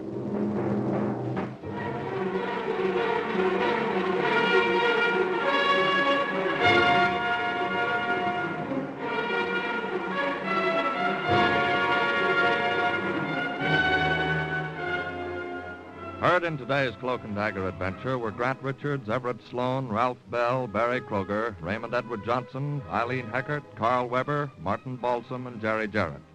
Script was written by Winifred Wolfe and Jack Gordon. Music was under the direction of John Gart. Today's true OSS adventure was based on the book Cloak and Dagger by Corey Ford and Alistair McBain. This has been a Louis G. Cowan production in association with Alfred Hollander and was under the direction and supervision of Sherman Marks. Next, hear High Adventure, then The Big Guy on Adventures of Frank Race, starring Tom Collins.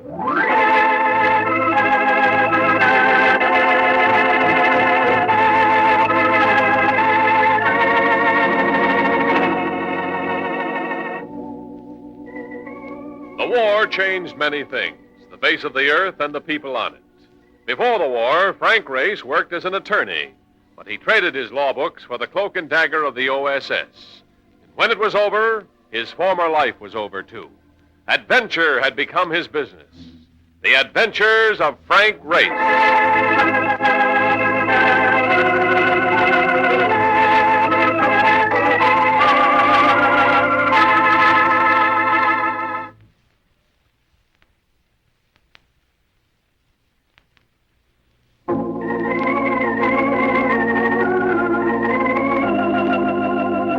And now we join Frank Race for the Enoch Arden adventure.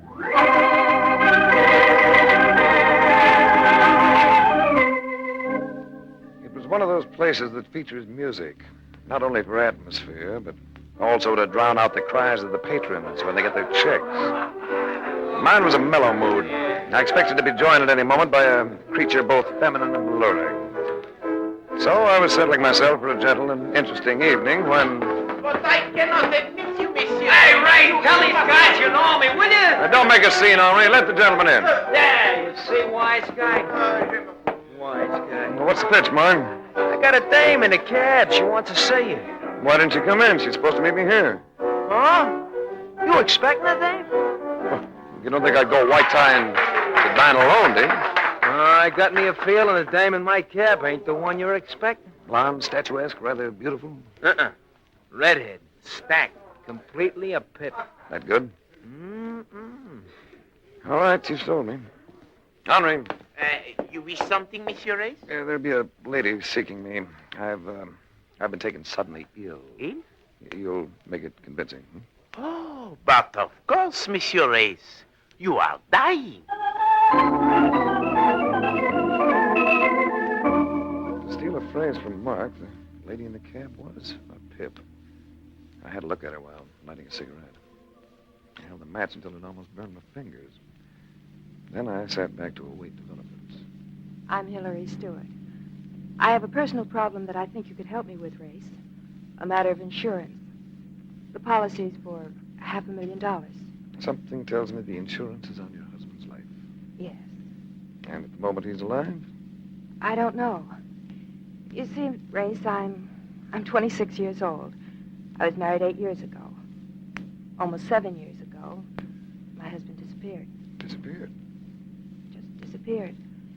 Police had the case. There was a lot of publicity and... Oh, yes, I remember. Martin Stewart, senior partner in the importing firm of Stewart Ronick, wasn't he? That's right. And in this state, when a person's been missing for 7 years, He may be declared legally dead under the Enoch Arden law, which would make that little insurance policy of yours payable. You cover ground quickly, Mr. Race. $500,000, I'm afraid I can't see where you'd have any problems. Do you think the insurance company will be inclined to pay all that money without investigation? No. I think they'll investigate all over the place. But if everything's above board... Suppose they were to find that my husband had been murdered. Oh, well, it'd be important only if you murdered him. Did you? That's what I mean. That's why I want you to look into the affair, for my protection. Will you take the case? Have dinner with me. Coax me a little. I'd like that, but I can't. Not tonight. Tomorrow, perhaps? Let's drop the perhaps. All right. And now if I could be transferred to another cab, I must go home. Well, we'll take you home. Where to? Sumter Terrace, 1450.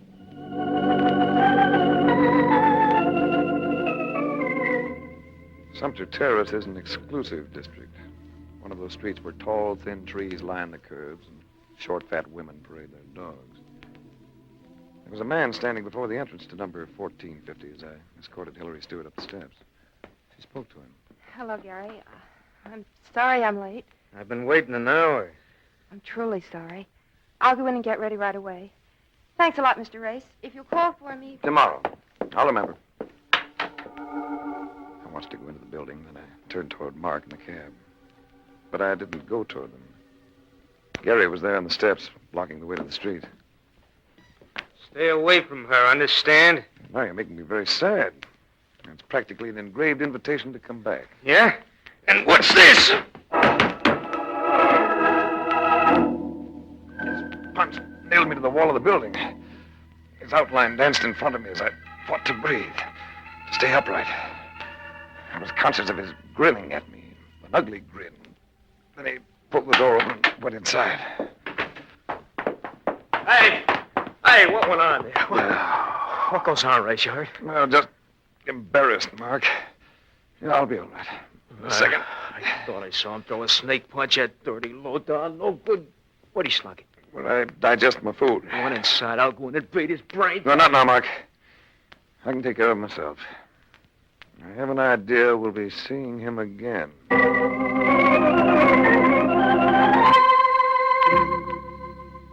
forced soup diet that Gary had thrust upon me was wearing on my nerves by the next evening. My appetite was back in working order, and my spirits were high, but the housekeeper who answered the door at the residence of Hillary Stewart sent them into a nosedive. I don't understand it, sir. She left no messages. You have no idea where she can be reached, huh? Well, she took a plane last night to Europe. Europe? Last night? Yes, sir. To Zurich, Switzerland. Perhaps you could write to her there at the Hotel Metropole. Zurich. I don't suppose you have any idea of why she went there. Well, Mr. Stewart, God rest him, used to have a branch of his company there. I think Mr. Romick, his partner, works from there now. I take it you've been with Mrs. Stewart for some time? Oh, yes, sir. I was Mr. Stewart's housekeeper for 10 years before he married her. I understand he disappeared not long after the wedding. Yes. Happened right here in this very room. It was a Sunday afternoon. I was listening to the radio. And then the news came over that Pearl Harbor had been bombed. Mr. Stewart, he didn't say a word.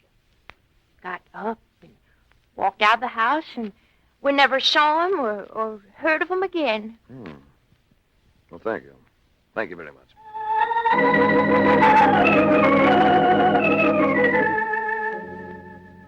With Hillary Stewart running out on me, my first reaction was an impulse to flip the whole thing.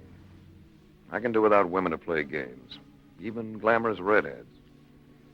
But I thought of her playmate Gary and that sneak punch, and decided that I had to see that boy again. The way he'd acted made me certain I'd find him wherever I'd find Hillary. I played a hunch. I went into a phone booth and called several of the bigger life insurance companies. And I hit the jackpot when I spoke to Steve Watson, vice president in charge of claims at Columbia Life Plan. Yes, Rice, we issued the policy on Stewart's life. Why? Well, I just think the claim's a little fuzzy. Huh? I'd check some more before paying off. Oh, I wish you'd have told me that a little bit sooner. Claim was paid off in full yesterday. Yesterday? That's right. But she'd already collected when I met her. Was that Rice? Nothing, Steve. Wait a minute. You got something on your mind. Spill it. Hey, look, Steve, let me throw you a proposition. I think that claim's off base. Let me look into it. And if I come up with something, I'm working for you. And if I fail, I'm on my own. That's the deal. Where can I reach you? Make it care of American Express, Zurich, Switzerland.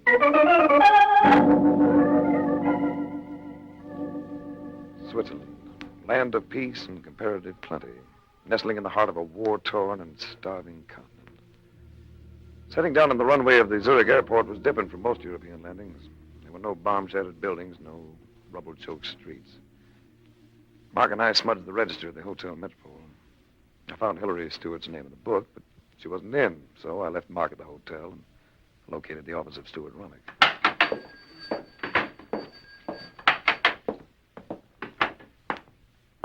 Guten Tag. Guten Tag. I'm looking for, ich bin... An American. Well, don't struggle with the lingo, pal. Let's just talk United States. Oh, gladly. I always have trouble with my umlauts. So do I. Hey, where are you from? New York. No place like it. Hey, I used to play ball for the Dodgers. 2 years with them before Uncle Robbie traded me. Third base. Yeah, the hot corner. Yeah, that was a long time ago. What'd you say your name was? Frank Race. And I'm looking for a young lady I think you may know. Hillary Stewart? Why, sure I do. I was her husband's partner. I'm Pete Romick, and you're in luck. Hillary's in the other office. Came in a few minutes ago. Come on. Hillary was sitting beside her desk, sipping hot chocolate. There was no flicker of surprise in her eyes when she saw me. We were still playing a game, and she was winning, because I could see that she had been expecting me. Behind the desk sat a dark-skinned man who might have been from the Mediterranean area. I had a feeling that at home he'd have been wearing a turban. He was introduced as Sutra Heyman, manager of the office. You have just arrived in Switzerland, Mr. Rice? A few hours ago. Enjoy a pleasant voyage? Enjoyed a fast flight. You must have, Race. Faster than I expected. Ah, but you did expect. You know, we never quite finished that chat we started in New York. Our dinner dates might result in a case of malnutrition for me. Forgive me, Race, and I'll make it up to you this very evening. There's a quaint place just on the outskirts of town, the Dorrit. Let's meet there, say at 8. Fine. 8 o'clock it is.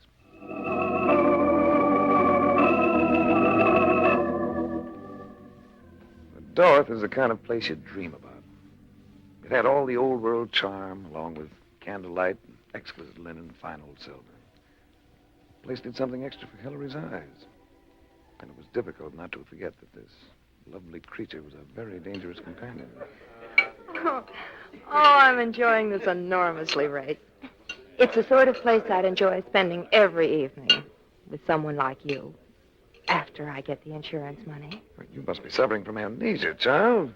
You've already received the money. Oh. You can put away that fetching stare, Ducky. I got my information from the insurance company. All right, Race. I guess I should have given you my confidence in the first place. I'm listening. I engaged you, Race, because I'm afraid. Of what? Being murdered? By whom? Gary? Romick? Heyman? I don't know. Perhaps my husband. Perhaps he really isn't dead. Oh, Race, I'm a coward, and the money only gives me more to fear. You're not silly enough to be carting $500,000 around with you. No, I cashed the check, but I put the money in one of those rental lockers at LaGuardia Field before I came over. Here's the key that opens that locker, Race. I want you to keep it for me. You want me to keep it? I don't know why, but I'm convinced that getting rid of this key is my only chance of staying alive. Oh, it's a very sweet thought. Now we can stop worrying about you, but what about me?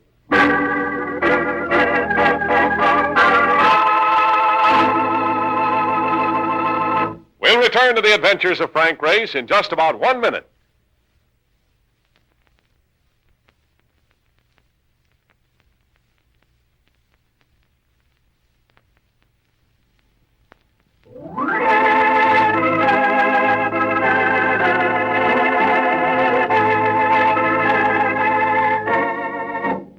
And now, back to the adventures of Frank Race.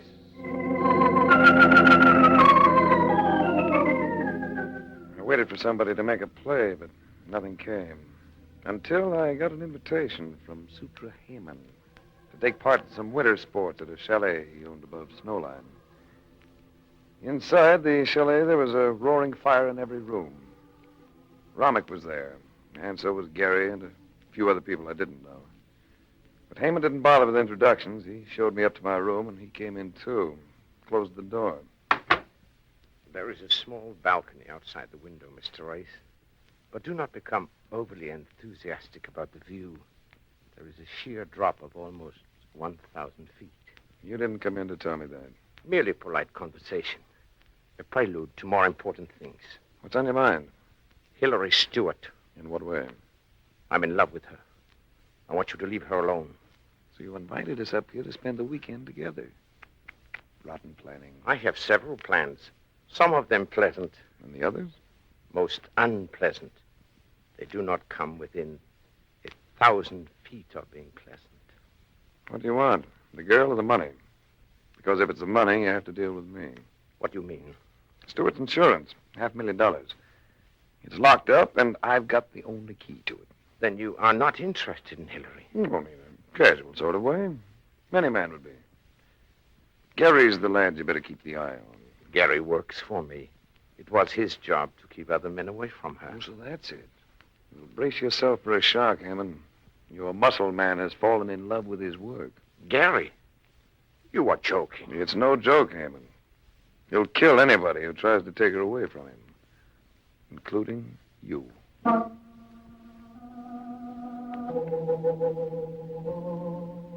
After planting the seed of doubt within Heyman, I went to bed.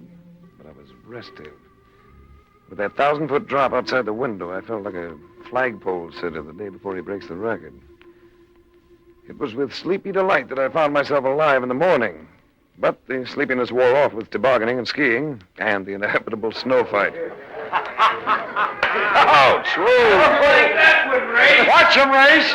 He's putting chunks of rice on them. When I was a kid, we used to use coal. I'll even it up with you. With this one. Oh, nice work, Romick. Why, you want to get on my right side, will you? You're blocking my swing. Oh, sorry. Forgot you were a southpaw. Oh, there's Heyman in the open. Let him have it. Here. Me too. I'm the only undamaged target Oh, left. just when I was getting the range. Oh, well. Look, there's a car coming up the road. Yes, I think it's a friend of mine. Oh. I'll go meet him. Oh. It was Mark, all right, in a battered cab that a New York hacky wouldn't have taken into the Catskills. I told the cab driver to wait, and I dragged the protesting Mark up to my room. What's the matter with you? What'd you tell him to wait for? Because he's going right back with him. How about the cables? Oh, yeah. Bad news. The insurance company got in touch with the police, like you said, and they opened that lock at LaGuardia, but the loot was gone. Gone? Are you sure, Mark? Empty as a horse player's pocket. Here, read it yourself. How about Romick? 2 years with the Dodgers, all right. Third base, like he told you. Batted a lousy 212, but he was okay in the field. Still, a southpaw third baseman is a bit unusual. What are you talking about? Romick ain't no southpaw. It says he was a right-hander. Good boy, Mark. That's what I wanted. Then I don't have to go back down with that nut? Oh, more than ever. You're going to Paris. Paris? Why didn't you say so? I'll slide down a hill on my nose. There's a Columbia Life Plan office on the Rue de la Paix. Get to the man in charge and tell him I sent you. Check. Ruth de la Paix. Check. Tell him to contact every major insurance company on the continent and find out if any of them have ever paid a claim on the life of Pete or Peter Romick. He ain't dead. He may be. This Romick's an imposter. And one more thing. Yeah? I think Hillary brought the money over here with her. $500,000 shouldn't be too hard to trace. Have all the foreign exchange branches of the banks check to see if any private individual has had large sums of American currency exchanged for francs or British pounds, any European currency. Consider that I have done it. And we'll be back with the info in a couple of days. I'll wait a couple of days. I'll be as cold as yon mountain peak. Heyman has a phone hidden in his den. I spotted the wires. Now, you stay at the Columbia Life Plan office when you get that information. Make them keep the place open all night if you have to. And I'll slip down during the night and phone you from here. I will persuade them to stay open with me and wrench.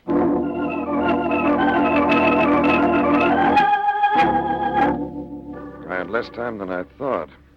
It was in their eyes at lunch. There was a lot of nervous tension around that table. Another very obvious thing was that all the other guests, with the exception of Hillary, Romick, Gary, and, of course, Heyman, had suddenly left for other places and other company. You are not eating well, Race. I should think the sports would sharpen your appetite. He goes on diet sometimes. He loves soup. Well, I'm not much of a lunch hound. Neither is Hillary. Maybe we need more exercise. Walk? I think I'd like that. Excuse us? Of course. Sure. The snow was beautiful and deadly. Deadly because you left a trail behind you with every step. There was no use trying to hide. There was no place to hide. Hillary knew it, too, because... Race. Oh, Race. Hey, take it easy. Hold me, Race. I'm frightened. One of them's going to kill me. Why, you? I've got the key. This is no time to argue the point, because unless I'm mistaken, there's a man on that far slope. And he has a rifle with a telescopic sight. Ow! Get down. Where is he? Never mind, do as I tell you. Crawl this way, but keep low. Oh, Race, we can't go any further. There's a drop here. Now, there's a slight slope. If it isn't too sheer, we may make it. Hold on to me now and relax. We're going to go bobsledding without a bobsled. No, Race! No!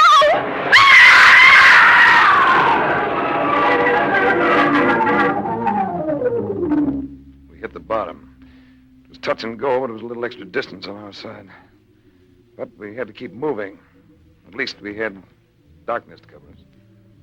Then we rested, but not for long. I was trying to figure out a way to work back to the house and keep my telephone rendezvous with Mark when... Race, look. Following the trail with torches. Tenacious, aren't they? Only 2 lights, though. Somebody isn't playing. Race, you can hear me? Don't answer him. Well, thanks for the advice. Think I like to play clay pigeon? Answer me, Race, or I shall have your friend call you. You don't think I let him get back to Zurich, do you? He's got Mark. Your friend wants you to join us here. I will let him tell you. Don't be a sucker, Race. Keep going. I'm sorry, Hillary. All right, Heyman. Gary. You've convinced me. Bargain with them, Race. They want the key. Very pertinent suggestion. Yeah, listen, Heyman. Before I make a target of myself, remember, I'm the only one who knows where that key is. I am aware of that, Ray. Lead me to it. Then Gary will hold you and your friend for 48 hours, after which you will be released. Get lost, Ray! Get lost! All right, Heyman, but make Gary lay off. You can stop him by walking toward our torches. Here we come.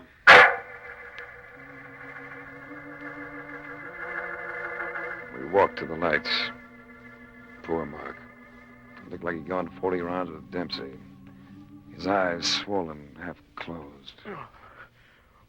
What'd you have to give up for it? Perhaps to fight another day, boy. All right, Heyman. Shall we march? An excellent suggestion. The scout troop seems to be short a member of the Eager Beaver Patrol. Rummick? No, the man who posed as Rummick. Oh, you are very clever, Race. The real Rummick is dead, of course, as you surmise. How about the fake Rummick? He is dead too, Race. You see, he went up to search your room, and he found part of the cablegram you tried to burn. The information about the real Rummick. He was very excited. He wanted to find you and confide in you, I think. But in his excitement, he fell from the balcony. Well, that's convenient. Only two of you to split the money now. How are you going to split Hillary? What do you mean, Race? Well, Heyman was in a tender and confiding mood yesterday. He loves the lady. That makes you rivals, doesn't it? Heyman? He's needling you, you fool. If you can convince him of that, Heyman, you're dumber than I thought. I'm smart enough to make sure. Drop your gun, Heyman, and walk with the rest. This is earlier than I had planned to scare you. But you had to be eliminated sooner or later. Oh, careful, Ray. Now, I knew you'd be a sucker, Gary. Leave go of me. Now, I'll take that. Don't shoot, Race. Please. Don't worry. I'm not the type. How do you feel, Mark? Oh, Rocky. That's too bad. I thought you might want to tie the score with Gary. Huh? Oh, I get it. For that, I'm in a pink. I got one good round in me, and that's just about all it's going to take. Now, listen. No, you listen. You're a very lucky guy that I ain't got my hand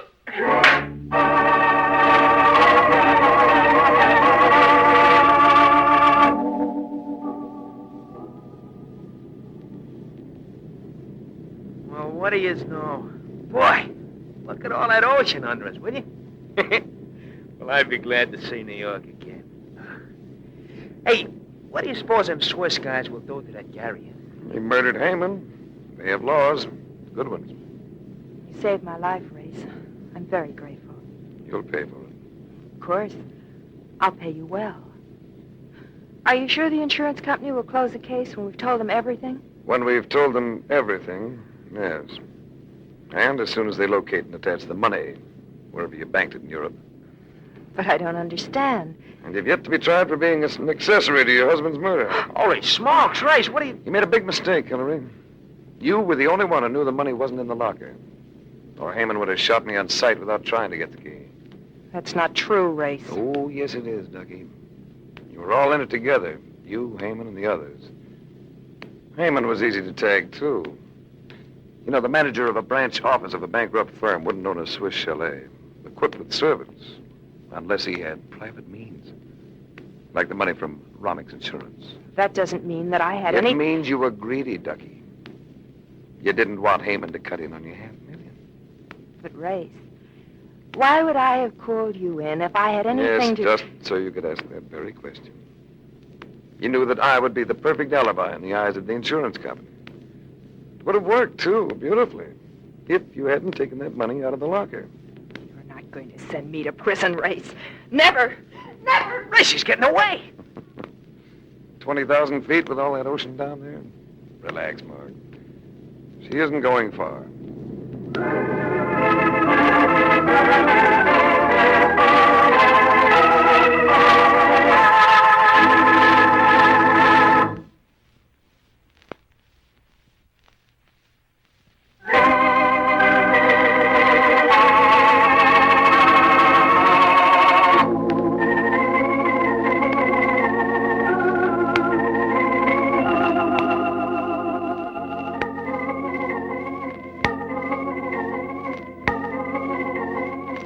Frank Race, starring Tom Collins with Tony Barrett as Mark Dollins, Others heard in tonight's cast were Michael Ann Barrett, Tom Holland, Charlie Lung. This series is written and directed by Joel Murcott and Buckley Angel. The music is composed and played by Ivan Ditmars. Be sure to be with us again this same time next week for another dramatic chapter in The Adventures of Frank Race. Art Gilmore speaking. This is a Bruce Ells production.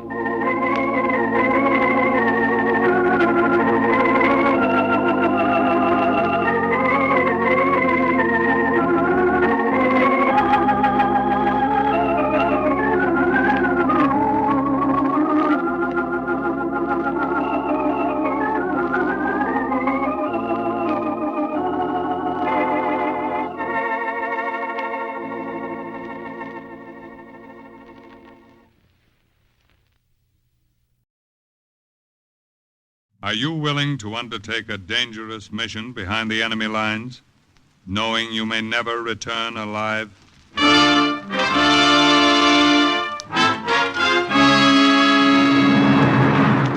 What you have just heard is the question asked during the war to agents of the OSS, ordinary citizens who to this question answered, yes. This is Cloak and Dagger.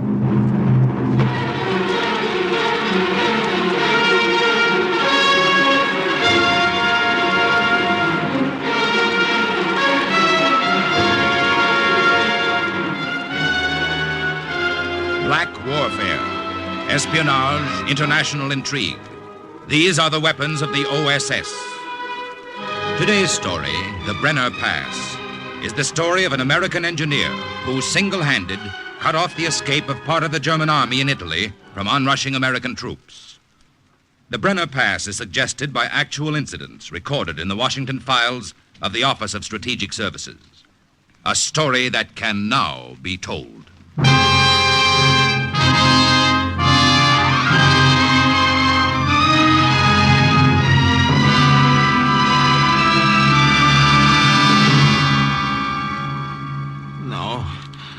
No, Padre, I don't want it. Ecco, qualche cosa a bere. Drink it. Drink this, figlio mio. It will warm your insides. I want to talk to you. I want to tell you. Drink this first. There, buona, buona. There. I'm so tired. Rest then. So tired. Rest. You won't give me away, will you? You'll hide me if the Germans come. Won't you, Padre? Won't you? You came to me, my son, because you knew I'd give you sanctuary. Any man has sanctuary in this house. Yes, I've taken an oath, figlio mio. Anything you tell me, only God and I will witness. And if I had not taken this oath, I still would not give you away. Thank you, Father. No. You are an American. That much you have told me. Do you want to tell me more, or do you want to sleep first? No. It is better you sleep first. I'll sit beside you. I won't leave you. No, Padre. I want to tell you. There may not be much time. I have a feeling that time is running out for me. Oh, son. My name was Donald Harper. I say was because somehow I don't feel as if I have a name anymore. When you're tracked down and hunted, you're not a human being. There's no past or future. There's just the present, and you run. So much has happened in a few weeks that it's hard for me to remember. Remember back from this morning when you found me unconscious on the steps of the chapel. Back to the morning I was sent on my mission. November 12th, 1944.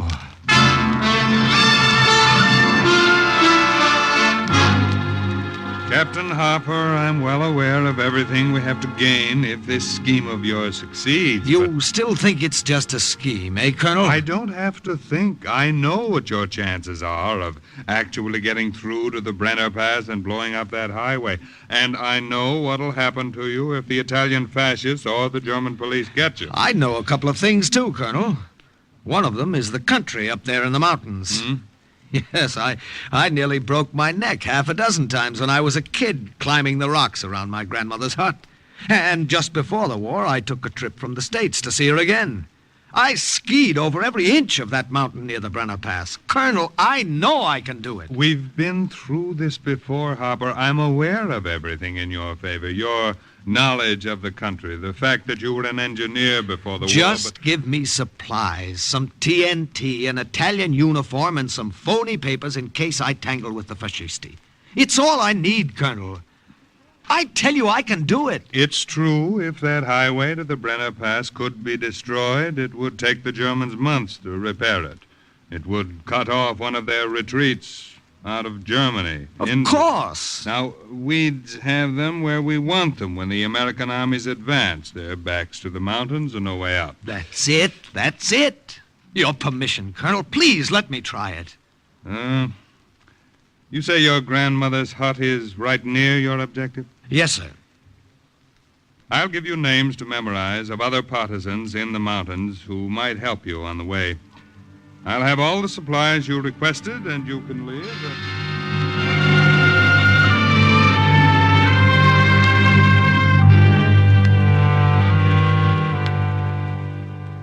From the beginning, Padre, I had bad luck. It snowed during most of the 40-mile journey, and it was difficult for me to move quickly. And the longer it took me, the more chance I had of being discovered. Then it came.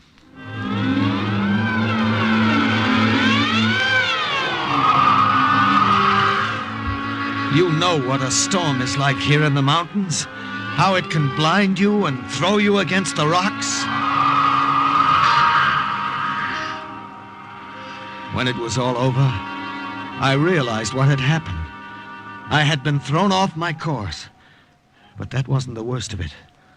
My knapsack was gone, all my supplies, and the packet with papers the OSS had forged for me. I had no identification now, and no food. But I still had the TNT for the highway near Ampezzo.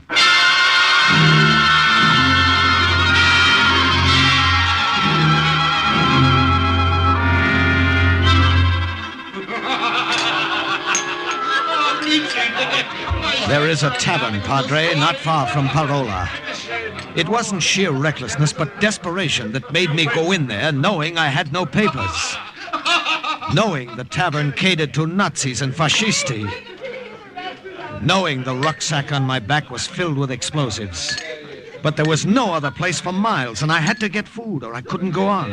Come, Tony, tell us more of the story. Oh, well, as I've already told you, she was fat as prima donna. Yeah. Oh, Mia, she was big. Oh, she was like this. And then look what she sang. When she sang, it looked like this. La, la, la.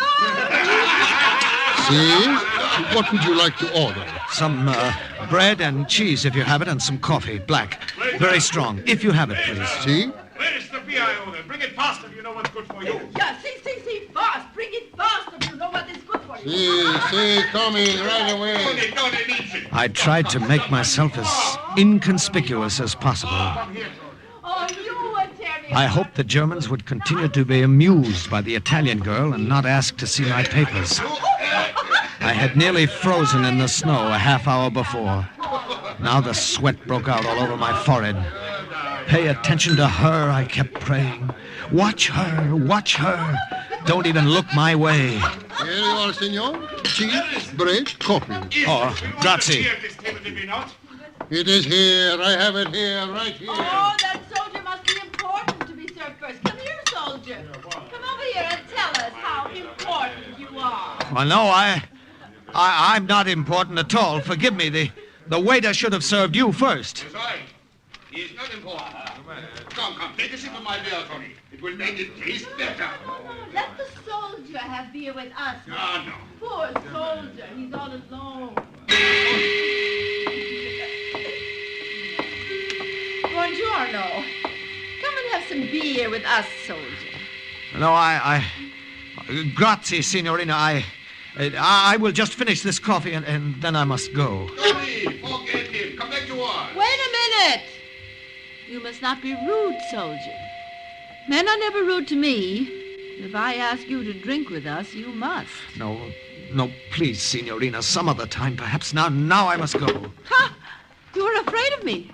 Afraid of girls and afraid to drink beer. Oh, you should be back in your mama's lap, I think. Tony! I will give you some beer now. Perhaps you will acquire a taste for it. Here.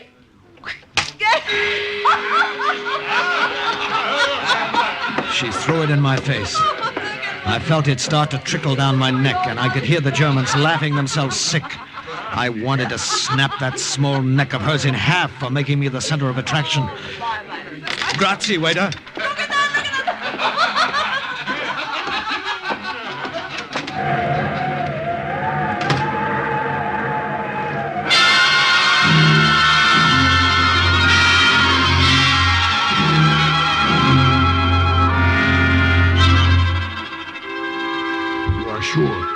You are very sure you are not followed here to my house? Very sure, amico, and it's snowing again. Even the tracks from my snowshoes are covered. We must be careful, very careful, all of us partisans. The Germans are closing in on us.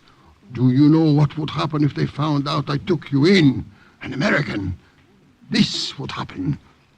But I tell you, there's nothing to worry about, and I'll be gone in the morning. The morning. One. All I want is a night's rest. There is a bed in the back room you may use, Senor Harper. You are sure you are not followed, very sure. Yes, and I'll be gone in the morning before you're awake.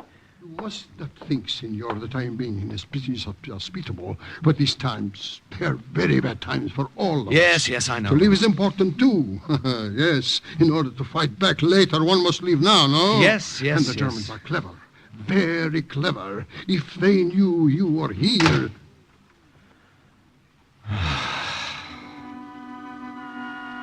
I was too tired to stand there and listen to the old man's whimpering.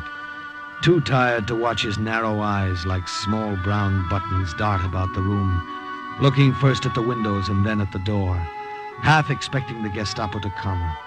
All I wanted to do was sleep. I fell across the bed. But a few minutes later, I sat bolt upright, listening to the voices in the next room. Daughter, he's here. An American in the back room, sleeping. Are you sure? Are you sure he's an American, Father? His name is Harper. Donald Harper, Tony.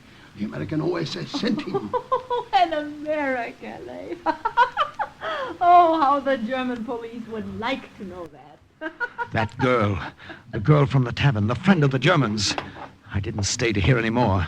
There was a small door leading out to the back of the hut.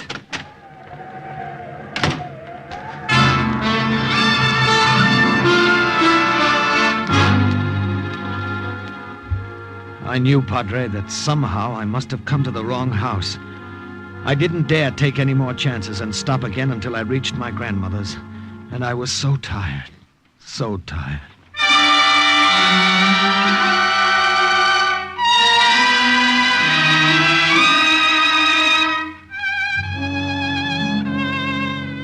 Donaldo mio.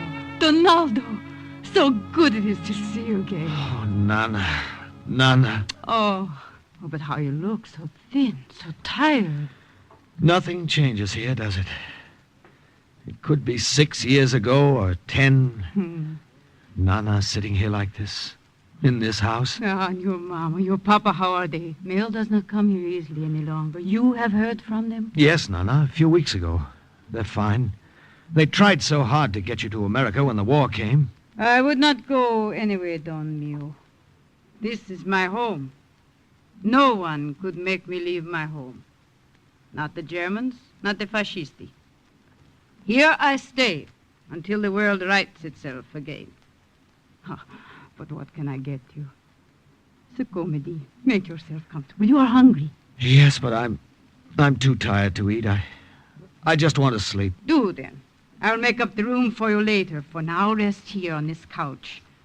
When you wake, I will have food for you. Like the old days, Caramio. My dear one. I will be in the kitchen. Sleep now. Sleep.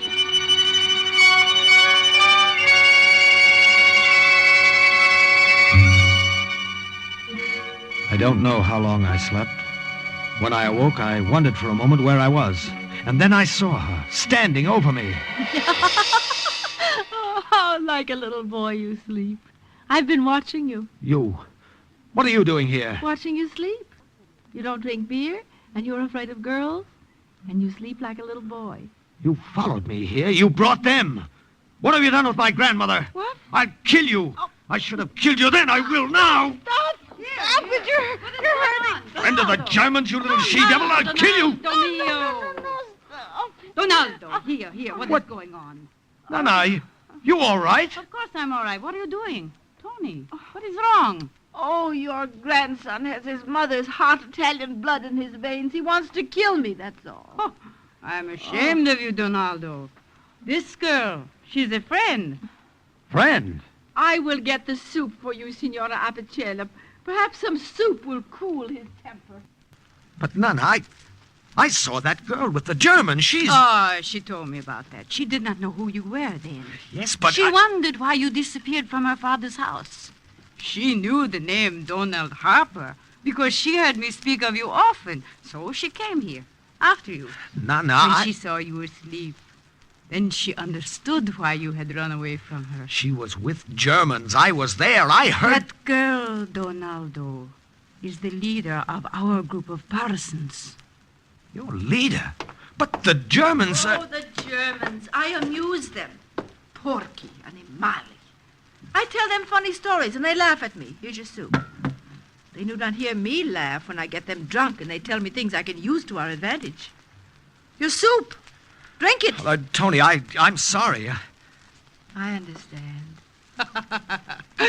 Che bella questa ragazza, Donaldo, no? Yes, Nana, the girl is very pretty. Oh, Signora Apicella, you embarrass me. Now, Ronaldo, we are friends now? See? See, Tony. Friends.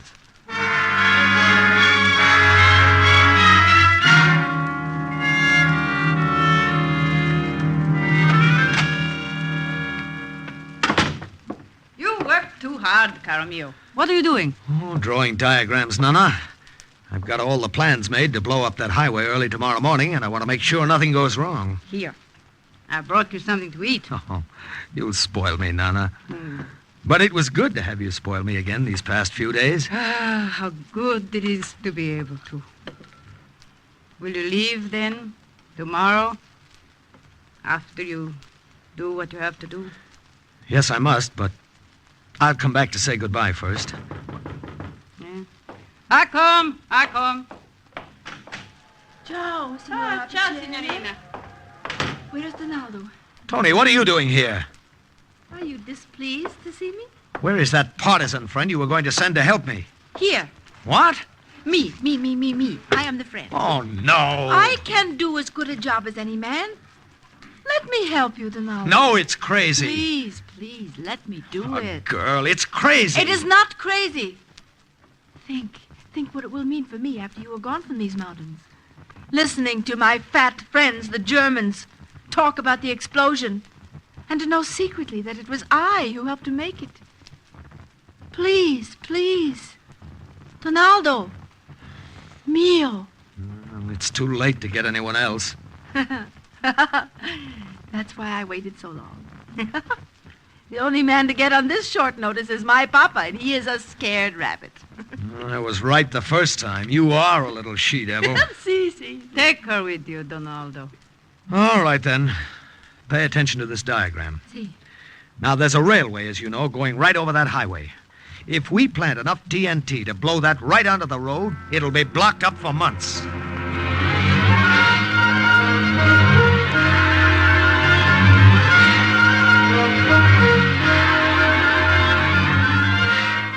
It was about 4 o'clock in the morning when we got to the highway and climbed up on the tracks of the railway. Tony stayed up above, and I made my way slowly climbing down into the framework of the trestle, feeling my way along the girders. They were icy under my hands, and 2 or 3 times I almost slipped. Careful! Careful, Ronaldo. It's all right. Watch yourself. Watch how you handle those explosives. Do not trouble yourself about me. I told you I can work as well as any man. Then work as quietly as one. The troop train of Germans would be coming over the railway soon, and I had to finish before it came. I had a coil of wire around one arm and a pair of pliers hanging on a thong from my waist. Tony, you hear me? Yes, I hear you. Well, hand me down those packages of explosives, one at a time. Here? Here you are. All right, thanks. I shoved them in where I wanted them. Packed them close.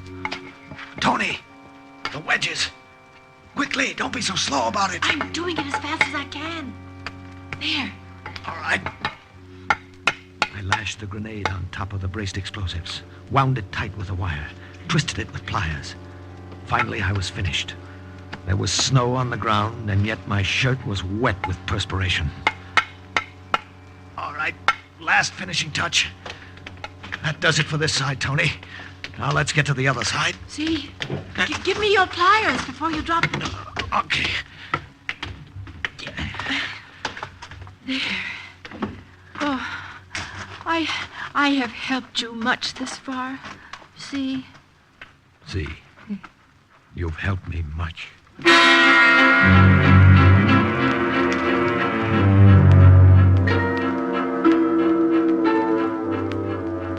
Let me do it. No, we haven't any time to argue. That train will be along any minute. Please let me set off the explosion. Let me have that pleasure. I will follow your directions. I will do it just the way you told me. No. The train, it's coming. Just tell me when to pull it. All right, you win. But heaven help you if you make a mistake. Hold it now, steady.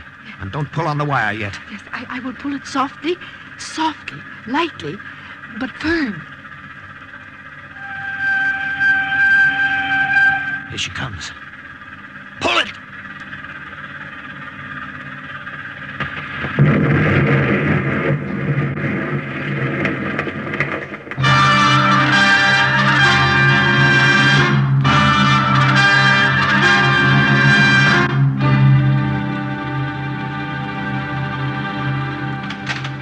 Nana, it's done. And I pulled the wire, Signor Abadella.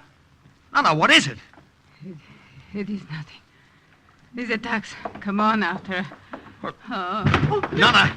Tony, some water, quick. No, I will stay with her, Donaldo. You must leave quickly. No, I'll stay. You go on. This section will be swarming with soldiers after what we've just done. And if they find you, they'll wonder what you're doing here. Men do not know how to take care of the sick. I will stay and help you. All right. Get the water.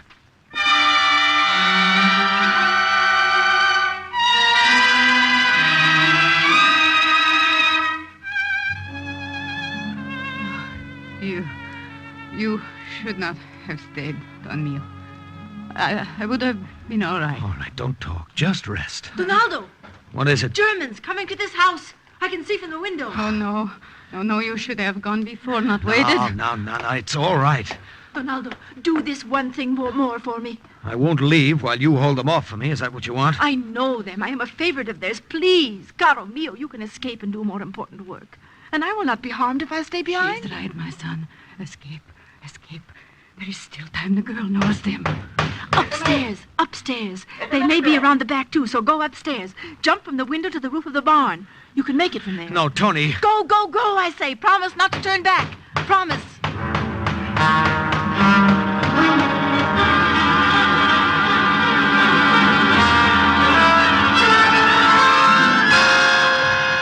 I ran up the stairs to the tiny attic. I heard the door close downstairs, so I knew they had come in. I could distinguish their voices, too, although I couldn't hear a word they were saying. I opened the window and saw it was an easy jump to the roof. Then Tony screamed.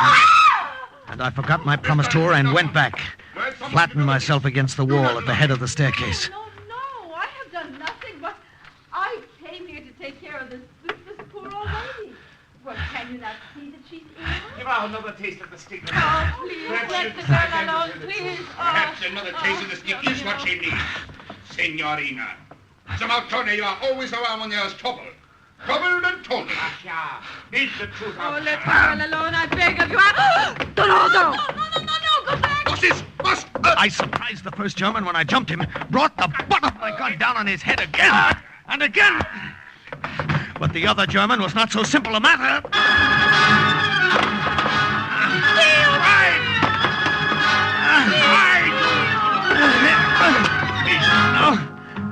He had my shoulders pinned down, and I couldn't move. Then I saw Tony standing over us, a heavy candelabrum in her hands. Good work, Tony. Now listen to me carefully, Tony. Take my grandmother back to your house. No one will know you were here. If others question you, tell them my grandmother was here alone when someone, a stranger, took refuge here and killed the officers who came. Then she went to your house because she was afraid. Will you remember that? All of it. Will you be back? Will I ever see you again? Who knows? Perhaps. Perhaps. Carlina. Carlina, my dear little Tony. Now go. Go quickly.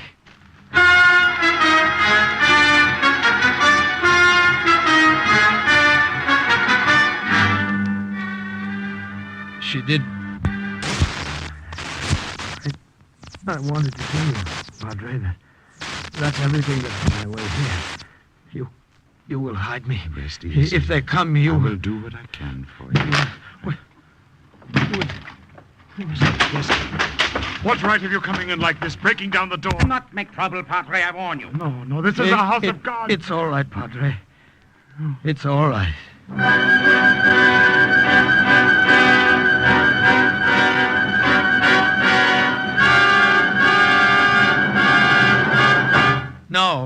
No, you're mistaken. My name is not Donald Harper. I'm an Italian soldier. I was lost in the snow. My papers are gone. Come, this is tiresome. Admit it. You are the American who blew up the highway. Answer. You are mistaken, Herr Hauptmann. You are mistaken. We will see. Sergeant, send in the old man. Ja, Herr Hauptmann. In der Whistle. See, Hauptmann. In der Whistle. See, I come. Oh, You recognize him, I see. Excellency, Mayor, what is this man's name? Wie heißt er? Harper, Donald Harper, the senor is an American. Now I have told you, you will let us alone, see? You have talked enough, go now. You will leave my daughter and me alone, and the old lady too, now that I have told you. We have nothing to do with it. Yeah. But you will not tell my daughter. You promise, remember. She has a soft heart, it would distress her. Take him away, guard. You will let us alone now, see? See, we are on your side, loyal fascisti. You have nothing to say. Everything has been said for me. That highway has been completely destroyed. I'm delighted to hear it. That many loyal soldiers of the Reich have been killed. Well, thank you for telling me. And what is more, you are in Italian uniform. A spy. Bullets are too good to waste on you, American. But a rope can be used again. Sergeant! Ja, Herr Hauptmann. Take this man out and hang him.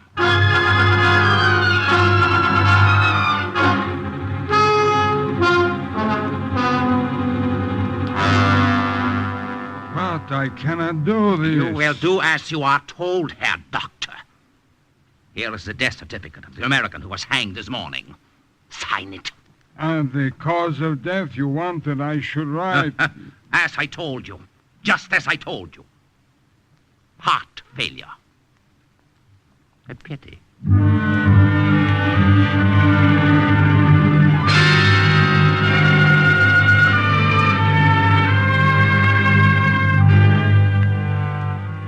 Some weeks later, 2 retreating German battalions found their escape through the Brenner Pass blocked.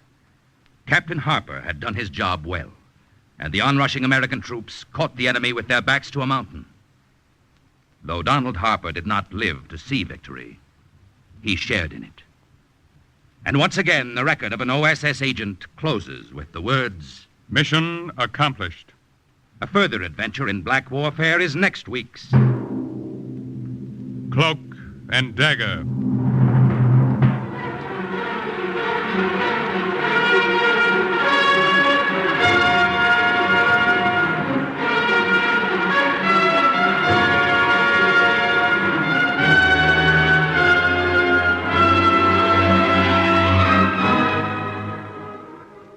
Heard in today's Cloak and Dagger adventure were Everett Sloan, Hester Sondergaard, Barry Kroger, Louis Soren, Virginia Payne, Raymond Edward Johnson, Carl Weber, and Boris Aplin. Script was by Winifred Wolfe. Music was under the direction of John Gart. Today's true OSS adventure was based on the book Cloak and Dagger by Corey Ford and Alistair McBain. This has been a Louis G. Cowan production in association with Alfred Hollander and was under the direction and supervision of Sherman Marks. Stay tuned for the second big mystery, High Adventure, on NBC. The Adventures of Frank Race, starring Tom Collins.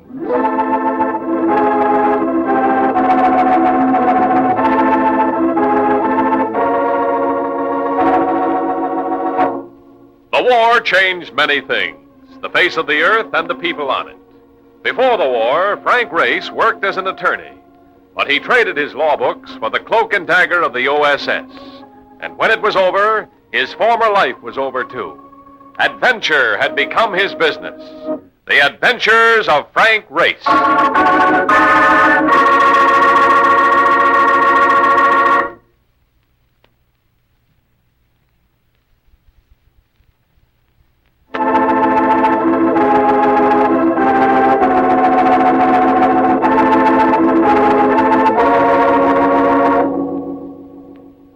And now we join Frank Race for the airborne adventure.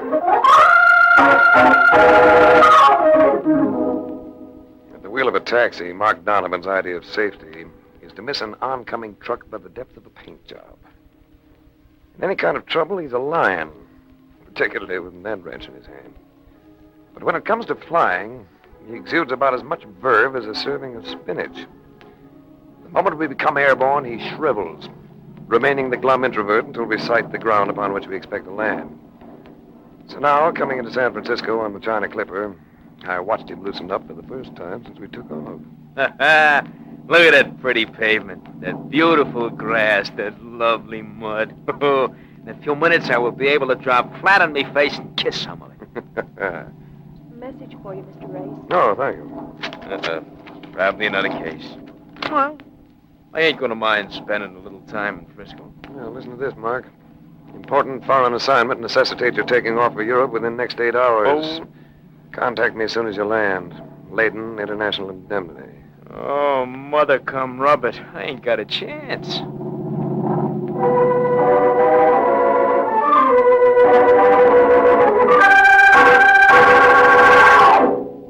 The personality of James Layton was a lot like that of the city in which he lived. Poised, cultured, friendly. It was the first time we'd ever met. Sit down, Race. Cigarette? Thanks. We're insuring the delivery of a set of plans for $1 million. Must be some plans. Drawings for a new type of plane. They're scheduled to be carried from Trieste to London, from London to New York. By courier? Right. And you will be the courier. My fee's going to seem like a lot of money for a messenger boy. We'll consider it a sound investment. We want those plans delivered. And now I'd like you to know Mrs. Jefferson. She's head of the aircraft company that bought the policy. Let's step into this other office. She's waiting to meet you. Mrs. Jefferson must have been about 60. She was big, had a face that reminded me of an evaporated apple, and wore clothes that would have served better as paint rags. I liked her at once. Glad to have you in on this race. Did you tell him about it, Layton? Only about the plans and the fact that we want them delivered. Know anything about flying, Race? He's a pilot, Mrs. Jefferson. I noticed that on his file. Good. As a pilot, what would you say is needed most to develop private flying in this country on a mass production basis? A thoroughly safe family plane that'll sell for $1,000. Exactly. Up to now, it has been considered an impossibility, but not any longer. My company has found just such a plane. A non-spinnable four-passenger job that'll do 150 miles an hour at 8,000 feet. Just bought the plans for it. And you could build it to price? Definitely. Then you'll revolutionize flying. That's our aim. That and the profit that'll go with it. I can't help being curious about one thing. What's that? Trieste seems an odd place to be finding aircraft designs. No, we didn't find them there, Race. We found them in Budapest. But other parties seem to want them as much as we do. Getting them far as Trieste costs 3 lives. That's why we finally thought of insurance. The plans are hidden now, and safe. When they start traveling again, it's going to be another story. You see, Race, your fee isn't going to seem excessive after all. Mrs. Jefferson and I left Layden's office together. She had a car waiting and insisted on giving me a lift. You fly to New York, and from there to Trieste. I'll meet you later in London, where I'll be using the name Allison for reasons of security. I'm going to give you a New York address. You'll find a man there who'll supply you with plane reservations and information about your destination to Trieste. Hasn't been transmitted to me, also for reasons of security. Now, why don't you have dinner with me? You have 5 hours yet before you leave. Well, I'd enjoy that, Mrs. Jefferson, but now I have a friend. If it's a woman, the best of luck. If it's a man, have him join us. I have just stolen a cook who can do lobster thermidor in a manner... Say no more. For dinner, you're having a pair of male guests.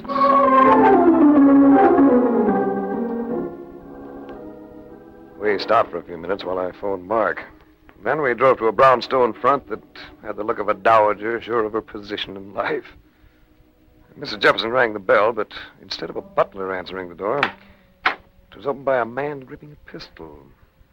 He was dressed conservatively, in a well-cut suit. But if he had any interest in public relations, his attitude didn't indicate it. Come on in. Just don't make no phony moves, either of you, or I'll slap you clear out of shape, which might be an improvement for you, sister. All right, you don't have to be so obnoxious about it. Lippy dames. How I love lippy dames. Especially battle axes like you. Come on, move. He gave her a push that sent her reeling, and treated me to 1 inch of pistol barrel between my ribs. A stab that left me thoroughly inarticulate for the moment. In the living room sat 2 more of them. One was an ordinary strong-arm boy. The other could have been a businessman. He looked smooth enough to sell underwater lots by mail. Nicely done, Venner. Move them away from the door. Charlie, go and take care of that chauffeur, and then stay out front and keep your eyes open. Don't get the idea that you'll pry anything out of me. You won't. I wouldn't make up my mind so definitely if I were you. We've ways and means, you know. Very convincing ways and means. You wouldn't dare. Oh, wouldn't we? Venner, take over. Venner pulled several neckties from my pocket. Whirling Mrs. Jefferson round by the shoulder, he grabbed her arms, twisted them behind her, began lacing her wrists together. For an instant, this put him between me and the pistol held by Lanford. I stepped in and shoved Benner toward Lanford. It did no good. Lanford simply sidestepped and... That was a silly move, Race. My reflexes are a bit too quick for that sort of thing. I'm going to kick his teeth out for poking me like that. That's enough, Venner. Let's concentrate on the lady. I'd managed to take Lanford's pistol slap on the top side of my head, and I've absorbed kicks before. But for the moment, I couldn't have qualified as a gay and laughing boy. Nevertheless, I had to get up. I had to get up because of what they were about to do to the lady of the house. She's trussed up like a sack of spuds. All right. Here's a cigarette. You'll notice that it's lighted, Mrs. Jefferson. Now, if you're still determined to be stubborn... It's Charlie. Must be trouble. What's he trying to say? Cops. He says it's cops. We'll go out the window. What about the dame? Never mind. Come on. Reese, get me free of these things, will you? Where are you, Race? In here! Who on earth is that? The other man who came to dinner. Hey, you all right, Race? Yeah, I will be. Now, how did you spot this setup, Mark? Oh, I got hep when I saw that creep patrolling out in front. So I went and I called the cops. Can you imagine me calling the cops? The act of a solid tax-paying citizen. Hey, what do we eat? Here, Race. Hold this compact while I tidy myself. And as for you, Mark, you'll dine tonight. That I promise. You'll dine, and in style.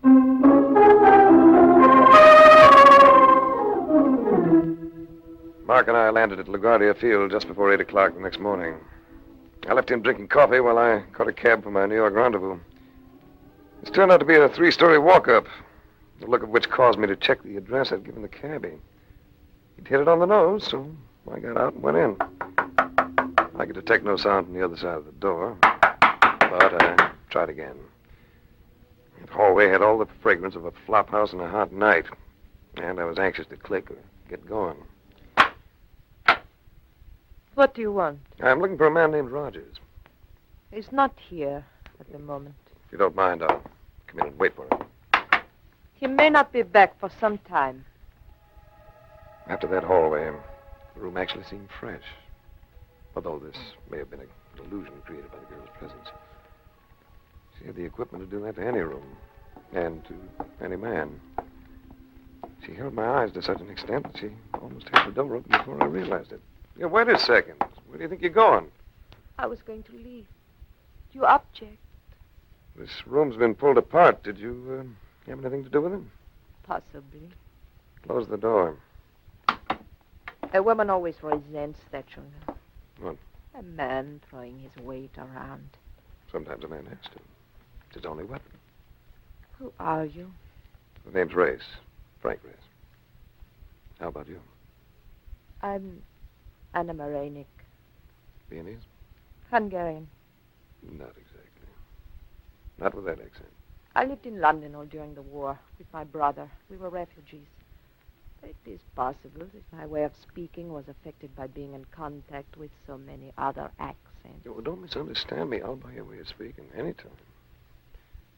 No use walking around each other like a couple of club fighters, is there? No use at all. I'd moved close to her, almost without realizing it. Now I took her in my arms, encountering no resistance. And her lips were soft, warm against mine.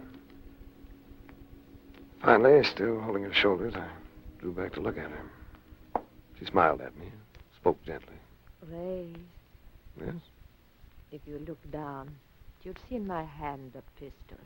An automatic that is pointed right at your stomach. Indeed, I do see it. Indeed, I do. So you are going to back away, and when I open the door and leave, you are going to make no attempt to stop me.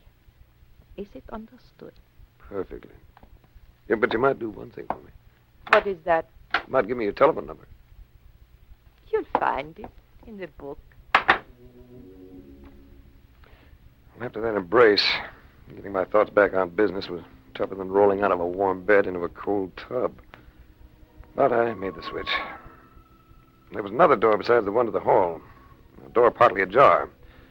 I pushed my way past it into another room, and there was a man sitting in a chair, his arms thrown wide, his legs spread as if to keep him from toppling to the floor. The bullet had entered his mouth.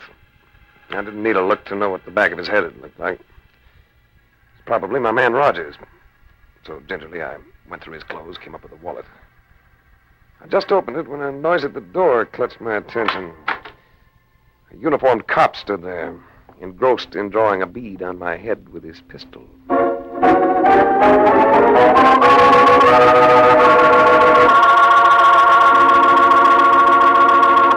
We'll return to the adventures of Frank Race in just about 1 minute.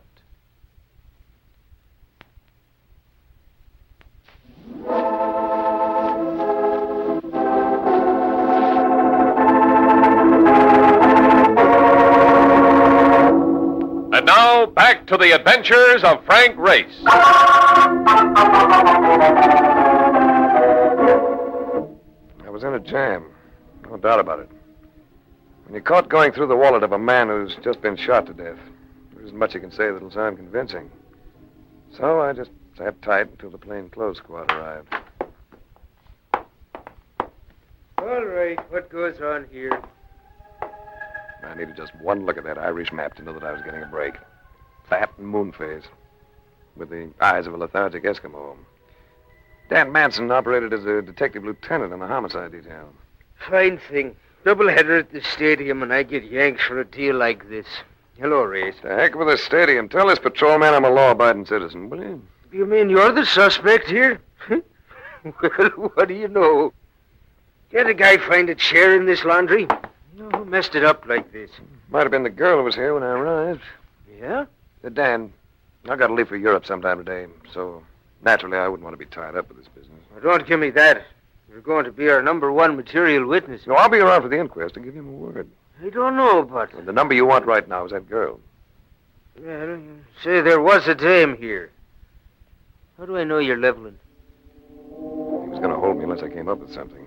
So I reached into a pocket and produced the compact entrusted to me the night before by Mrs. Jefferson.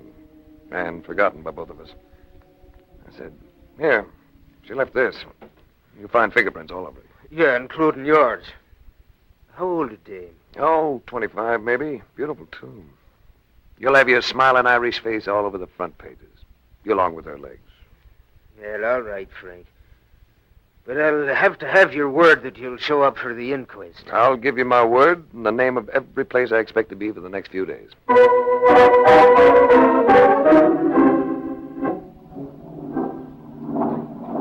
Well, here we are again, flying. I'm up in the air so much lately, I'm beginning to feel like a pigeon. You'll get used to it. Not me. I'll never get used to any part of flying. It just ain't natural. Possibly that's the answer. If you knew why it is that a plane flies, you might be more relaxed about it. Sit back, boy, while I brief you on the principles of flight. All right. I just as soon settle for a good stiff drink.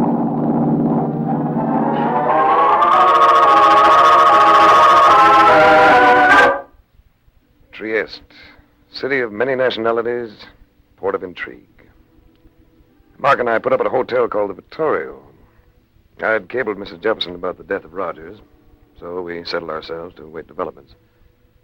On the afternoon of the third day, Mrs. Jefferson walked in on us, accompanied by an elderly man who projected the impression of a hen on hot bricks. Dr. Tender is an aeronautical engineer. He designed our plane. Yes, I designed it, but I have no desire to be responsible for the delivery of the plans to your country. I would much rather you took charge, Mr. Race. It's all right with me. When do I take over? Bring the plans here sometime this evening.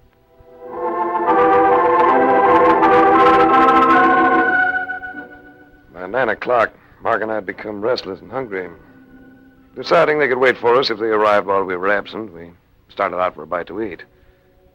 But in the lobby, the sight of a girl talking to the night clerk stopped me short. Hey, chum, what goes? At the desk. It's the femme fatale I encountered in New York. And you want to call her a killer? What a lovely way to die. Something tells me this is going to be an interesting evening. I'm going to talk to her, Mark. Wherever we go, shadow us. That's Donovan. Always on the edge of things. Look, maybe she's got a friend. Then I could protect you on the spot. Get out of sight. Here she comes. Good evening, Miss Marinick. Oh, it's you. You couldn't be surprised. What do you want? Yeah, thought you might like to have dinner with me. You are a strange person. You'll learn a lot more about me while we dine. Shall we? All right, Grace.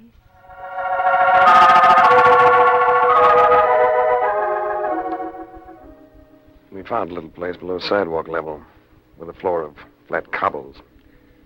We sat at a table of scrubbed oak and looked at each other by the light of a candle jammed in a bottle that had once held Hennessy's 5-star cognac. Why do you stare at me? You're so beautiful. And so lethal. I didn't kill that man, Race. He was dead when I arrived. Why were you there? Later, perhaps I may be able to tell you. You're going to give me trouble, baby. I'm sure of that. You got to give me trouble because of the look of him. The touch of him. Remember that kiss we had a few nights ago? Yes, I remember, Race. I remember. A little too well.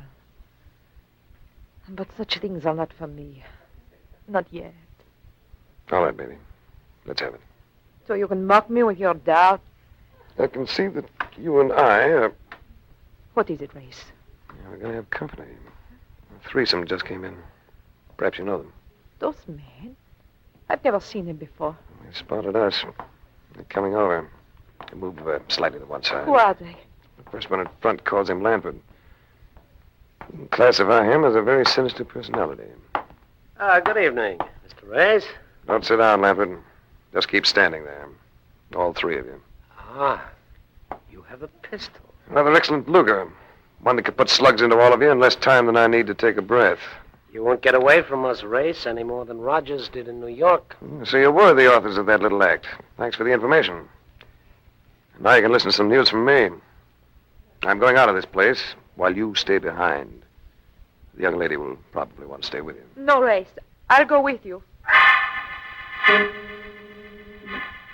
sense of discretion said, go along.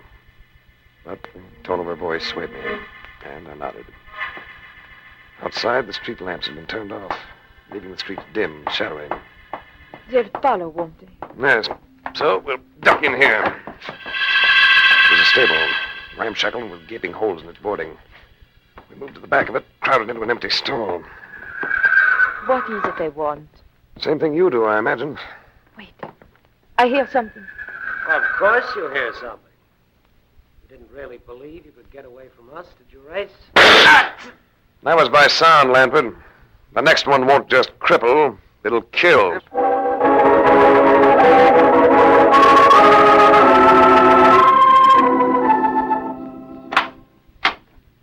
Where on earth have you been? We've been waiting for ages.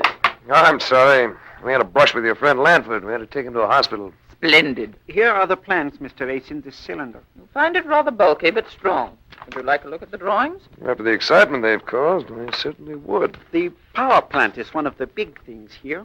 Mm-hmm. So I see. Turbine activated by 4 simplified jet units. We are making great strides in aviation these days. For too long, we were parasites. For power, we used the engine that had been developed by the automobile. For propulsion, we used the propeller evolved for ships. With some modification, of course. Very little when you come to think of it. The engine we took as it was, and in water or in the air, the propeller works in much the same way. But from now on, it is going to be different, Mr. Ace. Jet force, new designs. From now on, aviation will be the giver, not the receiver. How about it, Race?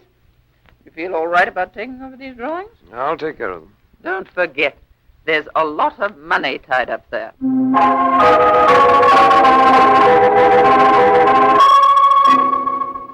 When they left, I rumpled the bed and slipped the cylinder holding the plans under the covers. I'd scarcely done this when... I'll get it, Race. May I come in, Race? Hey, thought we took you to your hotel. I have to see you again. Do you have those plans, Race? As a matter of fact, I do. Why? Those plans were developed and drawn by my brother. They were stolen from him, and they were his life. If I don't get them back... You don't believe me, do you? Maybe more than you think. What was your brother's first name? Richard. Richard Moraney. That checks. The initials are M on each corner of the plans. Now we'll check something else. What are you doing? The container is not only bulky, its walls are suspiciously thick. So I'm cutting it here and... There is something between the layers. Yes. A canvas. And it's probably a... Put that down, you idiot, before you destroy it. And you wouldn't want me to destroy an old master, would you, Mrs. Jefferson? So this is what Lanford's been after. You didn't miss a trick, did you? Big insurance for a smokescreen so he could move the painting without suspicion. With me as the clay pigeon. Pick up that cylinder, Tender. Still going to move it, Race. I know a gentleman who will pay me $500,000 for that painting. Just tell me one thing. How did you spot us? Your Dr. Tander's such an obvious fake. No aeronautical engineer would ever make the statement that the propeller of a ship and the propeller of a plane work the same way. Would he, Mark? Nah. An airplane prop makes a vacuum, which sucks the plane into it. You see, Race, I remember. While the propeller of a surface vessel literally screws its way through water, which is practically a solid. So we muffed it. We didn't miss when we saw this girl come up to your room. So long, Race. Better investigating next time. And don't try to follow me. I know how to handle this pistol right well. I don't have to follow you, Mrs. Jefferson. When you hear this cablegram, you'll be following me. Cablegram? When the police found me with Rogers in New York, they wanted to hold me as a material witness. I staved that off by telling them that a woman had been there. To prove it, I gave them that compact of yours. My compact? Yes, and it seemed it had a mess of fingerprints on it. Most of them yours. I didn't kill Roger. I was on my way to London. But you traveled under another name, you remember? Which makes me your only alibi. You're bluffing. Am I? Listen to the cablegram.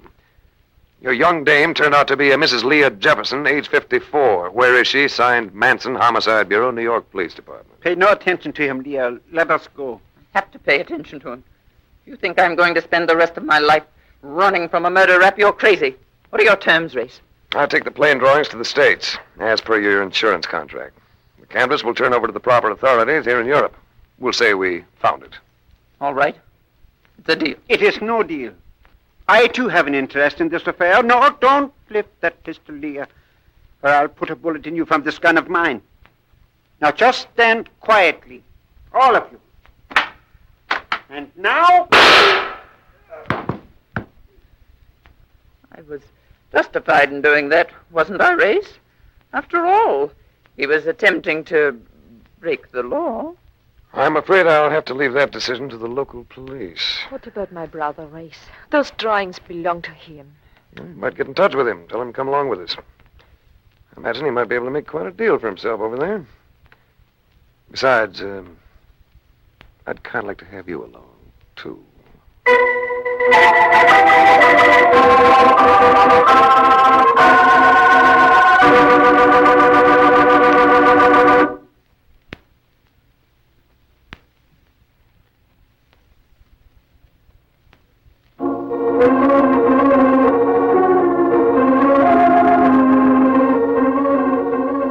The Adventures of Frank Race, starring Tom Collins with Tony Barrett as Mark Donovan, comes to you from Hollywood. Others heard in tonight's cast were Gene Bates, D.J. Thompson, Tom Holland, Frank Lovejoy, and Parley Bear. This series is written and directed by Joel Murcott and Buckley Angel. The music is composed and played by Ivan Ditmars.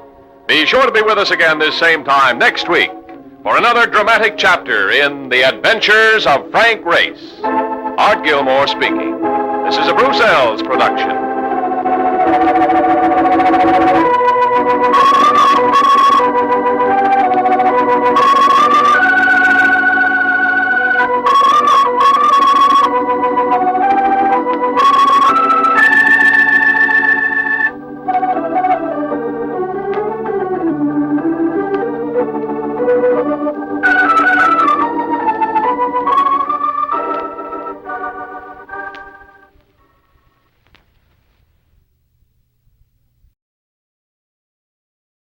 Are you willing to undertake a dangerous mission behind the enemy lines, knowing you may never return alive?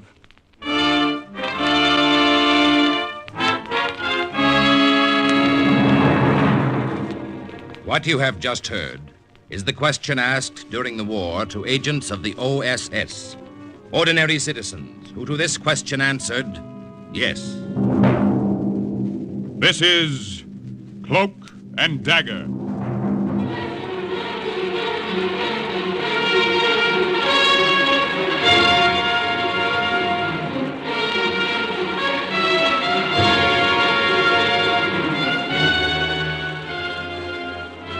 Black warfare, espionage, international intrigue. These are the weapons of the OSS. In today's adventure, The Secret Box, concerning an American agent who was sent into a Japanese-infested jungle to take back a prisoner, the role of John Marco, the OSS agent, is played by comedy star Jerry Lester.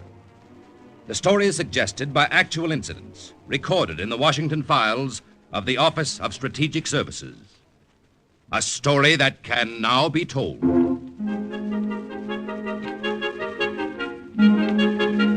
I always carried this little box around with me. I never knew when it might come in handy. It was about as big as a small lunchbox and, well, to begin at the beginning, I happened to be in the radio room at OSS headquarters in Bamo that night when the message came through. Have important Japanese captive for you. Can you come get him? Come soon. Jap patrol only few miles away. Again, for OSS headquarters in Bamo from Agent Terry. have important.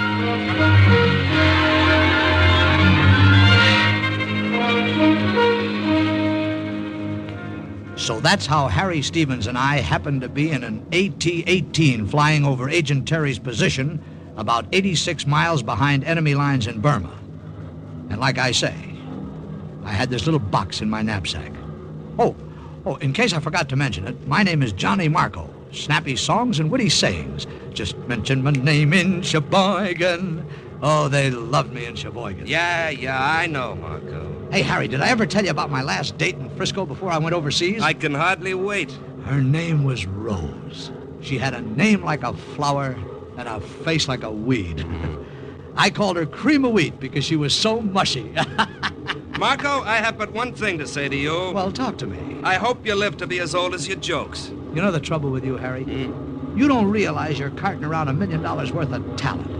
I tell you, they love me. In Sheboygan, That's I know. the city, yeah. Now, hang on. Gonna take a dive, see if I can find the landing strip.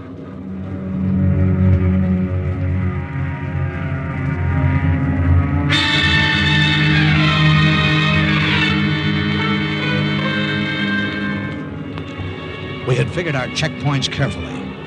But when we reached our rendezvous, all we could see was a rough field with a Buddhist pagoda at the far end.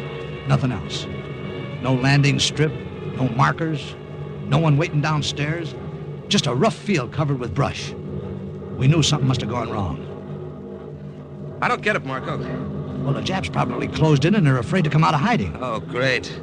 Live Jap prisoners aren't dropped in our laps every day. Hey, Harry. Huh? Who is this Agent Terry, anyway? Oh, missionary.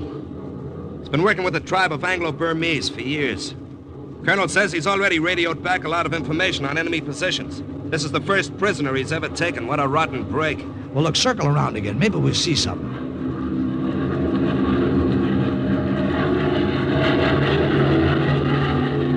Nope. Better head back before we run into trouble ourselves. Hey, Harry, Harry, look. Look, the brush. It's being yanked away. Yeah, I see it. Look, those natives. They're putting up the white marker stripes. The safe-to-land panel's out. Gee, it's like seeing something pop before your eyes. Let's go. That landing strip came out of nowhere. Just all of a sudden, there it was. The plane bumped the ground and rolled in. But we kept the motor still running in case of a Jap trick. And we sat there and waited for whatever was going to happen next. Harry, look. Something or somebody's coming out of that clump of bamboo at the end of the field. Yeah. Keep your hand on your gun. I'll make a quick getaway if I have to. Check. Harry, natives. Yeah, but are they friendly? Spears. Hey, they're armed. Let's get out of here. Yeah. Hey, wait a minute. What's the matter? There's a white woman with them.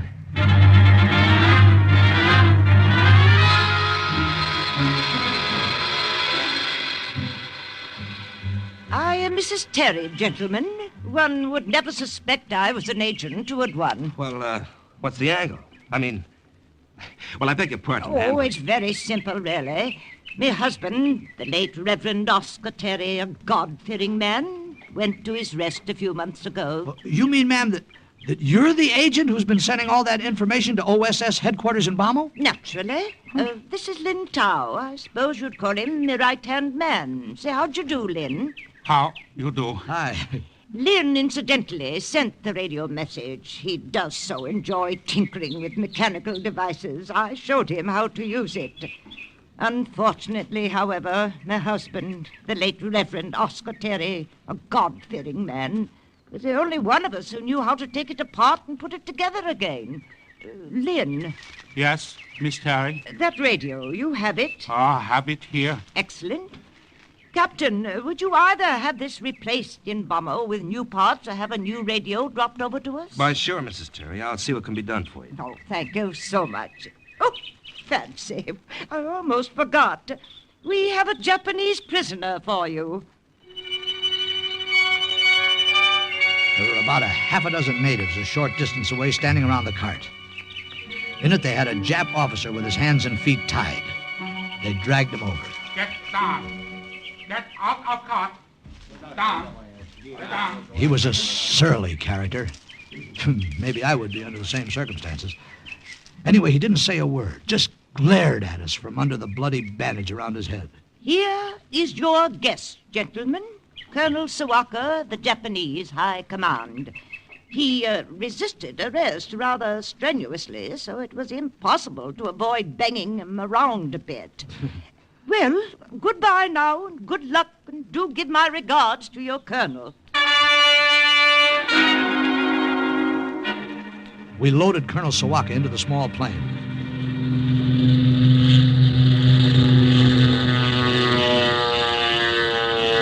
And a few seconds later, as we swung over the field, we looked down and saw that all trace of the strip had completely disappeared. The brush was replaced and there was nothing. Only jungle. How's our friend Colonel Sawaka doing, Marco? Well, he's a little tied up at the moment. Hey, friend, how you doing? Friend doesn't want to talk. You know something? That's the best audience you'll ever have, Marco. One who can't understand English. Oh, come on now, will you, Harry? Oh, hey, maybe you got something. Hey, friend, did you know that the former ruler of Russia was called the Tsar? His wife was called the Tsarina? And you know what they called his kids? Get a load of this. Sardines. Yeah. You know, I think you're right, Harry. Friend obviously doesn't understand a word of comedy English. Hey, what's that? Jap-Ak, they've spotted us. Can we get away from them? No, we can try.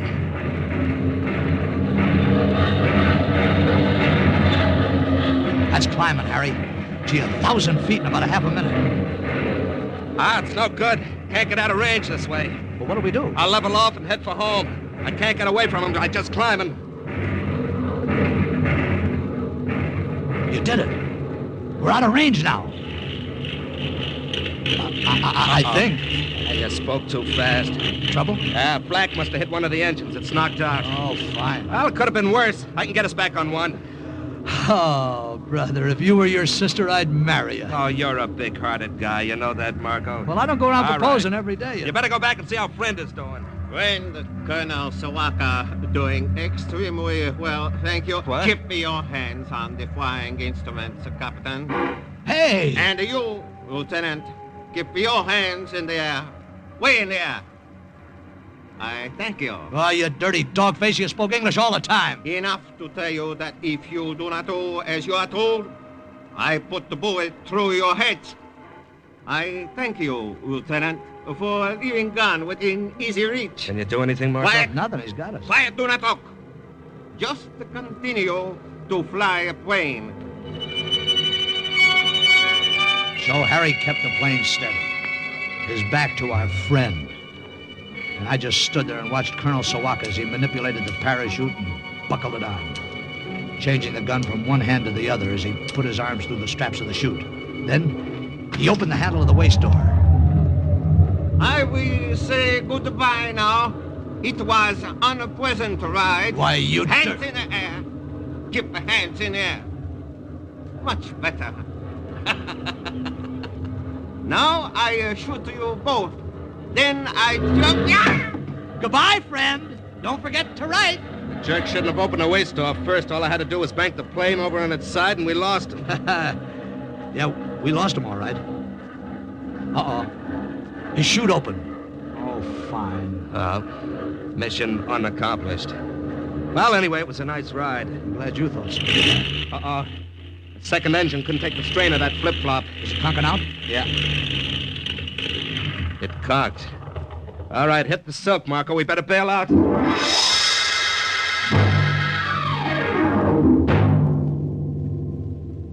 I made it okay. Rolled over a couple of times when I landed and pulled the chute down. But it was another story with Harry. As he bailed out, his slipstream caught him, flung him back against the horizontal stabilizer and cut a gash in his head. Miraculously, his chute opened, and he drifted into the green jungle and landed upside down in the top of a tall mahogany tree. Harry! Harry, are you all right? Can you talk? Marco, the shroud line of the chute, they're tangled. Can't get out. My head, I cut it. Yeah, I see. Marco, get me down. Yeah, easy, boy, now. I'll do something. Something. But what? I tried to climb the tree to reach him, but it was no use. The trunk was bare, smooth, and I kept slipping back. It was as if the two of us were in the middle of a nightmare. Harry! Harry, can you hear me? Yeah. I can't climb that lousy tree. It's too slippery. There's nothing for me to hold on. Marco, it's no use. Well, what do you mean it's no use? If you waste time standing there, you'll be caught. Japs all around. You know that as well as I do. Harry, will you listen to me? No, you listen to me. Get away now, will you? You may have seen the plane. Oh, shut up. Now, will you shut up? Get out, or we're both dead ducks. I know I am, anyway. Just do one thing. Marco? Yeah? Don't leave me here to starve or fall into Jap hands. Maybe you can make it back alone. You're nuts. Now, I couldn't do that. Just don't leave me to starve, Marco, please. Please, huh? Shoot me first. Through the head, Marco. Please. I knew he was right. I couldn't leave him. Please, Marco. Not that way. And I couldn't stay. Marco! Well, I took the .45 from the holster at my belt. When I heard the dry click of the hammer being drawn back, I broke out in a sweat. My hands started to get wet, too. Marco! I counted 1, 2. Well, Lieutenant. What? From the looks of it, we're right in time.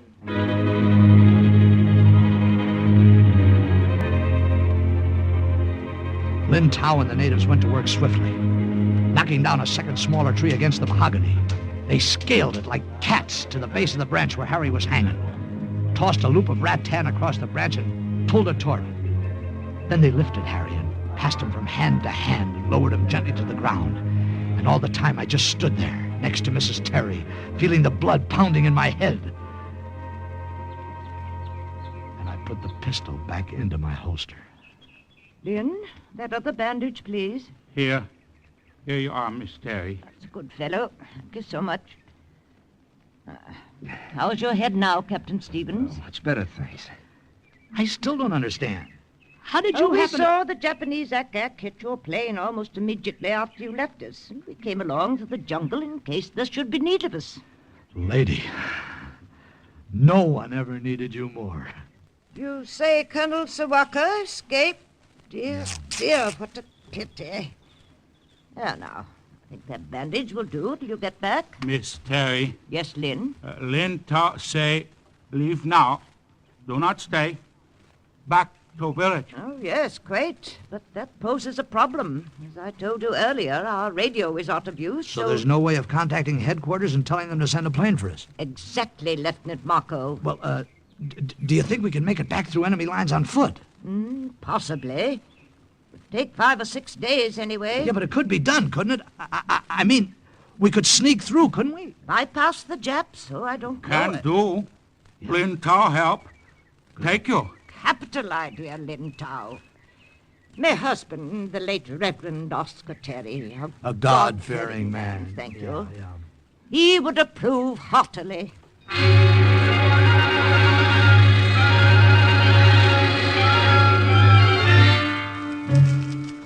Lin Tao knew plenty of shortcuts, and we followed him, skirting Jap patrols all the way. There was something uncanny about the way he led us over miles of jungles. We kept our packs light because we had a pretty long hike ahead. But just the same, I kept that little box with me. I never knew when it might come in handy. Then we came to a small stream. Must go through stream here. Take off shoe. Well, wait a minute, Lin. Why bother? We'll be wading through a lot of water, and why take our shoes off and on? Don't as Lin say. If shoe get wet, feet wet all time. Many sore come on feet. Will not be easy for you to walk much distance to Bamo. We crossed several more brooks, and we kept taking our shoes off and on and off. The jungle along the banks grew thinner, and so did we. The sun beat down harder. The water washed sand up around our knees. The shoes off and on and off. We'd splash and then stumble, and then start walking again. couple of days of this, we were pretty beat. Except for Iron Man Lynn. Feel good. Lynn, the sun, I'll have to hold up a while. We'll rest here, near stream. Hey, this is an ideal spot for a picnic. 50 million insects can't be wrong. Got you first, you little foreigner. Hey, Marco, got any water left? My canteen's dry. Yeah, sure, here. That's all you got? It's okay. Go ahead, drink it. Lynn, this all the water we got? When thou say, do not worry. Watch. I will show what to do so you know. Hey, wait a minute. What are you digging a hole in the sand? Watch. First, dig small hole in sand near stream. Place leaf in bottom, like this. Now when water come through sand and leaf, it not be muddy. Can drink. Hey, that's the greatest. The leaves act like a filter, you mean? Water is clear. Drink it with your hand. Will not hurt you now. This Lin Tao had a dozen cute little tricks like that. He'd have been a riot in vaudeville. Well, the next morning we were back on the trail, pushing our way through sharp blades of grass. And all of a sudden we heard the tinkle of an iron bell. Hey, Lynn, what's that? Escape book, elephant coming. Dangerous. Villager in jungle put iron bell around neck to warn. Dangerous. Oh, guns. We've got guns. Let's shoot at him from three sides. No. Do not shoot. If Yeah, but bullets not go too high, only make the elephant much angry. Do not shoot. Still. The size of them. Look at the size of them. It's like being charged at by a 6-story building. Still. Do not shoot yet. Only if we must. Whew. Passed right by us. Yeah. Maybe he didn't think we were worth noticing. Hey, you know something, Harry? One thing I can't figure out about an elephant.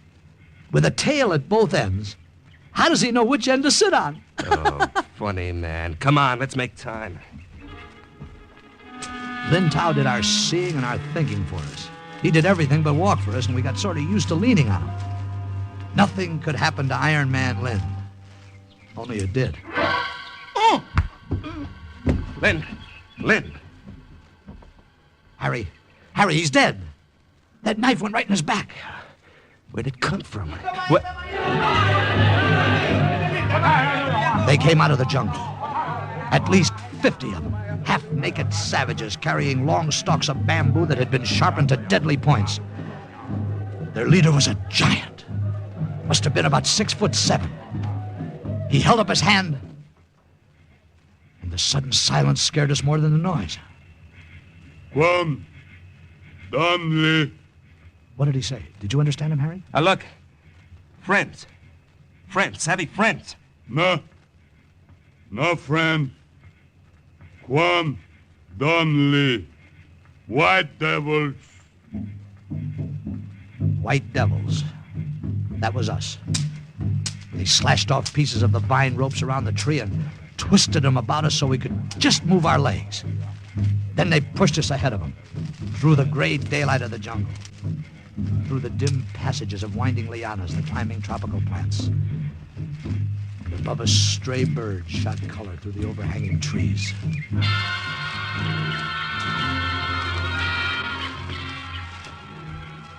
After about a mile, the path became a trail. The lianas were cut away. We tripped over some coconut husks by the side of a charred fire. We were coming into the village. Then Harry saw them first. Marco, look. Up there on the poles. Human heads. A row of skulls. Headhunters. Marco, these are headhunters. Move. Quam, Damli. Move. Hey, look, Chief, you got it all wrong. Now, we're not devils. We're friends. Friends. No. It's no use, Marco. American, you are right. It's no use. Colonel Sawaka. I am a great friend of these headhunters, for I warned them of your coming. Told them you are Quandan Lee, white devils who come to bring a plague and a pestilence to them. You filthy It's no rat. use. Chief, put the devils away. Teng. Quam, Damli. Tal. Basha. They untied us and threw us in a straw-thatched hut they called a basha. Through the makeshift door, we could see the skulls on the poles.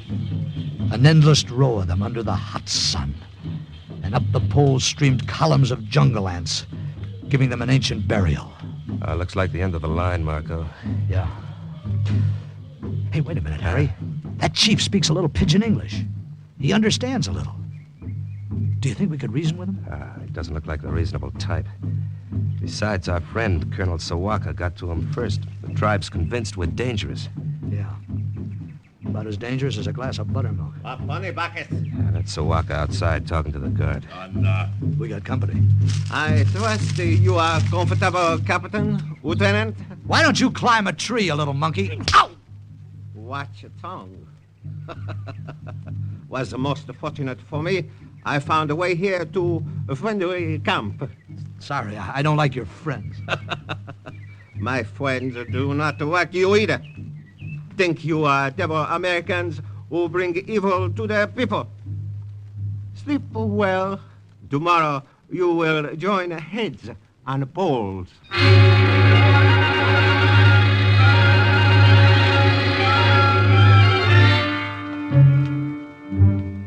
In the morning, they brought us out. I guess we were pretty important because the big chief himself came over to tie us to the poles. Then I got an idea. I sneaked my hand in my pocket and grabbed a coin, just held it tight. Lee, tie you now. Hey, Chief, look at this. What are you doing carrying dimes around in your ear? Well, what do you know? Another in your other ear. And here's one in your nose. Toba. Say, you're a pretty sly character, aren't you? Regular walking Bank of England. Hey, Marco, what are you up to? Just a couple of magic tricks if I can get away with them. I tell you, they love me in Sheboygan. Toba. Magic. That's right. Toba magic. Toba. Now, if you get me that knapsack you grabbed from me, I'll do more. See? Toba. Knapsack. Bag from back. Savvy? Remember, we'll do Toba. Do not listen to Guandan Lee. Cut off a head. Now. Hey, Chief, look at this. Look at this. Now you see it. Now you don't. Presto. Coins disappear. Get knapsack or you'll disappear. Savvy? Gunsha prune by Kuna.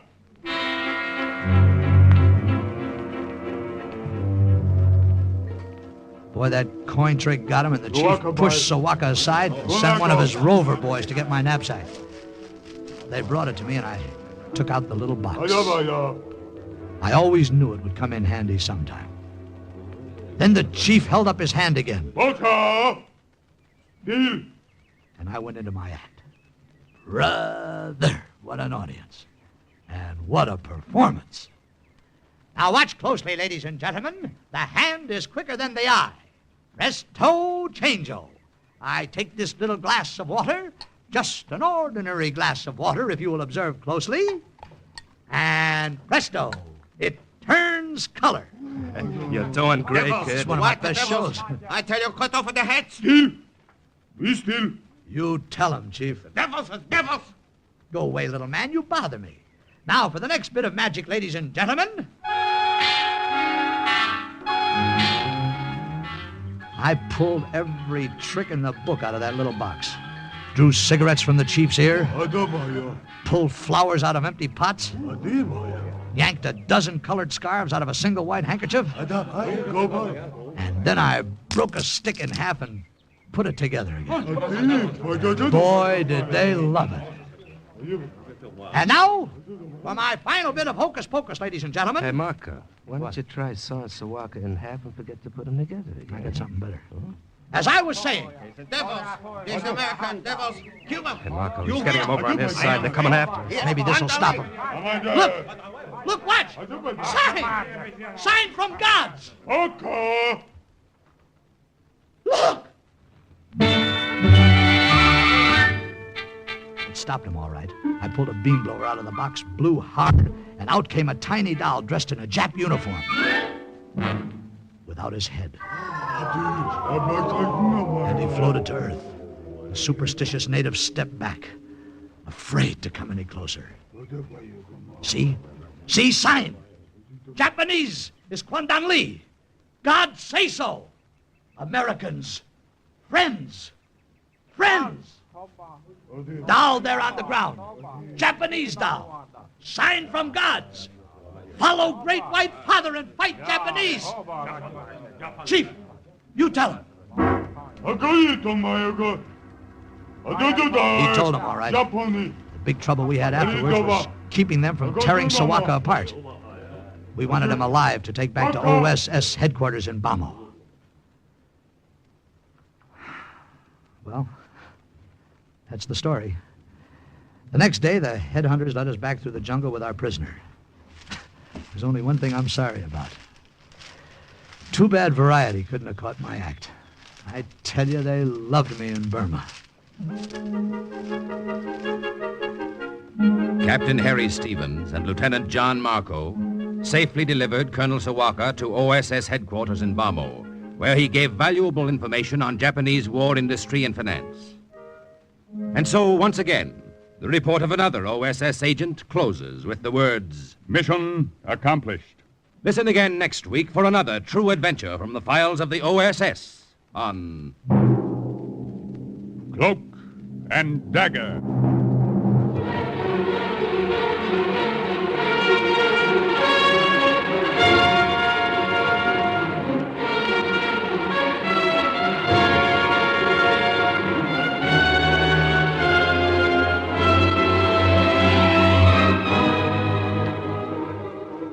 Starred in today's Cloak and Dagger adventure as Marco was Jerry Lester, with Larry Haynes as Harry, Colonel Sawaka, Daniel Acco, Mrs. Terry, Irene Hubbard, the Colonel Raymond Edward Johnson. Others were Carl Weber, Arnold Robertson, and Jerry Jarrett. The script was written by Winifred Wolfe and Jack Gordon. The music was under the direction of Murray Ross. Today's true OSS adventure was based on the book Cloak and Dagger by Corey Ford and Alistair McBain. This has been a Louis G. Cowan production in association with Alfred Hollander, as was under the direction and supervision of Sherman Marks. Programs. Get your programs here. Mystery fans, there's an exciting evening waiting for you tonight on NBC. First, some listener will have a chance to win $1,000 for solving the case on $1,000 reward. Are you willing to undertake a dangerous mission behind the enemy lines, knowing you may never return alive?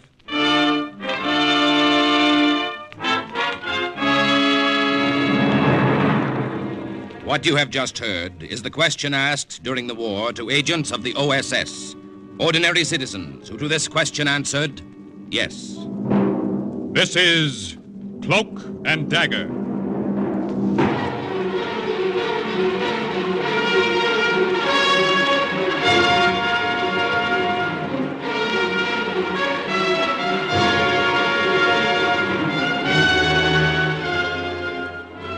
Black warfare, espionage, international intrigue. These are the weapons of the OSS. Today's story, The Roof of the World, concerning two American agents who travel into the far-off and mysterious land of Tibet on a secret pilgrimage, is suggested by actual incidents recorded in the Washington files of the Office of Strategic Services. A story that can now be told.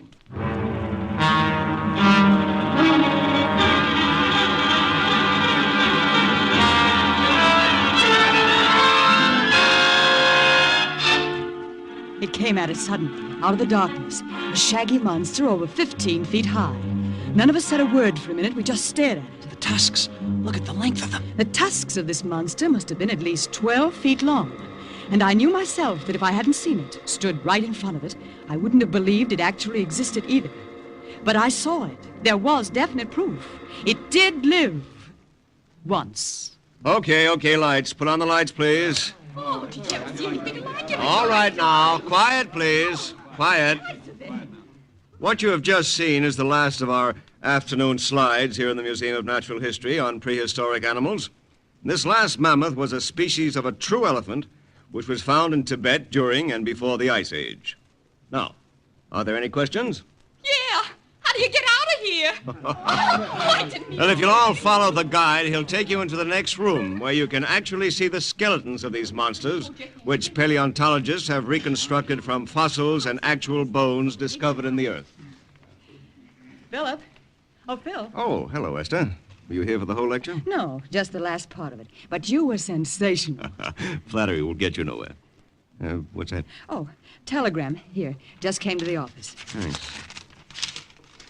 Oh, it's not for me. It's for us. Oh, who's it from? Washington. The Office of Strategic Services wants to see us. Office of Strategic...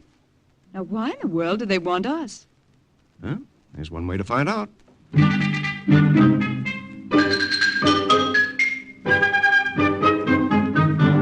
Mr. and Mrs. Malden, we know your reputation as geologists and explorers.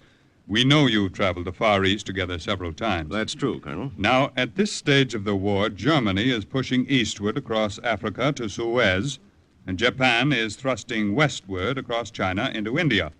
If the Axis partners meet, their junction will be Central Asia, and dominating that meeting point will be Tibet. What do you want us to do, Colonel? We want volunteers to make a pilgrimage to the Dalai Lama, High Priest of Tibet. It'll be a goodwill mission to get them on our side. It involves a great deal of danger. Yes, we know. Esther? Well, as long as you're sure that mammoth elephant disappeared from there centuries ago, I'm willing.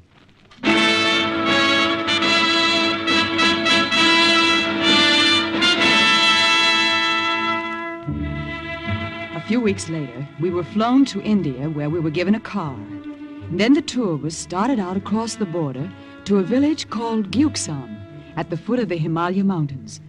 Once there, we were to pick up pack animals and a guide and start our journey to the holy city. These roads couldn't have been any narrower or any rockier. Well, they weren't designed for modern travel. You can say that again. Phil, are you worried about something? I'm worried about a lot of things. For instance? For instance, this is the worst possible time of the year to be traveling up that mountain. It's almost spring up there, and the thaw's setting in. It's going to loosen the snow and ice all along the way. Well, we'll just have to be more careful, that's all. Oh, Phil, look, round the bend of the road. That's the village, isn't it? That's it. That's it. Wait a minute, Phil. Slow down. Look. Good Lord. I should have said was a village. Burned to the ground. The old man who sat wailing and moaning, cross-legged on the ground, was the only one left alive in that village. Bandit tribe, come from mountains, steal, kill, set fire to village. How is it they spared you? I am priest sent from Dalai Lama to this village many years past. If they kill holy man, great plague and pestilence will be upon them. Well, tell me, where'd you learn to speak English? In holy city was taught. Well, what do we do now, Phil? We can't leave him here alone. We'll take him with us and drive until we find another village. Oh, no. I take you. Huh? What's that? Sing to will be guide to holy city. Here all is lost. Go back to Dalai Lama. What about pack animals? A village of Chomda, not far away. We'll go there first. Chanda was about 10 miles away down the road. It was small, with only a few huts made of sun-dried bricks. Phil was afraid of the spring thaw that was setting in more every day, so we made arrangements with the native chief to start almost immediately. What do you say, Sing Tong? Skiangs, wild donkeys, as good pack animals as other white men has. Oh. What's he talking about? What other white men? Ask him.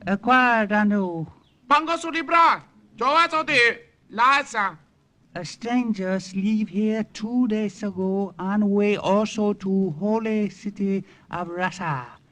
Wear badge with crooked cross. Phil. Nazis. We're in a race, Esther. We've got to reach Lhasa before they do.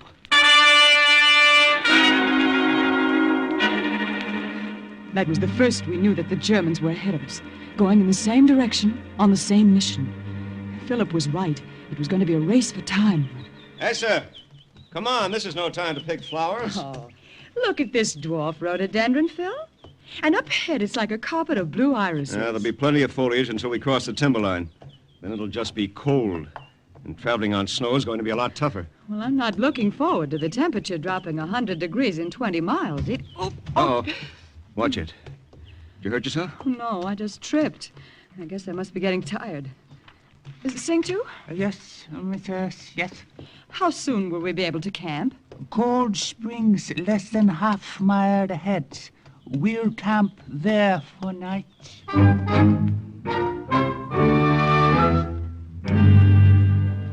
When we reached the springs, I started dinner out of K rations, which kept our packs light.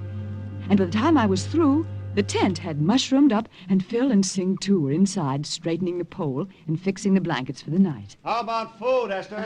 Soup's on! Very bon. Mala! I looked up from the fire to find an unpleasant surprise. 6 unpleasant surprises, carrying rifles and forming a ring of muddy boots all around me. Who are you men? What do you want? La. Phil! What is it? Sing Tu! Where'd they come from? I don't know. They're just here, that's all. Yeah. Sing Tu? These are some of nomad bandits who raid my village. Huh? What do they want? They say they take surprise everything. Guns too. Leader, shoot off gun to show you he mean what he say. Oh, Phil, without our supplies and guns, we'll have to turn back. Providing they let us turn back. They hold you hostage. Send me, hoary man, back to get ransom. Oh, Phil. Hold on. Don't let them know you're afraid of them.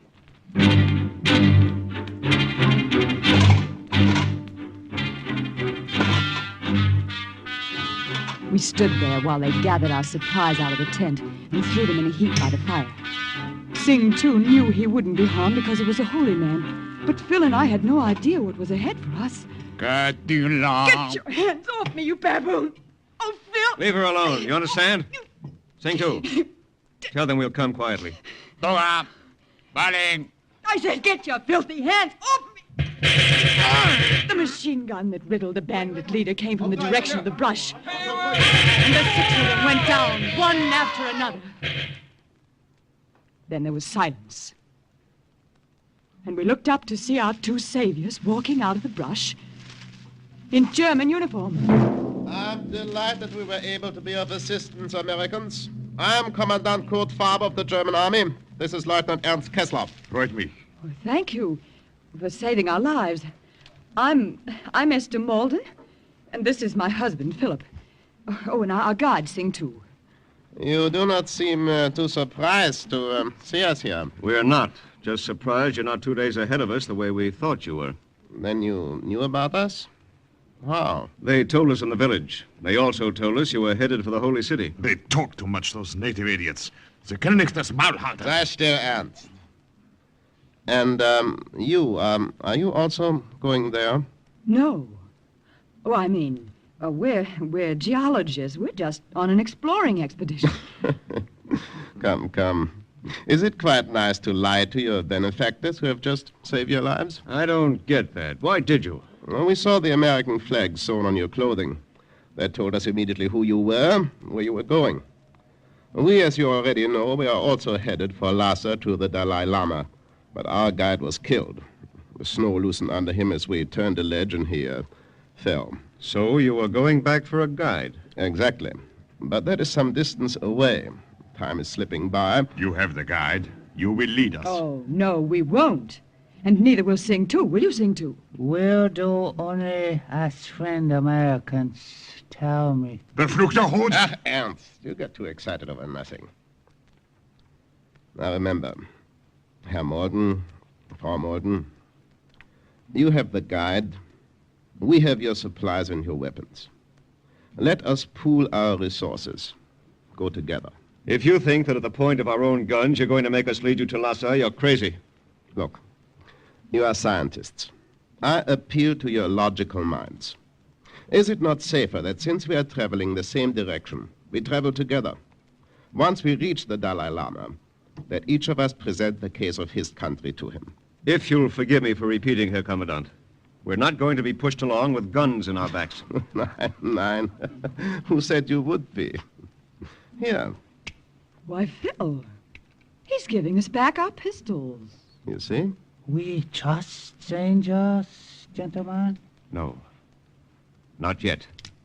It's all right. Go ahead, open them. Yeah, open the gun if you like. Go ahead, spin the drum. See the cartridges in the chamber. Yes. Yes, I see them. Well, you return your guns, loaded as they were. Now shall we forget the war for a while and travel on together? Okay.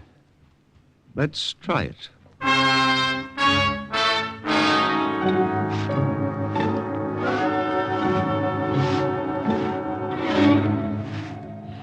Oh, we're lagging behind them, Phil. Shouldn't we catch up to them? We will.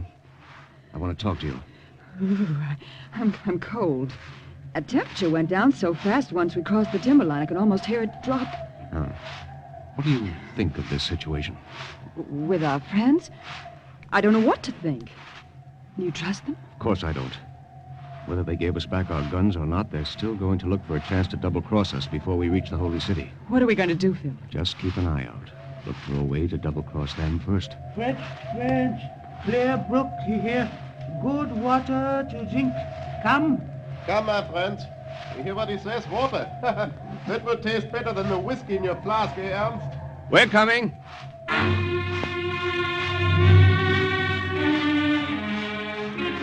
We caught up with them. And as we leaned over to fill our canteens from the small, clear brook, there was a sudden rumbling. Ah, the water's turned muddy suddenly. Yeah, it's covered with a dirty foam.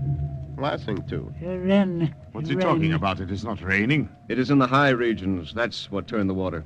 But so suddenly. It happens like that. Races along under the ground, pushing the mud with it. It's really beginning to thaw, isn't it? Yes, that's what I was afraid of. What is there to be afraid of? Answer me! As the snow starts to melt, it'll start to fall. So just watch your step. Ernst, is it not good to have 3 such good guides? We are indeed fortunate, was? Come, more brook, a long way. We walk. Walk? Why do you think we have these animals? Keong can be turned loose here. We'll get more and more snow. It's best to climb by foot. Yes, Sing Tu's right. Besides, the animals won't find any place to graze. It's been getting pretty sparse for miles. Where will they go? They are wild. We'll find our own way. Hera! Hera! The packs were heavy, and we were too tired the next 2 days to do much talking. We just watched each other. The jagged paths under us were getting more and more slippery. And below the cliff we could see a sheer drop of hundreds of feet to the glacier. Above us were the snow peaks, and somewhere beyond the holy city of Lhasa, towards which small birds of dull brown, gray, and black seemed to point. And then, the 3rd night after the strange pact had been made between our 2 enemy camps, it happened. Esther, where are you going? Oh, to the brook around the bend, Phil. I want to get some water. You take care of the rest. If you pitch the tent, Herr Morgan, I'll fix the fire. Oh, by the way, where's Ernst?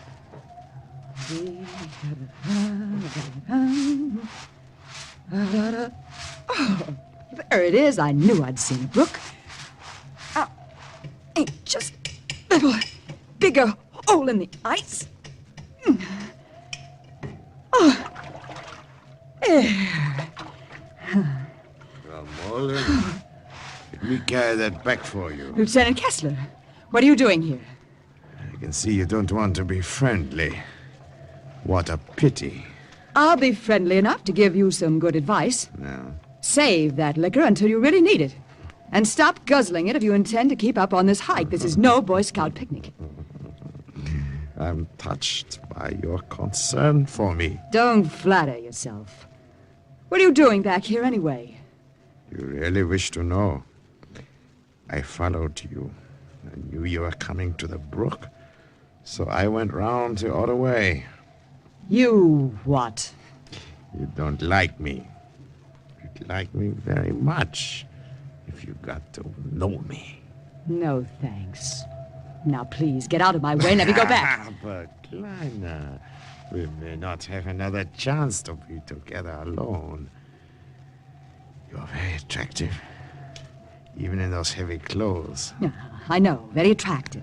Besides, I'm the only woman for miles. Now get out of my way. I would like to see you in a white gown, diamond clips at your shoulders. Have you got nice shoulders from Malden? Leave me alone. Don't try to pull away Stop from it. me. Stop it, you drunken kiss. fool. Just one kiss. Oh, you big, dumb, drunken Nazi pig. You watch your tongue. Get away from me. What's the matter? Cut it out if you do not. Stop yelling, I say. Stop it. Stop it. Get away, Kessler! Get away, leave her alone. And if I don't? Give me back my gun. I'll use it. You have your gun?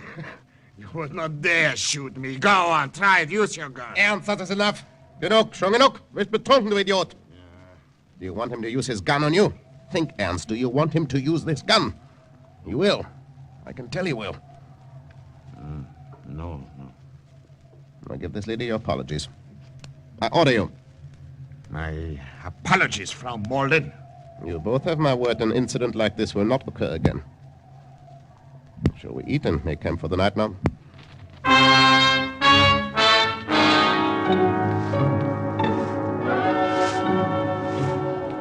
All the next day, Phil and Sing Tu kept me between them as we climbed. I wondered how soon we'd see the holy city and when all this would come to a head. Look! When Sing Tu yelled, we turned around and looked in the direction from which we'd just come. A huge ice pillar swayed for a moment, and then it landed on the path we had come from less than 2 hours before. Well, this is what we can expect from now on, now that the thaw's set in. Oh, well, I'll expect it, but I won't look forward to it.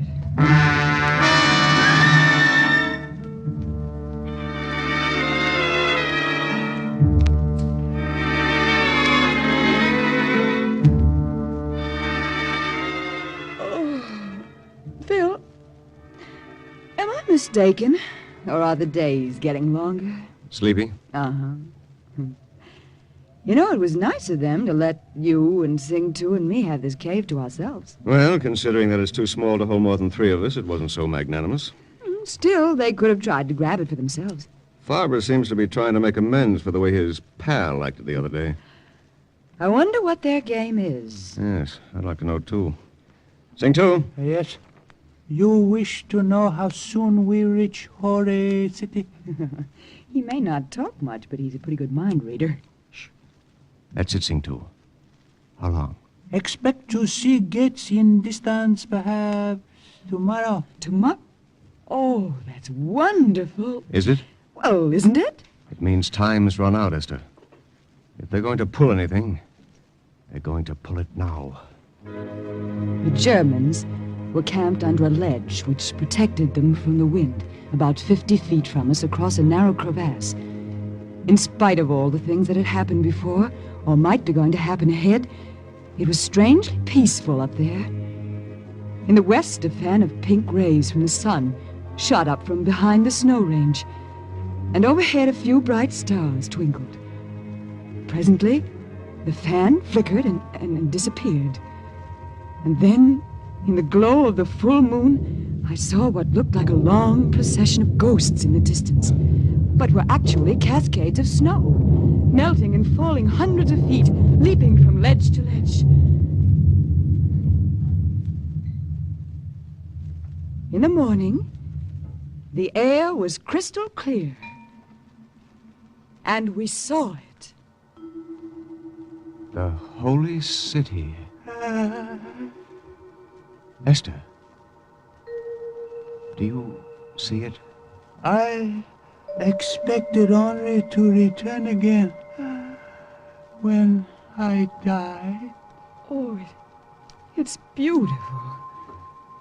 How long will it take us to reach it? You will not reach it at all, my friends. Don't start something you can't finish, Herr Commandant. Phil. Get back, get behind me, back in the cave. You should have been more friendly to me, Frau Morlin. Perhaps I would have taken you with us. Go on, throw your gun, shoot us. Go ahead. What's the big joke? Do you think we would have been fools enough to give you loaded guns? But I saw them. I broke open the gun and saw the cartridges. Did you take one out and examine it? Why don't you do it now? Phil, look, I opened mine. It's a blank cartridge. Now, surely, Frau Morlin, you understand why I took care not to let your husband become too excited the night Ernst here tried to be friendly. I did not want to take a chance of you finding out too soon. We shall give your regards to the Dalai Lama. Go on, shoot us. Go on. Kill us with your blank guns, if you can. That's not a bad idea.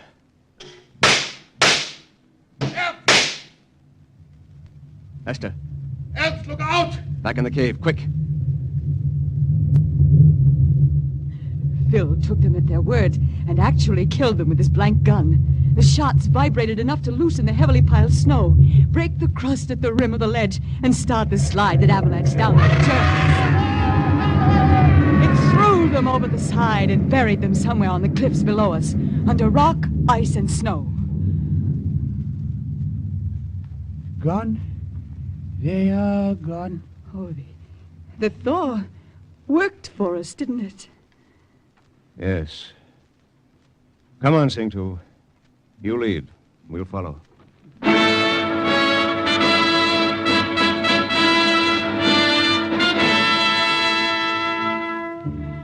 We could see the holy city, but it was still 25 miles away.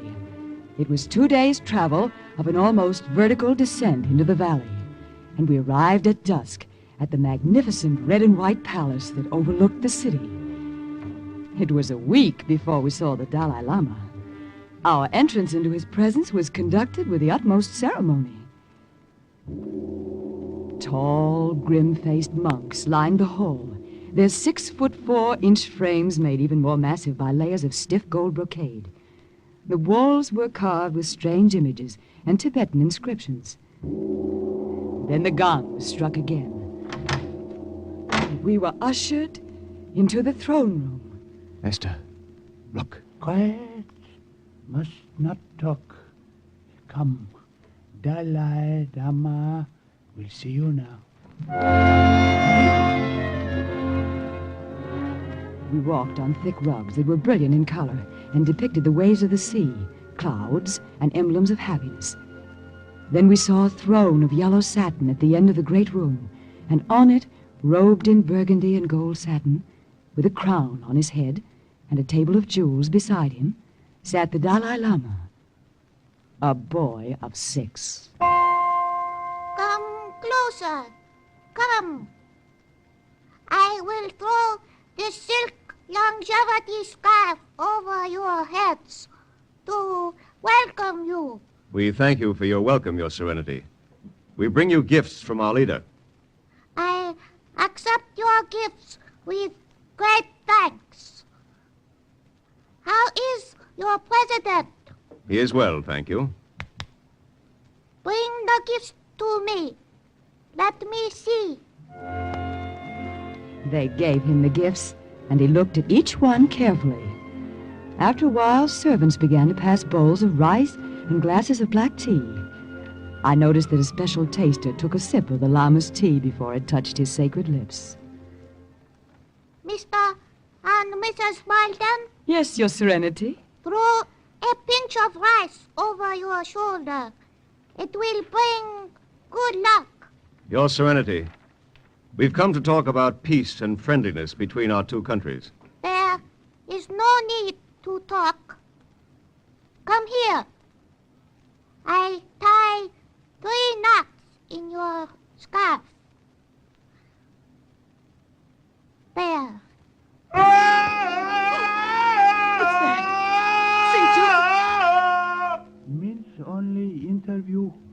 Lieutenant.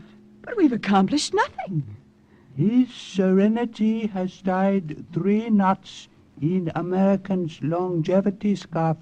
He has blessed them. Our countries will be friends.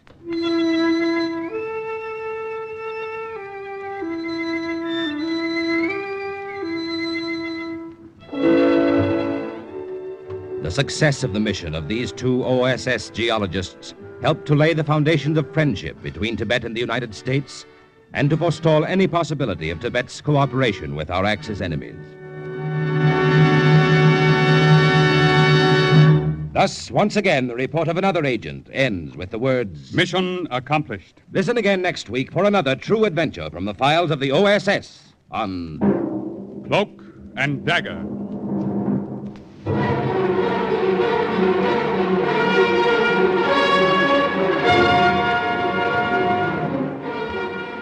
Heard in today's Cloak and Dagger adventure as Esther was Louise Barclay, Philip, Grant Richards, the monk, Raymond Edward Johnson, Farber, Stephen Schnabel, Kessler, Barry Kroger. Others were Janice Gilbert, Carl Weber, Ralph Bell, and Jerry Jarrett. The script was written by Winifred Wolfe and Jack Gordon. The music was under the direction of John Gart. Sound effects by Chet Hill and Dick Gillespie. Today's true OSS adventure was based on the book Cloak and Dagger by Corey Ford and Alistair McBain. This program was produced by Louis G. Cowan and Alfred Hollander under the direction and supervision of Sherman Marks. Programs, get your programs here. Mystery in Action tonight on NBC. Hear how you may win a cash prize as an armchair detective on $1,000 reward. Listen to the adventures of the suave crime fighter, the Saint, played by a screen favorite Vincent Price, and follow another exciting caper with the greatest private eye of them all, hard-boiled Sam Spade. Now, stay tuned for High Adventure and the Big Guy on NBC. Are you willing to undertake a dangerous mission behind the enemy lines, knowing you may never return alive?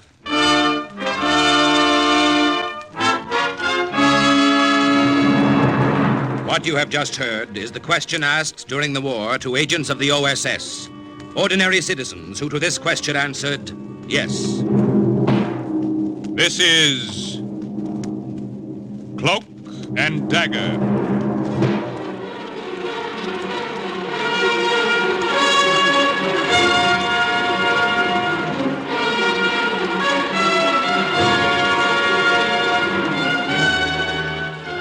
Black warfare, espionage, international intrigue.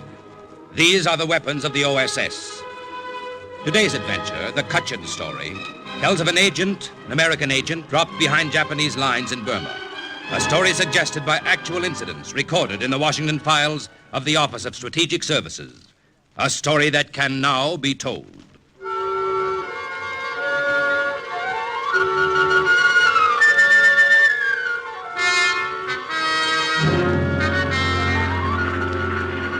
The sky hangs low over Burma. In 1944, it was more than just the smoke and dust haze that blankets it in the dry season. It was the tension in the air that weighed the clouds down so that they almost seemed to be pressing against the wings of our plane. You ought to reach your objective in a few minutes, Mike. Good. I'll tell you when to hit the silk. You got everything? Yep. Radio, supplies, I'm all set. Boy, that's thick jungle down there. Thick with Japs. That's what I mean. I looked down on the towering jungle-covered mountains of North Burma.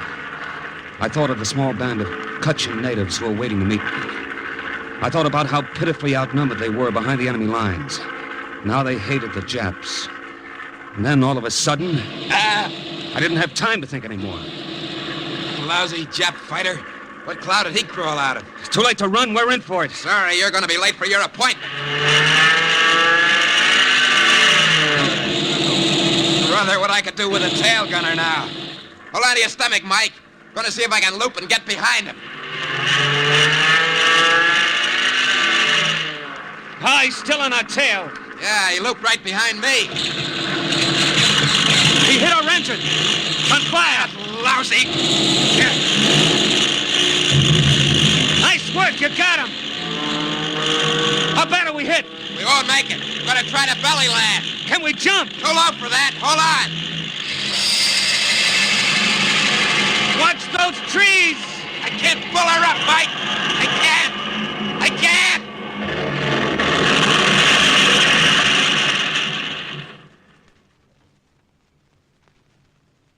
I was thrown from the plane when we crashed. I got off with nothing more than a leg that was bleeding pretty bad.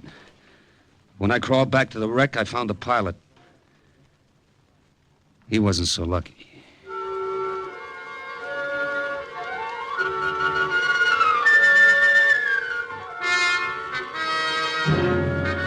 I started to run. I didn't know where I was going, but I started to run anyway, through the bamboo thickets. My leg was throbbing with pain, and I tripped. The pistol dropped out of my holster and disappeared into the high grass. I didn't have time to look for it. Somewhere to the north were the Cutchins. I had to get to them. This was headhunter country.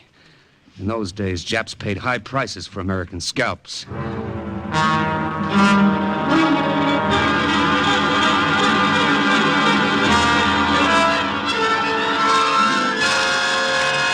After a while, my breath gave out. I couldn't go any further. My imagination put Japs and headhunters behind every tree. I told myself I had to stop. I told myself I didn't have enough wind to take another step. But I changed my mind when behind me I heard a twig snap. There was someone following. A quiet, stealthy someone on padded cat's feet. I kept on running. Into the river. I didn't bother to look first for crocodiles. The numbness from my bad legs spread all over me. I could hardly swim. All I wanted to do was get away from that shadow behind me. When I reached the opposite shore, I clambered onto a sandbar. Safe. Safe.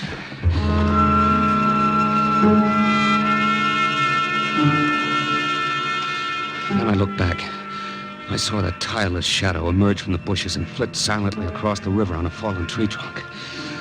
My lungs were ready to burst. I pulled myself up again and fell over some roots and waited. Waited for that shadow to catch up with me. I just lay there and waited.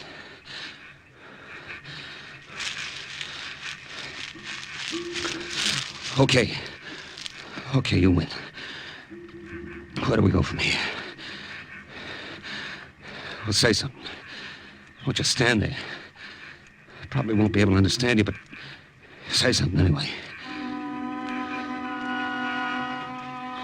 The half-naked warrior just stood there staring at me, saying nothing. I'd have given anything to have had my gun back again. And all of a sudden I did. He just reached down and handed it to me. Hey, I don't get it. What's that card you're holding? Follow this guide.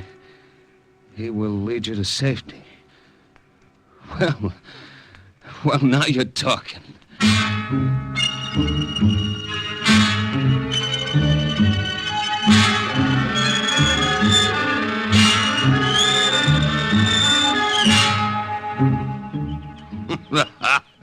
Sure, and you couldn't look more surprised, Captain, than if the tall grass parted and you came on a field of four-leaf clovers. I feel that way, Father. Like you turned over a stone, and there we were. Well, that's about it. I thought that native following me was a headhunter. I know they'd turn any American over to the Japs for a 2-pound bag of salt. Ah, you're right there. Unholy savages that they are. We saw your plane fall, and I sent Ying here after you with that message written on the card. He's the fastest runner in the Cochin village. I'm sorry he put such a scare into you. Oh, forgive me, Captain Shea. Did I pull the bandage too tightly then? No, it's okay. I don't mind it too much. When I think of what happened to the pilot, I was lucky. Ah, yes. It was a pity about the pilot. Ying, the scissors, if you don't mind.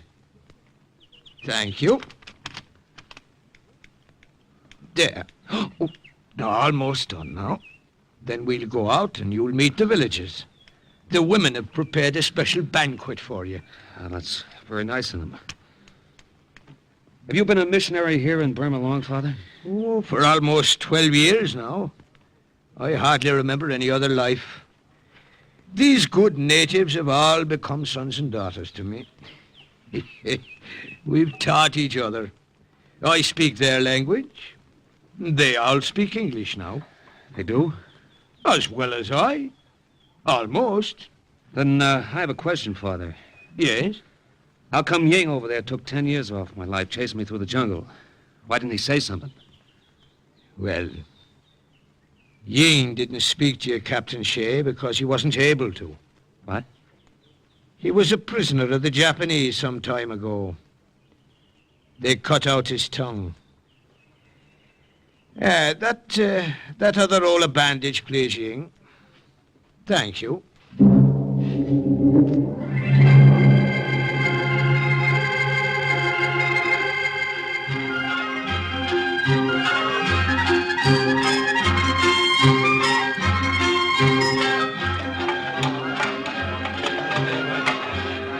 Colleen, put more wine in the bamboo cup for our guest, eh? Yes, I will be happy to. Here you are. What did you call her, Father? Colleen. To make it easier for me, I've renamed many of the villages. That woman stirring the big kettle is Kathleen, and the other beside her, Bridget.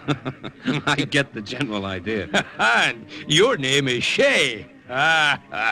Mike Shea. A good Irish name if I ever heard one. Well, actually, Father, it's Michael Shikalnikov.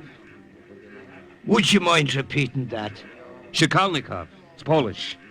I shorten it because everybody has trouble pronouncing it. Sometimes I have trouble myself spelling it. Yeah, I see. Well, no matter. No matter. Tell me more about your mission. Well, I was sent by the OSS to establish radio contact, Father, with the Northern Area Combat Command in Burma. Give them any information and help I can. That is, with your help, of course. Ah, yes. Well, you'll find us of great assistance. Immediately after the banquet, you can find a place to set up your radio. So, how are you enjoying your meal? My wife never made anything that tasted like this. Do you like it? Eat well. Let me fill your plate some more. Thanks. That's very good. What is it? We make it special for you today. White bees we boil for hours. I guess I've had enough.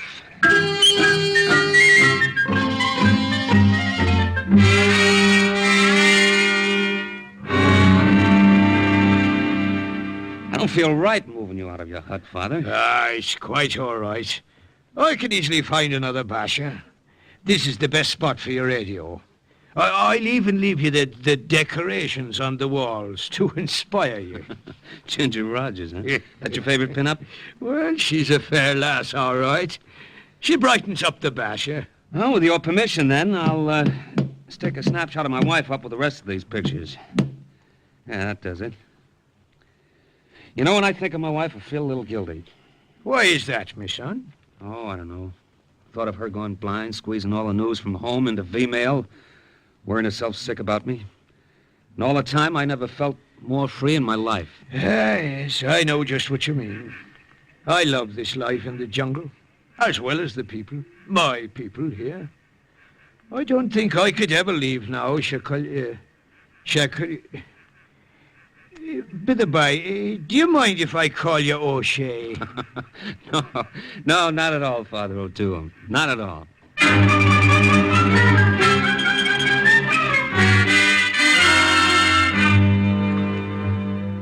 This jungle home was a far cry from the third-floor walk-up in New York and the job behind the desk in the insurance office. The Kutchin warriors aren't imposing figures. They're short, squat, with long matted hair and teeth worn to a black stub by betel nut. They led a simple village life, eating rice, trapping wild pigs, the technique they also used in trapping wild Japs. But they were friendly, happy people, and life with them was pleasant. Until one afternoon when a report came in on the radio.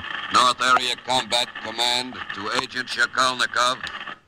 Agent Shikalnikov of the OSS to North Area Combat Command. You're coming in clear, awaiting message. Come in. Over. Capture of jungle town of Michina and its airstrip is vital to aid Allied advance in Burma. Battalions of American marauders will attempt capture. They will rely on your help to get them through the jungle. Over.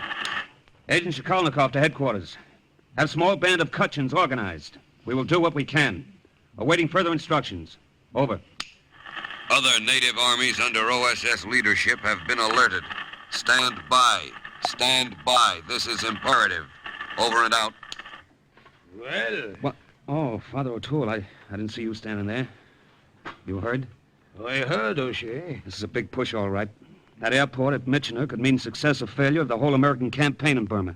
I'll get our warriors ready. In the meantime, there's nothing we can do but wait for orders. That's always the worst part of it. Wait.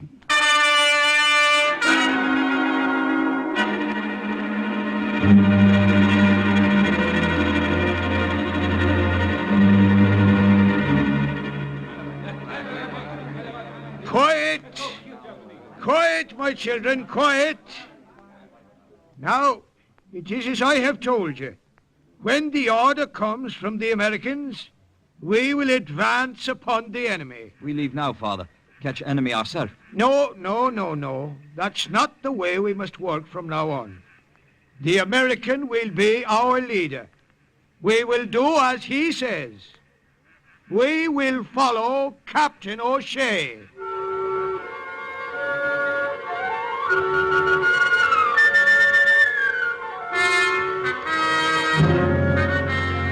North Area Combat Command to Agent Shakalnikov in Burma. A battalion of marauders on the way to Michener has been cut off from the main body of the column and lost in the jungle. Radio contact gone. Find them and supply reinforcements. Over. Agent Shakalnikov to headquarters. We'll do the best we can. Over and out. Well, we've waited 2 weeks for an assignment, but when it came, it was a beauty. Well, the problem, O'Shea, is locating that battalion. Now, it occurs to me... Yes, Father. It occurs to me that if they're surrounded by the Japanese somewhere in the jungle, the Japanese themselves would know exactly where that spot is. Father, I don't get you. Well, there's a Japanese bivouac less than 6 miles from here.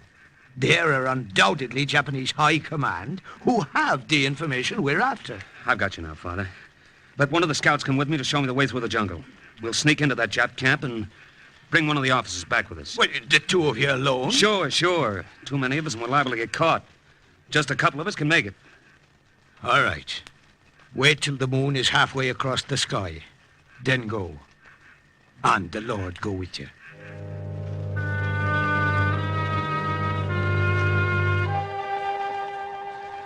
When the moon was halfway across the sky, the scout and I set out.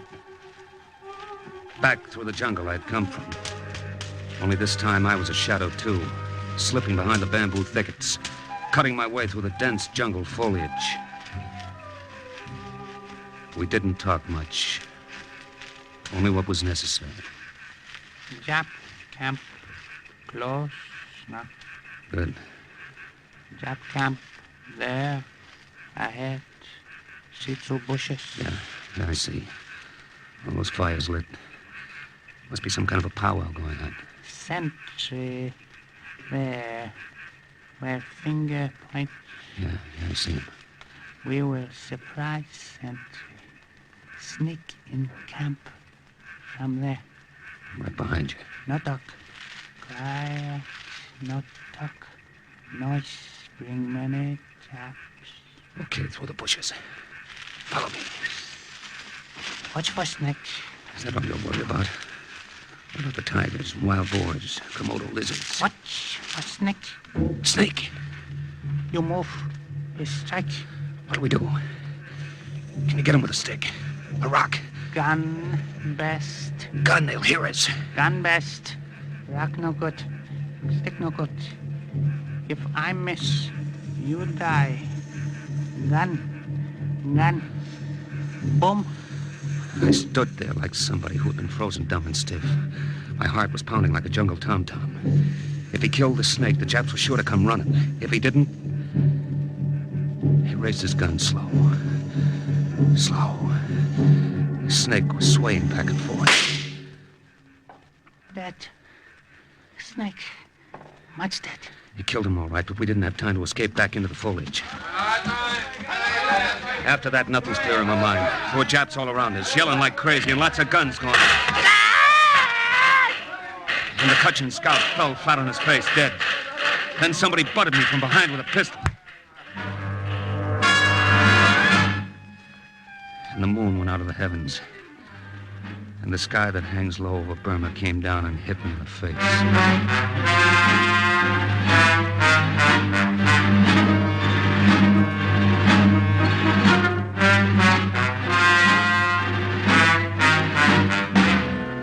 Wake up, American. Wake up. What? Huh? What happened? Oh, my head. I am Colonel Haiichi of the Japanese High Command. I regret that we were forced to render you such stormy welcome. Colonel Haiichi, eh? You speak English pretty well. Massachusetts Institute of Technology, class 37. DeWitt Clinton High School, the Bronx, class of 33. We will get along well, I think, if we make a little trade. What kind of a trade? Your life for little information. I see. The American marauders. I want to know their numbers, their positions, their objective. I don't know. If I did, I wouldn't tell you. God. Oh. That whip was sample. We have much more in store for you if you do not agree to be more agreeable to our simple requests. I give you 24 hours to think it over, American.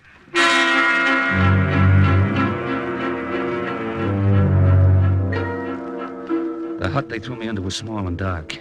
There was a sentry posted at the entrance. What I remember most about those 24 hours was the heat. Wet, sticky heat that made my skin crawl and my lips dry. It was a cute trick of the MIT graduate class of 37 to let the water drip from a pipe right outside the barred window. After a while, it begins to get you when you're thirsty. You get up. Get up. Huh? Colonel Haiichi, see you now. Up, American. Up. Okay, get your hands off me. What's that? Stampede. Elephants. Oh. Good work, Ying. Good work. That's one less Japanese to worry us. Father O'Toole, where'd you come from? What is this? No time for long explanations now, lad.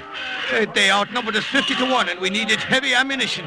Elephants were the heaviest we could find. Yeah, but how did you... Well, when you didn't come back, I sent a runner. We found the body of the scout. Come, we must leave now. Yeah, but the information I came to get. Oh, that. We'll take it with us.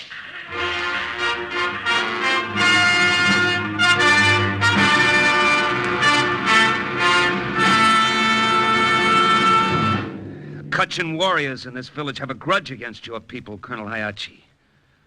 Maybe you can tell us why. You cannot frighten me, American. You get no information from me. Shoes on the other foot now, huh? So it would seem. Ying. I'd like you to meet Ying, Colonel Haiichi. Some months ago, he was a Japanese prisoner. His tongue was cut out.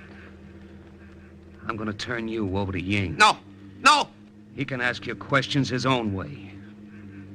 Go on, take him. No, get him away from me! I will tell you what you want to know! I will tell you where we have surrounded Lost Battalion! I tell you where they are! That's more like it. Start talking.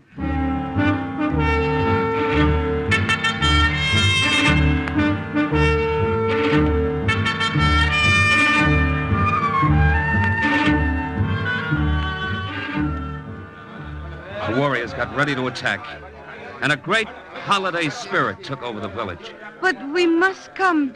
We always come, O'Shea, when our warriors go ambush Japanese. But this is crazy. I can't have a lot of women and kids and old men tagging along. We go.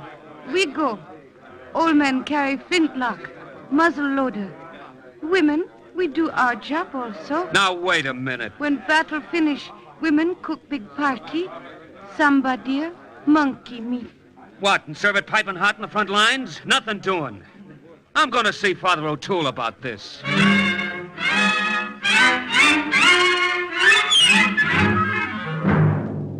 You have your troubles, I have mine, O'Shea. But we can't let that whole tribe come along. This isn't kids' play. They'll come whether you like them to or not, O'Shea. They always do. In the meanwhile, look at my predicament. Some son of Satan stole me false teeth. What am I to do without me teeth? Father O'Toole, please. We haven't much time. Haiichi gave us a map. We know where the marauders and the Jap attackers are.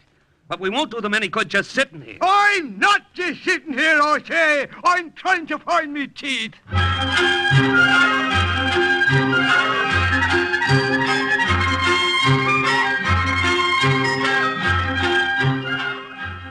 The whole village went along, whether I liked it or not.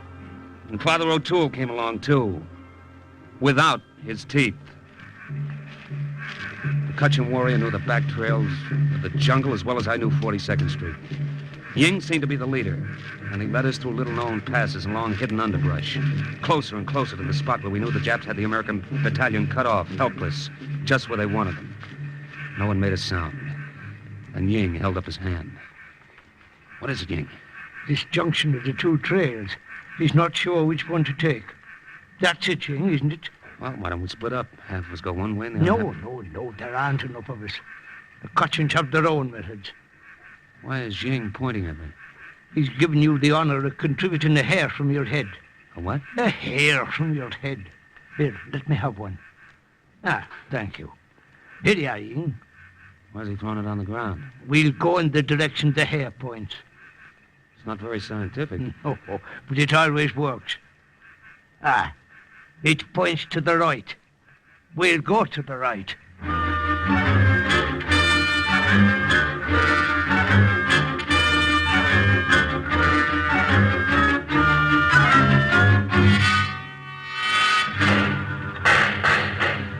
You're right, Father O'Toole. It did work. Here are the Japs. And there are the Marauders dug into those foxholes. Yeah, they're surrounded, all right, poor lads. So I wonder they held out this long. Our business, then, is to attack the enemy from the rear and give the battalion a chance to hit back. We can't attack them. There's too many of them. We'll have to ambush them. Yes, true. If only I had me teeth, I could think better. Ying, some of you others, come here. Listen, our only chance is to draw them off from the left. There's a clearing there. It'll give the Marauders a chance to get out of that encirclement. We chase Jap soldier up here. We set trap for them. That's the idea. Panji! We make Panji! Panji? What's that? Hey, you want a trap set? Watch. You're about to witness the Cutchin secret weapon. What are they doing? They're whittling those bamboo poles to sharp points. Then they'll stick them at a slant beneath the underbrush on either side of the trail. When the enemy passes, our warriors will fire, and the Japanese will dive to the sides. I get it, and cut themselves to ribbons. Very effective. Very pretty. The natives worked quickly, the women helping them whittle the bamboo to razor points. When everything was ready, I took a few of our men to the left flank, and we fired. And they ran right into our trap. Very effective. Not so pretty. They committed mass harikari all along the trail. That's all there was to it.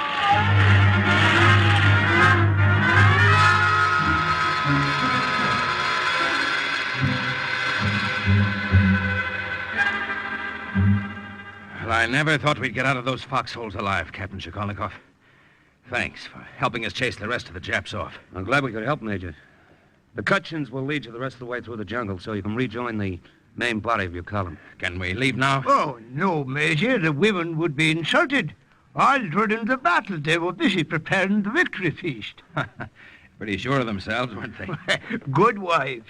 They have confidence in their husbands. The feast is ready. They're even dressed for it. Look at that. Flowers in their hair and everything. All dressed up. One of them is overdressed. Colleen, come here. Yes, Father? Don't you yes, Father me. What do you got around your neck? Well, Pretty necklace. I bow for the victory. My false teeth. Now, you find yourself another necklace and give them back to me. No, then I have nothing. This pretty... I said... Colleen, listen to me. Here's something prettier. My sharpshooter's medal. Sharpshooter? Mm-hmm. Every American soldier has one to give to the prettiest girl he meets. Would you like it? So shiny. Ribbon pretty, too. Father O'Toole, you have back your teeth. Ha! Captain Shikolnikov, you're worthy of the name of O'Shea.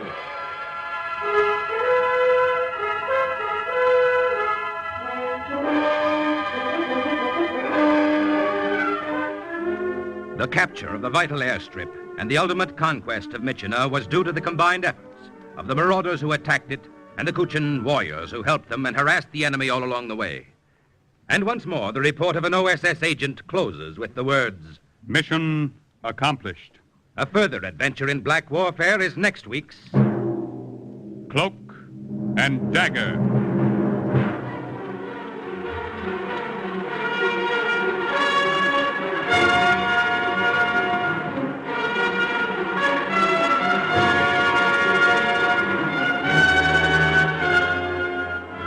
Heard in today's Cloak and Dagger adventure were Raymond Edward Johnson, Carl Weber, Bill Quinn, Joe Julian, Everett Sloan, Inga Adams, Jackson Beck, and Jerry Jarrett. The script was written by Winifred Wolfe and Jack Gordon. Music was under the direction of John Gart. Today's true OSS adventure was based on the book Cloak and Dagger by Corey Ford and Alistair McBain. This has been a Louis G. Cowan production in association with Alfred Hollander and was under the direction and supervision of Sherman Marks. Robert Warren speaking. Do you enjoy a capricious caper or a melodramatic mystery? NBC offers 3 of the best for your pleasure later today. A giant among men, the big guy leads off, with Vincent Price as the saint close behind. Topping off this list is Sam Spade, license number 137596, in the Elmer Longtail caper. So listen for 3 top mysteries on NBC.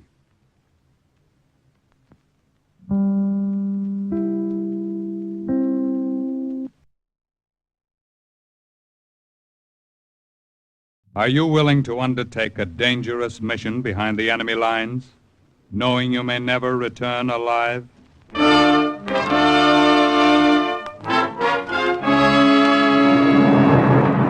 What you have just heard is the question asked during the war to agents of the OSS. Ordinary citizens who to this question answered, yes. This is Cloak and Dagger.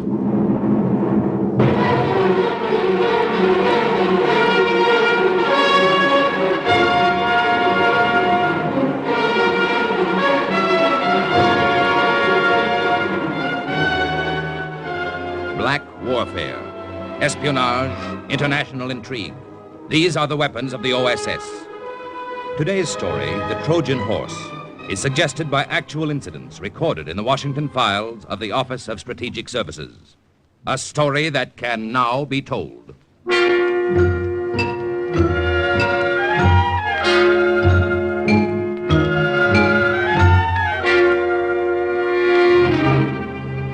August 1942. Report to OSS headquarters in Casablanca from Agent Henri Fontaine in France. Contact with girl Gabrielle Monet was made in the Bluebeard Café in Paris.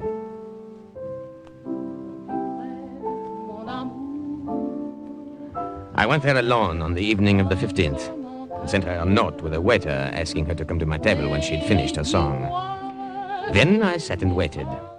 German officers were spread about the room as they were spread about all of occupied France. I wondered what they would say if they knew why I had come.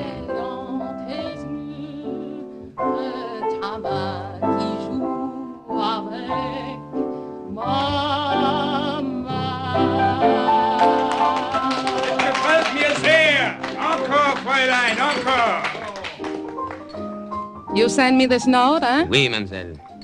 Will you join me? Why not? I drink with anyone these days.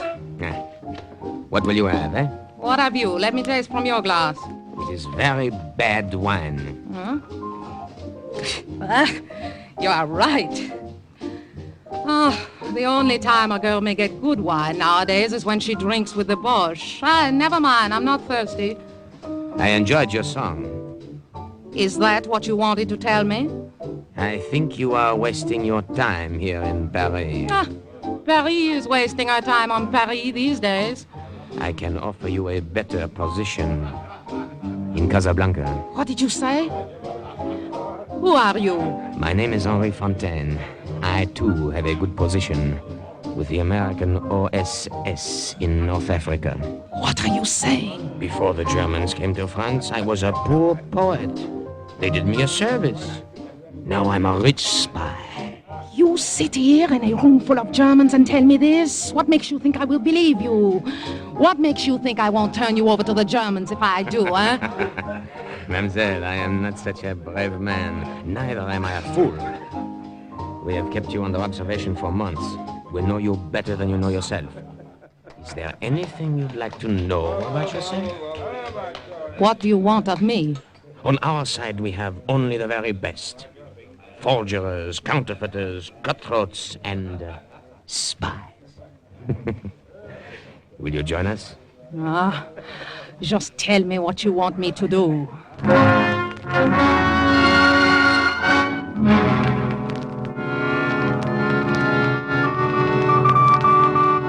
Agent Henri Fontaine in France to Agent Steve Lytle in Casablanca. Arrangements have been made to transport the girl Gabrielle Monet to the south of France and then to Casablanca. Awaiting further instructions. Over.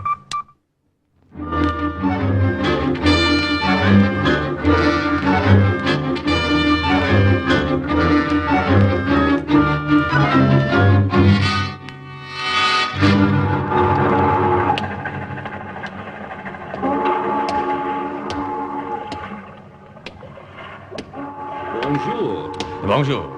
The roses will bloom early this year, I think. Oui, but not too early, I hope. Good, good. I've been waiting for you. It is dark. I can't see you well. Is the girl with you? She is here. Gabby, say something so our friend will know you are here. I am tired. Did you have difficulty reaching my safe in Paris? Not too much. With swarms of displaced persons all over France to mingle with, and a slight bit of help along the way from the underground, it was not too bad. Good, good. Now follow me. I will take you to the fishing schooner. But I know you're tired. Cheer up, Gabby. You'll have a nice long trip by water to rest up. Oh?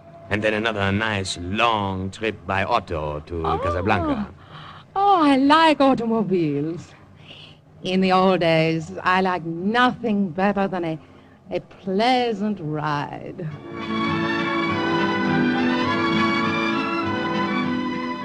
But Gabby did not like the automobile trip to Casablanca. It was probably nothing like the old days. I drove up front alone while she was fitted in the trunk of the car behind gasoline drums. There were gunny sacks in a Moroccan rug thrown over her. Across everything, a heavy canvas cover lashed down with just enough air left for her to breathe. We drove that way over rough roads for several hours. When it got dark, I pulled over to a side lane and let her out. Gabby, come out. Oh, my back. It is broken. I will gladly massage it for you. You are too kind. Not at all. No, thank you. Pity. Why did we stop?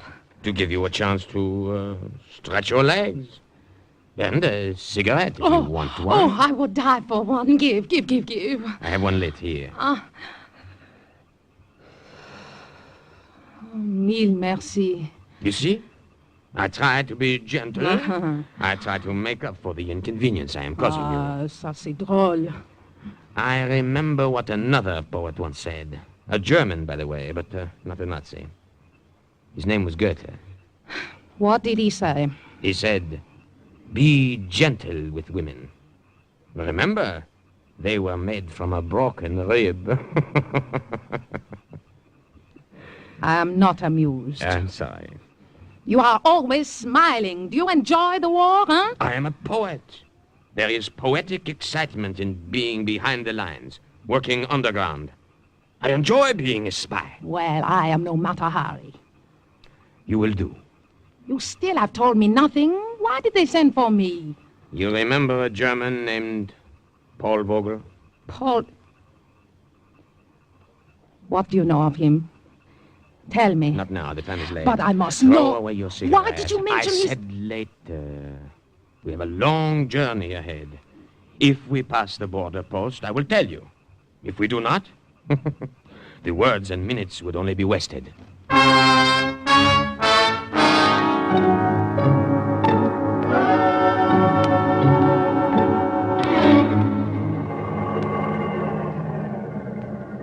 Arrête là! I thought I would never reach the border. It's been a long trip. Where are you headed? Casablanca. You anything to declare? No, nothing. Let me see your passport. Here you are.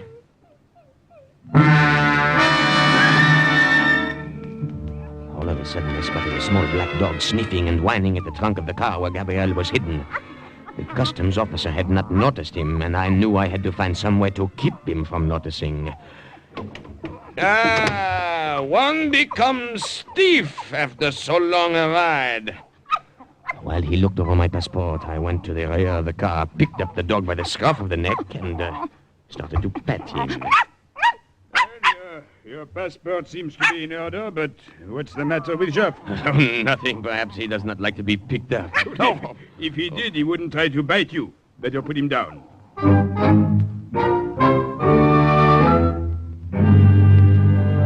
I knew if I put Jeff down, he'd go back to sniffing around that trunk. I felt like strangling that cute little black puppy. Well, put him down. I have taken a fancy to him. How do you feel about selling him to me, eh? Huh? Well, you are serious, monsieur? Oui, I like him. Come, how much, eh? Oh, take him. There are two more like him around somewhere. Thank you. He will liven up the journey. Wait. Huh? Before you go. Yes? What is in your trunk? Huh? I said, what is in your trunk? Let me put the dog in the car, and then I will show you.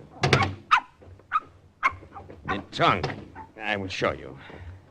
You see? Gasoline drums. Yes, I see. Very well. Close the trunk. I may go? Of course. Thank you again for Joff.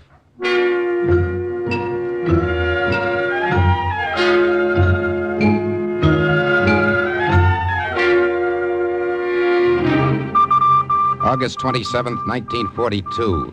Report to OSS headquarters in Washington from Agent Steve Lytell in Casablanca. Fontaine and the girl arrived. I knew as soon as she walked in that Paul Vogel could not have forgotten her. I only hoped her memories of him weren't too strong. Now, as you know, Miss Monet, this is an international zone. We are, in effect, neutrals. In Casablanca, we pass each other in the streets. Germans, Americans, Vichy, and Free French. You can imagine what a hotbed of international intrigue we have here. Oh, I know nothing of that kind of intrigue. Then perhaps we can broaden your horizon. Hold it, Henri. Now, listen to me, Yabby. The head of the German Armistice Commission in Casablanca is a man named Paul Vogel. Does that name mean anything to you? We knew each other once, before the war. Knew each other? He was an attaché to the German consulate in Paris. You almost married him once, isn't that so? That is my business. I'm afraid we've made it our business. Now, Gabby, we've kept close watch on you these past months, and we're sure that you're no Nazi or Vichy sympathizer. Oh, I hate them all for what they are doing to France. But Vogel, what are your feelings toward him? I haven't seen him in years. That's not answering my question. If he is a Nazi, I have no feelings toward him. All right, then. Now, the open secret here in North Africa is the planned American invasion. The closed secret is where and when. Now, that's what Paul Vogel wants to find out for German headquarters. I still don't understand what You're to tell him, Cherie. What? Henri's right. You're to take up this friendship with him once more. Give him all the information he wants. You'll get it direct from us. But now, rest assured it'll be the wrong information. You understand now? I'm beginning to. Good. We have a job for you at the Three Lanterns Cafe. Now, starting tomorrow.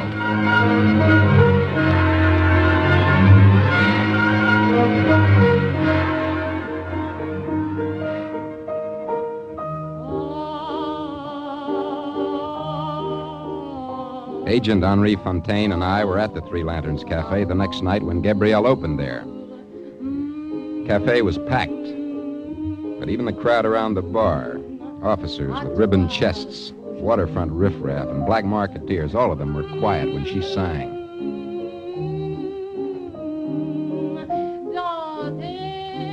She was wearing a red dress. In the spotlight, her face looked smaller and whiter. and her hair looked blacker. There wasn't a man in the room who could take his eyes off her. I wondered how soon it would be before Paul Vogel came in and saw her, too. A girl like that could make you forget the war, eh, Steve? I've got a wife back in Syracuse. Can she wear red like that? My wife can be trusted. And this girl? She and Vogel were pretty close in the old days. I know my own kind. She can be trusted. I hope you're right. The success of the whole American invasion may hinge on it. A lot depends on how hard Vogel falls for that little bait up there on the bandstand. Steve, Vogel, he's just come in. That's all I wanted to see. Come on, let's get out of here. Excuse us. Pardon? Pardon?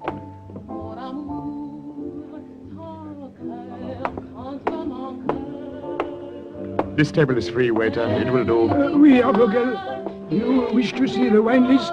Oh, that girl. How long has she been here? The singer, you mean? She started only tonight. Tell her to come to this table when she's finished. You understand? Oui, I understand. No, you don't. You only think you do. Go tell her what I said, and bring a bottle of your best wine.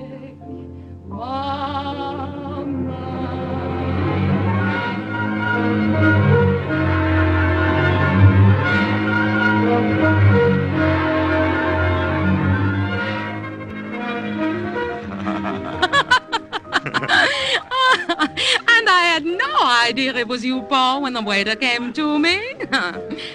How like you to walk back into my life so quietly after making so violent an exit. Ah, the world is small after all, Gabby. I'm amazed to find you in Casablanca. I can say the same of you. What are you doing here? I arrived here a few days ago, but I've been in North Africa for months. Tangier, Oran, Tunis, singing. How were you able to leave France after the occupation? You should know how well I always got along with Germans. You don't seem angry with me any longer, Liebchen. After that last time, 6 years ago. Life is too short to be angry for too long at anyone. Besides, I was a fool to have been jealous over that silly blonde with the bad legs. I've even forgotten her name. Suzanne. Aha! I see you have not forgotten. Merci, monsieur. Oh, it's our wine. Gabby, how good it is to be with you again. How good it is to be with you, Paul. For you? For me. Now, we will drink to what is to be, Liebchen. What is to be?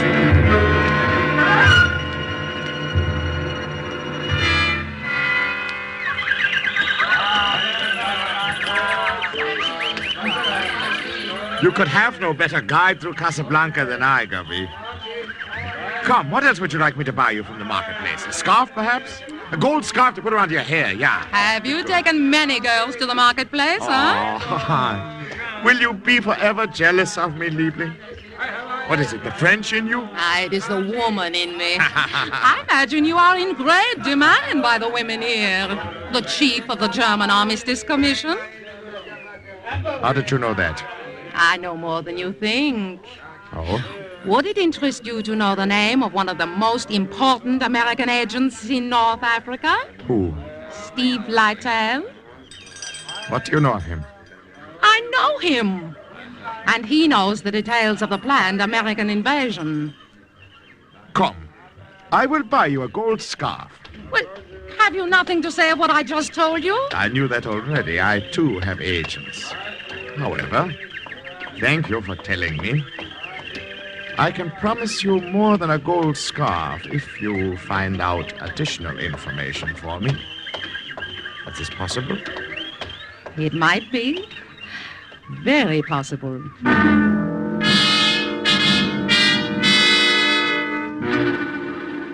Agent Lytle in Casablanca to OSS in Washington. The girl, Gabrielle Monet, has been in the paid employ of the German government here for several weeks, according to our plan, and we'll transmit to them the Dakar Cover Project. September 1942. Report to OSS headquarters from Agent Monet. I had a feeling that things were going too smoothly. I seemed to be holding my breath, waiting for something to go wrong. And on the night of the 29th, it did. Paul Vogel was in my room above the cafe. We were listening to my record of our favorite song.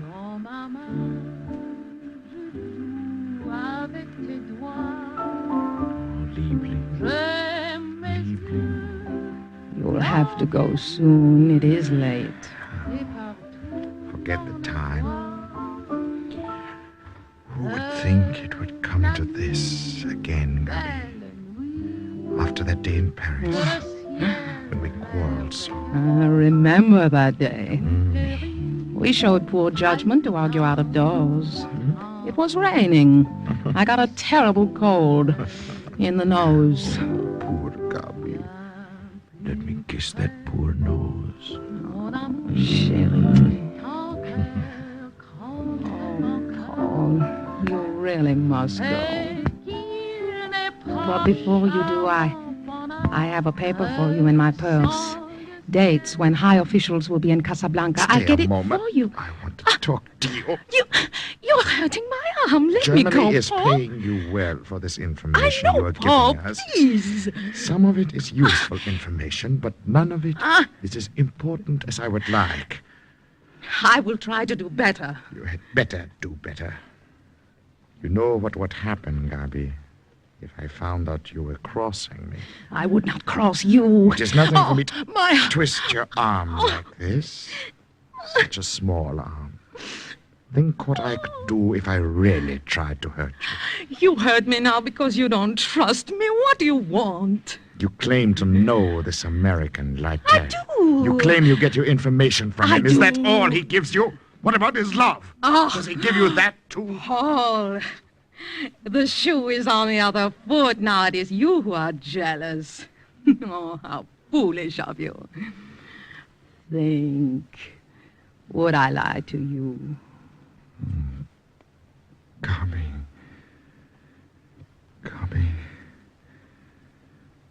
Oh, Gabi. If you ever lie to me, I would rather see you dead at my feet than standing looking at me and lying. You hear what I say. Yes. Yes, I hear. I hear.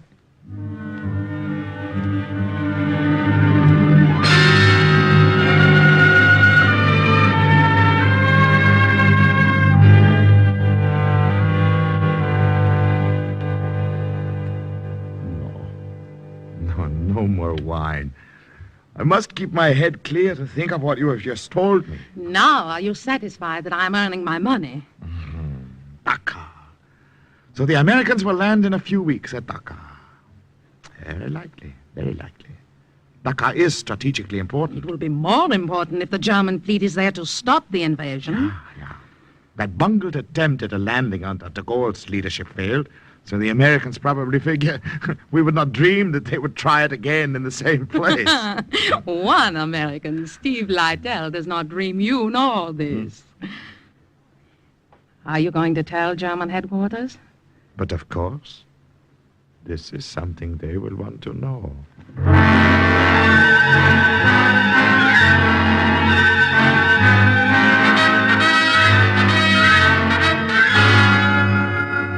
He believes it, Steve, every word of it. Good. The German fleet is being sent to stop the invasion at Dakar. Good, Gabi. Good work. Steve, radio report just in from Gibraltar. What is it? No. Let me tell it, Geoff. General Clark will rendezvous on October 21st at Point Agreed near Algiers. You know what that means? Final preparations for the Iran invasion. Nothing must go wrong now. Nothing.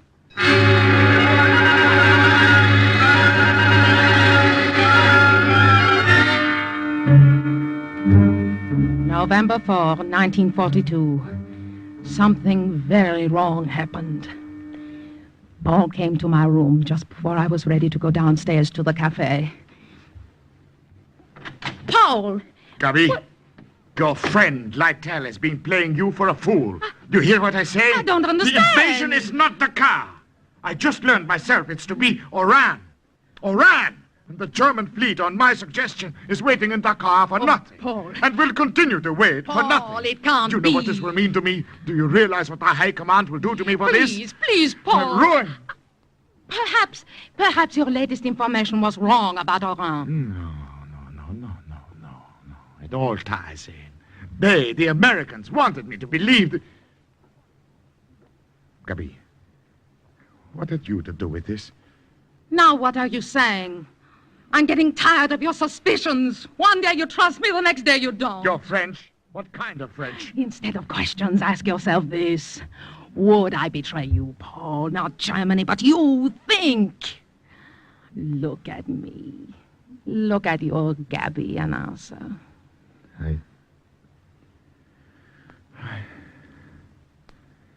No, of course not.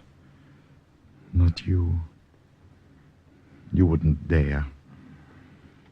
There may still be time to stop the Americans at Oran. I must get back to headquarters and let them know by radio. I should have done that right away instead of coming here. Oh, have a drink first. No, later. I'll be back. It will not be easy for you to tell the High Command this. A drink will fortify you. Yes. Perhaps you're right. One drink, then.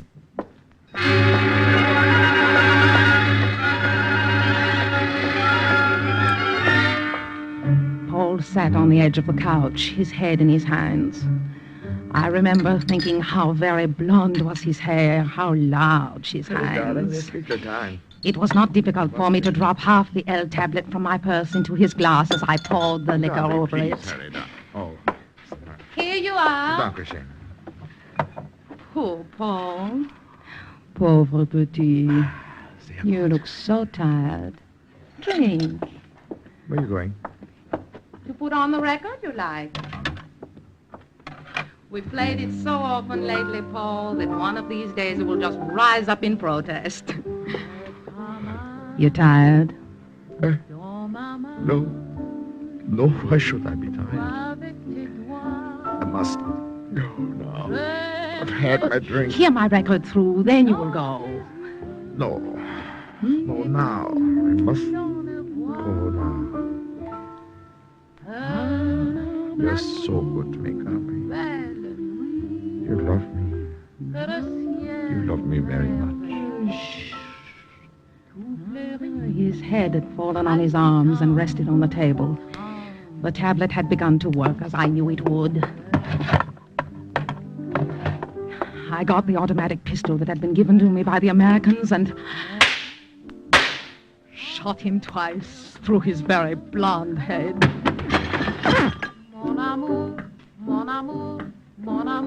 Report from Agent Gabriel Monet. Fini. Well,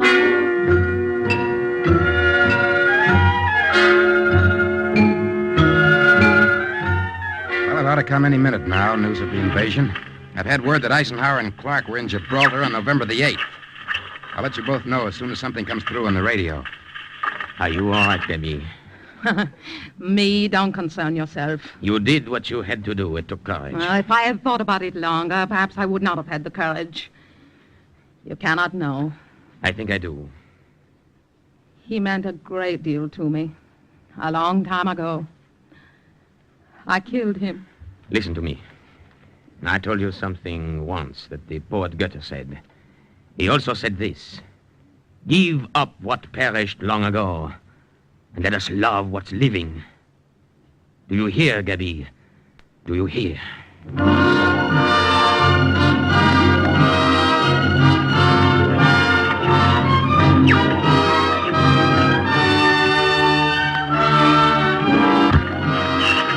Écoutez, écoutez. Yankee, Franklin, Midway, Lincoln, Robert, Harry. Robert, Harry. That's it, the code name. Robert's arrived. The invasion's begun. Do you hear? Did you hear, Gabby? Did you? Yes. Yes, I heard.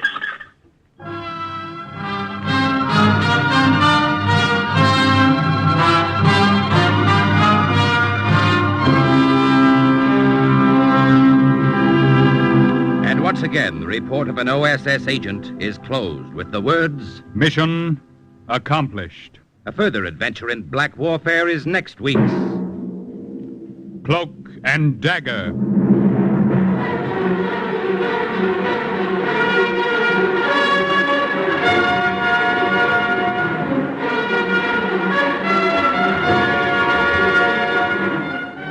Heard in today's story were Jane White, Barry Kruger, Leon Janney, Joseph Julian, Carl Weber, Raymond Edward Johnson, Guy Sorrell, and Bernie Gould. Script was by Winifred Wolfe. Music under the direction of John Gart. Today's true OSS adventure was based on the book Cloak and Dagger by Corey Ford and Alistair McBain. This has been a Louis G. Cowan production under the supervision and direction of Sherman Marks.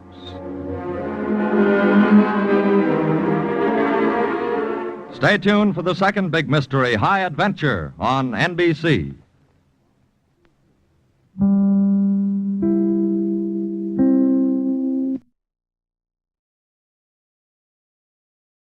Are you willing to undertake a dangerous mission behind the enemy lines, knowing you may never return alive?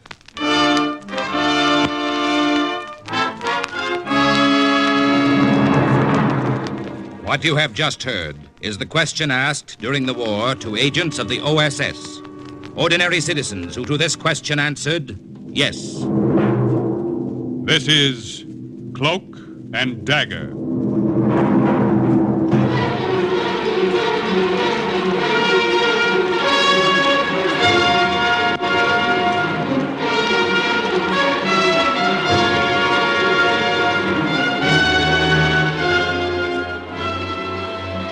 Black warfare, espionage, international intrigue. These are the weapons of the OSS.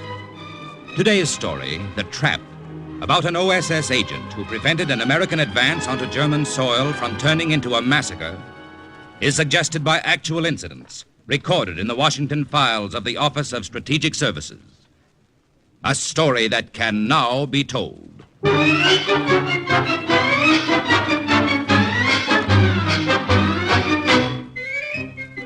Did you ever notice the name Irwin signed in a fancy flourish on the covers of those kid comic books? You know, all about moon men chasing the earthmen into the stratosphere.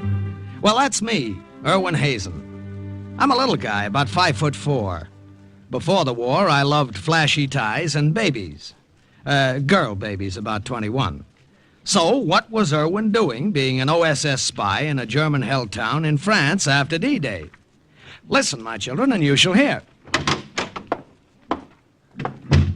Sergeant Irwin Hazen reporting, sir. Here are those overlay maps you requested, Colonel. Good. Fast work, Sergeant. Thank you, sir.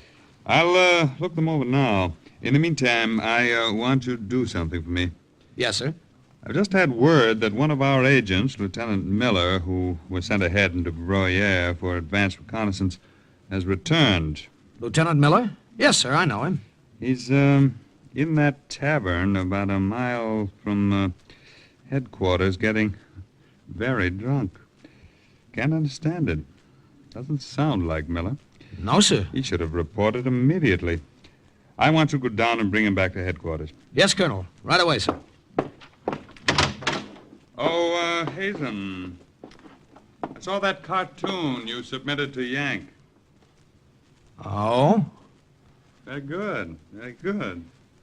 Not very flattering of me, though. No, sir. I'll get Lieutenant Miller for you, Colonel, sir.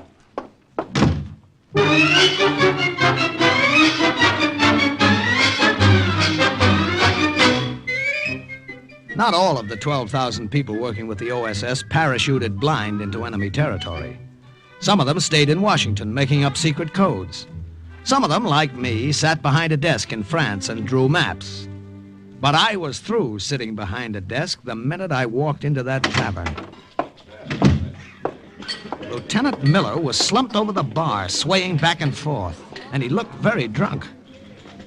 Hey, Lieutenant, what's with you? Huh? Who's...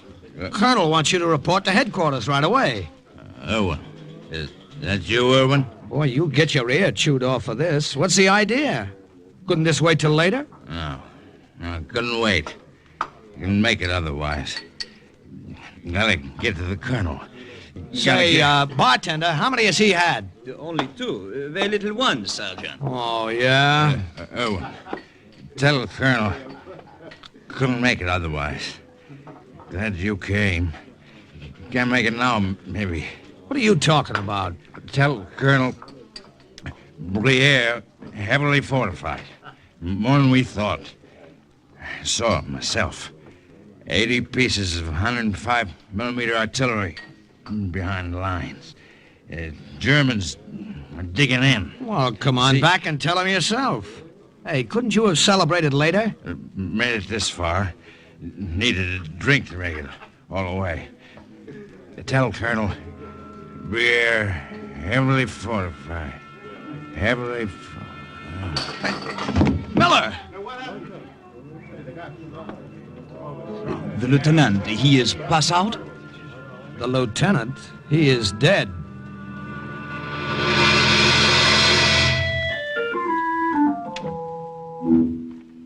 You see, Miller had been slumped over the bar, Colonel, so I couldn't see those bullet wounds in his chest until he fell over. The Germans must have caught on to him and given him a chase.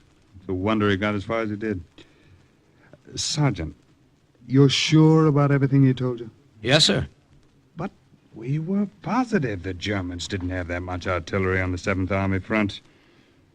If this is true and we had walked in not knowing what was ahead, our men could have been massacred. Thank you, Sergeant. You may go now. Colonel, if you're going to send another agent into that territory to get a more complete picture of what's going on, I'd like to volunteer. Sergeant, a mission like this calls for an agent who's had experience along these lines. Yeah, I know, but you see, Lieutenant Miller was a friend of mine. Besides, I'm sick of spending the war behind a drawing board. Sergeant... Look, I can do it, Colonel. I can speak French fluently. And I'll do more than just look around and come back. I'll come back with sketches and maps and diagrams, everything you want to know. Look, Colonel, the next time I send a cartoon to Yank, I'll make a very flattering one of you. Please, Colonel, what do you say? The OSS placed me in the custody of a French priest who had sneaked through the lines from Briere to tell the Americans about underground activity there.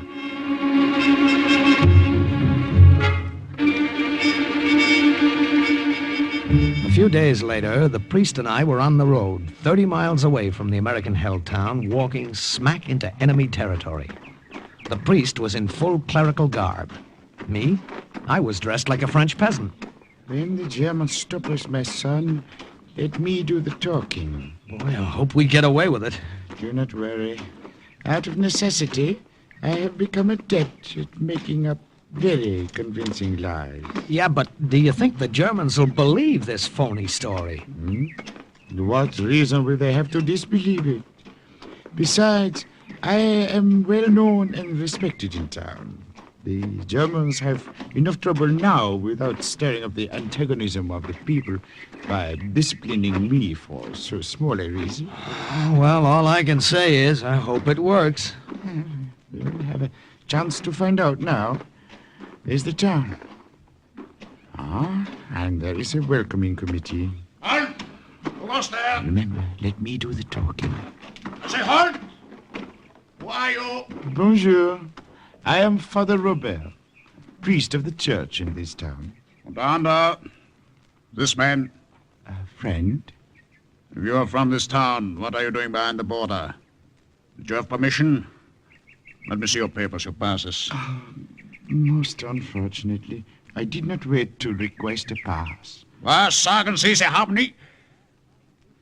Come with me to the commandant's office. With pleasure. Come, my friend. Might as well. There's no way back now, Father.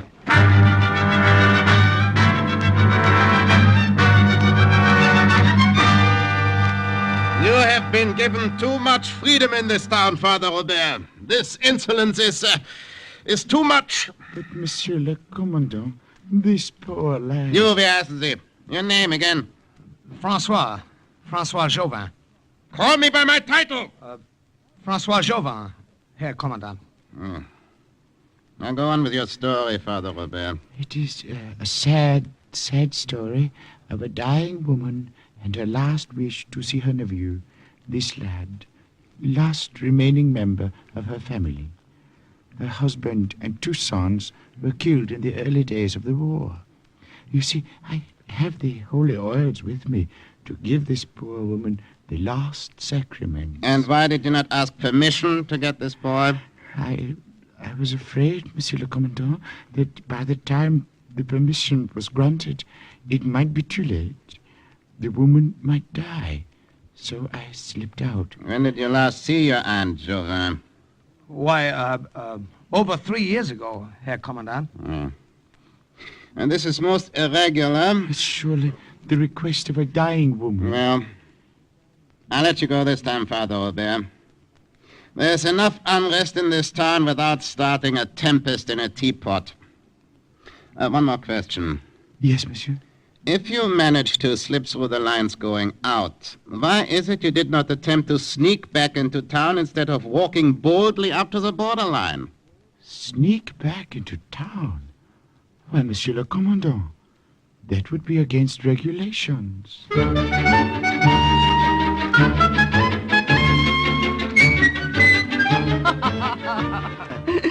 But I do not understand either, Father Robert. How is it that you did not try to sneak back into Briere? Our American friend Irwin, Francois, he can tell you that. Well, you see, Madame Jeanette, this way, if the Germans know I'm in town and supposedly staying with an aunt, I can move freely about without being suspected. Oh, I see. I see. The time is late. I must go now. Oh, Madame Jeanette. Oui. If Monsieur le Commandant should inquire, I did administer the last rites to you, but the sight of your dear nephew brought to life, flowing back into your veins. Of course. Will you not have something to eat before you go? Have not much to offer. No, merci. I have much work to do. By the way, our last meeting of the underground went very well, don't you think? Oui, mon père. Very well indeed. Well, I can't thank you enough, Father, for everything you've done. Au revoir, mon ami. Perhaps we shall meet again. Who knows? If not, God be with you on your mission. Thank you, Father. And, my son, be very careful. Monsieur le Commandant is not very bright, but unfortunately, he is not a complete idiot. What? That was the last I saw of Father Robert. It happened like that all during the war. A member of the underground would come along, get us over a rough spot, and then disappear. But without all the help from all the little people along the way, none of the work of the OSS could have been done. They helped, they wished us luck, they left. After a few days of staying with Madame Jeanette, I almost felt that she was a relative. The old girl practically adopted me. Erwin? One thing. What Father Robert told the Commandant, it was not a lie. Well, what was that? I did lose my husband and 2 sons in the early days of the war. Oh, I'm sorry. Hélas. But it has been good these last days, cooking for you, making up another bed, as if I had my family again. Are you being very careful? Well, I mind my own business, look around the town. From all I can tell, there are just a handful occupying it, just the way headquarters thought. Looks like a pushover. Perhaps it is. Perhaps the agent who was here before he was mistaken. Miller? The Nazis didn't pump air into him for nothing. He saw something.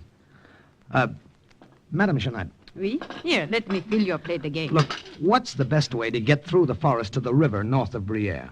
I'm going to take a look around there. Oui, perhaps the river. There may be something there. A guard is always posted.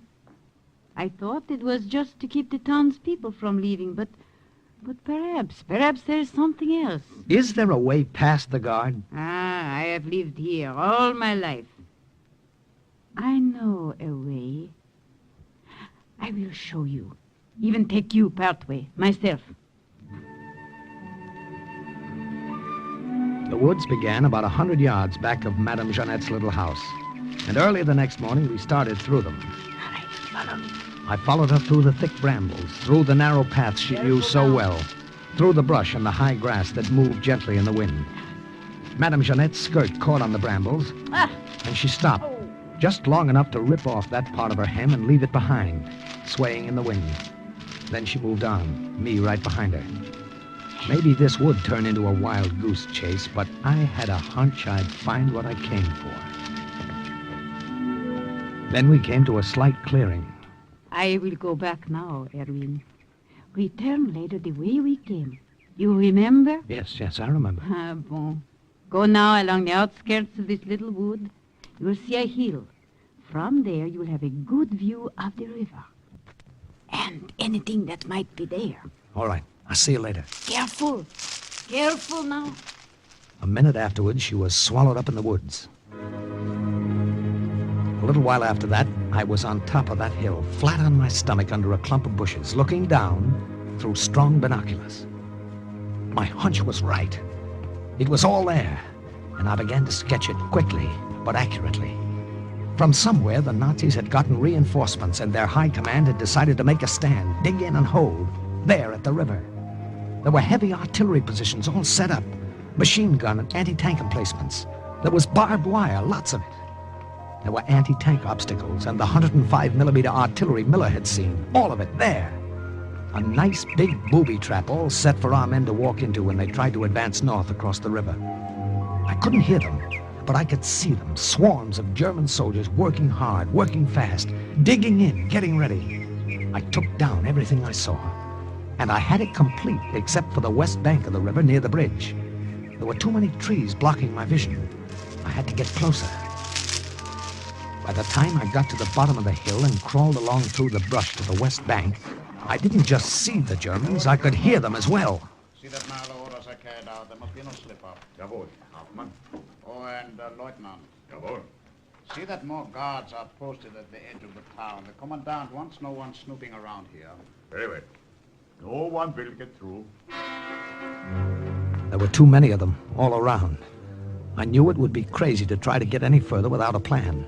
I had to have time to think about a way. I waited until they left. Then I slipped back the way I came, up the hill and through the woods to Madame Jeanette's.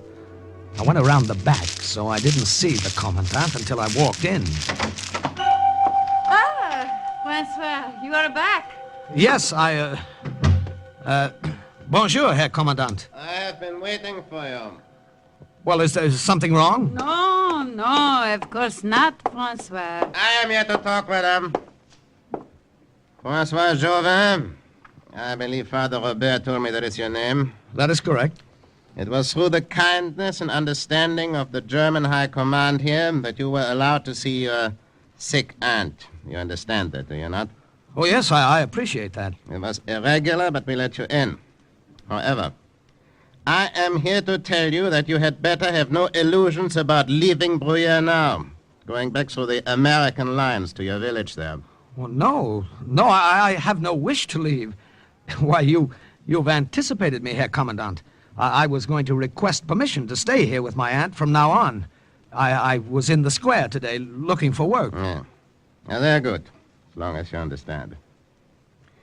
Madame, if you will allow me to say so, you look very well indeed.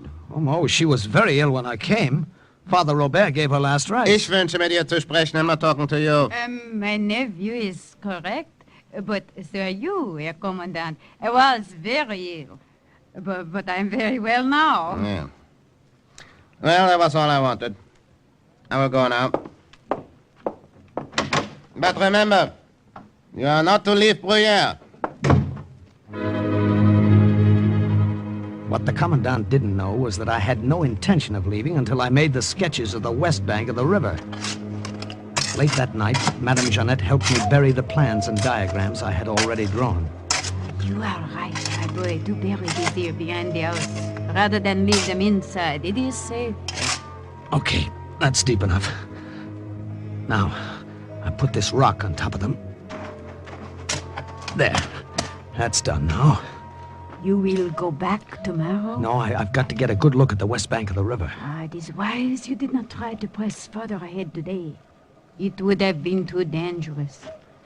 I know another way through the forest. Well, tell me. It is a roundabout way, but it will bring you closer to the west bank. Or close enough at least so that you will have a better view than before. But if there are so many troops, as you say, do not get too close. When you have finished, come back to the woods the same way. I will be waiting.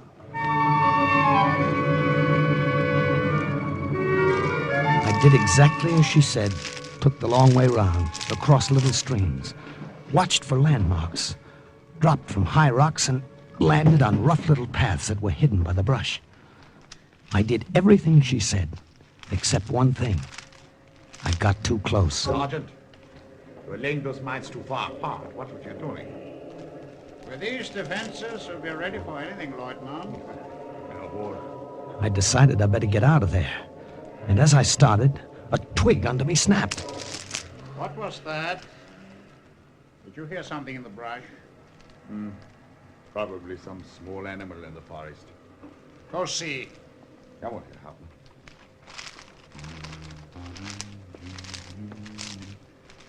There's nothing here, Herr Hauptmann. Make sure. Remember the fragment of a woman's dress we found in the woods this morning? I was crouched down behind a rock, and the German lieutenant came so close I could have reached out and touched his mud-caked boot. He stopped for a minute, and then he walked right past me. There was nothing there. We can't be too careful. Come with me. There's something I want to show you here. I had everything indicated on my sketches, minefields, tank positions. I knew everything about the west bank of the river I wanted to know. When the coast seemed clear, I started back. But I didn't get very far. Halt! Keep your hands up! In the air! I took a couple of steps and then slammed myself into a shallow ditch. I remember German burp guns and rifles cracking around me. A bullet went through the heel of my boot and sent a shock up my leg that made me wonder if it had been blown off. Then there was quiet, and I waited for them to come and get me. It was all over. Perhaps that will convince you we mean what we say. Look, I tell you, my name is Francois Jauvin. You know my aunt. She's... What were you doing near the river? Look, I'm new in Briere. I don't know the forest or the woods. I was lost. Lieutenant, perhaps another taste of your fist? With great pleasure. Oh! Get him up. Put him back on the chair.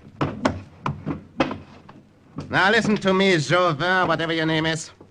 We found this sketch of the bridge and the west bank of the river in your pocket. Look, I don't know. I don't know anything. That part of the sketch is quite complete, every detail. The rest is diagrammed in lightly. Where are the rest of these plans? I don't know. Have you hidden them? Where? Have you given them to somebody? Whom? Where are the rest of them? Keine Antwort, eh? Lieutenant, try twisting his arm again. Oh! Ah! Ah! He has fainted. Have him thrown in a cell. I will question him more tomorrow.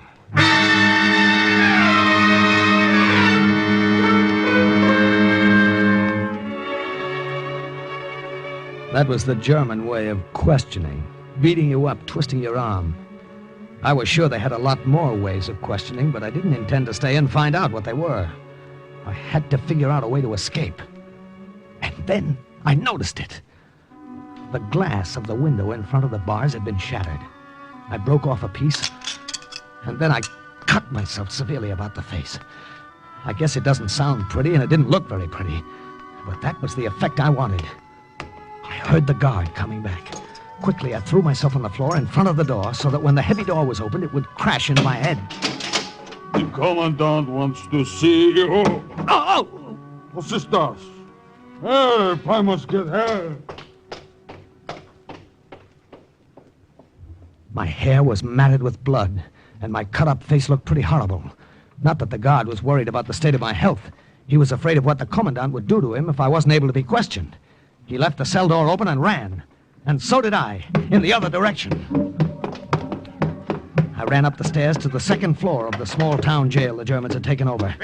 Down below, I could hear voices. I didn't wait to hear any more. I slid down the sloping roof and landed right next to a German soldier. It was a good thing it was my left arm they had twisted. I was better with my right anyway. I took his gun and ammunition belt and shot the front tires of the German cars. Then I borrowed a parked motorcycle. Just as the Germans were spilling out the front door, I drove off, headed back to where I'd buried the papers.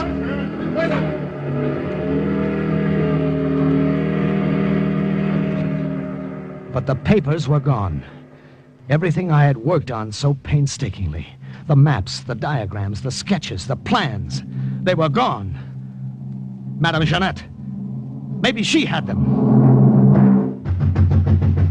Madame Jeanette! Madame Jeanette, open up! Yes? What do you want? What? Madame Jeanette, where is she? I've got to see her. You cannot. But I've got to. It's important. Look, who are you? Where's Madame Jeanette? She died. What did you say? She died yesterday. Died? But I don't... The Germans... If they are after you, go. I want no trouble. Go!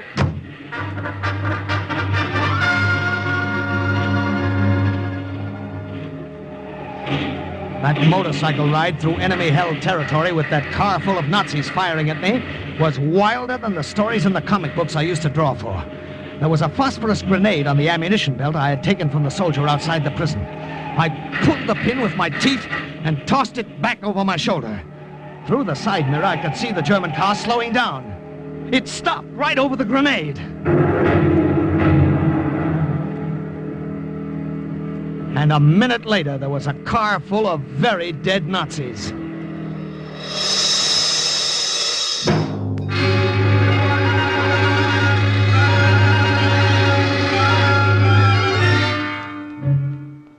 Well, that's all that happened, Colonel. The sketches are gone, but I think I can remember most of them. The ones I drew last, the west bank of the river, I know completely. For the rest, I'll do the best I can. Did your sketches look anything like this, Sergeant? What? Well, those are the sketches. I don't understand. Where did you... Corporal. Yes, Colonel? Send in the woman. Woman? What woman? I don't get this. This way, ma'am. Hello, Erwin. Madame Jeanette, I heard you were dead. Your face. What happened to your Look, face? never mind that. Just tell me. Oh, when I learned you were arrested, I dug up the plans. And with underground help, I got them through the lines to deliver them for you. Yes, but that woman... She had her orders. She was doing as I told her. Colonel, you know that tavern about a half-mile from headquarters? Yes, Sergeant? Well, do you mind very much if I go there and get very drunk?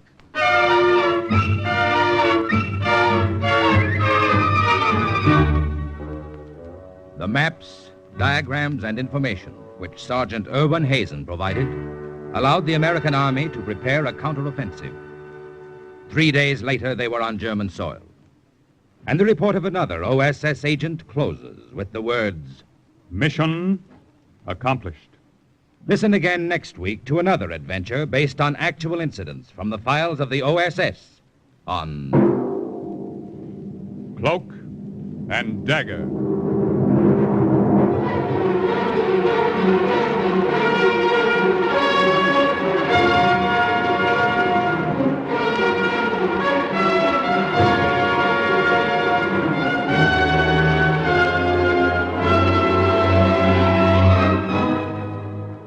Heard in today's Cloak and Dagger adventure as Irwin was Everett Sloan, the priest, Barry Kroger, the commandant, Stefan Schnabel, Madame Jeanette, Virginia Payne, the colonel, Raymond Edward Johnson. Others were Carl Weber, Jerry Jarrett, Ralph Bell, and Lotta Stavitsky. The script was written by Winifred Wolfe and Jack Gordon, and the music was under the direction of John Gart. Today's true OSS adventure was based on the book Cloak and Dagger by Corey Ford and Alistair McBain. This has been a Louis G. Cowan production in association with Alfred Hollander and was under the direction and supervision of Sherman Marks.